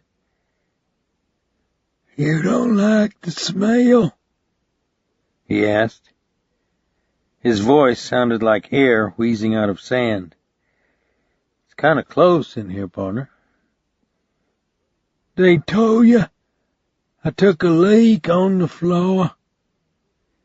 "Somebody mentioned it." "They told you they keep me chained to the bed. They don't even let me walk to the toilet." "I'll see what I can do about it." "I can't raise my voice." "Come closer." I moved a chair to his bedside and sat down. His sour breath and the odor from under his sheet made me swallow. "It's a whack," he said. "On who?" "Who the fuck do you think?" "Maybe it was an accident. It happens. The people who prepare jailhouse food haven't worked in a lot of five-star restaurants." "I jailed too long, man. I know when the whack's out. You feel it. It's in people's eyes." You're a superstar, Joey. They're not going to lose you. You listen to me. Yesterday afternoon, a trusty, this punk, a kid with mushmelons for buns, is sweeping out the corridor. Then he looks around real careful and walks over to my cell and says, "Hey, Joey, I can get you something." I go, "You can get me something? What, case of AIDS?" He says, "Stuff you might could use." I go, "Only stuff I see around here is you, sweet cakes." He says, "I can get you a shank." I go, "What I need a shank for from a punk like you?"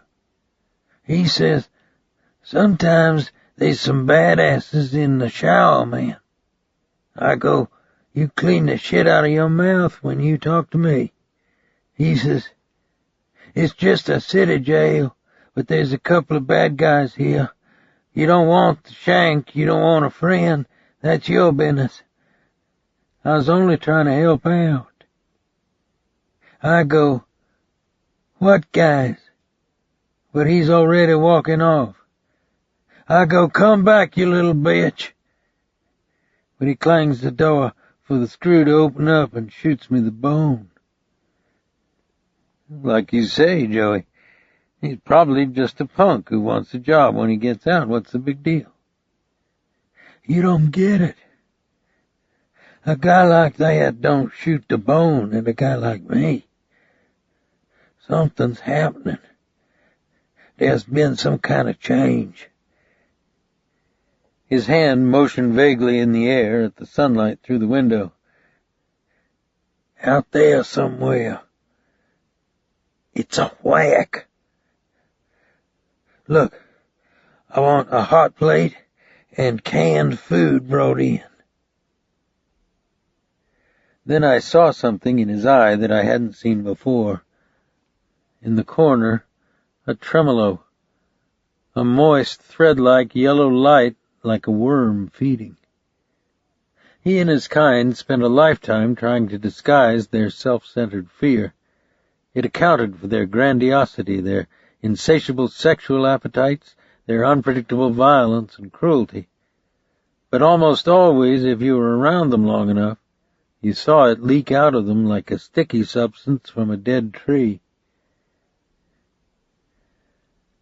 "I owe you a confession, Joey," I said.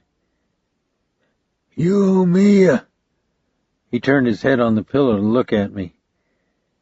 "Yeah, I haven't been honest with you." His brow became netted with lines.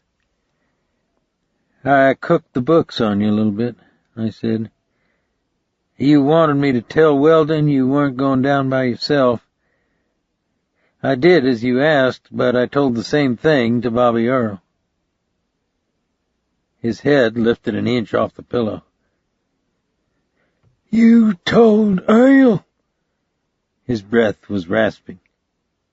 "You told Earl what?" "That you're going to take other people down with you." "Why are you trying to tie me with Earl?" "You seem to know a lot of the same people, Joey." His face was gray and dry. His eyes searched in mine. "I got you figured," he said. "You're trying to put out the word to the AB I'm gonna roll over. That's it, ain't it?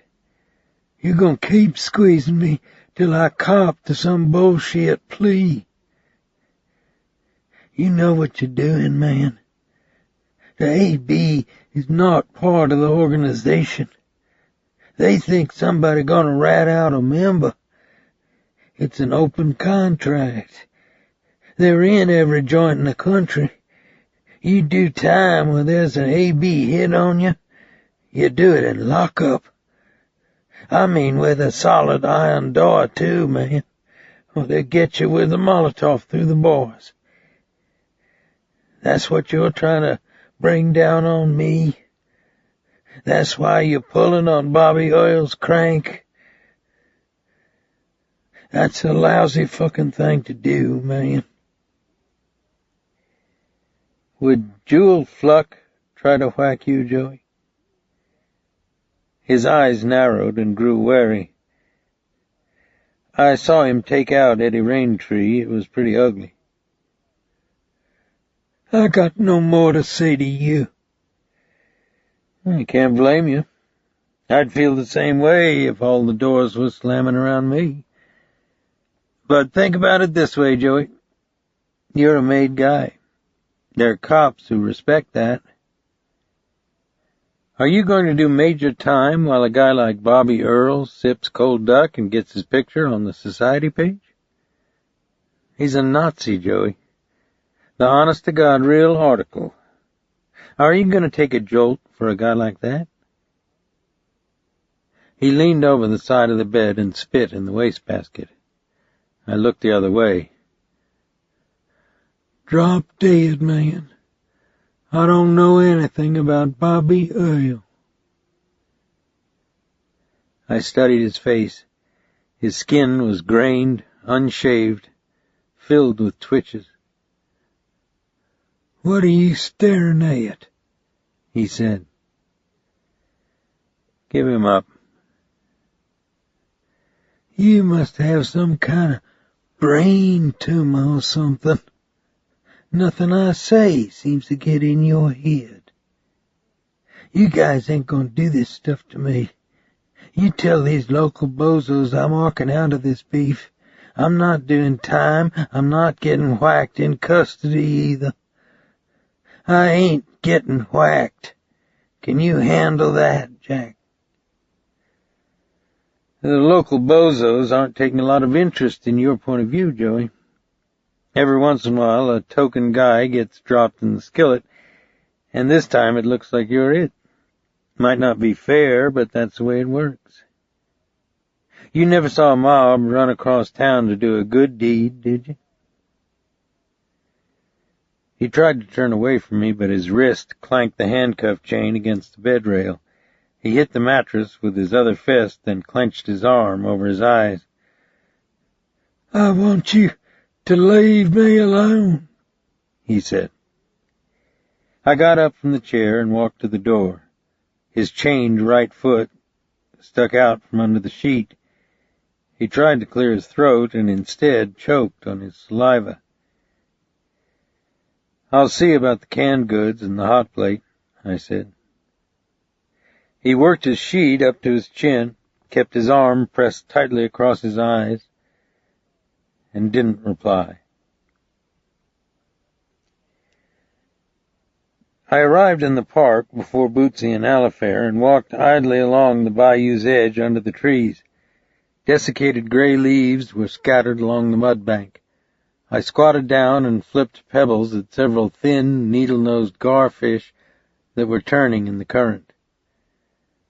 I was troubled, uncomfortable, but I couldn't wrap my hand around the central concern in my mind. Joey Guzza was in custody where he belonged. Why did I worry? Policemen often have many personal problems. TV films go to great lengths to depict cop struggles with alcoholism, bad marriages, mistreatment at the hands of liberals, racial minorities, and bumbling administrators. But my experience has been that the real enemy is the temptation to misuse power. The weaponry we possess is awesome.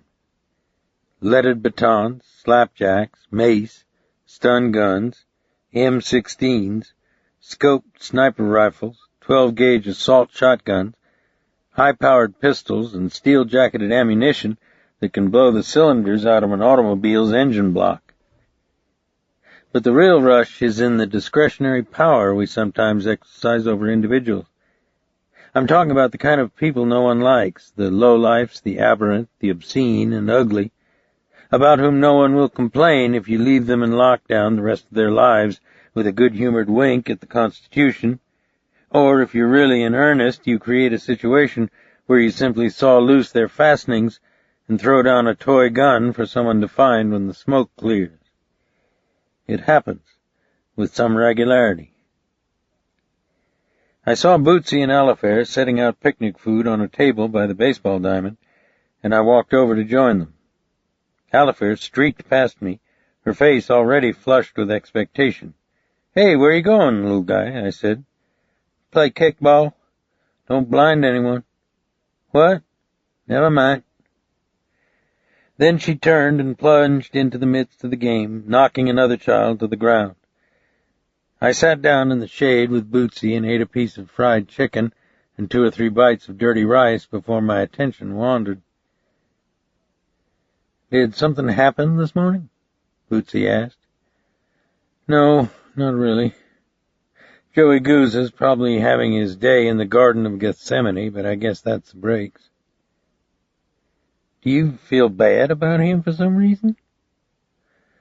"I don't know what I feel. I suppose he deserves anything that happens to him." "Then what is it?" "I think he's in jail for the wrong reasons. I think Drew Sonnier is lying. I also think nobody cares whether Drew is lying or not." "That doesn't make sense, Dave. If he didn't do it to her, who did?" Out on the field, the kids had torn loose a base pad from its fastening in the sand, where it served as home base for one side. Alifair had the volleyball under one arm and was trying to replace the wooden peg in the sand without anyone else taking the ball from her. "I don't know who did it," I said. "Maybe Gouza ordered it done as a warning to Weldon. Then Drew lied to put him at the scene. But a guy like Gouza doesn't go out on a job himself." "It's the city's case. It's not your responsibility." I twisted him. I made Bobby Earl think Gouza was going to drop the dime on him. Then I told Gouza about it. The guy's experiencing some real psychological pain. He thinks a hit's out on him. "Is there?" "Maybe. And if there is, I might be responsible." "Dave, a man like that is a human garbage truck. Whatever happens to him is the result of choices he made years ago. Are you listening?" "Sure," I said, but I was watching Alifair. She couldn't hold the wooden peg with one hand and tamp it down in the sand without releasing the volleyball with the other, so she balanced the peg against her folded knee, then knocked it down with the heel of her free hand. "What is it?" Bootsy said. "Nothing," I said. "You're right about Joey Gouza. It would be impossible to be more than a footnote in that guy's life. Do you want another piece of chicken?" "No, I'd better get back to the office."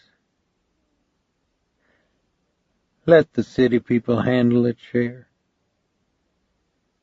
"Yeah, why not?" I said. "That's the best idea." She squinted one eye at me, and I averted my gaze. 10 minutes after I was back at the office, my phone rang. "Dave?" His voice was cautious, almost deferential, as though he were afraid I'd hang up. "Yeah, what is it, Weldon?" He waited a moment to reply. In the background I could hear La Jolie Blonde on a jukebox and the rattle of pool balls.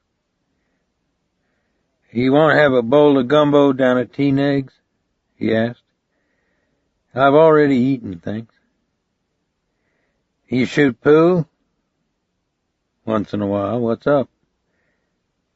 "Come down and shoot some 9-ball with me." "I'm a little busy right now." "I'm sorry," he said.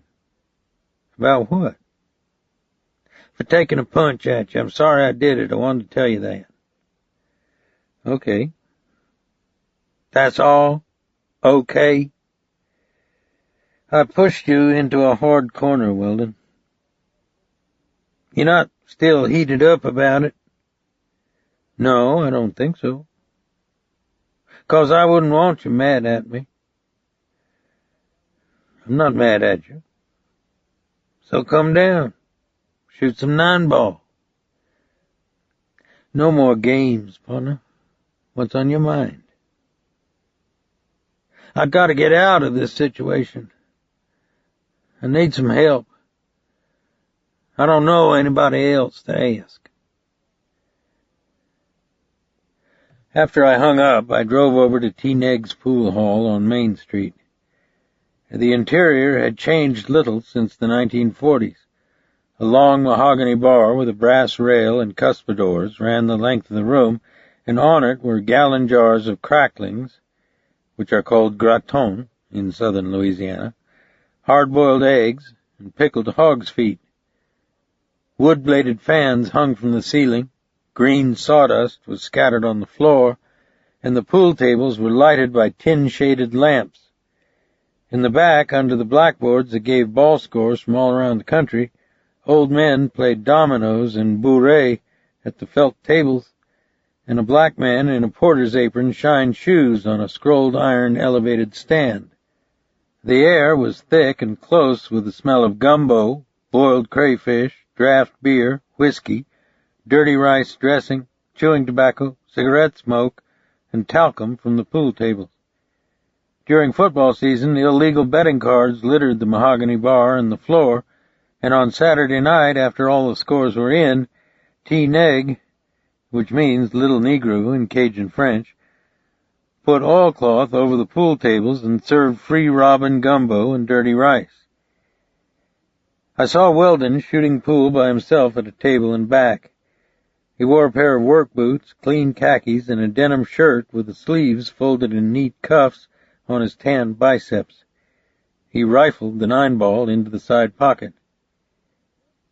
You shouldn't ever hit a side pocket shot so hard, I said.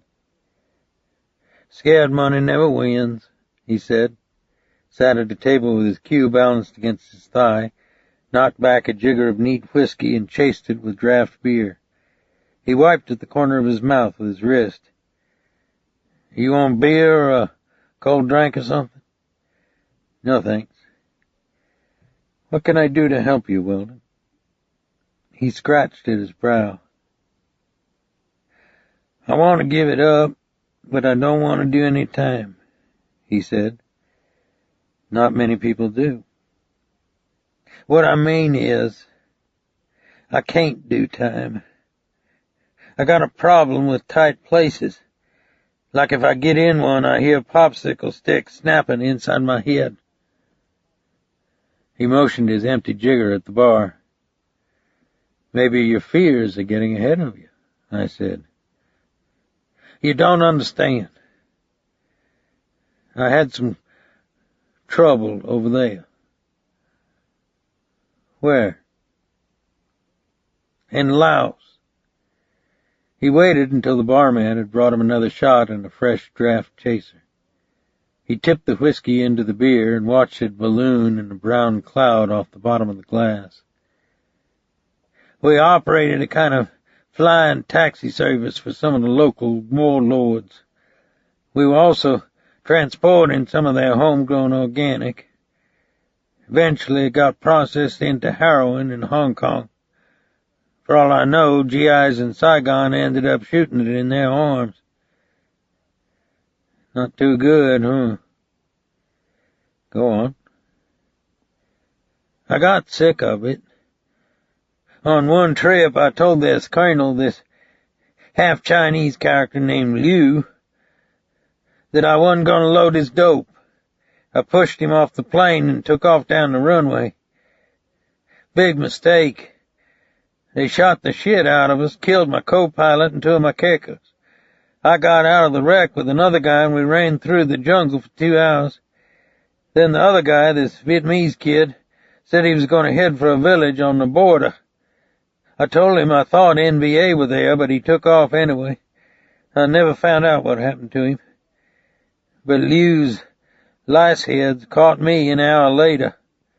They marched me on a rope for 3 days to a camp in the mountains, and I spent the next 83 days in a bamboo cage, just big enough to crawl around in. I lived in my own stink. I ate rice with worms in it, and I wedged my head through the bamboo to lick rainwater out of the mud. At night, the lice heads would get drunk on hot beer and break the bottles against my cage. Then one morning, I smelled this funny odor. It was blowing in the smoke from the campfire. It smelled like burned hair or cowhide. Then when the wind flattened out the smoke, I saw 6 human heads on pikes around the fire. I don't want to tell you what their faces looked like. Leo's buttholes probably wanted to ransom me, but at the same time they were afraid of our guys because they'd shot up the plane and killed 3 of my crew. So I figured eventually they'd get tired of busting bottles on my cage and pissing on me through the bars, and my head was going to be curing in the smoke with those others. I used to wake with fear in the morning that was unbelievable. I'd pray at night that I would die in my sleep. Then one day, some other guys came into the camp. Guys who knew I was money on the hoof and wanted to make some toady points with the CIA. They bought me for a case of Budweiser and 6 cartons of cigarettes. He drank from his Boilermaker, his eyes glazed faintly with shame. It's a funny experience to have, he said. It makes you wonder about your worth. Cut it loose, Weldon. What? We already paid our dues. Why run the same old tape over and over again? I volunteered for Air America. I can't blame that on somebody else. You didn't volunteer to be a heroin mule. He pulled the cellophane off a cigar and rubbed it between his fingers until it was a small ball. If you were going to cut a deal with the feds, who would you go to? It depends on what you did. We are talking about guns and dope. You mean you got into it again? Yes and no. I looked at him quietly. He made a series of wet rings on the table with his jigger. The guns and the dope didn't get delivered, but I burned some guys for 180 grand, he said. His eyes flicked away from mine. This is straight? You actually ripped off some traffickers for that kind of money? I said. Yeah. I guess it was sort of a first for them. One of the guys you burned is right there in the city jail, isn't he? Maybe. Maybe not. There's no maybe about it. My advice is you should talk to the DEA or to Alcohol, Tobacco, and Firearms. I know a pretty good agent in Lafayette. That's about all you can suggest, huh? No magic answers. You won't confide in me. I'm at a loss to help you. If I did confide in you, I'd probably be under arrest. He smiled wanly and started to drink from his glass, then set it back down. I'll give what you said some thought, Dave. No, I doubt that, Weldon. You'll go your own way until you beat your head into jelly. I wish I always knew what was going on inside other people. It'd be a great asset in the oil business. Before I drove back to the office, I walked across the drawbridge over the Teche and watched the current running through the pilings and the backs of the garfish breaking the water in the sunlight. The air was hot, the sky bright with haze, the humidity so intense that my eyes burned with salt and my skin felt like insects were crawling on it. Even under the trees by the old brick firehouse in the park, the air felt close and moist, like steam rising off a stove. Weldon had his problems, but I had mine too. This case went far beyond Iberia Parish, and it appeared to involve people and power and politics of a kind that our small law enforcement agencies were hardly adequate to deal with. Once again, I felt like the outside world was having its way with us, that it had found something vulnerable or weak, or perhaps even desirous in us, that allowed the venal and the meretricious to leave us with less of ourselves, less of a way of life that had been as sweet in the mouth as peeled sugar cane, as poignant and heartbreaking in its passing as the words to La Jolie Blonde on Teenague's jukebox. Jolie blonde, pretty girl, flower of my heart, I'll love you forever, my Jolie blonde. Still, Joey Gouza was in the city of New Iberia's custody, and if the prosecutor's office had its way, he would be hoeing sweet potatoes on Angola Farm the rest of his life. But something that had bothered me at noon while I'd watched Alifair playing in the park was troubling me again, this time because of an idle glance across the bayou at a young man fishing under a cypress tree. I was watching him because he reminded me of so many working-class Cajun boys I'd grown up with. He stood while he fished, bare-chested, lean, olive-skinned, his body knotted with muscle, his Marine Corps utilities low on his stomach, smoking a cigarette in the center of his mouth without taking it out. His bobber went under, and he jerked his pole up and pulled a catfish through the lily pads. Then I noticed that his left hand was gone at the wrist, and he had to unhook the catfish and string it with one hand. But he was quite good at it. He laid the fish across a rock, pressed the sole of his boot down on its stomach, slipped the hook loose from the corner of its mouth, and worked a shaved willow fork through the gills until the hard white point emerged, bloody and coated with membrane, from the mouth. Then, with his good hand, he flopped the fish into the shallows and sank the willow fork deep into the mud.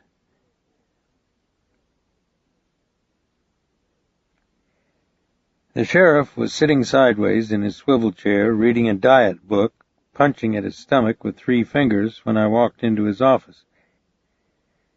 He looked up at me, then put the book in his drawer and began fiddling with some papers on his blotter. Like many Cajun men, his chin was round and dimpled and his cheeks ruddy and flecked with small veins. I was thinking about going on a diet myself, I said. Somebody left that in there. I don't know who it belongs to. Oh. What's up? I told him I was going out to Drew Sonnier's again and my suspicions about what had happened at the gazebo.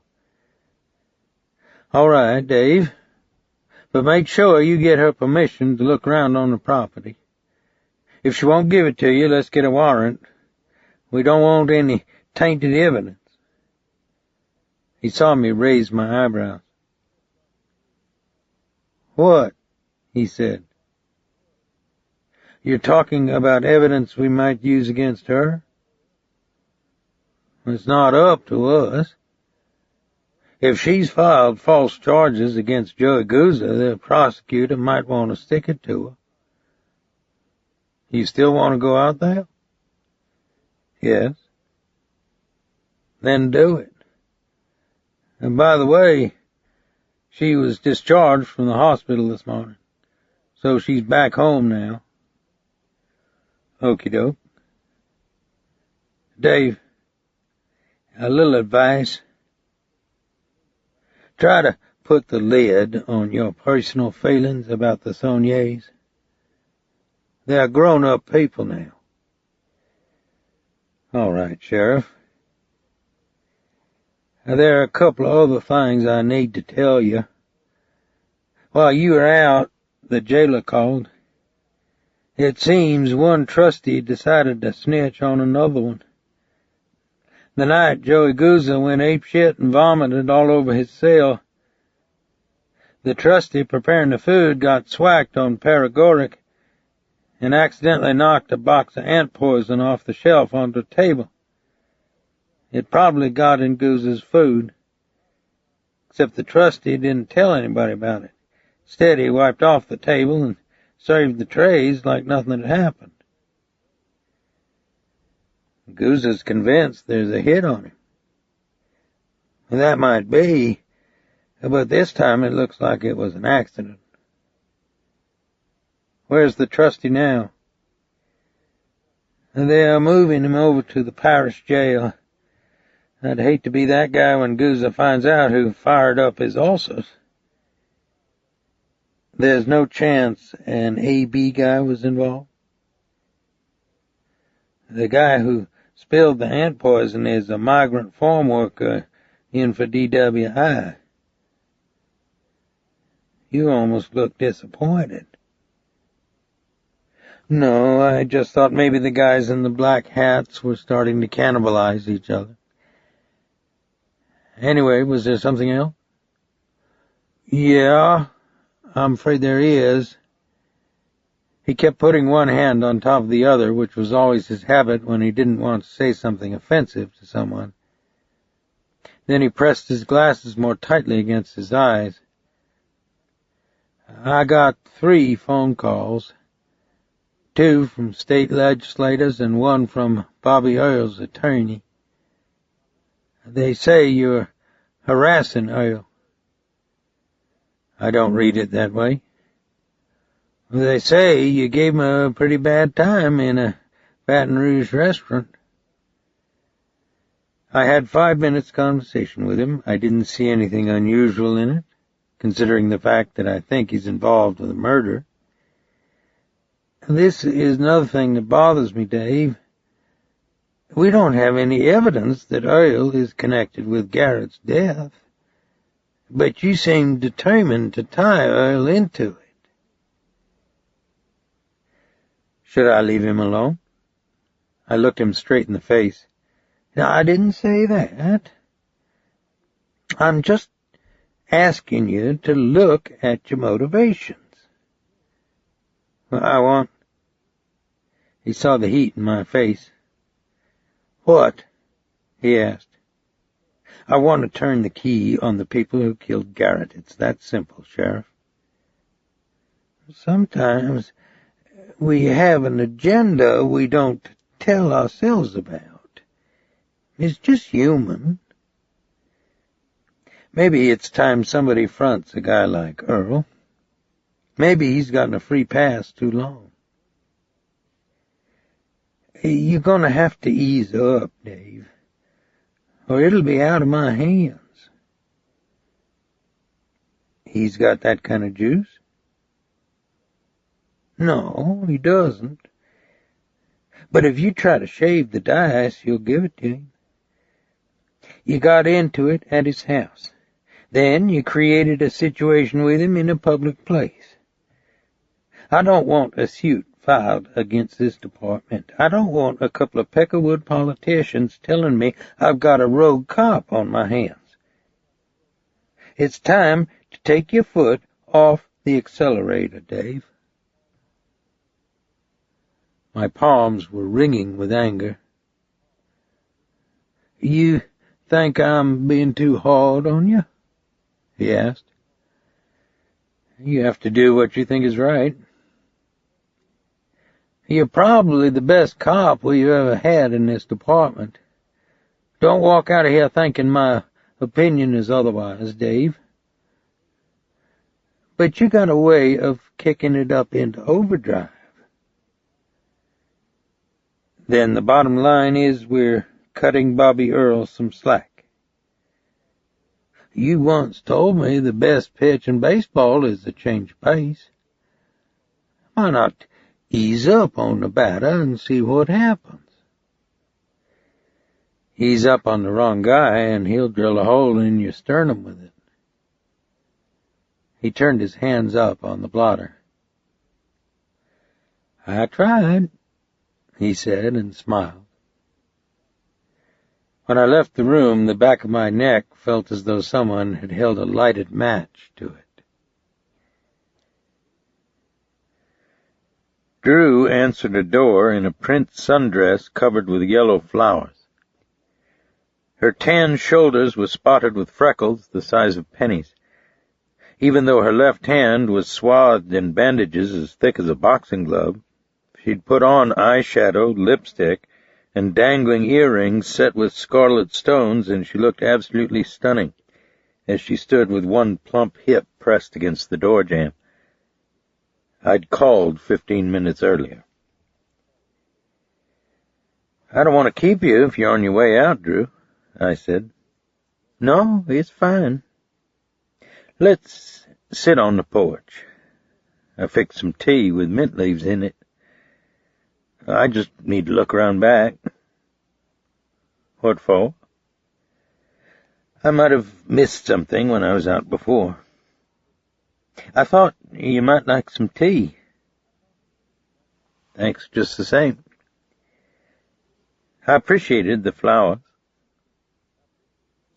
What flowers? The ones you sent up to my hospital room with the Amnesty International card. One of the pink ladies saw you buy them. She must have been mistaken. I wanted to act nice toward you. I need to look around back. If you don't want to give me your permission, I have to get a warrant. Who lit your fuse today? The law's impersonal sometimes. You think I'm trying to get you in the sack? Give it a break, Drew. No, give me an honest answer. You think I'm all heated up for you, that I'm going to walk you into my bedroom and ruin your marriage? You think your old girlfriends are lining up to ruin your marriage? Can I go in back? She put a good hand on her hip. Her chest swelled with her breathing.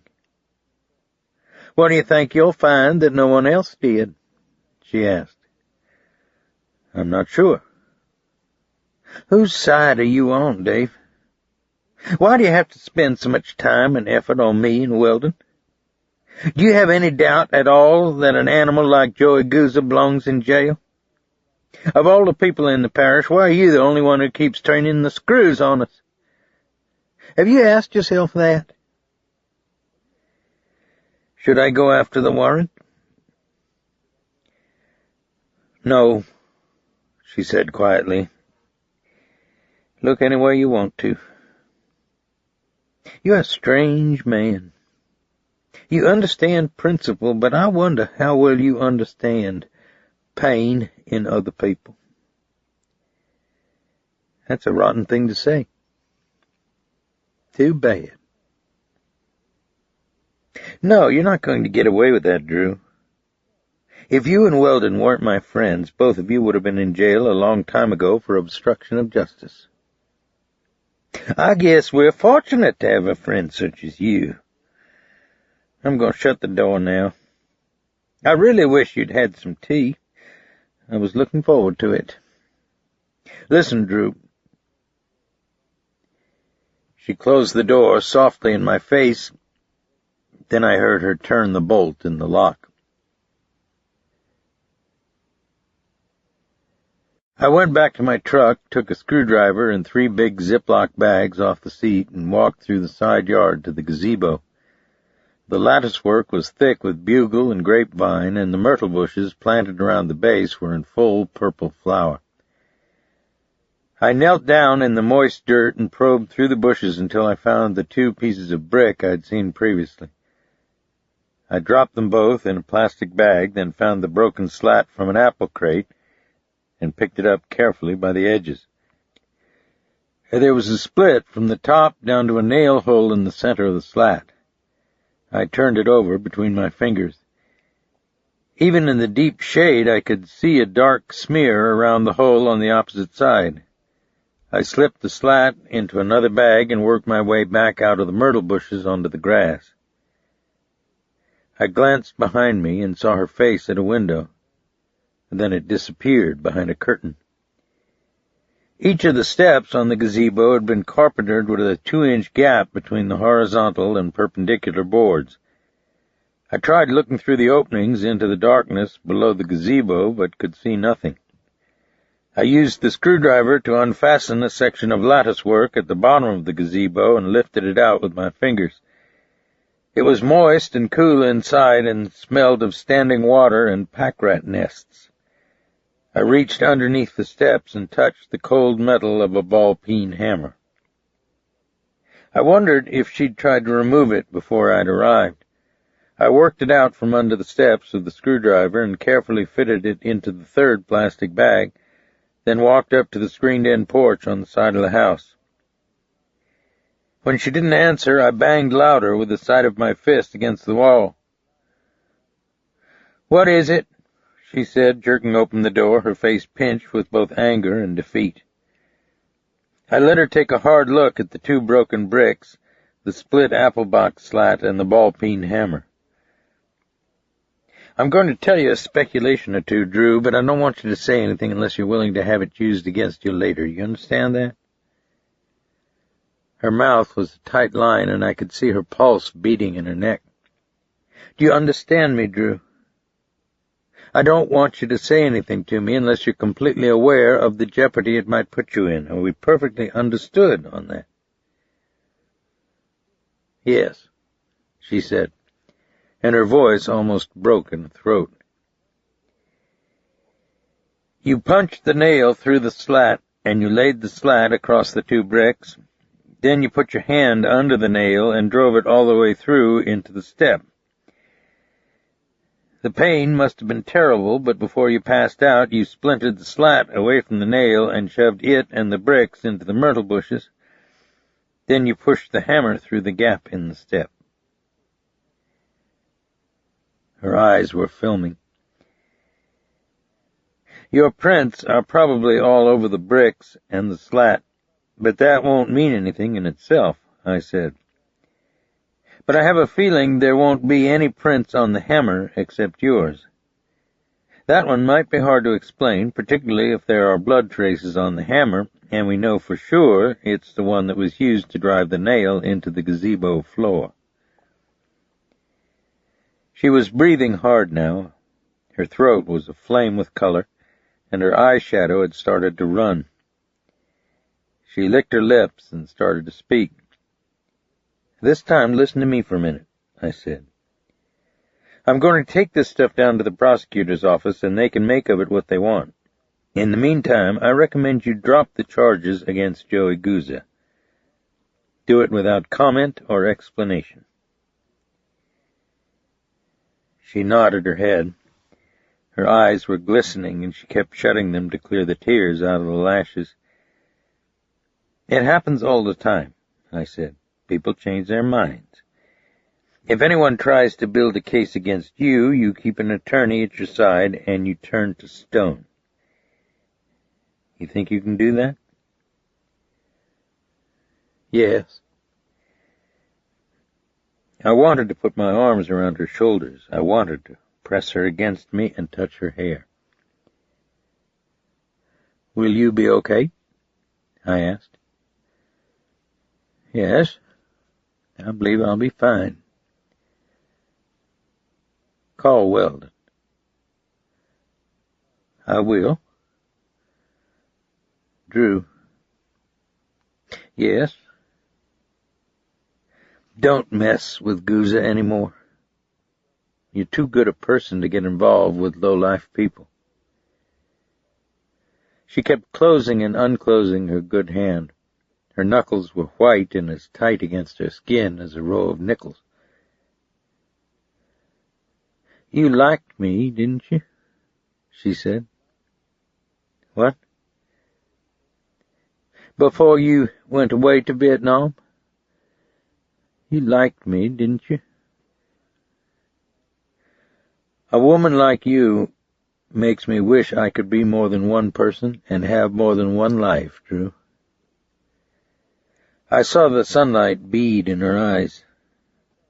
A few minutes earlier she'd asked me whose side I was on. I felt I knew the answer now.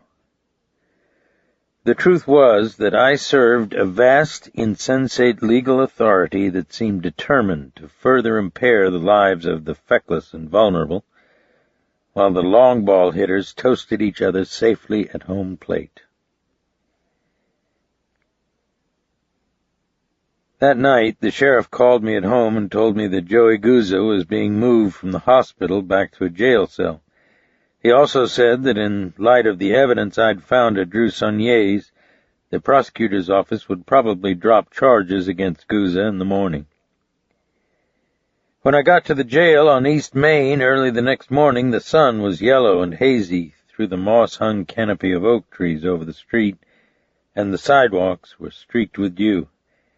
I left my seersucker coat on when I went inside and stopped in the men's room. I took my .45 out of the holster, pulled the clip out of the magazine, ejected the round in the chamber, and slipped the pistol and the clip in the back of my belt under my coat. Then I unclipped the holster from my belt and dropped it in my coat pocket. I waited for the guard to open the barred door that gave onto the rows of cells where Joey Guzzo was housed. "You want to check your weapon, Dave?" he asked. "They've got it up front." "Somebody said he might walk. Is that true?" "Yep." "How the hell that happen?" "Long story. That son of a bitch is eating his soft-boiled eggs now. Can you beat that? Fucking soft-boiled eggs for a piece of shit like that?" He opened the door, then walked with me down the corridor to Guzzo's cell and turned the key in the lock. "You sure you want inside with this guy?" he asked. "He won't shower. He thinks somebody's gonna shank him if he leaves his cell." "It's all right. I'll yell when I'm ready," I said. The guard closed the door behind me and went away. Guzzo lay on his bunk in his jockey underwear. A band of dark hair grew in a line from his navel to his sternum. An empty bowl streaked with egg yolk and a wastebasket filled with torn and stained newspaper sat on the floor by his bunk. His face looked as pale as it had been in the hospital. His seemingly lidless black eyes studied me as I pulled up the single chair in the cell and sat on it. "They're going to kick you loose," I said. "Yeah, I owe you one." "You really believe that somebody's going to do you in the shower?" "Put it this way. One guy in this place got poisoned. Me. Your people say it was an accident. Maybe so. But I don't want any more accidents. Does that seem reasonable?" I leaned forward with my forearms on my thighs. "I've got a problem," I said. "You've got a problem?" "Yeah, a serious one, Joey." "What are you talking?" "You're a made guy. A made guy worries about respect, about what people think of him." "So?" "When you get out of here, you'll probably have a nice dinner somewhere, maybe drink a glass of wine, maybe do a few lines with one of your whores. Then after a while, all kinds of thoughts will start to turn over in your head. Are you with me?" "No." "You'll think about how you were humiliated, how a woman set you up for a fall, how Elmer Fudd and company turned you into a sideshow. Then you'll remember how you got scared and asked for your own hot plate and canned food and told the screw you wanted to stay in lockup. You'll wake up thinking about it in the middle of the night, then you'll wonder if the people around you are figuring you for a guy who's about to lose it, maybe a guy who's ripe for replacement. That's when you'll decide it's time for an object lesson. So that's what's been on my mind, partner. Sooner or later we'll have a visit from one of your people, a button man from Miami, or maybe some AB sex deviant you turn loose on women. He leaned over the bunk and spat into the wastebasket, then took a sip from a brown bottle of chalky medicine and screwed the cap back on. "Think anything you want," he said. "I got nothing on my mind except getting treatment for my ulcers before they have to cut out half my stomach. Any beef I got against this shithole, I let my lawyers handle with a civil suit. You can thank Fudd and the Broad if y'all have to pass a sales tax to pay off the damages." "What I'm really trying to do is apologize to you, Joey." He raised his elongated head up on his elbow, the skin at the corner of his mouth wrinkled with a smile. "You're gonna apologize? You're good, man. You ought to get yourself some kind of nightclub act. I can probably book you into a couple of places." "Because I was going to pull a cheap ruse on you. I was going to treat you like a punk instead of a made guy. So I'm apologizing." "You talk like you got clap in your brain or something. What's with you? You never make sense. Can't you talk to people like you got sense?" I reached behind me and pulled the .45 from under my coat. I rested it on my thigh. "You ain't supposed to have that in here, man," he said. "You're right. That's what I've been trying to tell you. I want to apologize for what I had in mind." He was rigid in the bunk. I stared intently at the floor, then cocked the hammer with my thumb and raised the barrel and fitted it into the hollow of his cheek. His eyes closed, then opened again, and his Adam's apple worked up and down with a dry click in his throat. I squeezed the trigger, and the hammer snapped on the empty chamber. He gasped, and his face jerked like he'd been slapped. "I was going to pull a cheap trick like that to scare you," I said. "But you're a made guy, Joey, and you deserve more respect than I've shown you. And even if I rattled you a little bit, you'd be back, wouldn't you?" I winked at him. "You'd really rip some ass. Right or wrong?" A sweat had broken on his ashen face. "You're a head case, man," he said. "You stop this shit. You get the fuck out of my life." I pulled the clip from my belt and let it rest against my thigh. The hollow points were loaded tightly against the spring. I rubbed my thumb casually over the top round in the clip.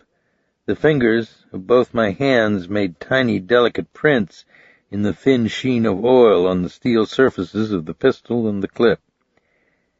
I could hear him breathing loudly through his nose and smell the odor of fear that rose from his armpits. "You weren't in the service, were you?" I said. "Who gives a shit?" "Did you ever kill anybody close up?" He didn't answer.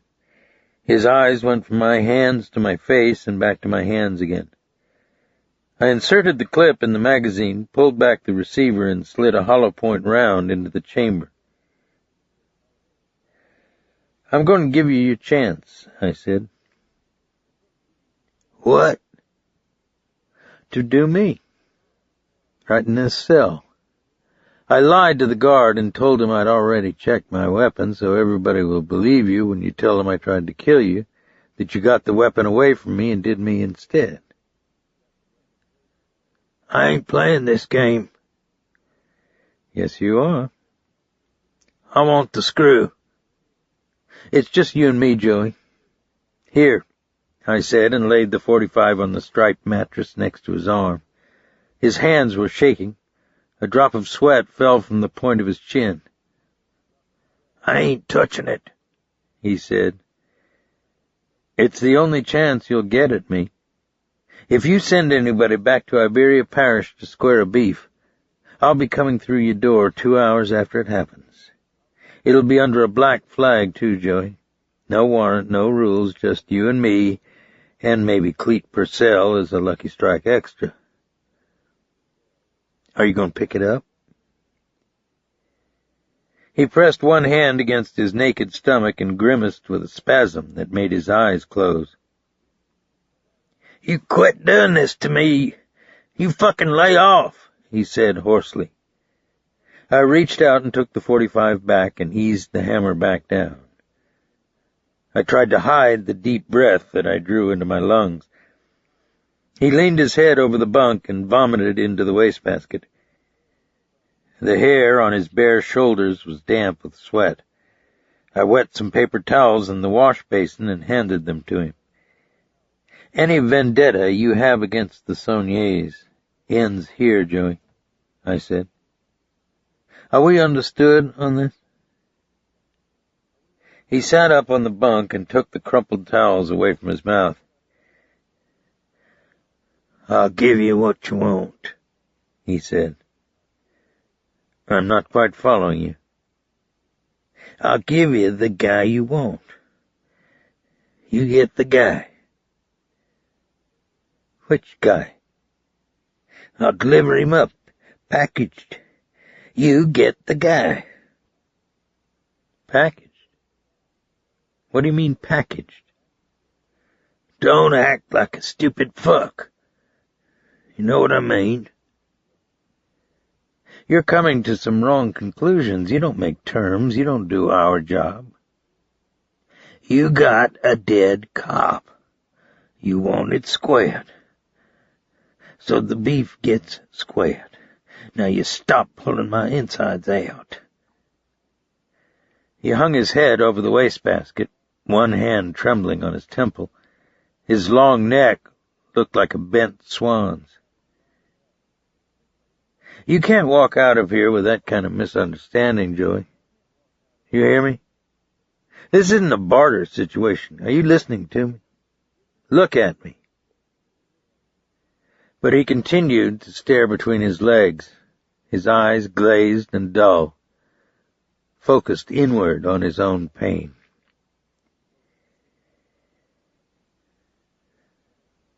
That evening, 11 hours after Joey Gouza was kicked loose from custody, someone tried to garrote Weldon Sonnier in his boathouse with a strand of piano wire.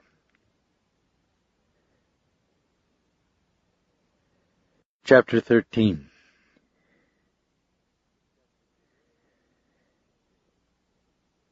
The AA meeting room upstairs in the Episcopalian church is foul with cigarette smoke.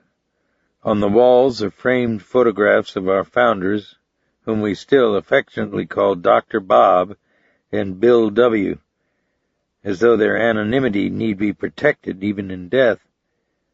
Also on the wall are the 12 steps of AA recovery and the simple 2 axioms that we attempt to live by, one day at a time, and easy does it.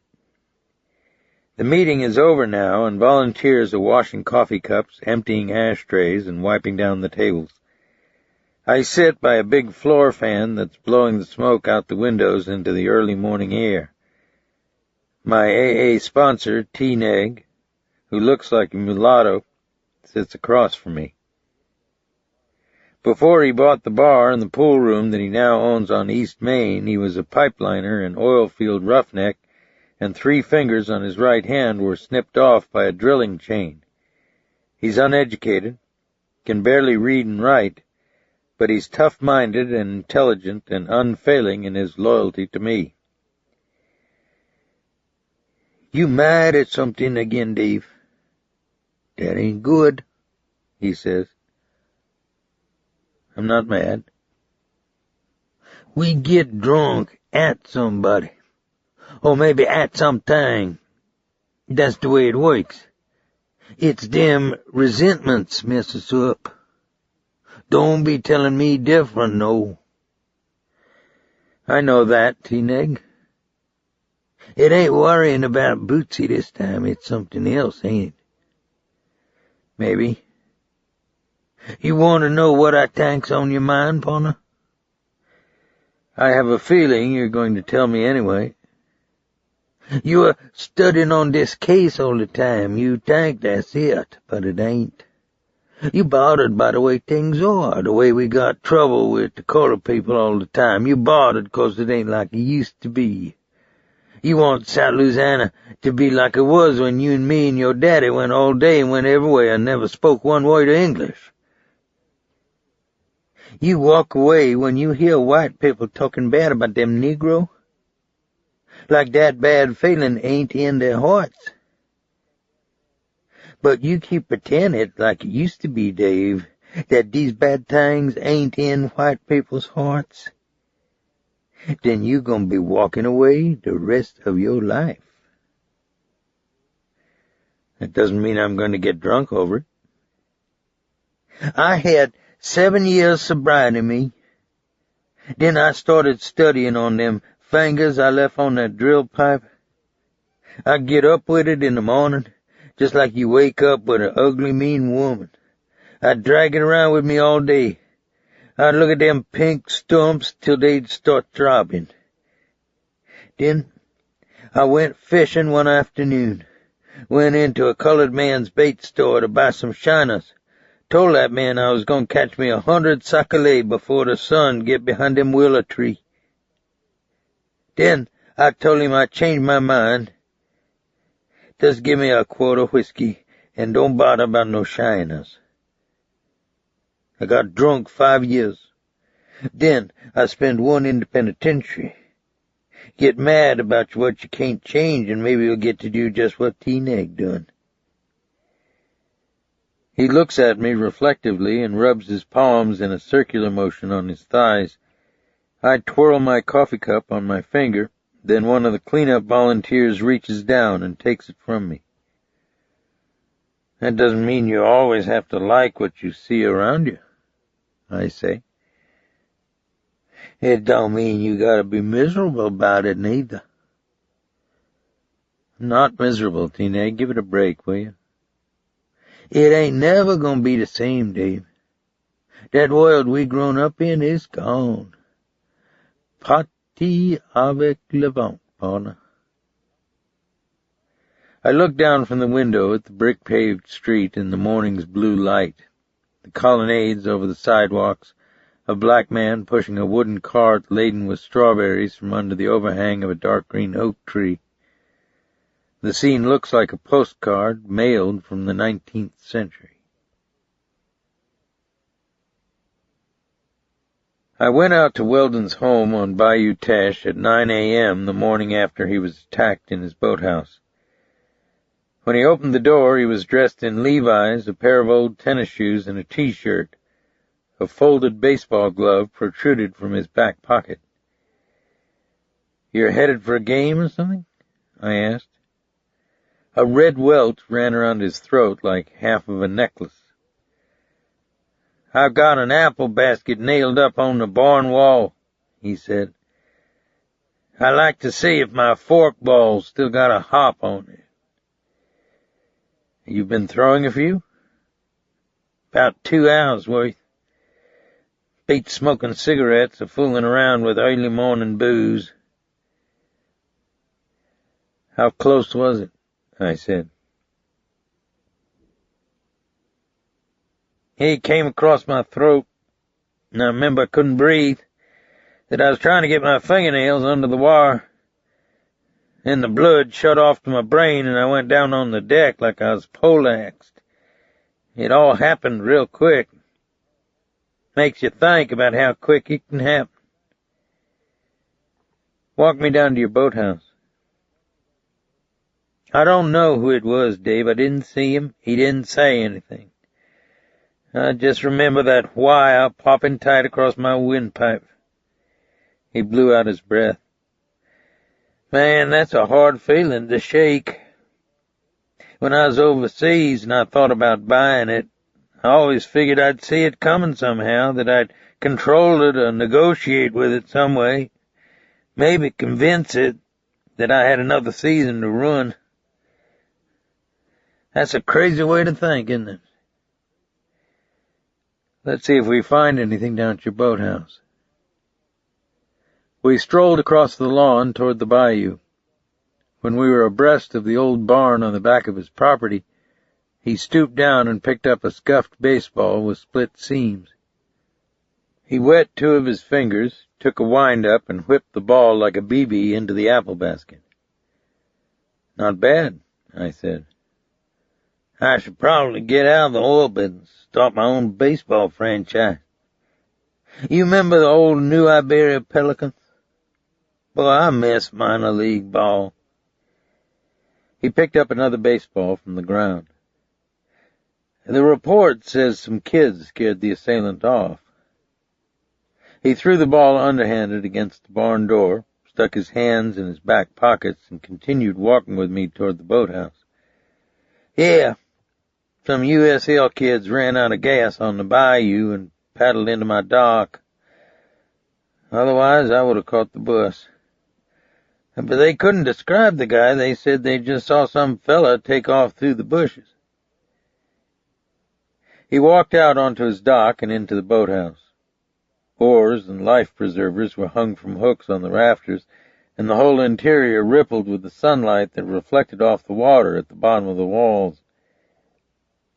"Are you sure he didn't say anything?" I said. "Nothing." "Did you see a ring or a watch?" "I just saw that wire loop flick down past my nose. But I know it was one of Joey Goose's people." "Why?" "Because I've got some stuff Joey wants. Joey's been behind all this from the beginning. The guy with the wire was probably Jewel Fluck, or Jack Gates, or any number of mechanics Joey can hire out of Miami or Houston." "So you are hooked up with him?" "Sure I am. But I've had it. I don't care if I take a fall or not. I can't keep endangering or fucking up other people anymore. Give me a minute and we'll go to the movies." "What?" "You'll see," he said, moving a pirogue that was upended on sawhorses. Then he knelt on one knee and lifted up a plank in the floor of the boathouse. A video cassette, tightly wrapped in a clear plastic bag, was stapled to the bottom of the plank. He sliced the cassette out of the bag with his pocket knife. "Come on up to the house and I'll give you a private screening from Greaseball Productions." "What's this about, Weldon?" "Everything you want is on this tape. I'm going to give it to you. Maybe you should think about calling your lawyer. There's time for that later. Come on." I followed him up to his house and into his living room. He turned on his television set and VCR. He plugged in the cassette and paused with the remote control in his palm. "This is what it amounts to, Dave," he said. "I hit 2 dusters in a row. I was broke and I was about to lose my business. I borrowed everything I could at the bank, but it wasn't enough to stay afloat. So I started talking with a couple of Shylocks in New Orleans. Before I knew it, I was dealing with Jack Gates, and he made me an offer to do a big arms drop in Colombia." "Colombia?" "That's where it's happening. Bush is sending a lot of arms down there to fight the drug lords, but the Colombian government has a way of whacking out some of the peasants with it at the same time. So there are anti-government people down there who pay big money for weapons, and I figured I could make a couple of runs, 20,000 drop, and not worry about the political complexities involved. Why not? I dropped everything in Laos, from pigs to napalm homemade from gasoline and soap detergent. Then Jack Gates offered me the big score, 80,000 for one run. The plan was for me to fly an old C-47 into Honduras, pick up a load of arms, land at this jungle strip in Colombia where these guys process large amounts of coke, load about $8 million worth of flake on board, then do the arms drop up in the mountains and head for the sea. But I told Gates I wanted the payoff when I loaded the coke.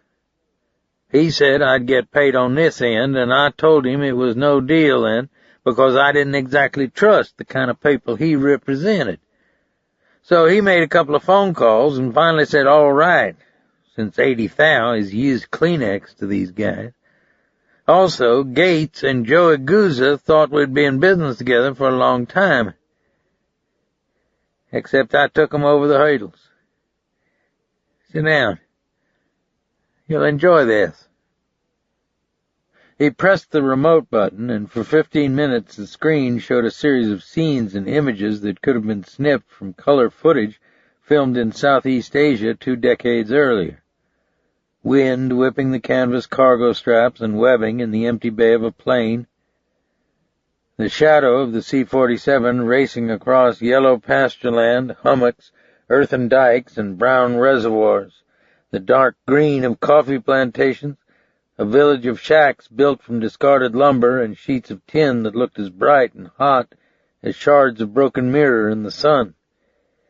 Then the approach over the crest of a purple mountain and the descent into a long valley that contained a landing strip bulldozed out of the jungle so recently that the broken roots in the soil were still white and pink with life. The next images looked like they'd been taken at an oblique angle from the pilot's compartment. Sweat-streaked Indians in cut-off GI fatigues, dragging crates of grenades, ammunition, and Belgian automatic rifles into the bay. A man who looked like an American watching in the background, a straw hat shadowing his face, then suddenly an abrupt shift in the location and cast of characters. The second cargo was loaded at twilight, and the bags were pillow-size, wrapped in black vinyl, the ends tucked, folded, and taped, carried on board as lovingly as Christmas packages. And the next thing you should see is a lot of parachutes popping open in the dark, and those crates floating down toward a circle of burning truck flares in the middle of some mountains, Weldon said. That's where I made a change in the script. Watch this. The screen showed a moonlit seacoast, the waves sliding up on the beach in a long line of foam, humps of coral reef protruding from the surf like the rose-colored backs of whales. Then the kickers began shoving the cargo out of the C-47. I call this part, Weldon pickles the load and says get fucked to the grease balls, Weldon said. The wind ripped apart the bags of cocaine and covered the black surface of the water with a floating white paste. The crates of arms tumbled out into the darkness like a flying junkyard. Some of the crates sent geysers of foam out of the groundswell. Others burst apart on the exposed reef, bejeweling the coral with belts of .50 caliber shells. The screen went white. That's it? I said. Yeah. What do you think of it? This is what Gouza's been after? Yeah. I told both of them I had the whole operation on tape. I told them to get out of my life. I figured they owed me the 80 thou for the earlier runs anyway. I took 37 holes in the fuselage on one of them. What do you think of it? Not much. What? What else have you got besides this tape? I asked. This is the whole show. Have you got something connecting Gouza to arms and dope trafficking? I just got this tape. Will you make a sworn statement that you were flying for Joey Gouza? I can't. Why not? I made all the arrangements with Jack Gates. Gouza stayed out of it.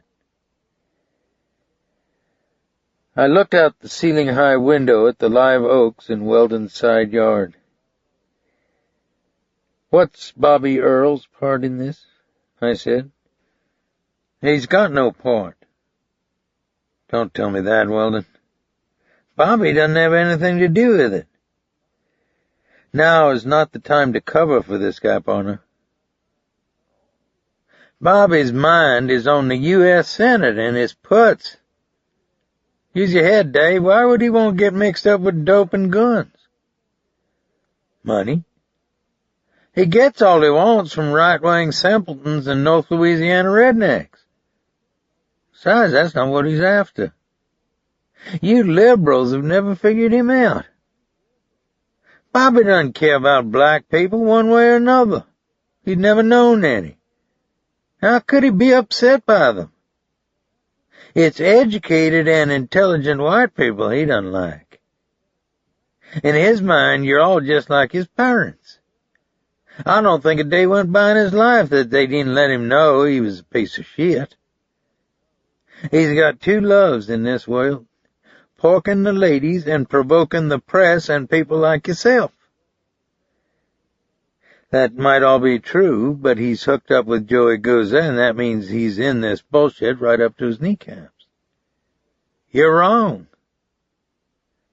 I'm weary of you holding out on me, Weldon. I'm not. I told you everything. What else you want out of me? Guy tried to take my head off with piano wire. I can't think about it without shuddering all over. It really got to me, man. I can even smell the guy.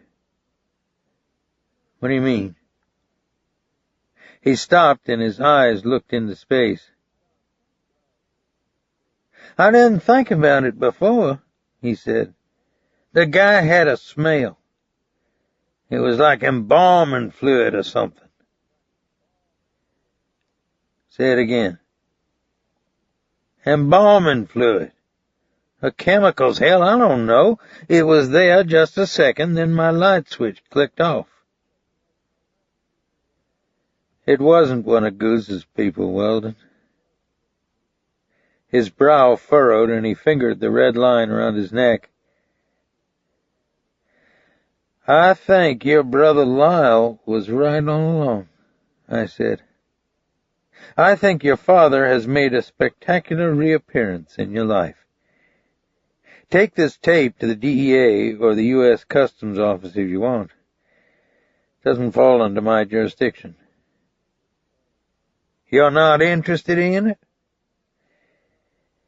We already have a murder warrant out on Jack Gates. You haven't shown or told me anything that will help put any of the other players in jail. You mean I've been holding this evidence and taking all this heat for nothing? And all you can tell me is that my poor demented brother has been right all along? That my own father wants to put my head on a pike? I'm afraid that's about it. No, that's not it, Dave, he said. I think this time I finally read you. You're not interested in Joey Goose or Jack Gates or any of these Aryan Brotherhood clowns. You want to staple my brother-in-law's butt to the furniture. In fact, if you had your way, you'd blow up his shit big time, wouldn't you? Just like a Gatling gun locking down on Charlie in the middle of a rice field. We stared at each other in the silence, like a pair of bookends. I drove to the Salvation Army transient shelter in Lafayette to try to find Vic Benson. A portly, red-cheeked, kindly man with big sideburns who ran the shelter said that Benson had had a fist fight with another man 2 days ago and had been asked to leave.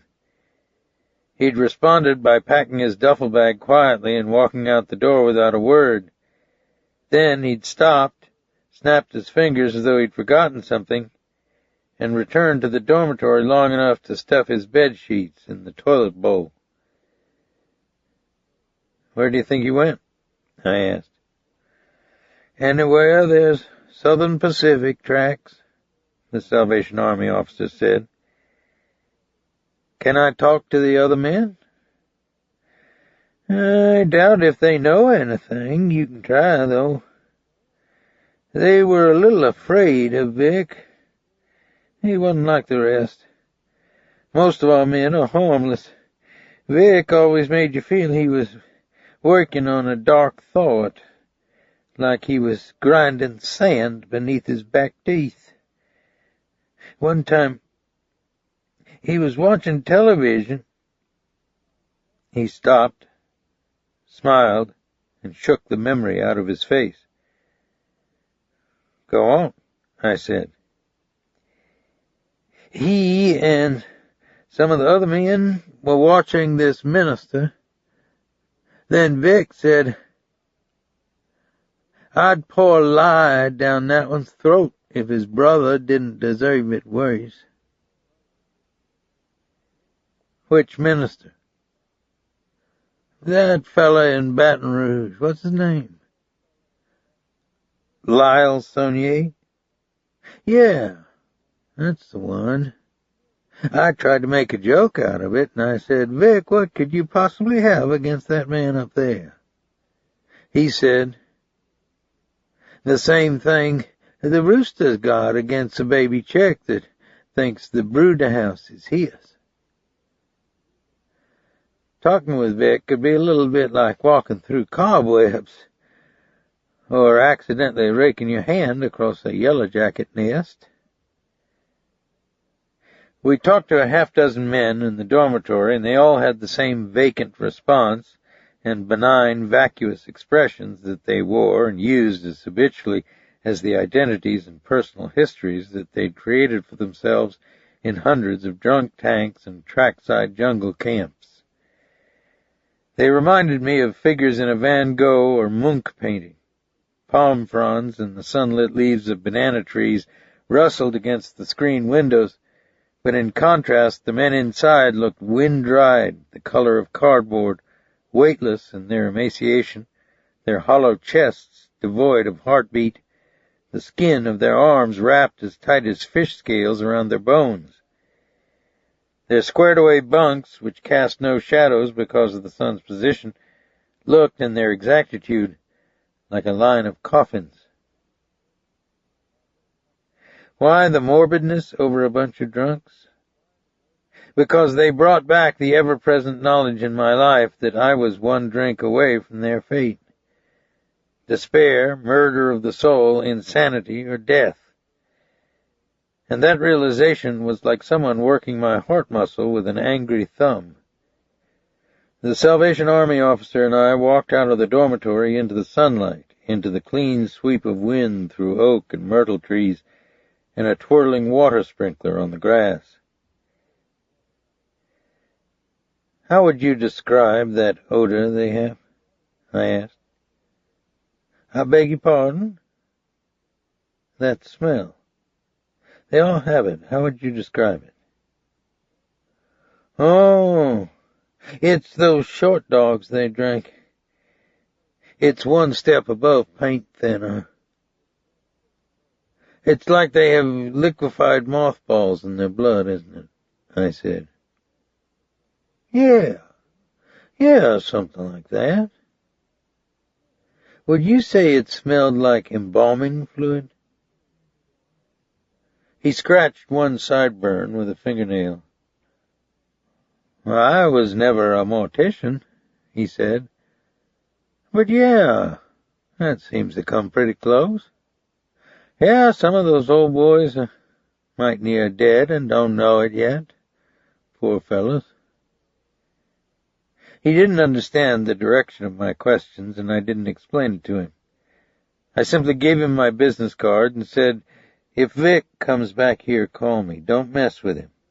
I think your intuitions about him are correct. He's probably a deranged and dangerous man. What's he done? I think only Vic Benson and God could tell you that. I don't think the rest of us would even want to know. He's one of those who make you want to believe that all of us didn't fall out of the same tree. It's got something to do with children, doesn't it? How did you know? One of the old-timers told me Vic flipped a hot cigarette in the face of a little colored boy who was pestering him.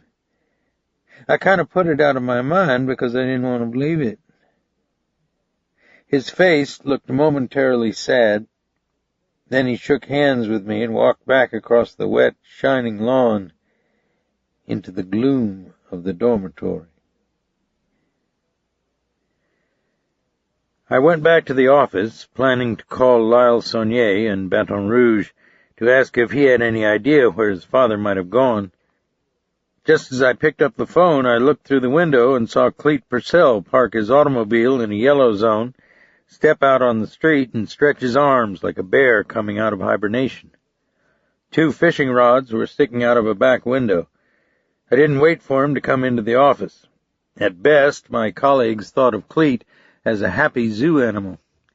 Others had a way of disappearing from a room as soon as he entered it. I met him outside on the walk. "What's happening, Dave?" he said. "Did you eat lunch yet?" "No."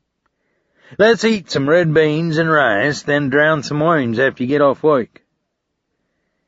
He wore a sleeveless tropical shirt, Budweiser shorts that hung off his navel, and his powder blue pork pie hat slanted over one eye. His huge biceps were glowing with sunburn. "We're going down to Cypremore Point for crabs tonight. You're welcome to go with us," I said. He looked disappointed. "That's all right," he said. "I thought I'd fish a little bit more today, that's all. Anyway, let's get something to eat, and I'll fill you in on some stuff I found out about Joey Gouza and the White Man's Hope." We drove down the street to a small cafe run by a black man. Crushed beer cans littered the floor of Cleet's car, and I could smell beer on his breath. "Are things slow at your office?" I asked. "I just felt like taking off, that's all. Hey, let's eat." We took paper plates loaded with red beans, rice, and links of sausage to a plank table under a live oak tree. The cafe owner didn't have a beer license, and Cleet went to the trunk of his car and came back with a sweating 6-pack of Jacks. It was warm in the shade of the trees, and smoke from a barbecue fire floated in a blue haze through the overhead limbs. "I did some checking on Joey's business connections around town," Cleet said. "I'm talking about his legitimate businesses. A linen service, a movie house up on Pertania, bunch of Dago restaurants, places where he launders his drug money for the IRS. Anyway, the word is Joey and his people are putting up big gilt for Bobby Earle's U.S. Senate campaign. In other words, the greaseballs are into PACs now." I nodded. "Yeah?" "That's it." "So what's new in that?"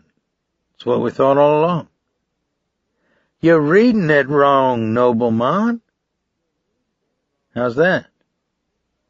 "If Joey Meatballs was facing off his drug action to Bobby Earle, he wouldn't have to give him money through a bunch of PACs. He'd already own the guy." "Maybe that's the way he launders Earle's cut." "They don't do it that way, Streak. They give the guy something he can't resist. They bring him in on one of their deals, their Shylocks, lend him money. They set him up with some hot-ass broad on videotape. But they don't go into the drug business with the guy, then create a lot of public records to show everybody they got the guy's tallywhacker tied around their neighborhood file plug." "You drove all the way to New Iberia to tell me Bobby Earle is clean?" "Oh, they know all the same people, and Joey would like to put a U.S. Senator in his pocket. But there's no law against that, man." "Bobby Earle's dirty." "Maybe so. I'm just telling you what I found out and what I think. The guy's a sumbitch, but so are half the politicians in Louisiana." "I get the feeling something else is bothering you, Cleet." He ripped open another beer and lit a cigarette, his food unfinished. "It comes with the territory. It's nothing new," he said. "What is it?" "I might get my PI ticket pulled." "What for?" He bit one of his fingernails and shrugged. "I've had 2 or 3 beefs since I opened my office. It's my own fault," he said. "You're always in a beef, Cleet. Why is somebody giving you trouble about your ticket now?" That's what I asked this bozo who called me up from Baton Rouge. Which bozo? With the state regulatory agency. His eyes moved around on my face. It's Bobby Earl, isn't it? I said. Maybe. There's no maybe about it.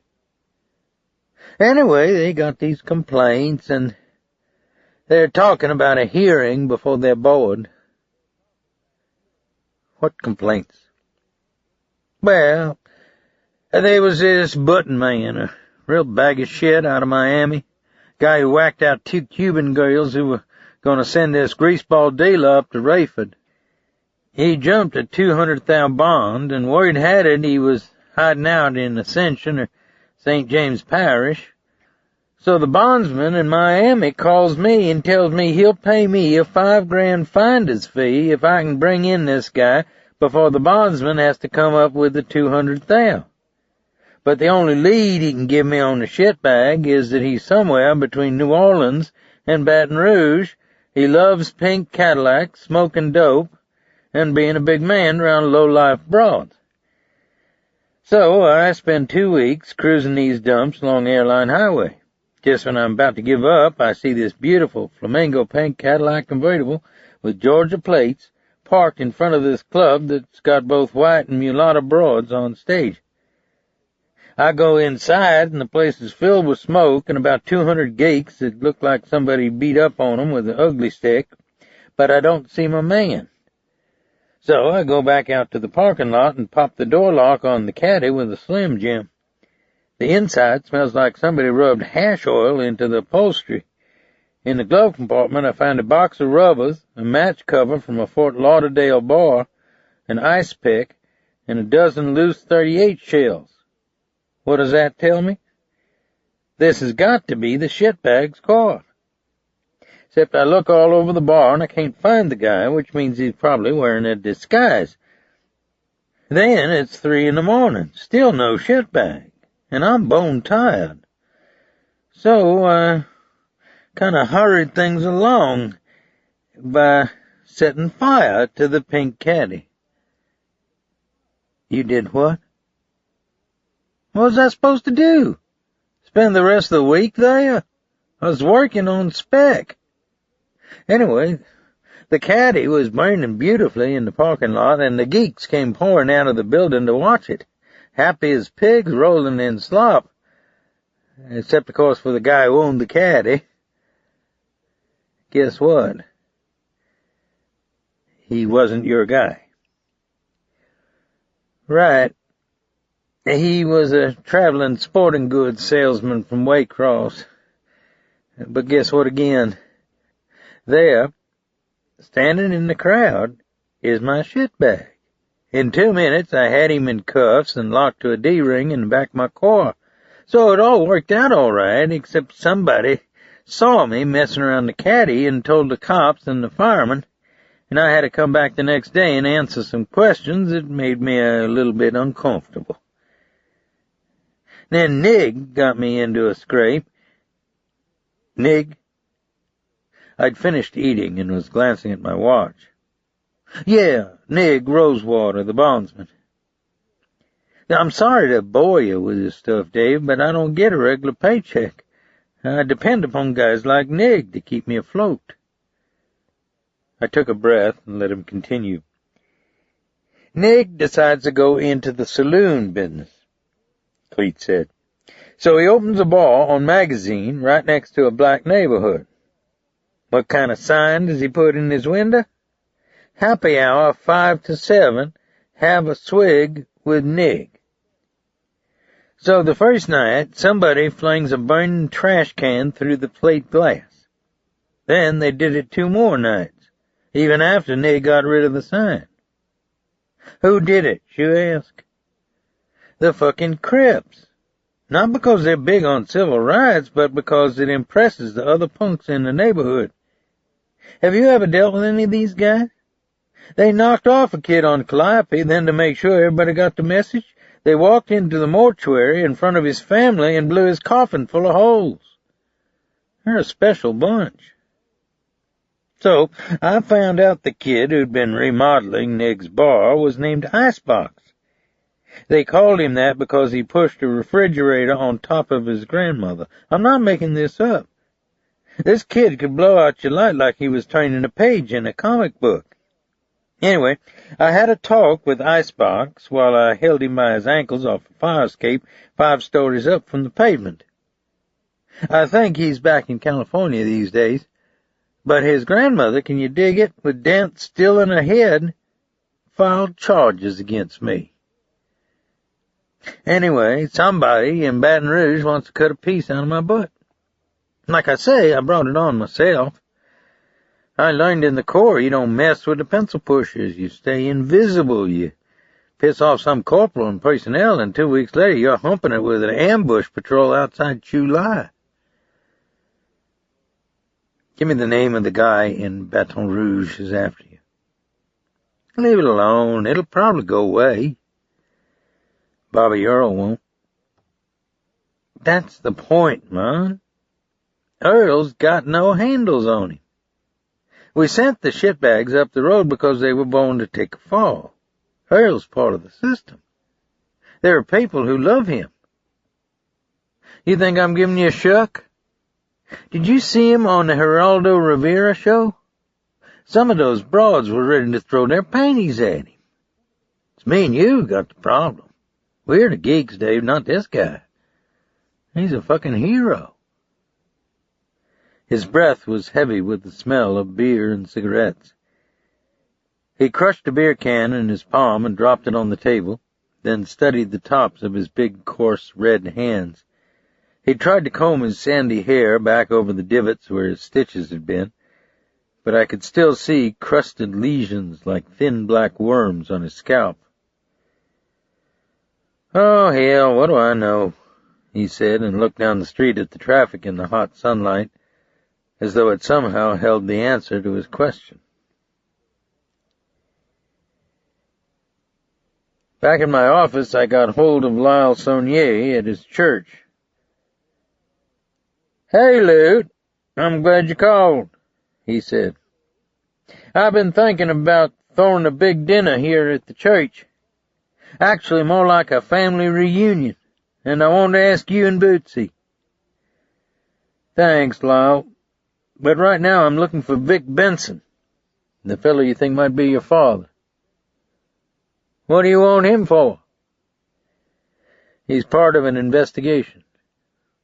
"You don't have to look far then, he's right here." "What?" "We had lunch together just a little while ago. He's out back painting some furniture for our second-hand store right now." "How long has he been there?" "He came in this morning." "I think he tried to take your brother's head off last night with a piece of piano wire." "Get real, Dave. He's a wino. Bundle of sticks. He has to wear lead shoes on a windy day." "Tell that to Weldon." "I already talked to Weldon.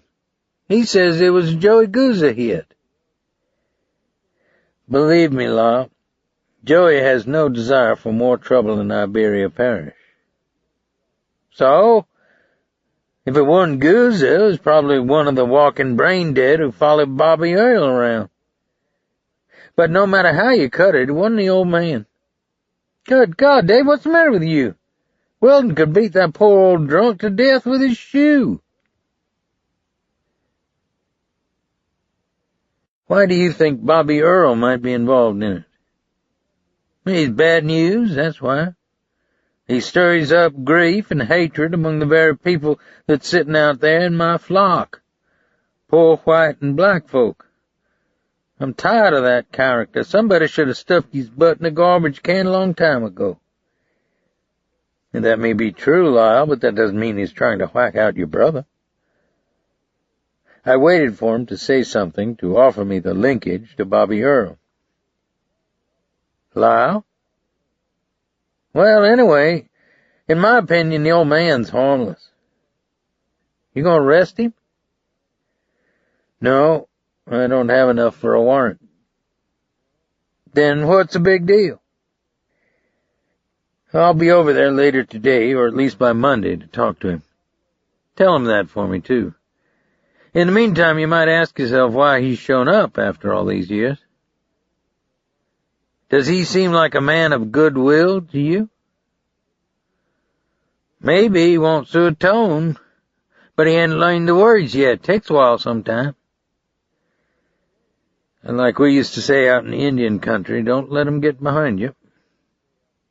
That's what somebody said at Me Lai, too. Give all that Vietnam stuff to the American Legion, Dave. It's a drag. Whatever you say, Lop. Hang loose. Hey, I'll get back to you with a date for that dinner. I want your butt there with no excuses. I'm proud to be your friend, Dave. I looked up to you. I always did. What do you say to someone who talks to you like that? In order to get a jump start on the day, I used to go on dry drunks that were the equivalent of inserting my head in a microwave for 10 minutes. I'd just come to learn that a conversation with any one of the Sonniers worked just as well. It was Friday afternoon, and it was too late, and I was too tired for a round trip to Baton Rouge to interview Vic Benson, who was probably Maurice Sonnier, particularly in view of the fact that I had no tangible evidence against him, and talking to him was like conversing with a vacant lot anyway. The heat broke temporarily with a 30-minute rain shower that evening. Then the wind came up cool out of the south, scattering dead pecan leaves up on my gallery, and the late sun broke through the layered clouds as red and molten as if it had been poured flaming from a foundry cup. We had a short-lived crisis at the bait shop. I was filling up the bowls in the rabbit hutches by the side of the house when I heard a loud yell in the shop, then saw Tripod racing out the door, his loose chain slithering across the planks, with Alifair right behind him. Then Baptiste came through the door with a broom raised over his head. Alifair caught Tripod up in her arms at the end of the dock, then turned to face down Baptiste, whose black, thick neck was pulsing with nests of veins. "I'm gonna flatten that coon like a bicycle patch, me," he said. "I'm gonna wipe up that bait shop with him." "You leave him alone," Alifair shouted back. "I can't be running a store, no, with that nasty coon wrecking my shelves. You set him down on that dock, and I'm gonna golf him right over them trees." "He ain't did anything. Clean up your own mess. Clean up your own nasty cigars." In the meantime, Tripod was trying to climb over her shoulder and down her back to get as much geography between him and Baptiste as possible. "Oh, Lord," I thought, and walked down to the dock. "It's too late, Dave," Baptiste said. "That coon headed for coon heaven." "Let's calm down a minute," I said. "How'd Tripod get into the bait shop again, Alf?" "Baptiste left the screen open," she said. "I left the screen open," he said incredulously. "You were fishing out back, too. Oh, he wouldn't have got up on the shelf," she said. Her face was flushed and heated, her eyes as bright as brown glass. "Look his face, look his mouth," Baptiste said. "He eat all the sugar in the can and 2 boxes them Milky Ways." Tripod, whose fur was almost black except for his silver-ringed tail and silver mask, didn't make a good witness for the defense. His muzzle and whiskers were slick with chocolate and coated with grains of sugar. I picked up the end of his chain. The clip that we used to fasten him to the clothesline was broken. "I'm afraid we've got Tripod on a breaking and entering rap, Alf," I said. "What?" she said. "It looks like he's going to have to go into lockdown," I said. "What?" "That means let's put him in the rabbit hutch until tomorrow when I can fix his chain. In the meantime, Baptiste, let's close down the shop and think about going to the drive-in movie." "Ain't my store. Ain't my Milky Way. I just worked here all day so I can clean up after some fat no-good coon, me." Alifair was about to fire off another shot when I turned her gently by the shoulder and walked her back through the pecan trees in front of the house. "He was mean, Dave," she said. "He was going to hurt Tripod." "No, he's not mean, little guy," I said.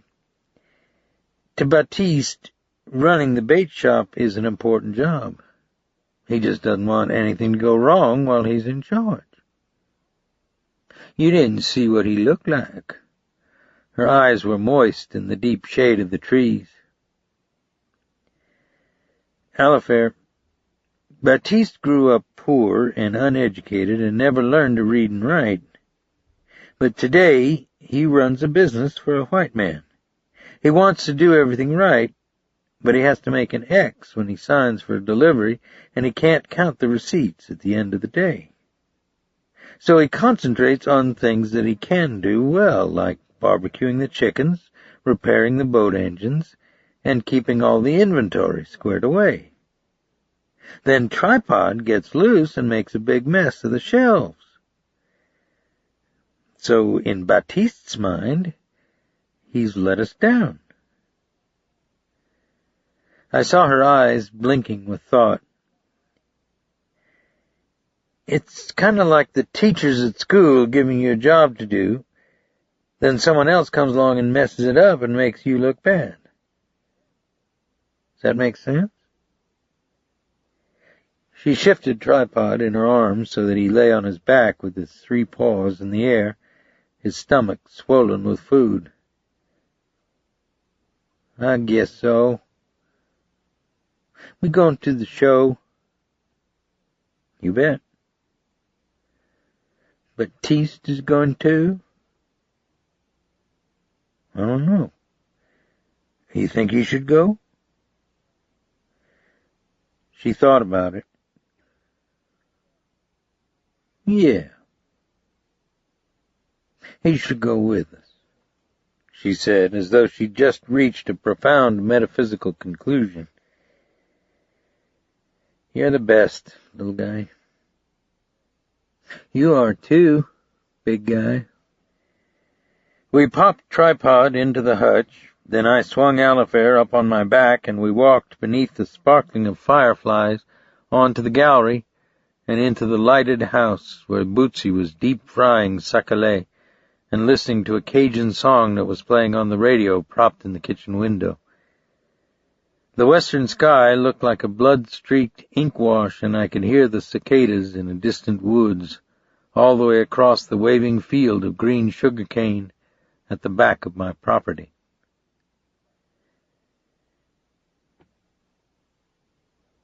The next morning, Alifair helped Baptiste and me open the bait shop. She earned her weekly allowance of $5 by seining the dead shiners out of the bait tanks, seasoning the chickens that we barbecued on a split oil drum for our midday customers, draining the coolers, and pouring fresh ice over the beer and soda pop.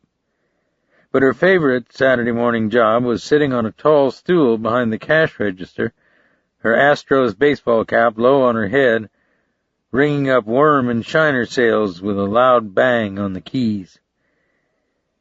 It was a wonderful morning to fish. The air was still cool and windless, the early pink light muted in the cypress trees, the moon still visible in one soft blue corner of the sky. After we'd rented most of our boats, I started the barbecue fire in the oil drum, then fixed coffee and hot milk and bowls of grape nuts for the 3 of us, and we ate breakfast on one of the telephone spool tables under an umbrella out on the dock. I'd managed to push the Sonnier case completely out of my mind when the phone rang inside the shop, and Alifair got up and answered it. I could see only the side of her face through the screen window as she held the receiver to her ear, but I had no doubt that she was listening to something that she'd never expected to come through our telephone. Her eyes were blinking rapidly, and her tanned cheeks were filled with white discolorations, and I saw her look at me with her mouth parted as though a childish bad dream had become real in the middle of her day. I went quickly inside the shop and behind the counter and took the receiver from her hand. "Dave? He called you real bad names, Eliphaz said. She was breathing hard through her mouth. Who is this? I said into the receiver. You know who it is. Don't act stupid. A high metallic voice like that of a midget said, You cut a deal with Joey Meatballs, didn't you? You're not shy about frightening a little girl. How about giving me your name? You don't know my name? I picked up a pencil and scribbled across the top of a lined notepad. Boots, call office, tell them to trace call in shop. Then I put the pad in Eliphaz's hands and pushed her toward the door. What's the matter? You got nothing wise to say? The voice asked. What do you want, Fluck? I want to know what you're giving Joey G so that he puts a whack out on me. There's no deal with Joey. You lying sumbitch.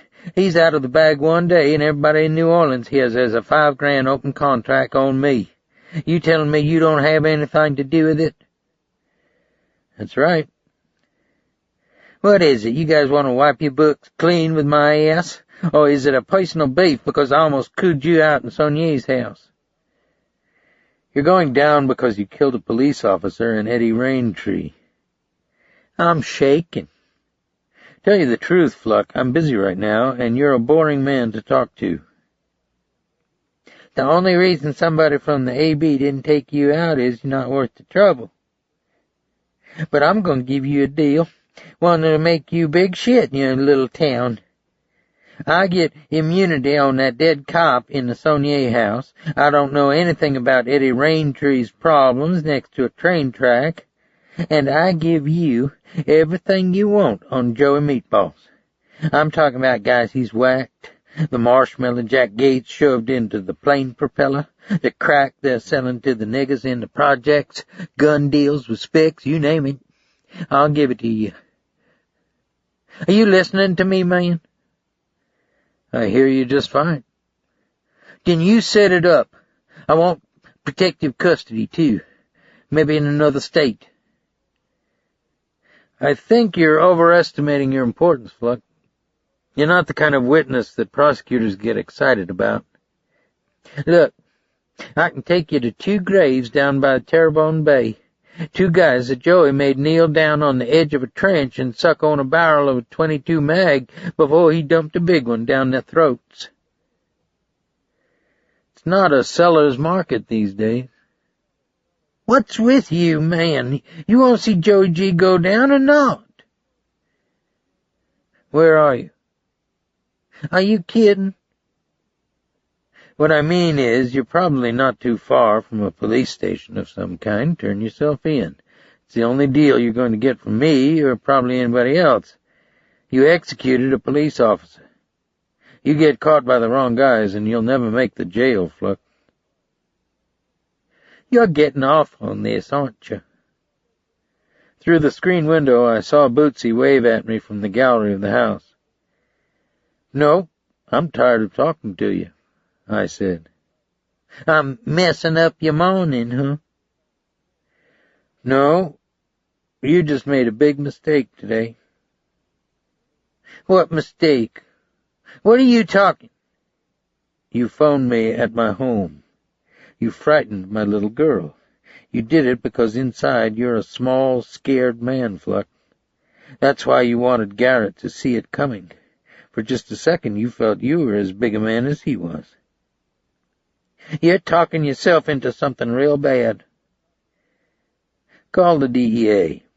They cut deals with snitches all the time. I could hear him breathing into the receiver. Where you from? Out of space? You're fucking with AB. We're everywhere, man. There ain't anybody we can't clip.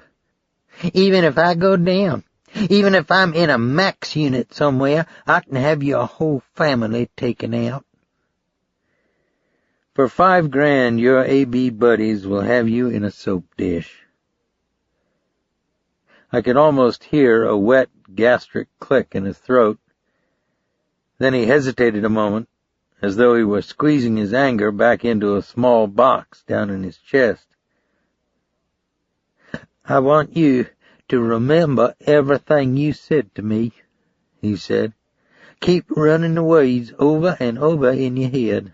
I'm gonna think up something for you, something special, something that you didn't think could ever happen in your life. I was in Parchment, man. You don't know how much pain a wise-ass fuck like you can go through before he dies. Then the line went dead. I looked at my watch. I didn't know if there'd been enough time for the dispatcher at the office to get a successful trace on the call or not. I dipped a wad of paper towels into the floating ice in the beer cooler and rubbed my face with it, then wiped my skin dry and flung the towels into the trash basket, as though I could somehow rinse and clean the voice of Jewel Fluck out of my day. I waited 10 more minutes, then called the dispatcher. They traced it to a payphone on Decatur in New Orleans, he said. We called First District headquarters, but the guy was gone when they got there. Sorry, Dave. Who was it? The guy who killed Garrett. Fluck? Oh, man, if we'd just been a little bit faster. Don't worry about it. I walked up through the shade of the pecan trees to the gallery. Bootsy was sitting in the swing with Alifair beside her. Alifair looked up at me from under the brim of her ball cap, her face filled with a pinched light. It was just a drunk man, little guy, I said. He thought I was somebody else. His voice, it was, she began. It made me feel bad inside. She swallowed and looked out into the deep shadows of the trees. That's the way drunk people sound sometimes, and we just don't pay any attention to them, I said.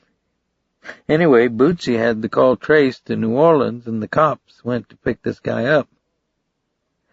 Hey, let's don't waste any more time worrying about this character. I need you to help me get ready for our lunch customers. I felt Bootsy's eyes searching my face. I went inside the house, took my .45 out of the dresser, slipped it down into my khakis, and pulled my shirt over it. At the dock, I put Alifair in charge of turning the sausage links and split chickens on the barbecue grill. Her shoulders barely came above the top of the pit, and when the grease and sauce piquante dripped onto the coals, her head and cap were haloed in smoke. I put the .45 on a top shelf behind a stand-up display of Mepps spinners. I wouldn't need it, I told myself, not here anyway. Fluck had too many problems of his own to worry about me. His kind took revenge only when they had nothing at risk, when it came to them as a luxury they could savor. I was sure of that, I told myself. Chapter 14. The sheriff learned of Fluck's phone call early Monday from the dispatcher. As soon as I walked into my office, he tapped on the door jamb and followed me in. Jewel Fluck called you at your house? He said. That's right. I opened the blinds and sat down behind my desk. Why do I have to hear that from the dispatcher? I didn't see any point in disturbing you on the weekend. What did he say? Most of it was douche water. His clock's running out. Come on, Dave, why'd he call you? He wanted to give up Joey Guzza for immunity on Garrett and Eddie Raintree. I told him the store's closed. You did what? I indicated that cop killers don't get any slack, Sheriff. He sat down in the chair across from me and brushed one hand across the top of the other. He puffed out his cheeks. Maybe that's not yours to decide, Dave. There's a half-dozen agencies that want Joey Guzza salted away. The DEA, U.S. Customs, the FBI, Alcohol, Tobacco, and Firearms. Cut a deal with the lowlifes, and in the long run you always lose. In law enforcement, every man's vote doesn't count the same. Wyatt Earp belongs in the movies, Dave. I tried to keep him on the phone so we could trace the call. You lose the edge on these guys as soon as you let them think they have something you want. That's the way it works, Sheriff. What else did he say? He believes Goose has got a $5,000 open contract on him. If you want, you can tell NOPD about it, but I don't think they'll wring their hands over the news. It's still Bobby Earl, isn't it? He said. What? He scratched his clean-shaven soft cheek with a fingernail. Fluck, Goozer, his button man, Jack Gates. I think they're all secondary players for you, Dave. It's Bobby Earl who's always on your front burner, isn't it? Fluck frightened my little girl, Sheriff. He also threatened me. You figure who's on my mind. You sound a little sharp, partner. This is the second time you've told me maybe it's me who's got a problem. It wasn't my intention to do so. Look, Sheriff, we haven't turned the key on one guy in this case except Gooza, and that was on a bum charge. When something like that happens, everybody gets impatient. Then a guy like Bobby Earl marshals a little pressure and convinces a few political oil cans that he's a victim. A federal agency decides that it's more interesting to throw a net over a mainline wise guy like Gooza than a termite like Jewel Fluck. We local guys go along with it, and before you know it, half the cast is on the beach in the Virgin Islands, and we're trying to figure out why people think we're schmoes. Maybe after this one's over, you should take a little vacation time. It won't change who's out there. He did a rat-a-tat-tat on his thighs with his palms, then stood up, smiled, and walked out of my office without saying anything else. I drove to Baton Rouge that afternoon to question the burned man who called himself Vic Benson. It wasn't to be the kind of interview that I'd planned. I parked my truck at the end of Lyle's brick driveway on Highland and walked up onto the columned porch to lift the brass door knocker that rang a set of musical chimes deep in the interior of the house, when Lyle walked out of the side yard with a garden rake in his hand, wearing a T-shirt and jeans that hung off his hips. There were flecks of dirt and leaves in his mussed hair. "Hey, Dave, what's happening?" he said. "You're just in time to fang down some barbecued pork chops. Come on round back." "Thanks anyway, Lyle. I just need to ask Vic Benson a few questions. Is he staying over at your mission?" "No." He took off. "No." He was smiling now. "He's here?" "In the backyard. We just put in some pepper plants. It's a little late, but I think they'll take." "He's living with you?" "Out in the garage apartment." "I think what you're doing isn't smart." "I've never done anything smart in my life, Dave. Like Wayland says, I might be crazy, but it's kept me from going insane." "I'm not sure you want to hear everything I have to say to this man." "The weeds ain't been made that's going to upset me, son. I mean, Lou. Come on round back." The sweeping expanse of backyard was dotted with live oaks, lime trees, myrtle bushes, and circular weedless beds of roses and purple hydrangeas. Meat smoke from a stone fire pit drifted across the lawn and hung in the trees, and the St. Augustine grass was so thick, so deeply blue and green in the evening shadows, that you felt you could dive into it as you would a deep pool of water. Vic Benson was cutting back a clump of banana trees with a pair of garden shears. The blades of the shears were white and gummy with pulp. Each time he snapped the blades on a dead frond, The muscles in his face and neck flexed like snakes under his red scar tissue. A thick-bodied black woman in a maid's uniform began setting a table on the flagstone patio. "Let's sit down to eat, and then you can ask the old man whatever you want," Lyle said. "This isn't what I had in mind, Lyle." "Quit trying to plan everything. What the man on high plans for you is better than anything you can plan for yourself. Isn't that what y'all learn in AA? Look out yonder." He pointed across the brick wall and bamboo that bordered his property. "See it? Just above the trees out on highland? My cross! Right up there on top of my Bible college. Look, it's silver and pink in the sunlight. Inside all that chrome is a charred wooden cross that was burned by Klansmen to terrorize black folk. Then the Reverend Jimmy Bob Clark made it his, so me and him could run scams on a bunch of North Mississippi country people who didn't have 2 quarters rubbed together in their overalls. Now, it's on top of a Bible college where kids go to school free and study for the ministry. You think that's all accident? I read a poem once that had a line in it about a white radiance that stains eternity. That's the way I like to think about that cross up there. I don't like to cut into your sense of religiosity, Lyle, but how in the name of God do you justify all this?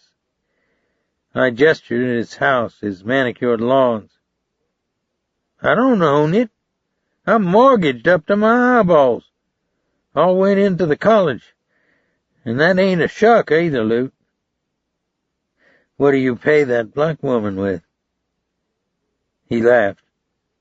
I don't pay her anything. She works 3 hours a day for room and board. She just got out of St. Gabriel. She did 5 years for murdering a pimp. What you do is your business, Lyle, but I think you have a dangerous and psychotic man staying at your home. That black gal, Clemmy, might cut my throat, but a good fart would blow old Vic off the planet like a dandelion. Come on, let's eat. You're too serious about everything, Dave. It's always been your problem. Treat the world seriously, and in turn it'll treat you like a clown. You ought to learn that, Luke. How about saving it for a wider audience, Lyle? That's just one guy's opinion, he said, and shrugged his shoulders. Then he waved at the man who called himself Vic Benson and who was now flinging a pile of dried banana fronds into a trash fire by a brick wall at the back of the property. His body was silhouetted like a figure cut from tin against the puffs of sparks and plumes of black smoke. He walked toward us, out of the shade, his eyes red-rimmed, unblinking, welded on mine, his puckered face as unreal as rubber twisted around a fist. I didn't look directly at him while the black woman served us plates of black-eyed peas, dirty rice, and barbecued pork chops, but I could smell him. An odor like turpentine, tobacco smoke, wind-dried sweat. Because part of his lips had been pared away, you could see everything in his mouth when he chewed his food. He reached across the table for a second pork chop, and a patch of black hair on his arm brushed the rim of my iced tea glass. The way I eat bothering you? He asked. No, not at all, I said. I've seen them a lot worse than me in an armed service hospital, he said. They had to eat their food out of toothpaste tubes. He drank from his glass. The iced tea gurgled across his teeth. His splayed fingers looked like gnarled and baked tubers. Someone used a piano wire on Weldon Sonnier and tried to remodel him into a stump, I said. Do you know anything about that, Vic? About what? You heard me. Piano wire? That's a good one. The last time I seen you, you asked me if I was looking in somebody's windows. Maybe you got a bump on the brain or something. The black maid had put on a Walkman headset and was dusting the patio furniture by slapping it with a dish towel, one hand propped on her hip while she jiggled to music that no one else could hear. Vic pushed a piece of meat back into his mouth with his thumb and studied her undulating curves. "I talked with the gentleman who runs the Sally in Lafayette," I said. "He said you were watching Lyle on TV one time and you mentioned how you'd like to pour lye down his throat." Lyle's fork paused over his food a moment. Then he continued eating with his eyes askance. "What a drunk man says don't have no more meaning than horse piss on a rock," Vic said. "He says you flipped a hot cigarette into a child's face." "Then I say I don't have no recollection of him being there to say what I done and what I ain't done in my life." "People sure seem to know when you've been around, though, Vic," I said. "How about we ease it down a notch, Dave?" Lyle said. "It don't bother me none," Vic said. "One guy like me gives a job to 100 like him. He knows it, too." "You're wrong about that, partner," I said. "You become a job for me when I have to cut a warrant on you.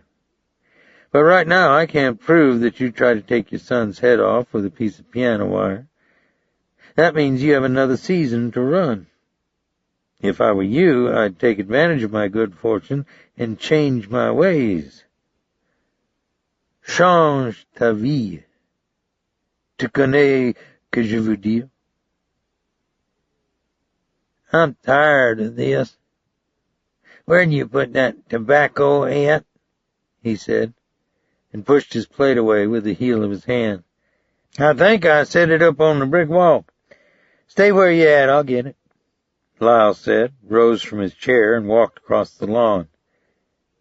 Vic Benson stared straight into my face. His thin nose was hooked like a hawk's beak. "It looks like you drove up here for nothing, don't it?" he said. I looked back into his face. His putty-like skin was incapable of wearing an expression, and his surgically devastated mouth was cut back into a keyhole over his teeth. But his eyes, which seemed to water as though they were smarting from smoke, contained a malevolent, jittering light that made me want to look away. "I've got a feeling about you, partner," I said. "I think you not only want revenge against your children, I think you want to do something spectacular. A real light show." "Go shit in your plate." "You might even be thinking about torching Lyle's house. Particularly if you could get Weldon and Drew inside with Lyle at the same time. I suspect fire stays on your mind quite a bit." His red eyes shifted to the maid, her large breasts, her dress that tightened across her rump as she reached upwards to dust cobwebs off a bug lamp. He took a lucifer match out of his shirt pocket and rolled it across his teeth with his tongue. "Fire don't know no one place. Fire don't know no one man," he said. "Are you threatening me, Vic?" "I don't waste my time on twapes," he said. The moon was down that night, but the pecan trees in the yard seemed to shake with a sudden white-green light when the wind blew out of the south and dry lightning trembled in the marsh. I couldn't sleep. I thought of fire, the vortex of flame that had swirled about Vic Benson or Sonnier, in a Port Arthur chemical plant. The sheets of hot metal that had buried him alive and branded his soul. The hateful energies that he must have carried with him like a burning chain draped around his neck. He was one of those for whom society had no solution. His life was ashes. He was morally insane and knew it, and his thoughts alone could make a normal person weep. The sight of pity in our eyes made him grind his back teeth. Years ago, his kind were lobotomized. He had nothing to lose. He was a living nightmare to hospital employees. Prisons didn't want him. Psychiatrists considered him pathological and hence untreatable. And even if he was convicted of a capital crime, judges knew that he could turn his own execution into an electronic carnival of world-class proportions. Would he take an interest in my home and family? I had no answer, but I was convinced that, like Joey Gouza or Bobby Earl, he was one of those who had gone across a line at some point in his life and had declared war on the rest of us. Whether we elected to recognize that fact or not, Vic would be at work with a penny book of matches or a strand of wire that he would pop musically between his fists. The time of his appearance in our lives would be of his choosing. I fixed a cup of coffee and walked down the slope of my yard to the dock. The stars looked white and hot in the sky. On the wind I could smell the sour reek of mud and rotted humus in the marsh, and the wet gray odor of something dead. A white tree of lightning splintered across the southern sky. Sweat ran down my sides.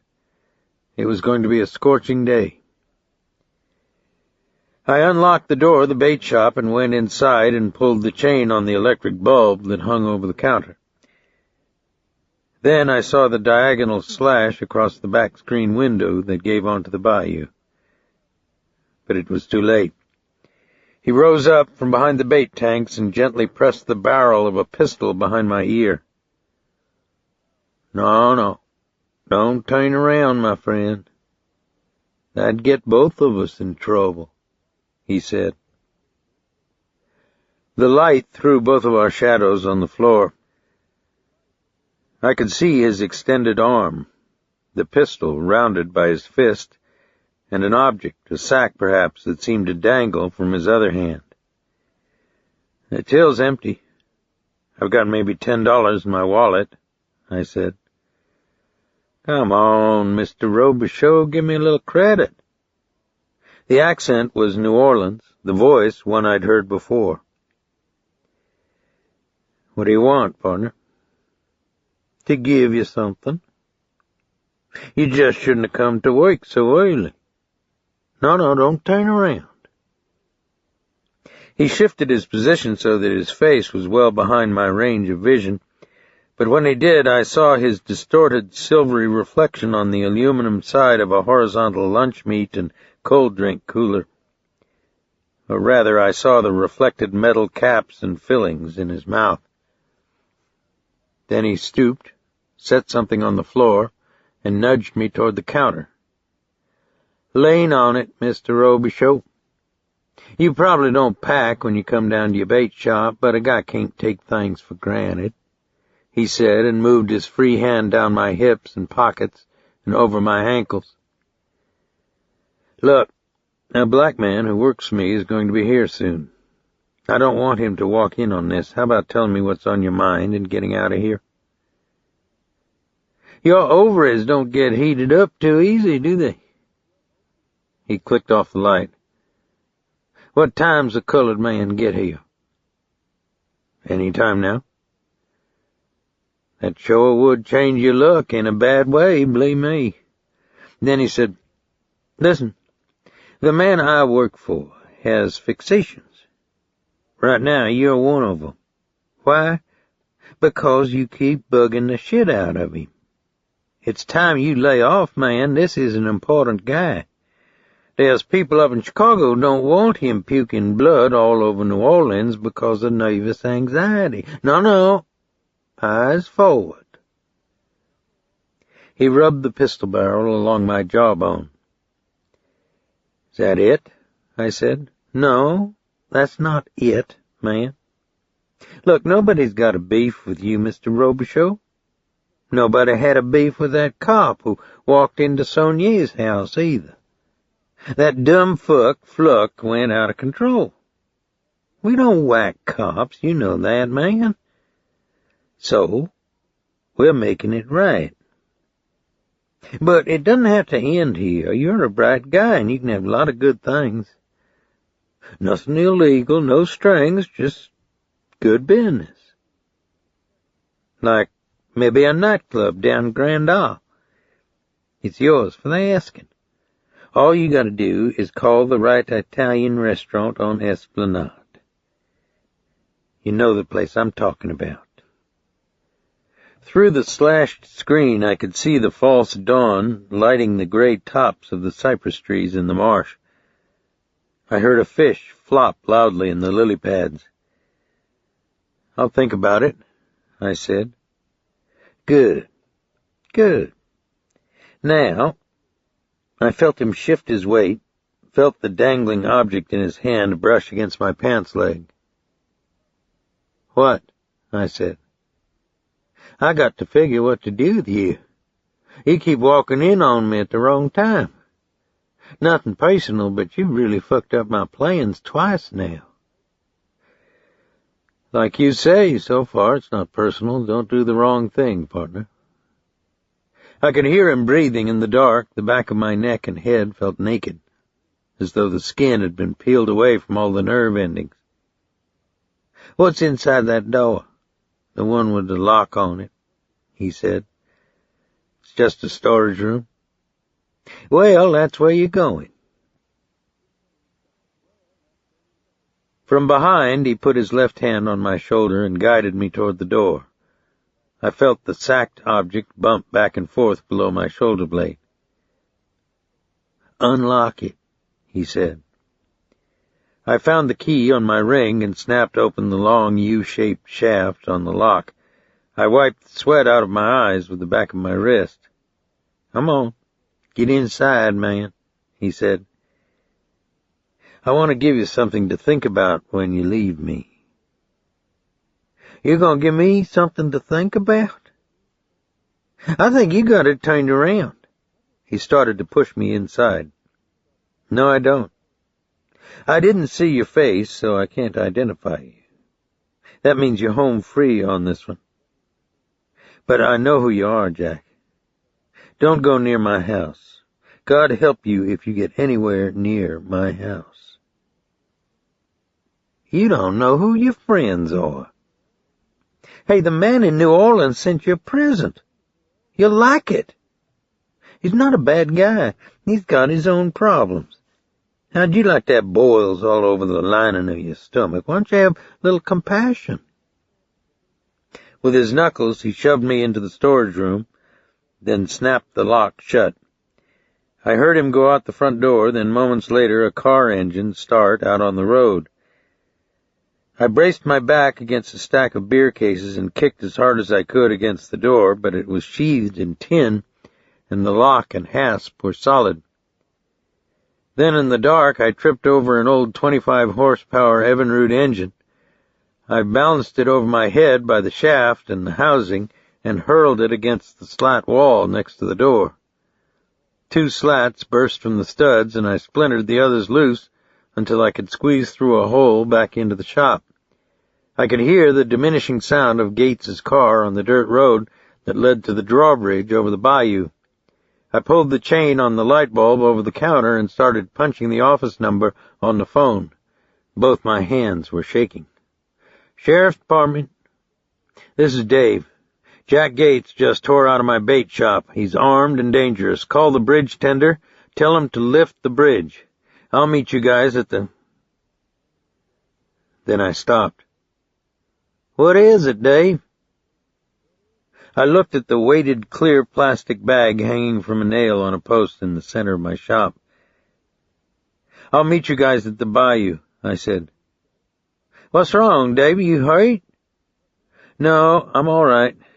Get hold of the bridge tender and seal the whole area off. Don't let this guy get out of town." I put the receiver back in the cradle and stared numbly at the severed head inside the plastic bag. The eyes were rolled, the tongue lolled out of the mouth, the nose was mashed against the folds of plastic, and the blonde hair was matted with congealed blood. But even in death, the face looked like it belonged to a toy man. And to preclude the possibility that I could ever mistake Jewel Fluck for someone else, one of his fingers had been inserted in the thick purple residue at the bottom of the bag. I ran to the house through the front door and into the bedroom and grabbed the .45 out of the dresser drawer. Bootsy sat up in bed and clicked on the table lamp. "What is it?" she said. "Jack Gates was in the shop. I'm going after him." "Don't go in the shop, Boots. Call Baptiste and tell him not to come to work right now." "What is it? What did he—" "We might have to dust for prints. Just keep people out of there for a while." I saw her eyes trying to read my expression. "Everything's all right," I said. "Just don't go out of the house, Boots, till we get this guy in custody." Then I was out the front door and in the truck, banging over the chuck holes in the dirt road that led to the drawbridge over the bayou, the .45 bouncing on the seat beside me, the early red sun edging the marsh with fire. I could hear sirens in the distance now. I rounded a corner in a second where the bayou made a wide bend, and through the oak trees which lined the road I could see the drawbridge extended high in the air, a quarter of a mile away. "Jack, I think you're about to be hung out to dry," I thought. "And this time Joey the Neck is going down with you. Welcome to Iberia Parish, Pajo." Vanity, vanity, vanity.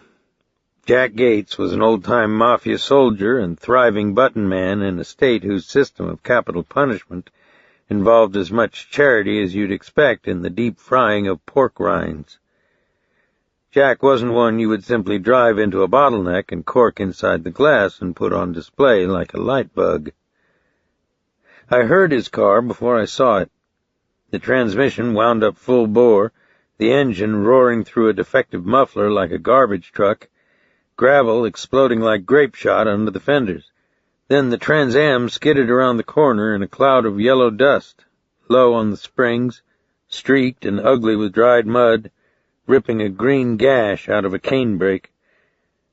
I looked full into his face through his windshield, into his regret that he didn't take me out when he had the chance, his rage at the cosmic conspiracy that had made him the long-suffering soldier of an ulcer-ridden paranoid like Joey G.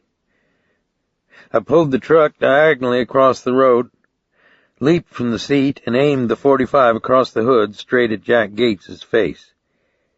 He stomped on the brakes, and the Trans Am bucked sideways in a chuck hole and fishtailed against the trunk of an oak tree, pinwheeling a hubcap down the center of the road. He stared at me momentarily through the open passenger's window, a blue revolver balanced in one hand on top of the steering wheel, his metal-capped teeth glinting in the sun's hot early light, the engine throttling open and subsiding, and then throttling open again under the hood. "Give it up, Jack," I said. "Goose is a psychotic sack of shit. Let him take his own fall for a change." The rooster tail of dust from behind the car drifted across his window, and in the second it took for me to lose eye contact with him, he aimed the revolver quickly out the window and popped off 2 rounds. The first one was low and kicked up dirt 3 feet in front of the truck, but the second one whanged off the hood and showered leaves out of the tree behind me. Then he dropped the transmission into reverse and floored the Trans Am back toward the road, the tires burning into the dirt, spinning with circles of black smoke. He veered from side to side, clipping bark out of the tree trunks, bursting a tail light, ripping loose his bumper. But evidently he had an eye for detail and had remembered passing a collapsed wire gate and a faint trace of a side road that led through a sugar cane field, because he slammed on his brakes, slid in a half circle, then roared over the downed gate, cedar posts, barbed wire, and all. I ran up the incline by the far side of the road, through a stand of pine trees, splashed across a coulee, and came on the edge of the field just as the Trans Am spun around the corner, rippled back a fender on a parked tractor, and mowed through the short cane toward a flat-topped levee that led back to the main parish road. He hadn't expected to see me on foot in the field. He started to cut the steering wheel toward me to drive me back into the trees of the coulee. Then he changed his mind, spinning the wheel in the opposite direction with one hand and firing blindly out the window with the other. In the instant that the Trans Am flashed by me, his face looked white and round and small through the window, like a spectator's in a theater, as though he'd suddenly become aware that he was witnessing his own denouement. I went to one knee in the wet grass and began firing. I tried to keep the sights below the level of his window jamb to allow for the elevation caused by the recoil, but in reality it was unnecessary. The 8 hollow-point rounds, which flattened to the size of quarters with impact, destroyed his automobile. They pocked silvery holes in the door, spiderwebbed the windows, blew divots of upholstery into the air, exploded a tire off the rim, gashed a geyser of steam out of the radiator, and whipped a single streak of blood across the front windshield. His foot must have locked down on the accelerator because the Trans Am was almost airborne when it roared along the lip of an irrigation ditch and sliced through the fence surrounding a Gulf States Power Company substation. The front end crashed right into the transformers, and the tiers of transmission wires and ceramic insulators crumbled in a crackling net on the car's roof. But he was still alive.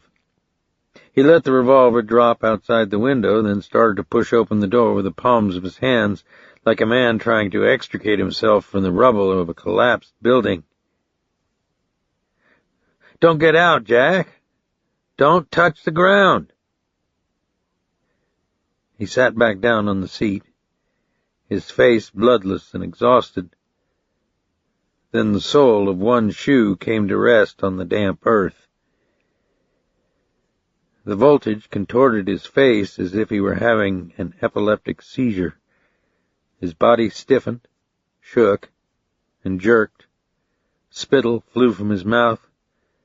Electricity seemed to leap and dance off his capped teeth. Then his car horn and radio began blaring simultaneously, and a scorched odor, like hair and feces burning in an incinerator, rose from his clothes and head in dirty strings of smoke. I turned and walked back to the road. The grass was wet against my trouser legs and swarming with insects, the sun hot and yellow above the tree line and the marsh.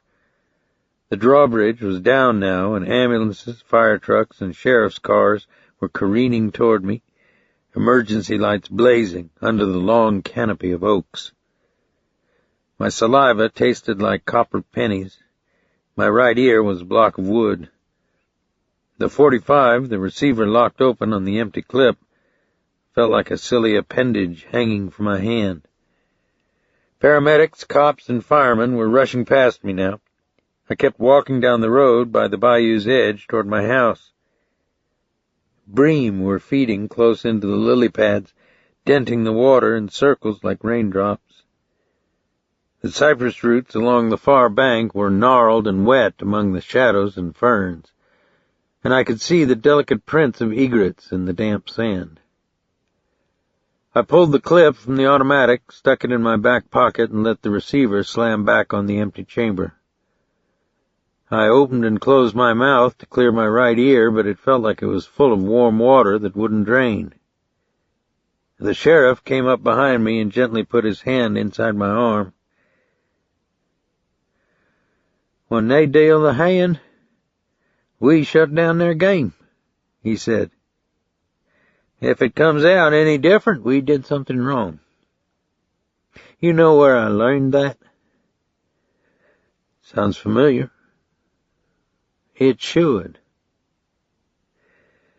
We could have used Gates to get Joey G. Yeah. So we'll catch up with Fluck and use him. 6 of one, half dozen of the other. I nodded silently. Right? He said. Sure. It's just a matter of time. Yeah, that's all it is, I agreed, and looked away into the distance where I could almost feel the sun's heat cooking the tin roof on the bait shop. Chapter 15. I locked up the bait shop and let no one in it for the rest of the day. I thought about the events of that morning for a long time. Things had worked out for Joey Guzza in better ways than he could have ever planned. I'd been responsible for springing him on the phony assault and battery charges filed by Drew Sonnier. Weldon's long-sought-after film evidence had turned out to be worthless. Eddie Raintree, a superstitious dimwit as well as pervert, who would have probably ratted out Joey G for an extra roll of toilet paper in his cell, had had his face blown into a bloody mist by Jewel Fluck while he was locked in my handcuffs. Then Gates had gotten to Fluck, and I, in turn, had killed Gates, the only surviving person who could implicate Joey in the Garrett murder. I wondered if Joey G got up in the morning and said a prayer of thanks that I had wandered into his life. In the meantime, one of his hired sociopaths had terrified my daughter. Then he'd ordered his chief button man to deliver a human head and severed finger to our family business. I suspected that today had proved special for Joey, a day in which he took an extra pleasure in chopping up lines with his horse, sipping iced rum drinks with them by the pool, or maybe inviting them out to the clubhouse at the track for lobster steak dinners and rolls of $6 pari-mutuel tickets. I suspected at this moment that Joey G didn't have a care in the world. After I wrote up my report at the office, I went back home and sat in the shade on the dock by myself, staring at the sun's hot yellow reflection on the bayou, the dragonflies that seemed to hang motionless over the cattails and lily pads. Even in the shade, I was sweating heavily inside my clothes. Then I unlocked the bait shop and used the phone inside to call Clete Purcell.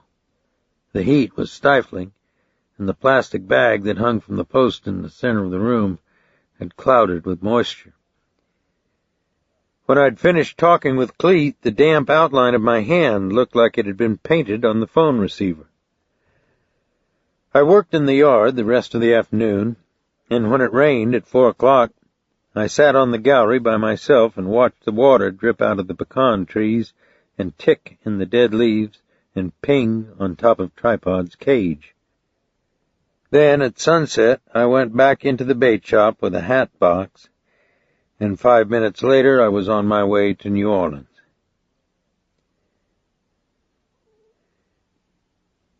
"You look tired," Bootsy said at the breakfast table the next morning. "Oh, I'm just a little slow this morning," I said. "What time did you come in last night?" "I really didn't notice." "How's Clete?" "About the same." "Dave, what are you two doing?" I kept my eyes on Alifair, who was packing her lunch kit for a church group picnic. "Be sure to put a piece of cake in there, Alf," I said.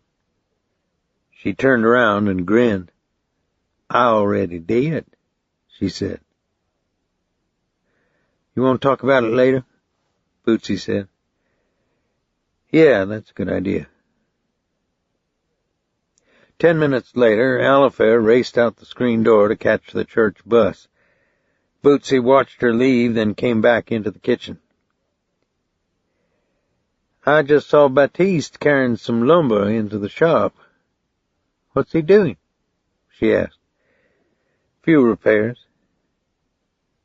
"Did that man Gates do something in our shop? Is that why you wouldn't let anybody in it yesterday?" It just wasn't a day for business as usual. What's Cleet's involvement with this? It was Goose's goons who put him in the hospital. That makes him involved, Boots. She took the dishes off the table and put them in the sink. She gazed out the window into the backyard. When you go see Cleet, it always means a shortcut, she said. You don't know everything that's happened. I'm not the problem, Dave. What bothers me is I think you're hiding something from the people you work with. Joey Gouza ordered this man Gates to throw Gouza's brother-in-law into an airplane propeller. Then he sent this same man to our house with it. What? I caught my breath and pinched my temples with my fingers. Gouza has a furnace instead of a brain, I said. He's left his mark on our home and I can't touch him. Do you think I'm going to abide that? She rinsed the plates in the sink and continued to look out the window. 2 of the men who murdered the deputy are dead, she said. One day it'll be Joey Gouza's turn. Can't you just let events take their course? Or let other people handle things for a while? There's another factor, Boots. Gouza's a paranoid. Maybe today he feels wonderful. He's hit the daily double. The dragons are dead. But next week, or maybe next month, he'll start thinking again about the individuals who've hurt or humiliated him most, and he'll be back in our lives. I'm not going to let that happen. She dried her hands on a dish towel, then used it to mop off the counter. She brushed back her hair with her fingers, straightened the periwinkles in a vase. Her eyes never looked at mine. She turned on the radio on the windowsill, then turned it off and took a pair of scissors out of a drawer. I'm going to cut some fresh flowers. You going to the office now? She said. Yes, I guess so. I'll put your lunch in the icebox. I have to run some errands in town today. Boots, listen a minute. She popped open a paper bag to place the cut flowers in and went out the back door.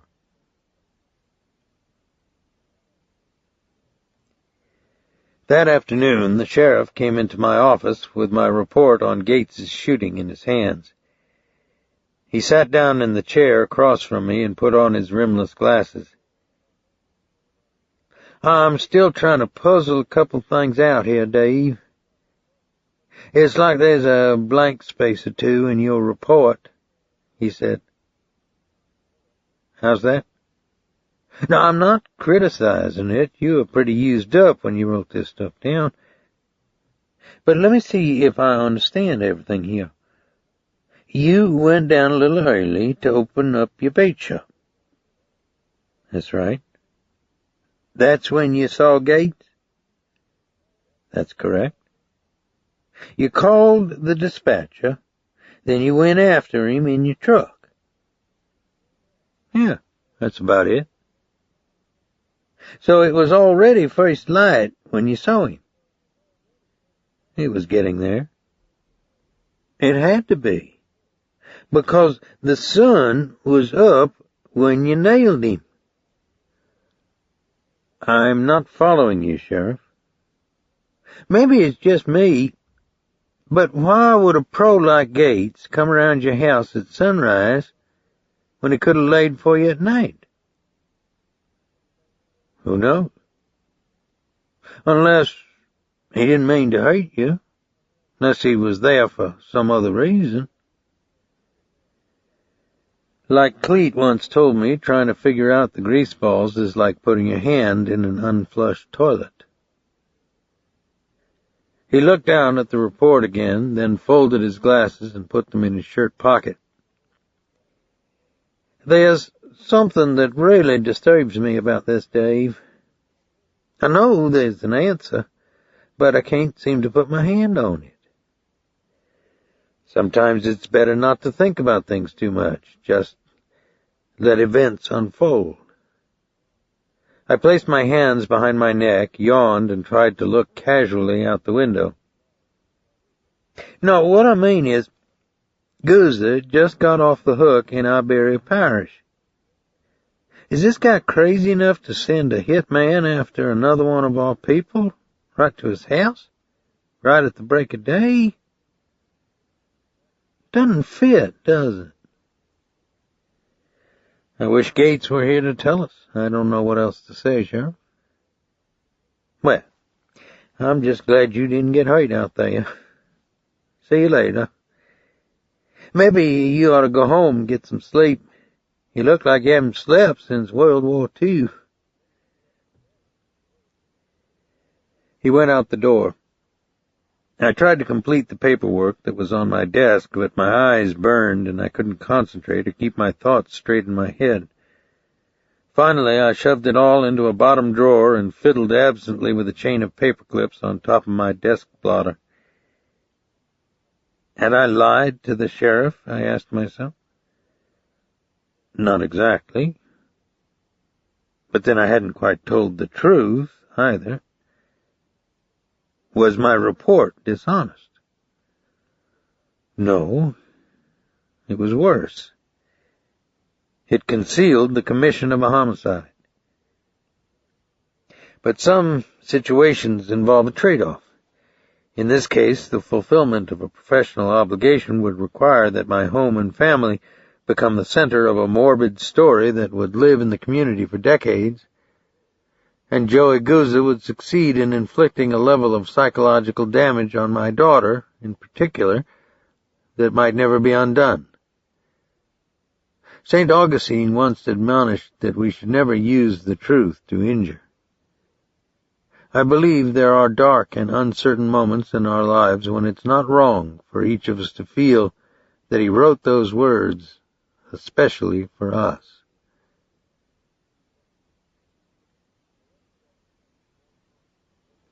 I left the office and drove home on the oak-lined dirt road that followed the bayou past my dock.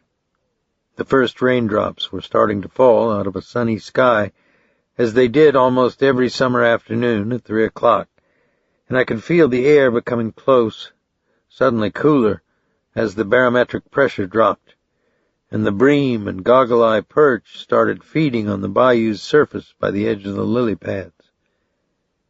I passed the collapsed wire gate that Jack Gates had shredded when he had pointed the Trans Am into the sugarcane field, and I avoided looking at the trashed substation and the bullet-pocked car that a wrecker had winched loose from the transformers and left upside down amid a litter of broken cane stalks. But I wasn't going to brood upon the death of Jack Gates. I'd already turned over yesterday to my higher power, and I was determined not to relive it. My problems with Bootsy, as well as the sheriff, were sufficient to keep my mind occupied today. And if that wasn't enough, a man ahead of me in a pickup truck was stapling Bobby Earl posters on the tree trunks along the road. By the time I turned into my drive, he had just smoothed one to the contours of a 200-year-old live oak at the edge of my yard and hammered staples into each of the corners. I closed the truck door and walked over to him, my hands in my back pockets. I even tried to smile. He looked like an innocuous individual hired out of a labor office. Say, partner, that tree's on my property. I don't want any nail holes in it. A foot above my head was Bobby Earl's chiseled face, with stage lights shining up into it so that his features had the messianic cast of a Billy Graham. Below was his most oft-quoted statement, "Let me be your voice. Let me speak your thoughts." Then farther down was some information about a rally and barbecue with Dixieland bands on Friday night in Baton Rouge. "Sorry," the man with the hammer and staples said. "The guy just said to stick 'em up on all the trees." "Which guy?" "Guy who gave me the signs." "Well, Just don't nail any more up until you get around that next corner, okay? Sure. I tried to free the staples from the bark, then I simply tore the poster down the middle, handed it to him, and walked up to the house.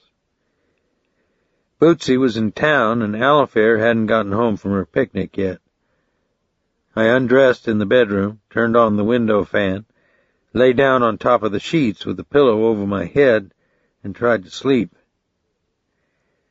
I could hear the rain hitting the trees in large, flat drops now, and tinking on the blades of the fan. But I couldn't sleep, and I kept trying to sort through my thoughts in the same way that you pick at a scab you know you should leave alone.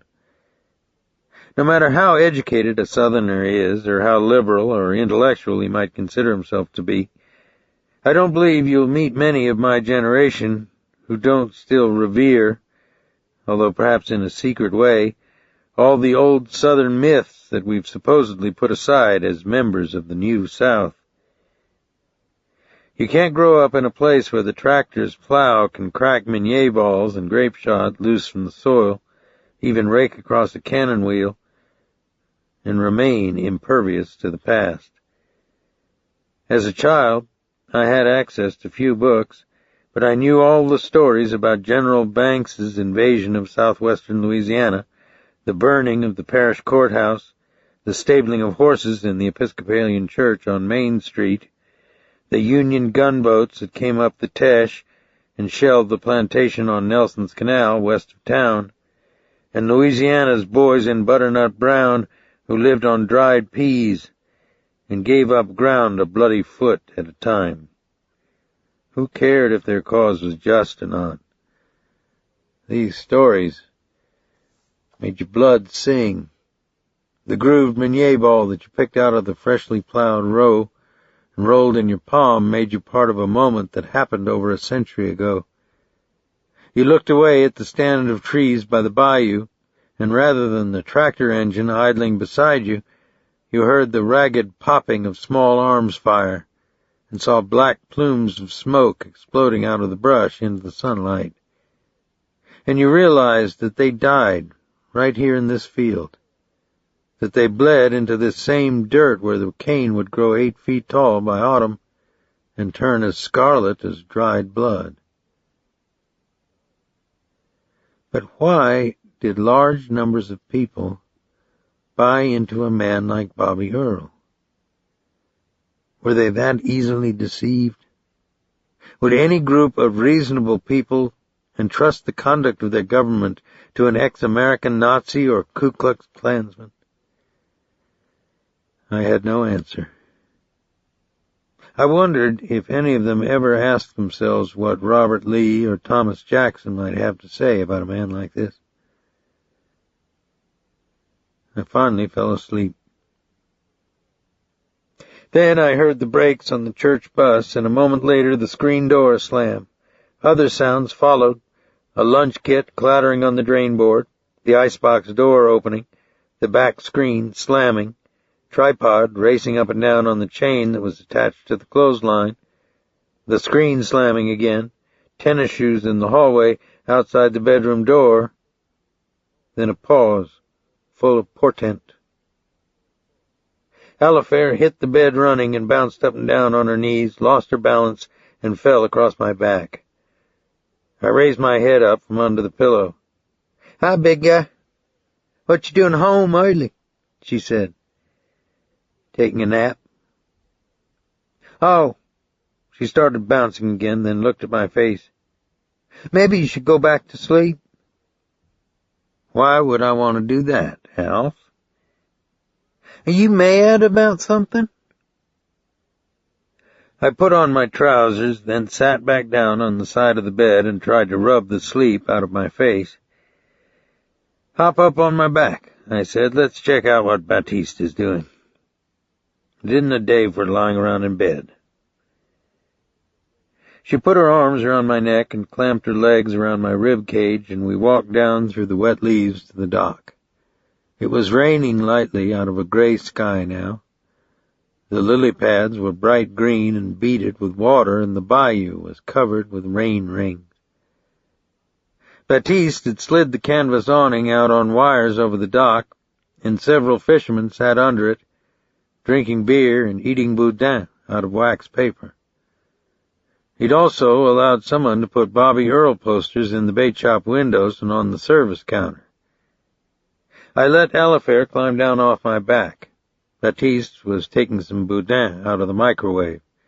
He wore canvas boat shoes without socks, a pair of ragged white cutoffs whose top button had popped off, and a wash-faded denim shirt tied under his chest, which reminded me of black boilerplate.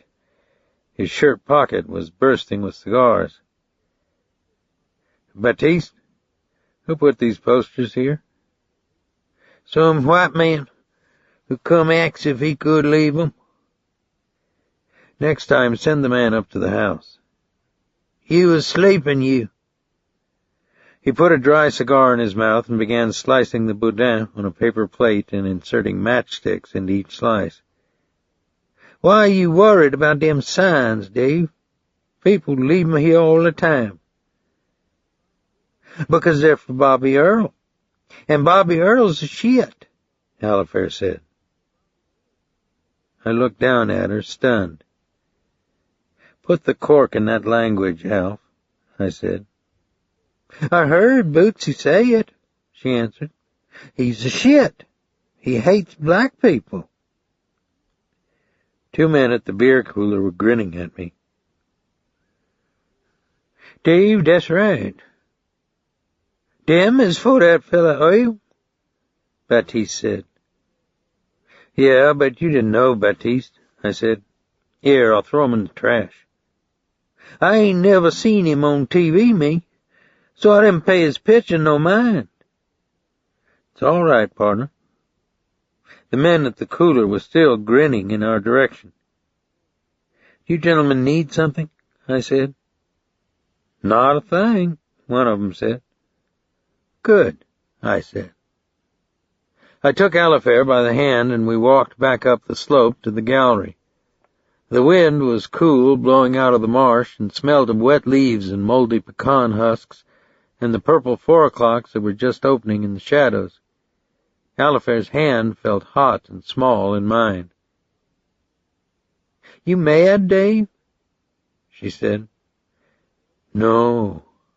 I'm real proud of you, little guy. You're what real soldiers are made of." Her eyes squinted almost completely shut with her smile.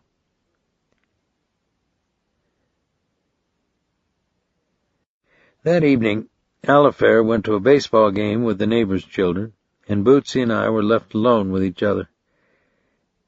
It had stopped raining and the windows were open, and you could hear the crickets and the cicadas from horizon to horizon. Our conversation, when it occurred, was spiritless and morose. At 9 o'clock, the phone rang in the kitchen. "Hello," I said. "Hey, Strake. Thought I'd pass on some information in case you're wondering about life down here in the Big Sleazy." "Just a minute, Cleet," I said. I took the telephone on its extension wire out on the back steps and sat down. "Go ahead," I said. "I found the perfect moment to drop the dime on our man. His dork just went into the electric socket big time." In the background, I could hear people talking loudly and dishes clattering. "Where are you?" "I'm scoffing down a few on the half-shell and chugging down a few brews at the Acme, nobleman. There's also a French lady at my table who's fascinated with my accent. I told her it's Irish coon-ass.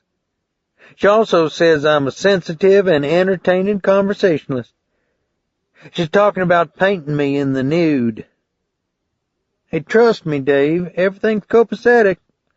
It'll never go down in a manual on police procedure, but when it's time to mash on their scrotes, you do it with hobnailed boots. Hang loose, partner, and come on down this weekend. Let's catch some green trout." I replaced the receiver in the phone cradle and went back inside the house. Bootsy had just put away some dishes in the cabinet and was watching me. "That was Cleet, wasn't it?" she said. She wore a sundress printed with purple and green flowers. She'd just brushed her hair, and it was full of small lights. "Yep." "What have you two done, Dave?" I sat down at the breakfast table and looked at the tops of my hands. I thought about telling her all of it. Back at the 1st District, we used to call it salting the mine shaft. What?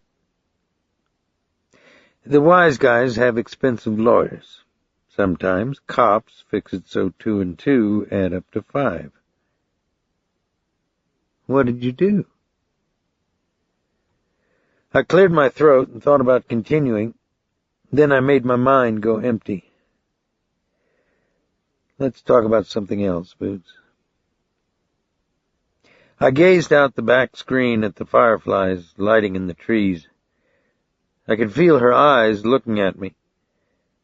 Then she walked out of the kitchen and began sorting canned goods in the hallway pantry.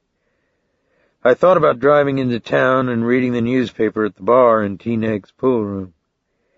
In my mind, I already saw myself under the wood-bladed fan and smelled the talcum, the green sawdust on the floor, the flat beer, and the residue of ice and whiskey poured into the tin sinks. But T-Neg's was not a good place for me to be when I was tired, and the bottles behind the bar became as seductive and inviting as a woman's smile.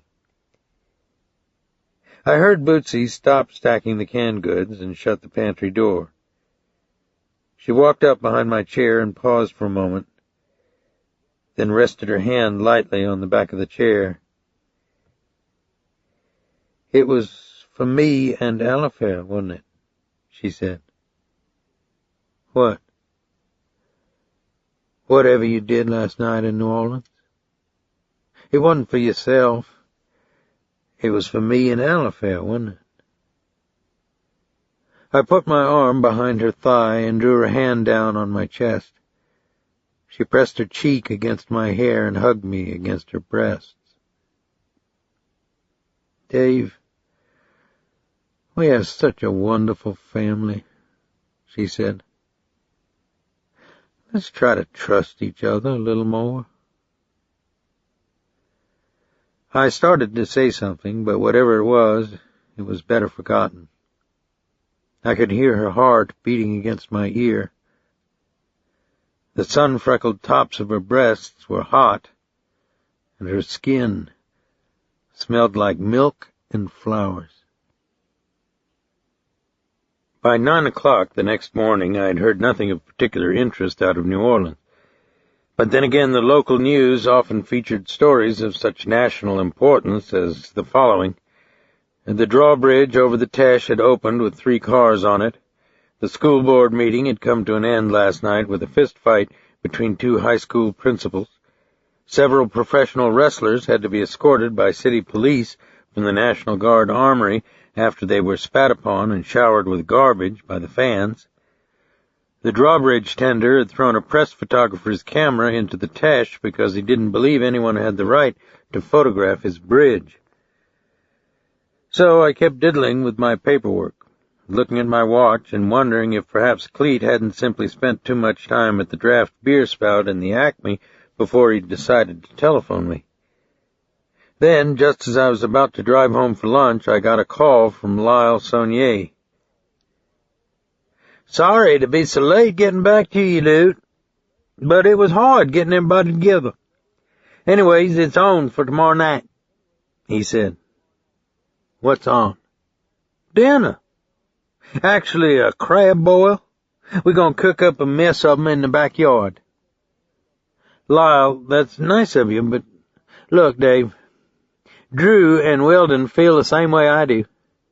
You treated our family decent while we sort of stuck thumbtacks in your head." "No, you didn't." "I know better, Lute. Anyway, can y'all make it or not?" "Friday night we always take Baptiste and Alifair to the drive-in movie in Lafayette." "Bring 'em along." "I don't know if your father is anxious to see me again." "Come on, Dave. He operates on about 3 brain cells, poor old guy. Have a little compassion. That's the second time this week somebody said that to me about the wrong person. What? Never mind. I'll ask Boots and Baptiste. Get back to you. Thanks for the invitation, Lyle. I drove home, and Bootsy and I fixed a pitcher of iced tea and poor boy sandwiches of shrimp and fried oysters, took them out on the redwood picnic table under the mimosa tree. You sure you don't mind going? I said. No. Why should I mind? Their father may be there. He's terribly disfigured, Boots. She smiled. The wind and the mimosa tree made drifting, lacy patterns of shadow on her skin. What you mean is Drew will be there, she said. Well, she will be. I think I can survive the knowledge of your college romances, Dave. Her brown eyes crinkled at the corners. I was late getting back to the department. When I walked through my office door, the sheriff was sitting in my chair, one of his half-topped boots propped on the corner of my desk. A videotape cassette rested on his belt buckle. He looked at his watch, then his eyes glanced at my damp hair and shirt. Hey, you look like you just got out of the shower, he said. I did. You go home, take a shower in the middle of the day? I had to change a tire. I'll be, he said, clicking his nails on the plastic cassette case. What's up, Sheriff? An FBI agent dropped this tape by about an hour ago. It was shot last night in front of a home that's under surveillance out by Lake Pontchartrain. The home is owned by one of the Giaconos, the head greaseballs in New Orleans. Yeah. They had a big party there last night.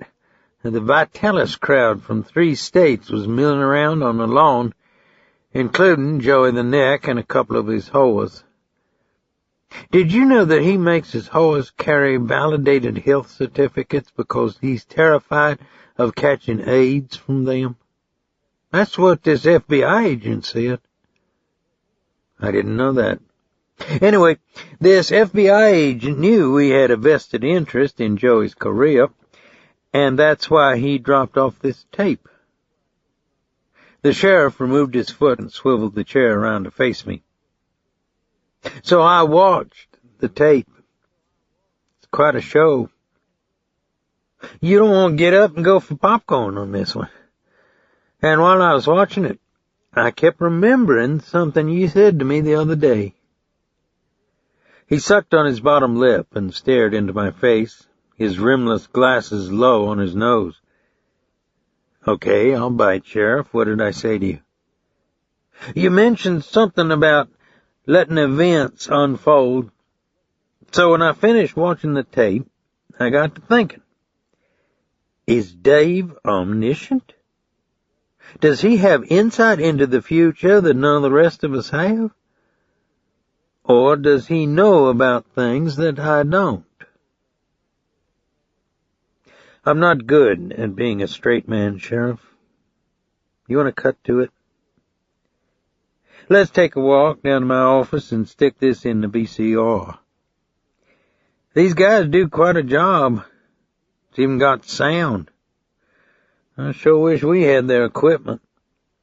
As we went down the hallway, I kept looking into the faces of other people, but there was nothing unusual in their expressions that I could see. I think there should be some screen credits on this, he said, clicking on his television set and fitting the cassette into the VCR. Maybe something like, directed by Cletus Purcell and unnamed friend. What about Purcell? He sucked in his cheeks and his eyes looked into the corners of mine. You don't know? I'm truly lost. Gouza pulled up to the house and parked. A couple minutes later, Purcell cruised by. Looked like he'd been following Gouza. How do they know it was Purcell? A Fed made him. Also, they ran his tag. Then, about 20 minutes later, NOPD gets this anonymous phone call that Joey Guzzi has got a body in the trunk of his car, and his car can be found at this address out on the lake. That's where our film starts, Dave. Sit down and watch, and tell me what you think. The sheriff closed the blinds, sat on the corner of his desk, and activated the VCR with a remote control in his palm. In the first black and white frames, the screen showed an enormous Tudor house with lines of Cadillacs, Lincolns, Mercedes, and Porsches parked in the circular driveway and at the curbs. The oak trees in the side yard were strung with Japanese lanterns, and through the piked fence and myrtle bushes you could see perhaps 100 people milling around the food and drink tables. Then, a solitary city patrol car cruised down the street, its emergency lights off, slowed, and stopped. The driver got out with a clipboard and flashlight and walked up and down the line of cars at the curb, shining his light on the tags. He paused by a white Cadillac limo with black-tinted windows just as a dog unit pulled into the camera lens from the opposite end of the block. The action was very quick after that. A uniformed cop with a German shepherd straining at its leash approached the back of the limo. Then the dog took one sniff and went crazy, leaping against its leash, clacking its nails on the bumper. One of the cops used his radio, and moments later city police cars with emergency lights flashing poured into the block. They parked sideways in the street and blocked both driveway entrances. Then uniformed cops swarmed across lawns and through hedges, shined their flashlights into cars, wrote down the numbers on every license tag in the neighborhood, arrived with more leashed dogs, and turned a quiet residential lakefront street into a carnival. Two plainclothes detectives walked up to the rear of the limo and inserted a crowbar in the jamb of the trunk.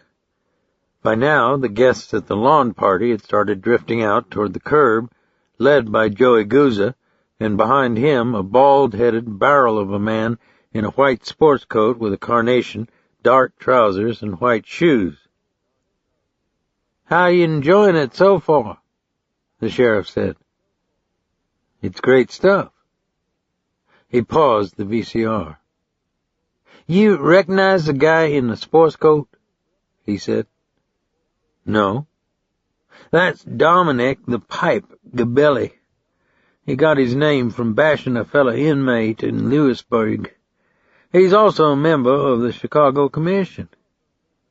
What do you think those cops are going to find in the trunk?" I didn't answer. "It's not a body," he said. "You asked me down here to watch this, Sheriff. If you want to make an implication about my involvement in the events in a surveillance film, then you should go ahead and do that. But you're going to have to get somebody else to listen to it." "That's a little strong, don't you think?" "No, I don't." "Well, let's see what happens." He started the tape again and increased the volume. The two plainclothes cops leaned their weight down on the crowbar, and you could hear the tip biting into metal, peeling back the lip of the trunk from the latch, snapping bolts loose from a welded surface. Guzzi tried to grab one of the plainclothes cops and was shoved backward by a patrolman. The audio wasn't the best. The voices of the crowd, the cops, the squawk of radios, the beating of helicopter blades overhead, a peal of thunder out on the lake, sounded like apples rolling around in a deep barrel. But Joey Guzzi's furious, arm-waving outrage came through the television set with the painful clarity of a rupturing ulcer. "What the fuck you guys think you're doing?" he said. "You gotta have a warrant to do that. You gotta have probable cause. You get that fucking dog away from me. Hey, I said get him away." The trunk sprang open, and the faces of the two plainclothes cops blanched and snapped back as though they'd been slapped. A woman in an evening dress vomited on the grass. "Jesus Christ, I don't believe it," somebody said. "Get a shovel or a broom or something. I ain't picking that up with my hands." "What the fuck you guys talking about?" the man in the white sport coat said, pushing his way along with Guza to get a better view of the trunk. Then he pressed his hand over his mouth and nose. "Put in a call for the M.E., one of the plainclothes cops said. A uniformed sergeant, his hands inside a vinyl evidence bag, reached into the trunk of the car, took out Jewel Fluck's head and laid it on the grass. Joey Goose's face was stunned. His mouth dropped open. He stared speechless at the man in the white sports coat. He gestured emptily with both hands in the air. "I don't know what it's doing there, Dom," he said. "It's a setup. These fuckheads are working with some pisspot cops over in Iberia Parish. I swear it, Dom. They've been trying to put an iron hook through my stomach and tear my insides out." "Shut up, Joey. You're under arrest," one of the plainclothes cops said. "Put your hands on the car and spread your legs. You know the drill. The rest of you people go back to your lasagna." The uniformed sergeant shoved Joey face forward against the side of the Cadillac and hit him under both arms. Joey's face went livid with rage, and he whirled and drove his elbow into the sergeant's nose. Then NOPD went to work with the subtlety of method for which they're famous. While the sergeant tried to cup his hands over the blood that fountained from his nose, two other uniformed cops rained their batons down on Joey's back. "We got a perp on dust," somebody yelled. Then, as though that one declaration justified any means of restraint, another cop ran from the far side of the street with a taser gun. The cops, flailing with their batons, jumped back just as he fired. But Joey had seen what was coming too, and he drove sideways, and the dart embedded in the thick, fat neck of the man in the white sports coat. He went down as though he'd been bludgeoned with an axe, his body convulsing, his arms writhing in the damp grass with the electric shock. Then a cop garroted Joey across the throat with his baton and lifted him, strangling, to his feet, while two other cops cuffed his wrists behind him. The last frames in the film showed Joey being stuffed behind the wire screen of a patrol car, one foot kicking wildly at the window glass. The sheriff put the VCR on rewind. "The anonymous call was traced to the Acme Oyster Bar on Iberville," he said. "When the arresting plainclothes got there, they ran into none other than Cletus Purcell, bombed on Boilermakers with 7 dozen empty oyster shells piled on his table. The plainclothes don't think it's coincidence that Purcell was sitting in Acme." "But they didn't take him in, did they?" "No." "They won't either." "Why not?" "Because they don't care, Sheriff. Guza won't go down on a murder beef, but they'll put him away for resisting arrest and assault and battery on a police officer. The court considers him a habitual. That means this time he goes into lockdown with the big stripes at Angola, and they weld the door shut on him. Why should they worry about Cleet?" "You misunderstand me, Dave. I don't care about Purcell. I'm bothered by the possibility that one of my men shaved the dice. You know that was Jewel Fluck's head, don't you?" "Maybe." "You want to tell me what really happened with you and Jack Gates?" I rubbed my palms together between my legs. The sunlight outside was white and hot through the cracks in the blinds. "The evidence was found on the right person, Sheriff. There's no way around that conclusion. You have my word on it." He picked at his thumbnail, then raised his eyes to mine. "That's about all I'm going to get from you, huh?" he said. "Yeah, I guess that's about it." "Well, Maybe it's time I talked to Garrett's family again over in Houston. I studied his face and waited. I think you wrote your signature on this case with a baseball bat, Dave. But anyway, we are closing the file on it. The 3 men who killed Garrett are dead. The man they worked for is in the New Orleans City Prison under a $2 million bond. I think the slate's wiped clean. He gave me a measured look. For everybody. You got my drift? That's for other people to decide. I figured you might say that. Pride can be a sumbitch sometimes, can't it? He pulled up the blinds. The hot white radiance off the cement outside and the violent green of the trees and shrubs and grass made my eyes water. As I walked out of the office, I heard him pull the cassette from the VCR and drop it carelessly into a metal file drawer, then slam the drawer shut.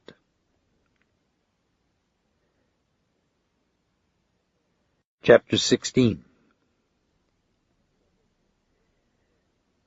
I took a vacation day from work the next day.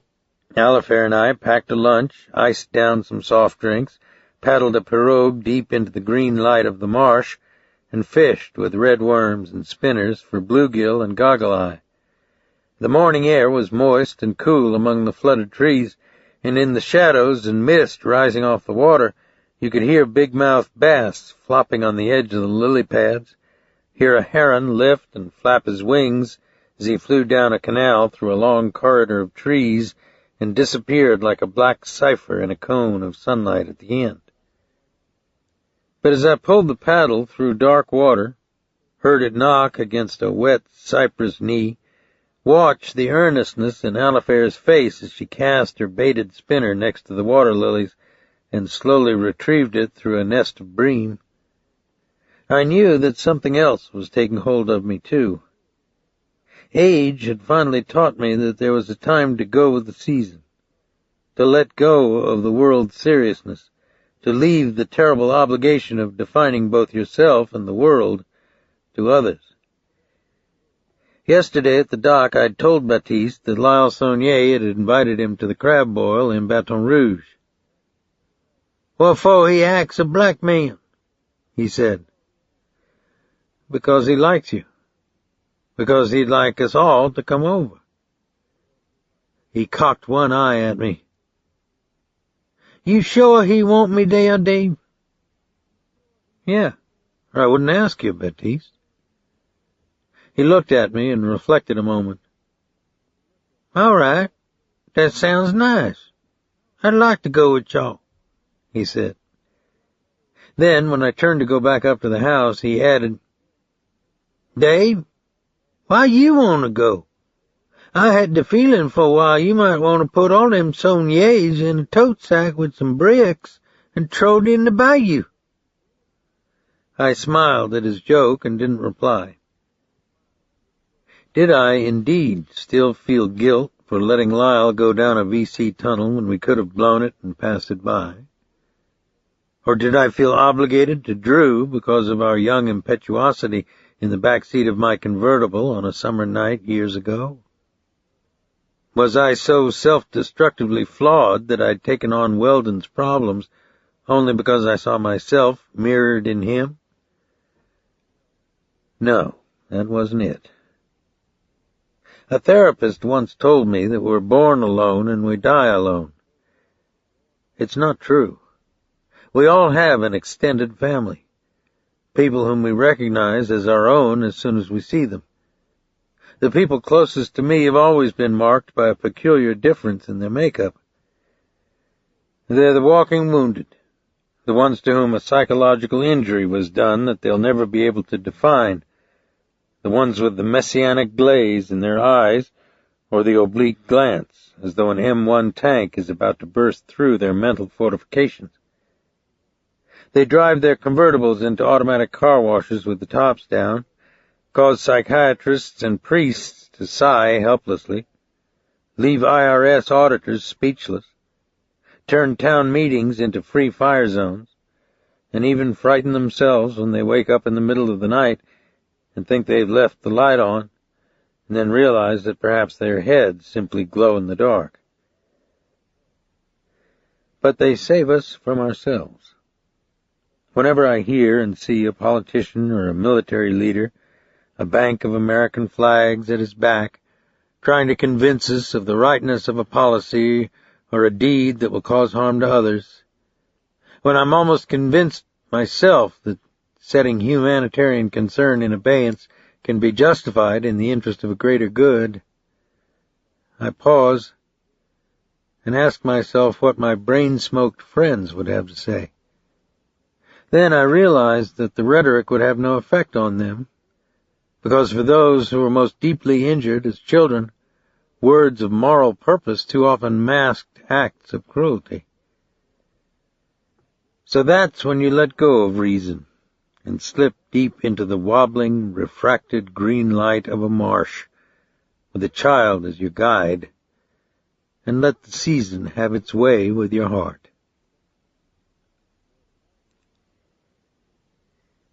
Alifair decided to go to a movie with the neighbors' children that evening and spend the night at their house. So Bootsy fixed her an early supper, and just as the heat began to go out of the day, Bootsy, Batiste, and I got in her car and in the lengthening shadows took the back road along the Teche, through St. Martinville to the interstate in Baton Rouge. We went over the wide sweep of the Mississippi at Port Allen, looked out over the crimson-yellow wash of sunlight on the Capitol building and the parks and green trees in the center of Baton Rouge, and past the old brick warehouses on the river that had been refurbished into restaurants and shops and named Catfish Town by the Chamber of Commerce, 1 block away from a black neighborhood of paintless cypress shacks with sagging galleries and dirt yards where emancipated slaves had lived during Reconstruction. Then we turned out onto Highland, toward the LSU campus, and began to see more and more posters advertising Bobby Earle's barbecue and political rally. I slowed the car at a congested intersection where directional signs had been nailed to telephone posts pointing to the site of the rally at a public park 2 blocks away.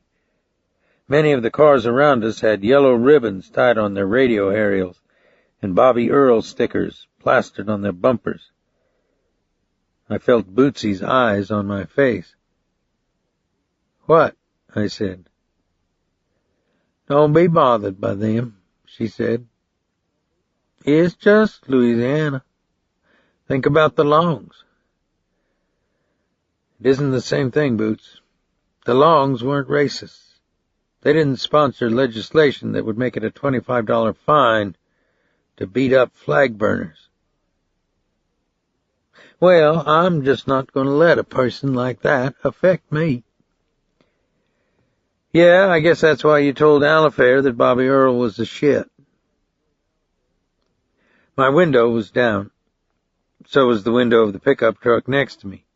The man in the passenger seat, whose chewing tobacco in his jaw looked as stiff as a biscuit, glanced directly into my face. "You got a problem, partner?" I asked. He rolled up his window and looked directly ahead. "Dave," Bootsy said. "All right, I'm sorry. Sometimes I'm just not sure that democracy's the right idea." "Talk about narrow attitudes," she said. "Hey, Dave, that man, Bobby Earle, ain't been all bad," Batiste said from the back seat. "What?" I said. "Black folks wasn't voting for a long time. Now they is. I bet you ain't thought about that, no." Bootsy smiled and punched me in one of my love handles, then reached across the seat and brushed a strand of hair out of my eyes. How do you argue with that kind of company? Lyle had tried to do it right. He'd strung bunting in the trees, laid out a wonderful hors d'oeuvre and salad table, hired a professional bartender, piped music out onto the patio, and hung baskets of petunias from the ironwork on the upstairs veranda. The lawn had just been mowed, and the air was heavy with the smell of freshly cut grass and the wood smoke curling around the iron cauldron on the brick barbecue pit. He wore a pair of cream-colored pleated slacks, shined brown loafers, and a Hawaiian shirt outside his belt. His hair was wet and combed back on his collar, his cheeks still glowing from a fresh shave. His smile was electric when he greeted us in the side yard and shook hands and walked us to the patio where Weldon, his wife Bama, Drew, and several people whom I didn't know stood around the drink table. The deference, the unrelenting smile, the nervous light in Lyle's eyes made me feel almost as though he were trying to rearrange all the elements in his life in front of a camera so he could freeze-frame the moment and correct the inadequacies of a past, a childhood that would never be acceptable to him, or finally to anyone who'd had a similar one imposed upon him. But I didn't see Vic Benson, and while we fixed paper plates of chilled shrimp and popcorn crayfish and tried to be convivial, though we hadn't all been brought together by a violent event, my eyes kept wandering to the garage apartment where he lived. Clemmy, the black maid who had done time in St. Gabriel, picked up a washtub filled with live Blue Point crabs and poured them skittering into the cauldron on the fire pit. "My, that surely smells good," Bama said. Her ash-blonde hair was brushed out thick on her shoulders, and she wore a yellow sundress, gold earrings, and a tiny gold cross and chain around her neck. I never saw anyone with skin so white.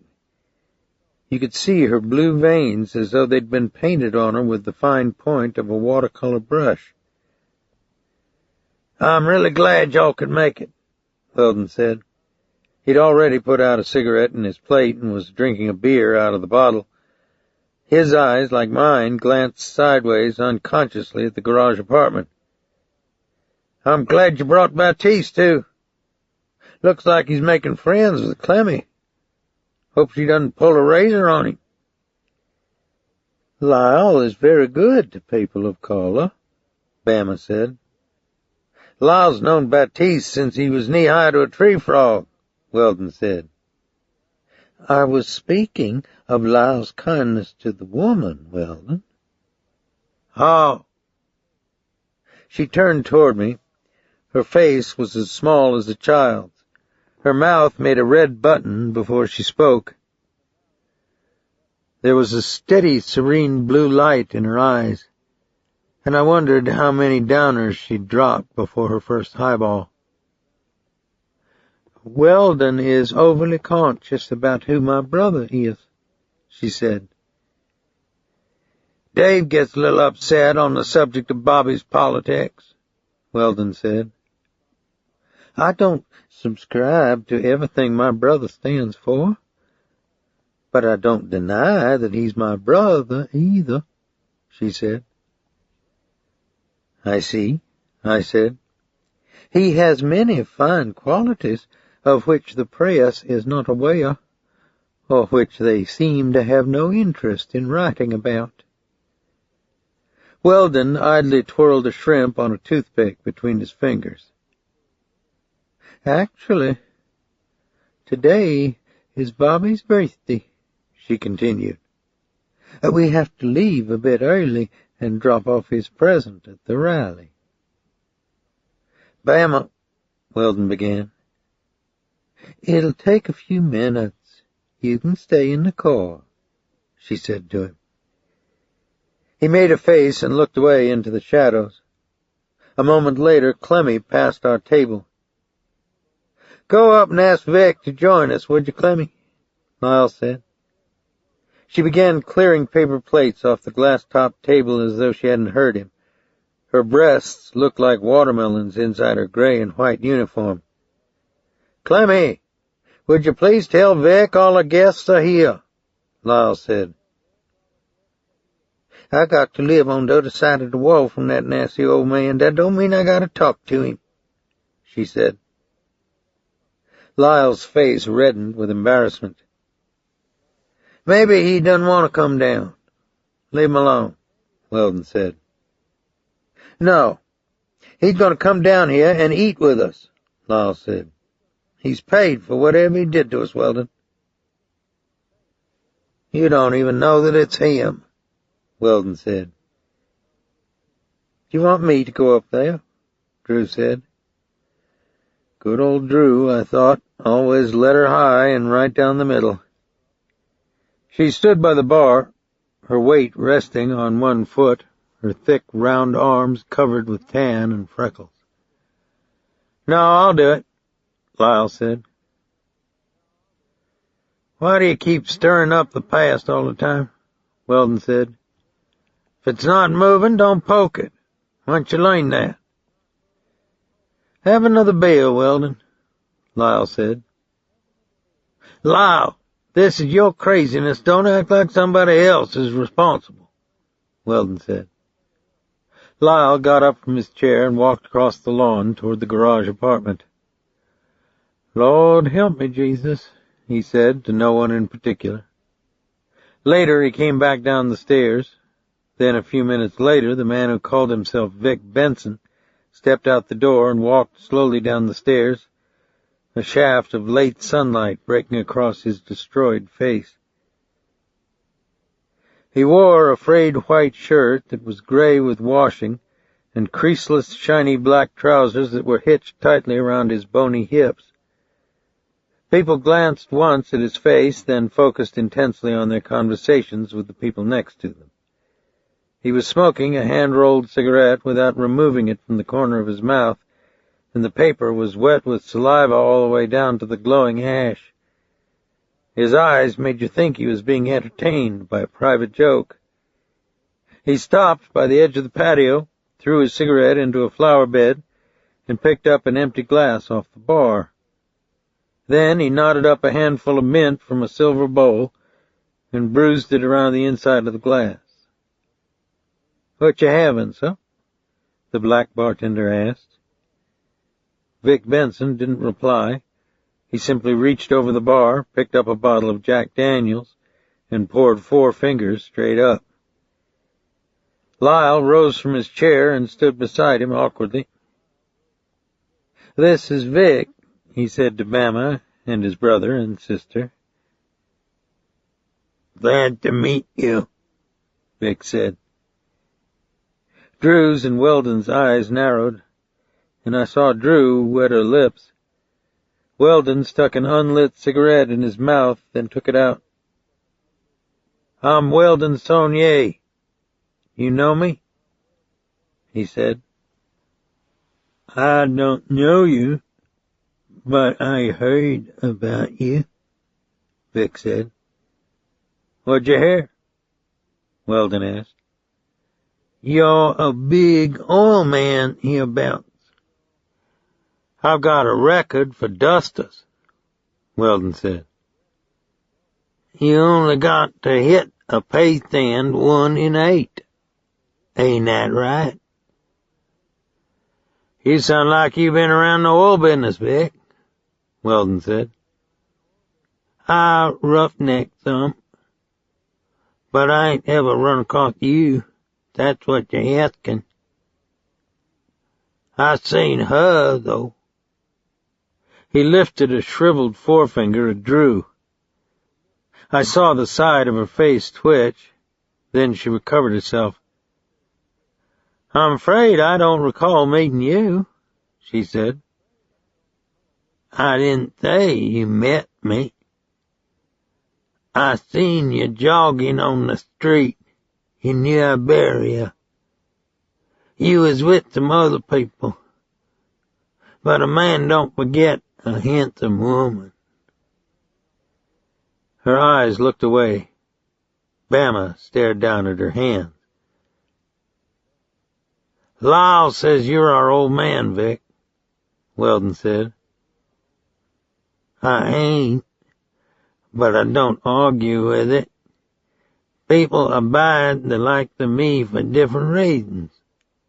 Mostly because they feel guilty about something. It don't matter to me. What time we eat? There's a TV show I want to watch.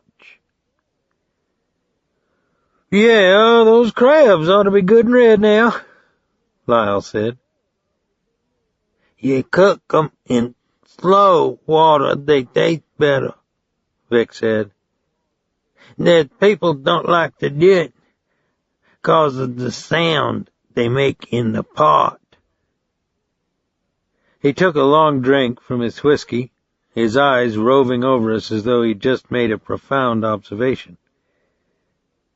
Baptiste and Lyle began dipping the crabs out of the boiling water with tongs and dropping them in the empty washtub to cool.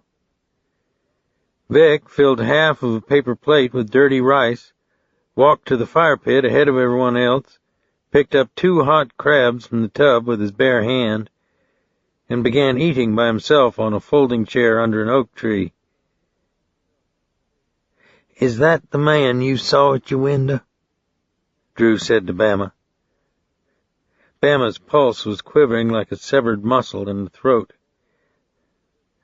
"I'm not sure what I saw," she said. "It was quite dark. Perhaps it was a man in a mask. To be frank, I've tried to put it out of my mind. I prefer not to talk about it, Drew. I don't know why we should be talking about these things at a dinner party." Weldon smoked a cigarette and watched Vic Benson with a whimsical look on his face. "Weldon," Drew said. "What?" "Say something." "What do you want me to say?" "Is it him?" "'Course it's him. I'd recognize that old sumbitch if you melted him into glue."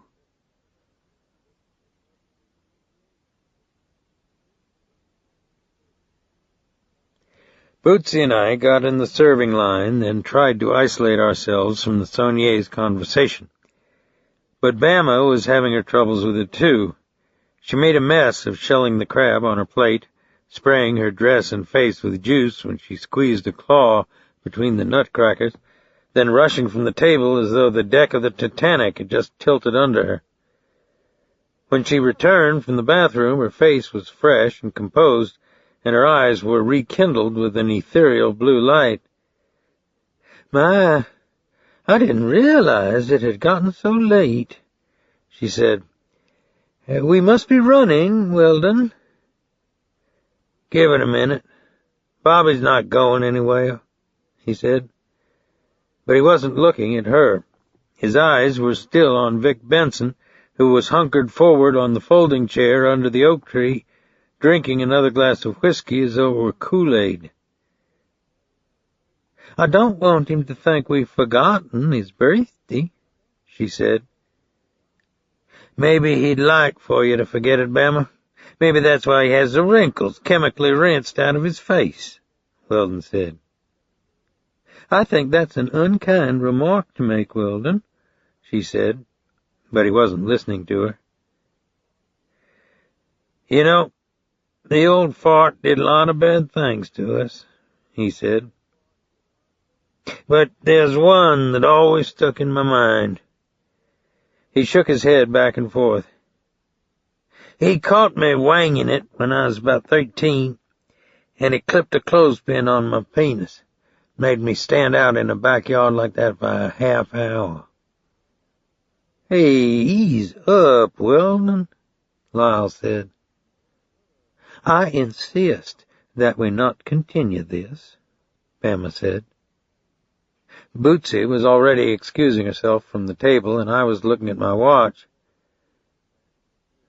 "You're right, damn it," Weldon said. "Let's drive the nail in this bullshit. Give Bobby his present and then come back for some serious drinking." Weldon got up from his chair and walked toward the tree under which Vic Benson sat. "What are you going to do?" Lyle said. Then, "Weldon?" But he paid no attention. He was talking to Vic Benson now, his back to us, his big hands gesturing while Benson looked up at him silently. Then Benson set his glass down and rose to his feet. Clemmy poured the water from the cauldron into the fire pit, and steam billowed out of the bricks and drifted across Benson and Weldon's bodies. We couldn't hear what Weldon said, but the puckered skin of Benson's face was pulled back from his mouth in a leer of teeth and blackened gums, and his thin shoulders were as rectangular and stiff as if they were made of wire. Then Weldon walked back to the bar, pulled a sweating bottle of Jack's out of the ice bin, and cracked off the cap. "Quit staring at me like that, Lyle," he said. "I ain't here to judge you," Lyle said. "What'd you think I was going to tell him?" Weldon said. "You got a lot of anger. Nobody can blame you for it." "I offered him a job," Weldon said. "Doing what?" "Roustabout, driving a truck, whatever he wants to. I also told him no matter what he decides, the past between him and us is quits." "What'd he say?" Lyle asked.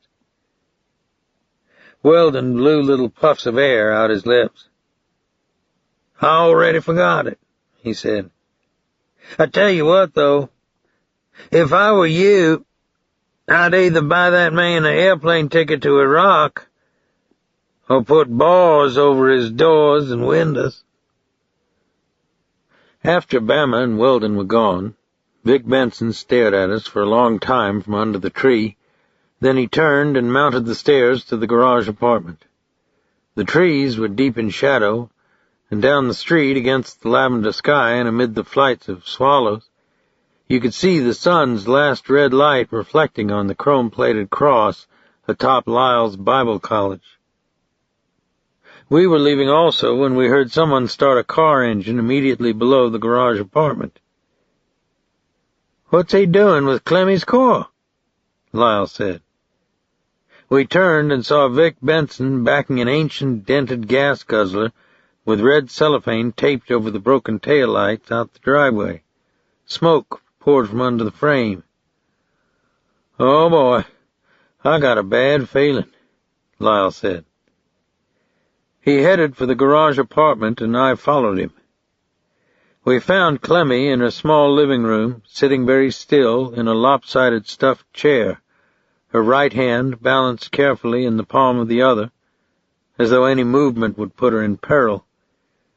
Her rouge was streaked with tears, and her nostrils and mouth were smeared with blood and mucus.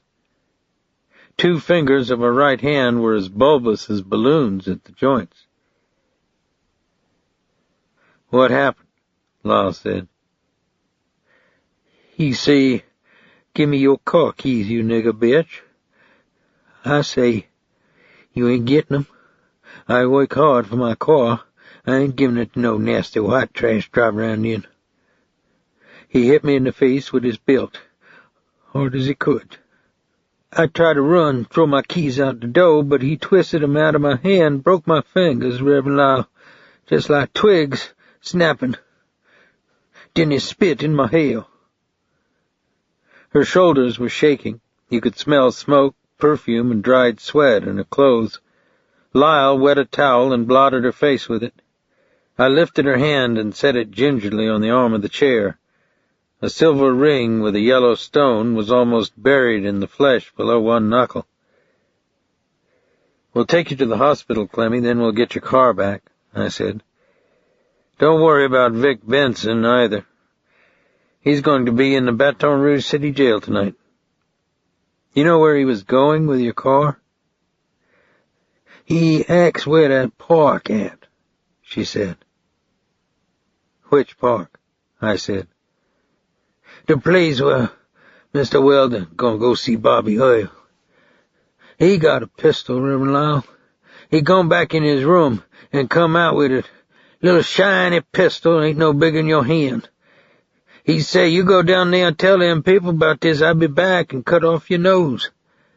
That what he say to me." Lyle stroked her hair and patted her shoulders. I told Lyle to take her to the hospital, and I used the phone to call the Baton Rouge Police Department. Outside, I asked Bootsy to wait for me, then I headed for the car. I didn't expect Baptiste to follow me, but he did, and in so doing, turned the two of us into a historical footnote. Chapter 17. I tried to dissuade him, too, as he stood with his huge hand on the door handle, about to get in the passenger seat. "It's just not a good idea," I said. "You think I scared, Dave? That's what you think after all these years?" His flower print tie was knotted wrong. The top button of his white short-sleeved shirt had popped off. His seersucker slacks were stretched as tight as cheesecloth on his muscular thighs and buttocks. I don't think I ever loved a man more. "Baptiste, there's some low-rent white people there," I said.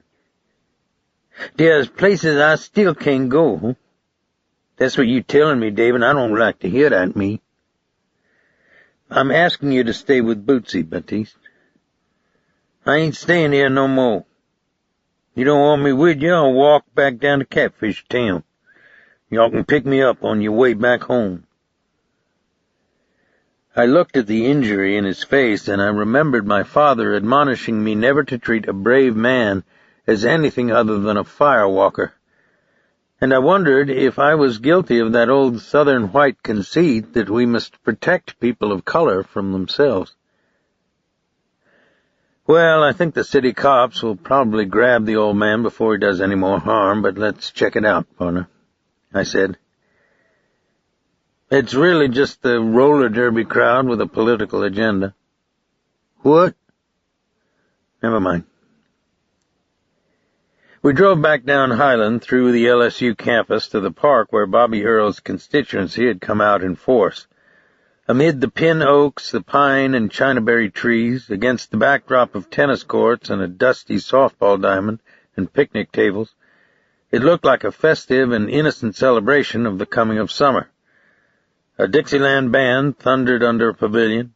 Black cooks in white uniforms turned flank steaks on a huge portable barbecue pit that had been towed in on a truck. The back of the speaker's platform was lined with a thick row of American flags, and under trees that were strung with red, white, and blue bunting, children raced breathlessly across the pine needles and queued up for free lemonade and ice cream. Who were the parents? I asked myself. Their cars came from Bogalusa, Denham Springs, Plaquemine, Bunkie, Port Allen, Vidalia, and mosquito-infested dirt road communities out in the Atchafalaya Basin. But these weren't ordinary small-town blue-collar people. This was the permanent underclass, the ones who tried to hold on daily to their shrinking bit of redneck geography with a pickup truck and gun rack and Jones on the jukebox and a cold Coors in the hand. They were never sure of who they were unless someone was afraid of them. They jealously guarded their jobs from blacks and Vietnamese refugees, whom they saw as a vast and hungry army about to descend upon their women, their neighborhoods, their schools, even their clapboard church houses, where they were assured every Sunday and Wednesday night that the bitterness and fear that characterized their lives had nothing to do with what they'd been born to or what they'd chosen for themselves. But when you looked at them at play in a public park, in almost a tattered facsimile of a Norman Rockwell painting, it was hard to be angry at them for their ignorance, as it would be to condemn someone for the fact that he was born disfigured. Then, on a side street, we saw Clemmy's junker car parked in a yellow zone. I found a parking place farther down the street, and Baptiste walked back to Clemmy's car, raised the hood, disconnected a fistful of spark plug wires, and locked them in our trunk. I took my holstered .45 out of the glove box, clipped it onto my belt, and put on my sports coat. "You sure you want to go?" I said. "What else I'm going to do, me? Stand here? Wait for a man that's got a pistol?" "Well, I don't think anybody's going to give us any trouble," I said. "They feel secure when they're in numbers, but if anybody gets in our face, we walk on through it." All right, Baptiste? Dave, ain't nobody know these people better than a black man. They ain't worried by the likes of me, no. They scared of the young ones. They ain't gonna admit that, but that's what's on their mind. They scared to death of some noisy kids whose mama should have whooped them upside the head a long time ago. They're scared of anybody who looks them in the eye, partner. We gonna sit around here and wait for that man to shoot Mr. Sonnier? No, you're right. Let's go see what they're doing at the bottom of the food chain these days. Baptiste peeled the cellophane off a cigar, put it deep into his jaw, and we walked back down the block and into the park where someone had just turned on the field lights over the softball diamond. Hey, Dave, wasn't there supposed to be a lot of policemen here? Baptiste said. Yeah. Where they at? I saw one uniformed cop directing traffic, another one eating a barbecue sandwich under a chinaberry tree. I saw no one in the crowd who looked like plain clothes. I walked up to the cop under the chinaberry tree and unfolded my badge in my palm. I'm Detective Dave Robicheaux, Iberia Parish Sheriff's Department, I said. Did you guys get a report about a man with a pistol? His face was round and his mouth was full of bread and meat. He wiped his lips with the back of his wrist and shook his head. I didn't, he said. There's a guy around here with a gun? Maybe. Have you seen a man with a burned face? You can't miss him. His skin looks like red putty. No. Where's your supervisor? He was over at the pavilion a while ago. There's no shit? Some guy's after Bobby Earl? No, not Earl. His brother-in-law, a man named Weldon Sonnier. Do you know him? I never heard of him. Look, you want me to, we can get on the mic and find this guy. You can do what? We can page him. We can get him out of the crowd. I tried to hide the expression that must have been on my face. Now, how about finding your supervisor for me, then calling for some more help? I said. Sure. Then he looked over my shoulder. Who's he? Find your supervisor, partner, okay? I said. Baptiste and I walked through the crowd toward the concrete band shell. The western sky was piled with purple clouds that were scorched black and crimson on the edges in the sun's fiery afterglow. In the distance, an emergency siren was pealing through the streets. The band in the pavilion stopped playing a moment. Then suddenly it struck up Dixie, and a second band inside the concrete shell in candy-striped vests and straw boaters joined in as though on cue, and in the deafening exchange of trombones, clarinets, trumpets, and martial drum rolls, the crowd went insane. Then somebody released the restraining ropes on a huge net filled with red, white, and blue balloons, which rose by the hundreds into the wind stream, and I realized what was going on. It was Bobby Earl's moment. Amid a throng of applauding people, he was walking from the pavilion, dressed in a double-breasted tropical suit, his dry, wavy hair tousled by the breeze, toward the speaker stand that had been constructed in front of the concrete shell, where the microphones, American flags, television cameras, and banks of loudspeakers waited for him. His smile had all the ease and confidence of a man who knew that he was loved, that he had truly found his place in the world. We worked our way through the crowd. The bands were still blaring out Dixie, and a drunk fat man in a sweat-stained pink shirt had climbed up on a picnic table and was screaming rebel yells at the speaker's platform. The smell of flat beer, deodorant, chewing tobacco, and talcum powder seemed to rise in a collective sticky layer from the people around us. I tried to push our way through the edge of the crowd into the picnic area behind the band shell. A uniformed police sergeant shouldered his way through a bunch of college kids and stood in front of me. He was a large man with a ridged brow, sunken green eyes, a fresh sunburn on his face, and sweat rings under his arms. His love handles hung over his gun belt, and he rested one palm on the butt of his .357 Magnum. "You the sheriff's detective from New Iberia?" he asked. "That's right, I'm Dave Robicheaux." His eyes shifted to Baptiste, then back to me. "I just heard about this burning man with a gun," he said. "What's going on?" "His name is Vic Benson. He's deranged, and I think he plans to harm Bobby Earl's brother-in-law." "He got a gun?" "A chrome-plated revolver, caliber unknown." "Hell of a fucking place to have a crazy man running loose with a gun. Every time I had to work one of these things, I had dreams the night before about earthquakes and tornadoes. My wife says I eat too much before I go to bed." "Who's this man?" "He's a friend." "All right, I'm going to get some more uniforms into the crowd. In the meantime, you find Earl's brother-in-law, you get him out of here. A bunch like this can take to religion or flattening your town, either one, in about 5 minutes. "Thanks for your help, Sergeant." "Don't thank me, partner. I worked a riot once at the stadium. Next time I get caught in one, I'm going home, open a beer, and sit in the backyard. Maybe listen to it on the radio."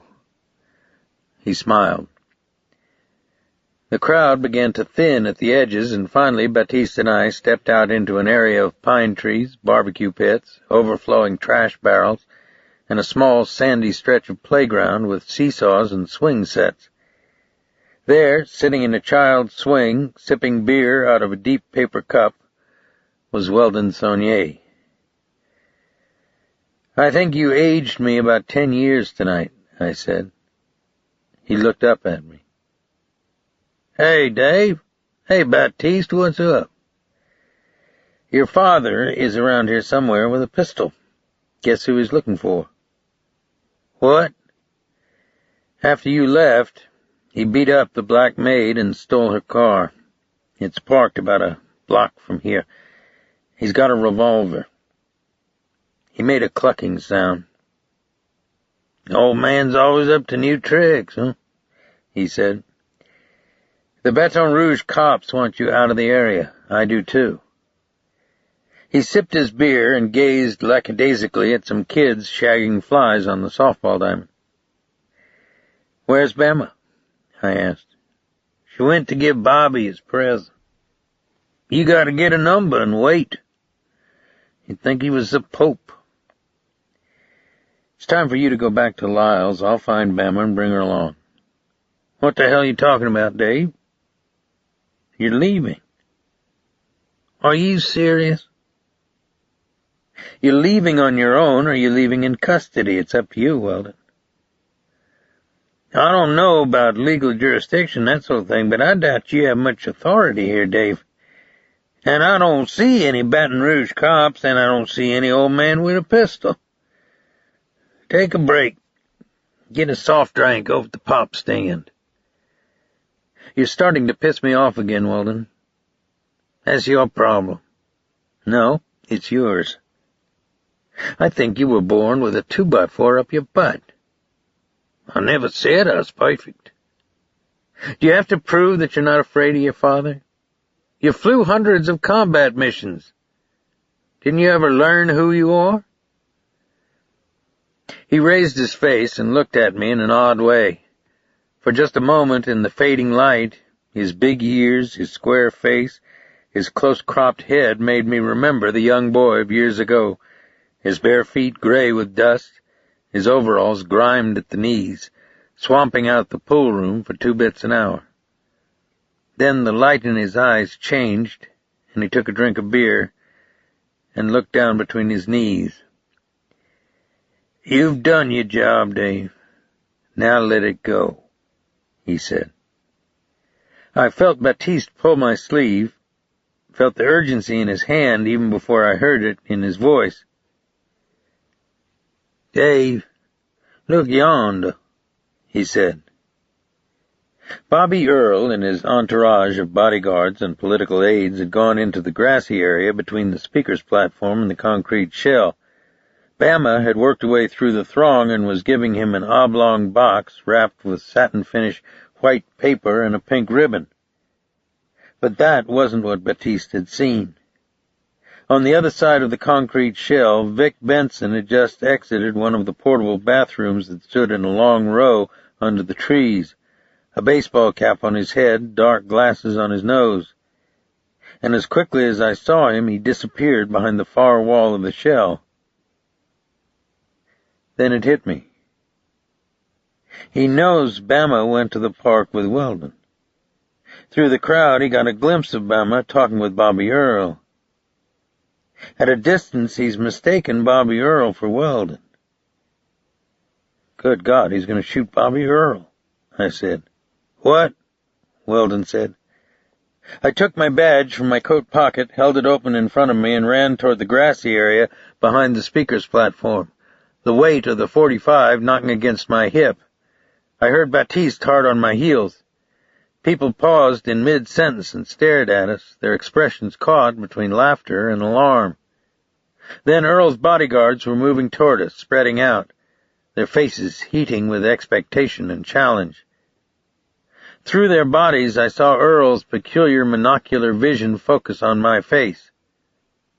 "Get that man out of here," he said. Two men in suits stepped in front of me, and one of them stiff-armed me in the shoulder with the heel of his hand. His coat hung at an odd angle because of a weight in the right-hand pocket. "Where do you think you're going, buddy?" he said. His breath was rife with the smell of cigars. "Iberia Parish Sheriff's Office. There's a man in the crowd with—" I began. "Yeah? Who's that with you? African paratroopers?" he said. "He's FBI, you Peckerwood shithead," I said. "Now, you get the fuck out of my way." Mistake. Mistake, I thought, even as the words came out of my mouth. Don't humiliate North Louisiana stump jumpers in front of either their women or the boss man. "Iberia Parish don't mean horse piss on a rock here," the second man said. "You better haul your ass before you get it hauled for you." Then more of Earl's bodyguards and aides pressed toward me as though I were the source of all their problems, the spoiler of a grand moment in which they'd been allowed to participate. I stepped back from them and held my palms outward. Then I pointed one finger at them. "I'll make it brief," I said. "Get your man out of sight before he gets dusted.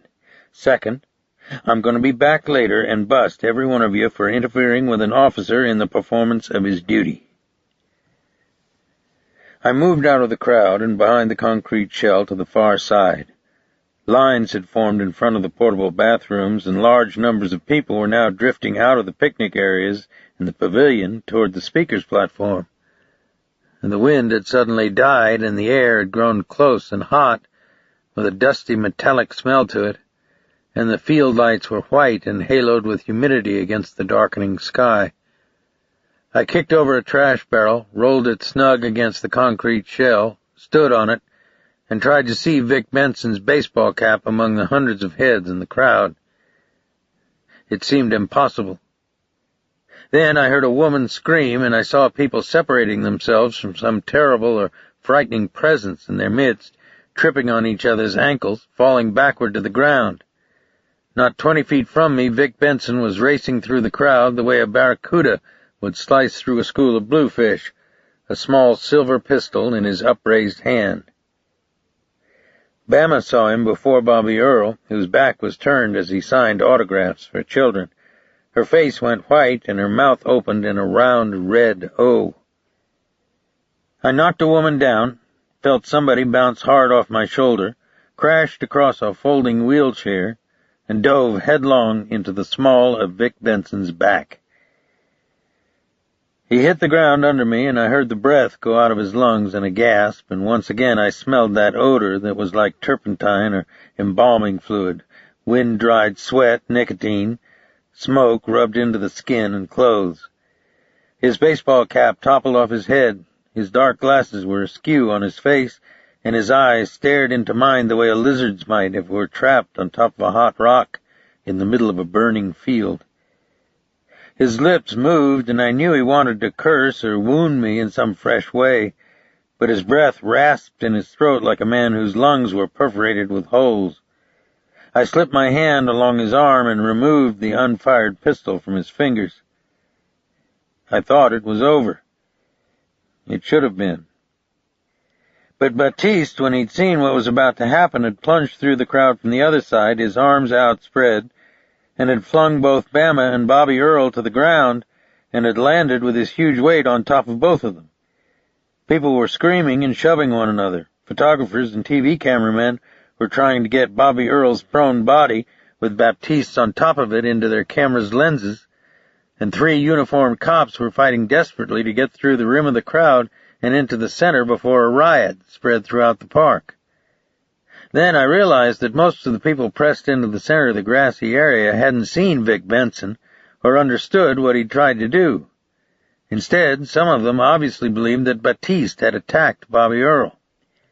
As Baptiste tried to raise himself on his arms, a man on the edge of the crowd swung a doubled-over dog chain at his head. Then 2 of Earl's bodyguards grabbed him by the belt and began tugging him backward. "Put that fucking nigger in the cage!" someone yelled. Then the crowd surged forward, toppling over one another, trampling others who'd already fallen to the ground. Between their legs, I saw the desperation in Baptiste's face as he tried to shield his eyes from a solitary fist that was flailing at his head. A string of saliva and blood drooled from his lower lip. I tore into their midst. I drove my fist as hard as I could into the back of a man's thick neck. I ripped my elbow into someone's rib cage and felt it go like a nest of popsicle sticks. I lifted an uppercut into another man's stomach and saw him cave to his knees in front of me, his face gray and his mouth hanging open as if he'd been eviscerated. Then they rolled over both Baptiste and me. There are moments in your life when you think the last frames in your film strip have just snapped loose from the reel. When one of these moments occurs, you hear your own blood thundering in your ears, or a sound like waves bursting over a coral reef, or hundreds of feet pounding dully on the earth. Or perhaps the last frame in the strip simply freezes and you hear nothing at all. Then, as though sound and sight, trees and sky and air had all been given back to me, I saw the sunburned police sergeant with the hard green eyes knocking people backward with his baton, gripping it horizontally with both hands, swinging it violently from side to side, pushing the crowd back into a wider and wider circle. Then other cops were in the circle, and you could feel the energies go out of the crowd the way air leaves a punctured balloon. When I got to my feet, I pulled my shirt out of my trousers and wiped my face on it. It was smeared with spittle and blood. "I'm taking your piece and cuffing you and your friend together till I can get you all out of here. Don't argue about it," the sergeant said. "No argument, partner," I said. He snapped one cuff of a set on my wrist and the other on Baptiste's. Baptiste's white shirt hung in strips off his massive shoulders. Bobby Earl was standing among his bodyguards, his double-breasted tropical suit smudged with grass stains. He held a folded handkerchief to the corner of his mouth and combed back his wavy hair with his fingers. I felt the sergeant's hand tighten under my arm. "Just a minute," I said to him. "Hey, Bobby, a black man just saved your worthless pink ass. You and your constituency might think that over. There's another thought I want to leave you with, too, and I don't want you to take it the wrong way. But if you ever try to hurt my friend Cletus Purcell again, they'll have to scrub you out of your garbage grinder with a toothbrush." Baptiste and I walked to a squad car surrounded by cops, our wrists chained together, our clothes in rags, just as lightning flickered across the sky and raindrops as heavy as marbles began to strike the leaves of the pin oaks above our heads.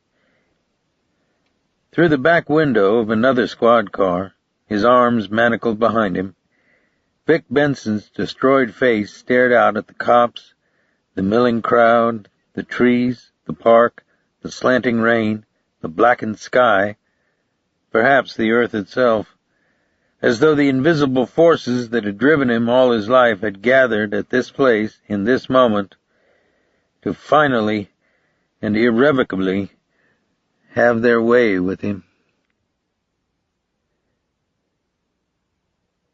Epilogue.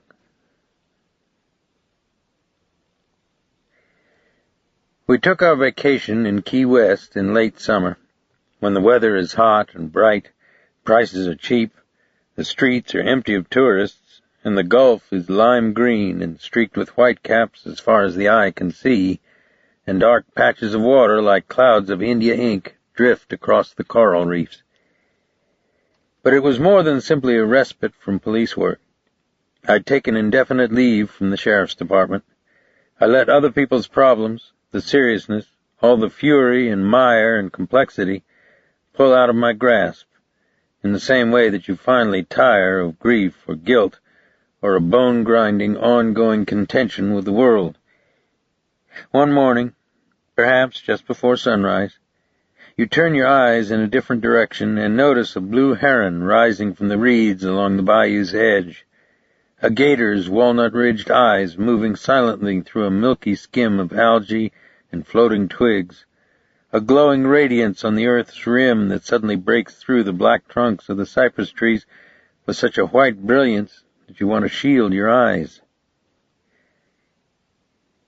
Joey Gouza is back with the big stripes in Angola pen, but not for the murder of Garrett or Jewel Fluck or even the assault and battery beef. Joey's final legal chapter was written in the New Orleans City Prison. He set fire to his mattress, plugged up the commode with his clothes, flooded the whole cell block, and urinated through the bars on a gun bowl. He tried to tell anyone who would listen that both the Aryan Brotherhood and the Mexican Mafia had put a hit on him. No one was interested. Or perhaps more accurately, no one cared. Finally, he was moved into an isolation cell with a solid iron door because he was convinced that an AB member, with the consent of the mafioso, had taken a taser dart in the neck that had been intended for Joey, was going to turn him into a flaming object lesson by hurling a Molotov cocktail through his bars. 2 days later, a new guard walked him down to the shower stalls in the small concrete room that contained barbells and a broken universal gym, where Joey was supposed to shower and exercise by himself. Then the guard let 8 other men out of their cells. Joey Gouza broke off a 5-inch shank made from a jagged sliver of window glass in another inmate's shoulder. The investigator's report stated that the other inmate had celled with Jewel Fluck in parchment, that his upper torso was tattooed with swastikas and iron crosses, and at the time of the attack he'd been carrying a razor blade mounted on a toothbrush handle. But who cared? Joey Gouza went down for attempted murder. I'd like to be able to tell you that Bobby Earle's political career ended, that somehow the events in the park revealed him publicly as a fraud or a physical coward, or that his followers turned against him. But it didn't happen. It couldn't.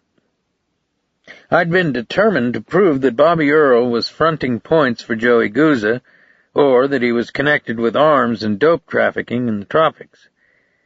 I was guilty of that age-old presumption that the origins of social evil can be traced to villainous individuals, that we just need to identify them, lock them in cages, or even march them to the executioner's wall, and this time, yes, this time, we'll catch a fresh breeze in our sails and set ourselves on a true course. But Bobby Earle is out there by consent. He has his thumb on a dark pulse, and like all confidence men, he knows that his audience wishes to be conned. He learned long ago to listen, and he knows that if he listens carefully, they'll tell him what they need to hear. It's a contract of mutual deceit, by which they open up their flak vests and take it right through the breastbone.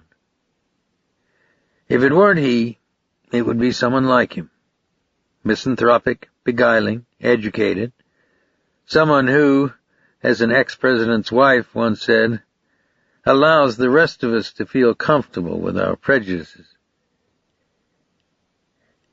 I think the end for Bobby Earle will come in the same fashion as it does for all his kind. Unlike the members of the pool and that great army of villainous buffoons trying to sneak through life on side streets, Bobby Earle's ilk want power so badly that at some point in their lives they make a conscious choice to embrace evil. It's not a gradual seduction. They do it without reservation, and that's when they leave the rest of us. You know it when it happens, too. No amount of cosmetic surgery can mask the psychological deformity in their eyes. Then, unbeknownst to themselves, they set about erecting their own scaffolds. Their most loyal adherents become their executioners, just as Mussolini's people hanged him upside down in a filling station, and Robespierre's followers trundled him over their heads to the guillotine. Then the audience moves on and seeks a new magician. But people like Bobby Earle don't read history books. As I watched Alifair dive off our rented boat just the other side of 7 Mile Reef, her tan body glazed with sunlight and salt water, I thought of children everywhere, and I thought of the pain that can be inflicted on them like a stone bruise in the soul, like a convoluted blood-red rose pushed deep into the tissue by a brutal thumb. She floated above the reef, watching the schools of clownfish and mackerel, blowing salt water out her snorkel, the small waves lapping across her back and thighs. 30 feet below, the sand was like ground diamonds. You could see each black spike in the nests of sea urchins, and the fire coral was so bright it looks as if it would scorch your hand with the intensity of a hot stove. Then I saw a long, tubular shadow ripple across the crown of the reef and flatten out on the ocean floor. It must have been 8 feet long. A floating island of kelp obscured my angle of vision. Then the shadow changed directions, and I saw the glistening brown back of a hammerhead shark. When he turned and flipped his tail fin, I could see one round, flat, glassy eye, his gash of a mouth, the jagged row of razor teeth, the obscene pale whiteness of his stomach. I yelled at Alifair, but her ears were half underwater and she didn't hear me. I kicked off my canvas shoes, stepped up on the gunwale, hit the water in a long, flat dive, and reached her in 3 strokes. By now she'd seen the shark, and her face was terrified when I grabbed her around the waist and began swimming back to the boat. Then a peculiar thing happened. She knew that we were fighting against each other, that our legs were thrashing impotently in a shimmering cone of wet light above the shark's murderous gaze, and I saw a quiet, almost naive expression of resolution replace the fear in her face. She worked the mask and snorkel off her head, hooked them on her arm, and began to swim with me toward the boat ladder, her body horizontal, her head twisting from side to side so she could breathe above the chop. I pushed her rump over the gunwale, then toppled over it myself onto the deck. I hugged her against me on the hot boards and pressed her head tightly under my chin. She looked up at me, and I saw concern coming back into her face.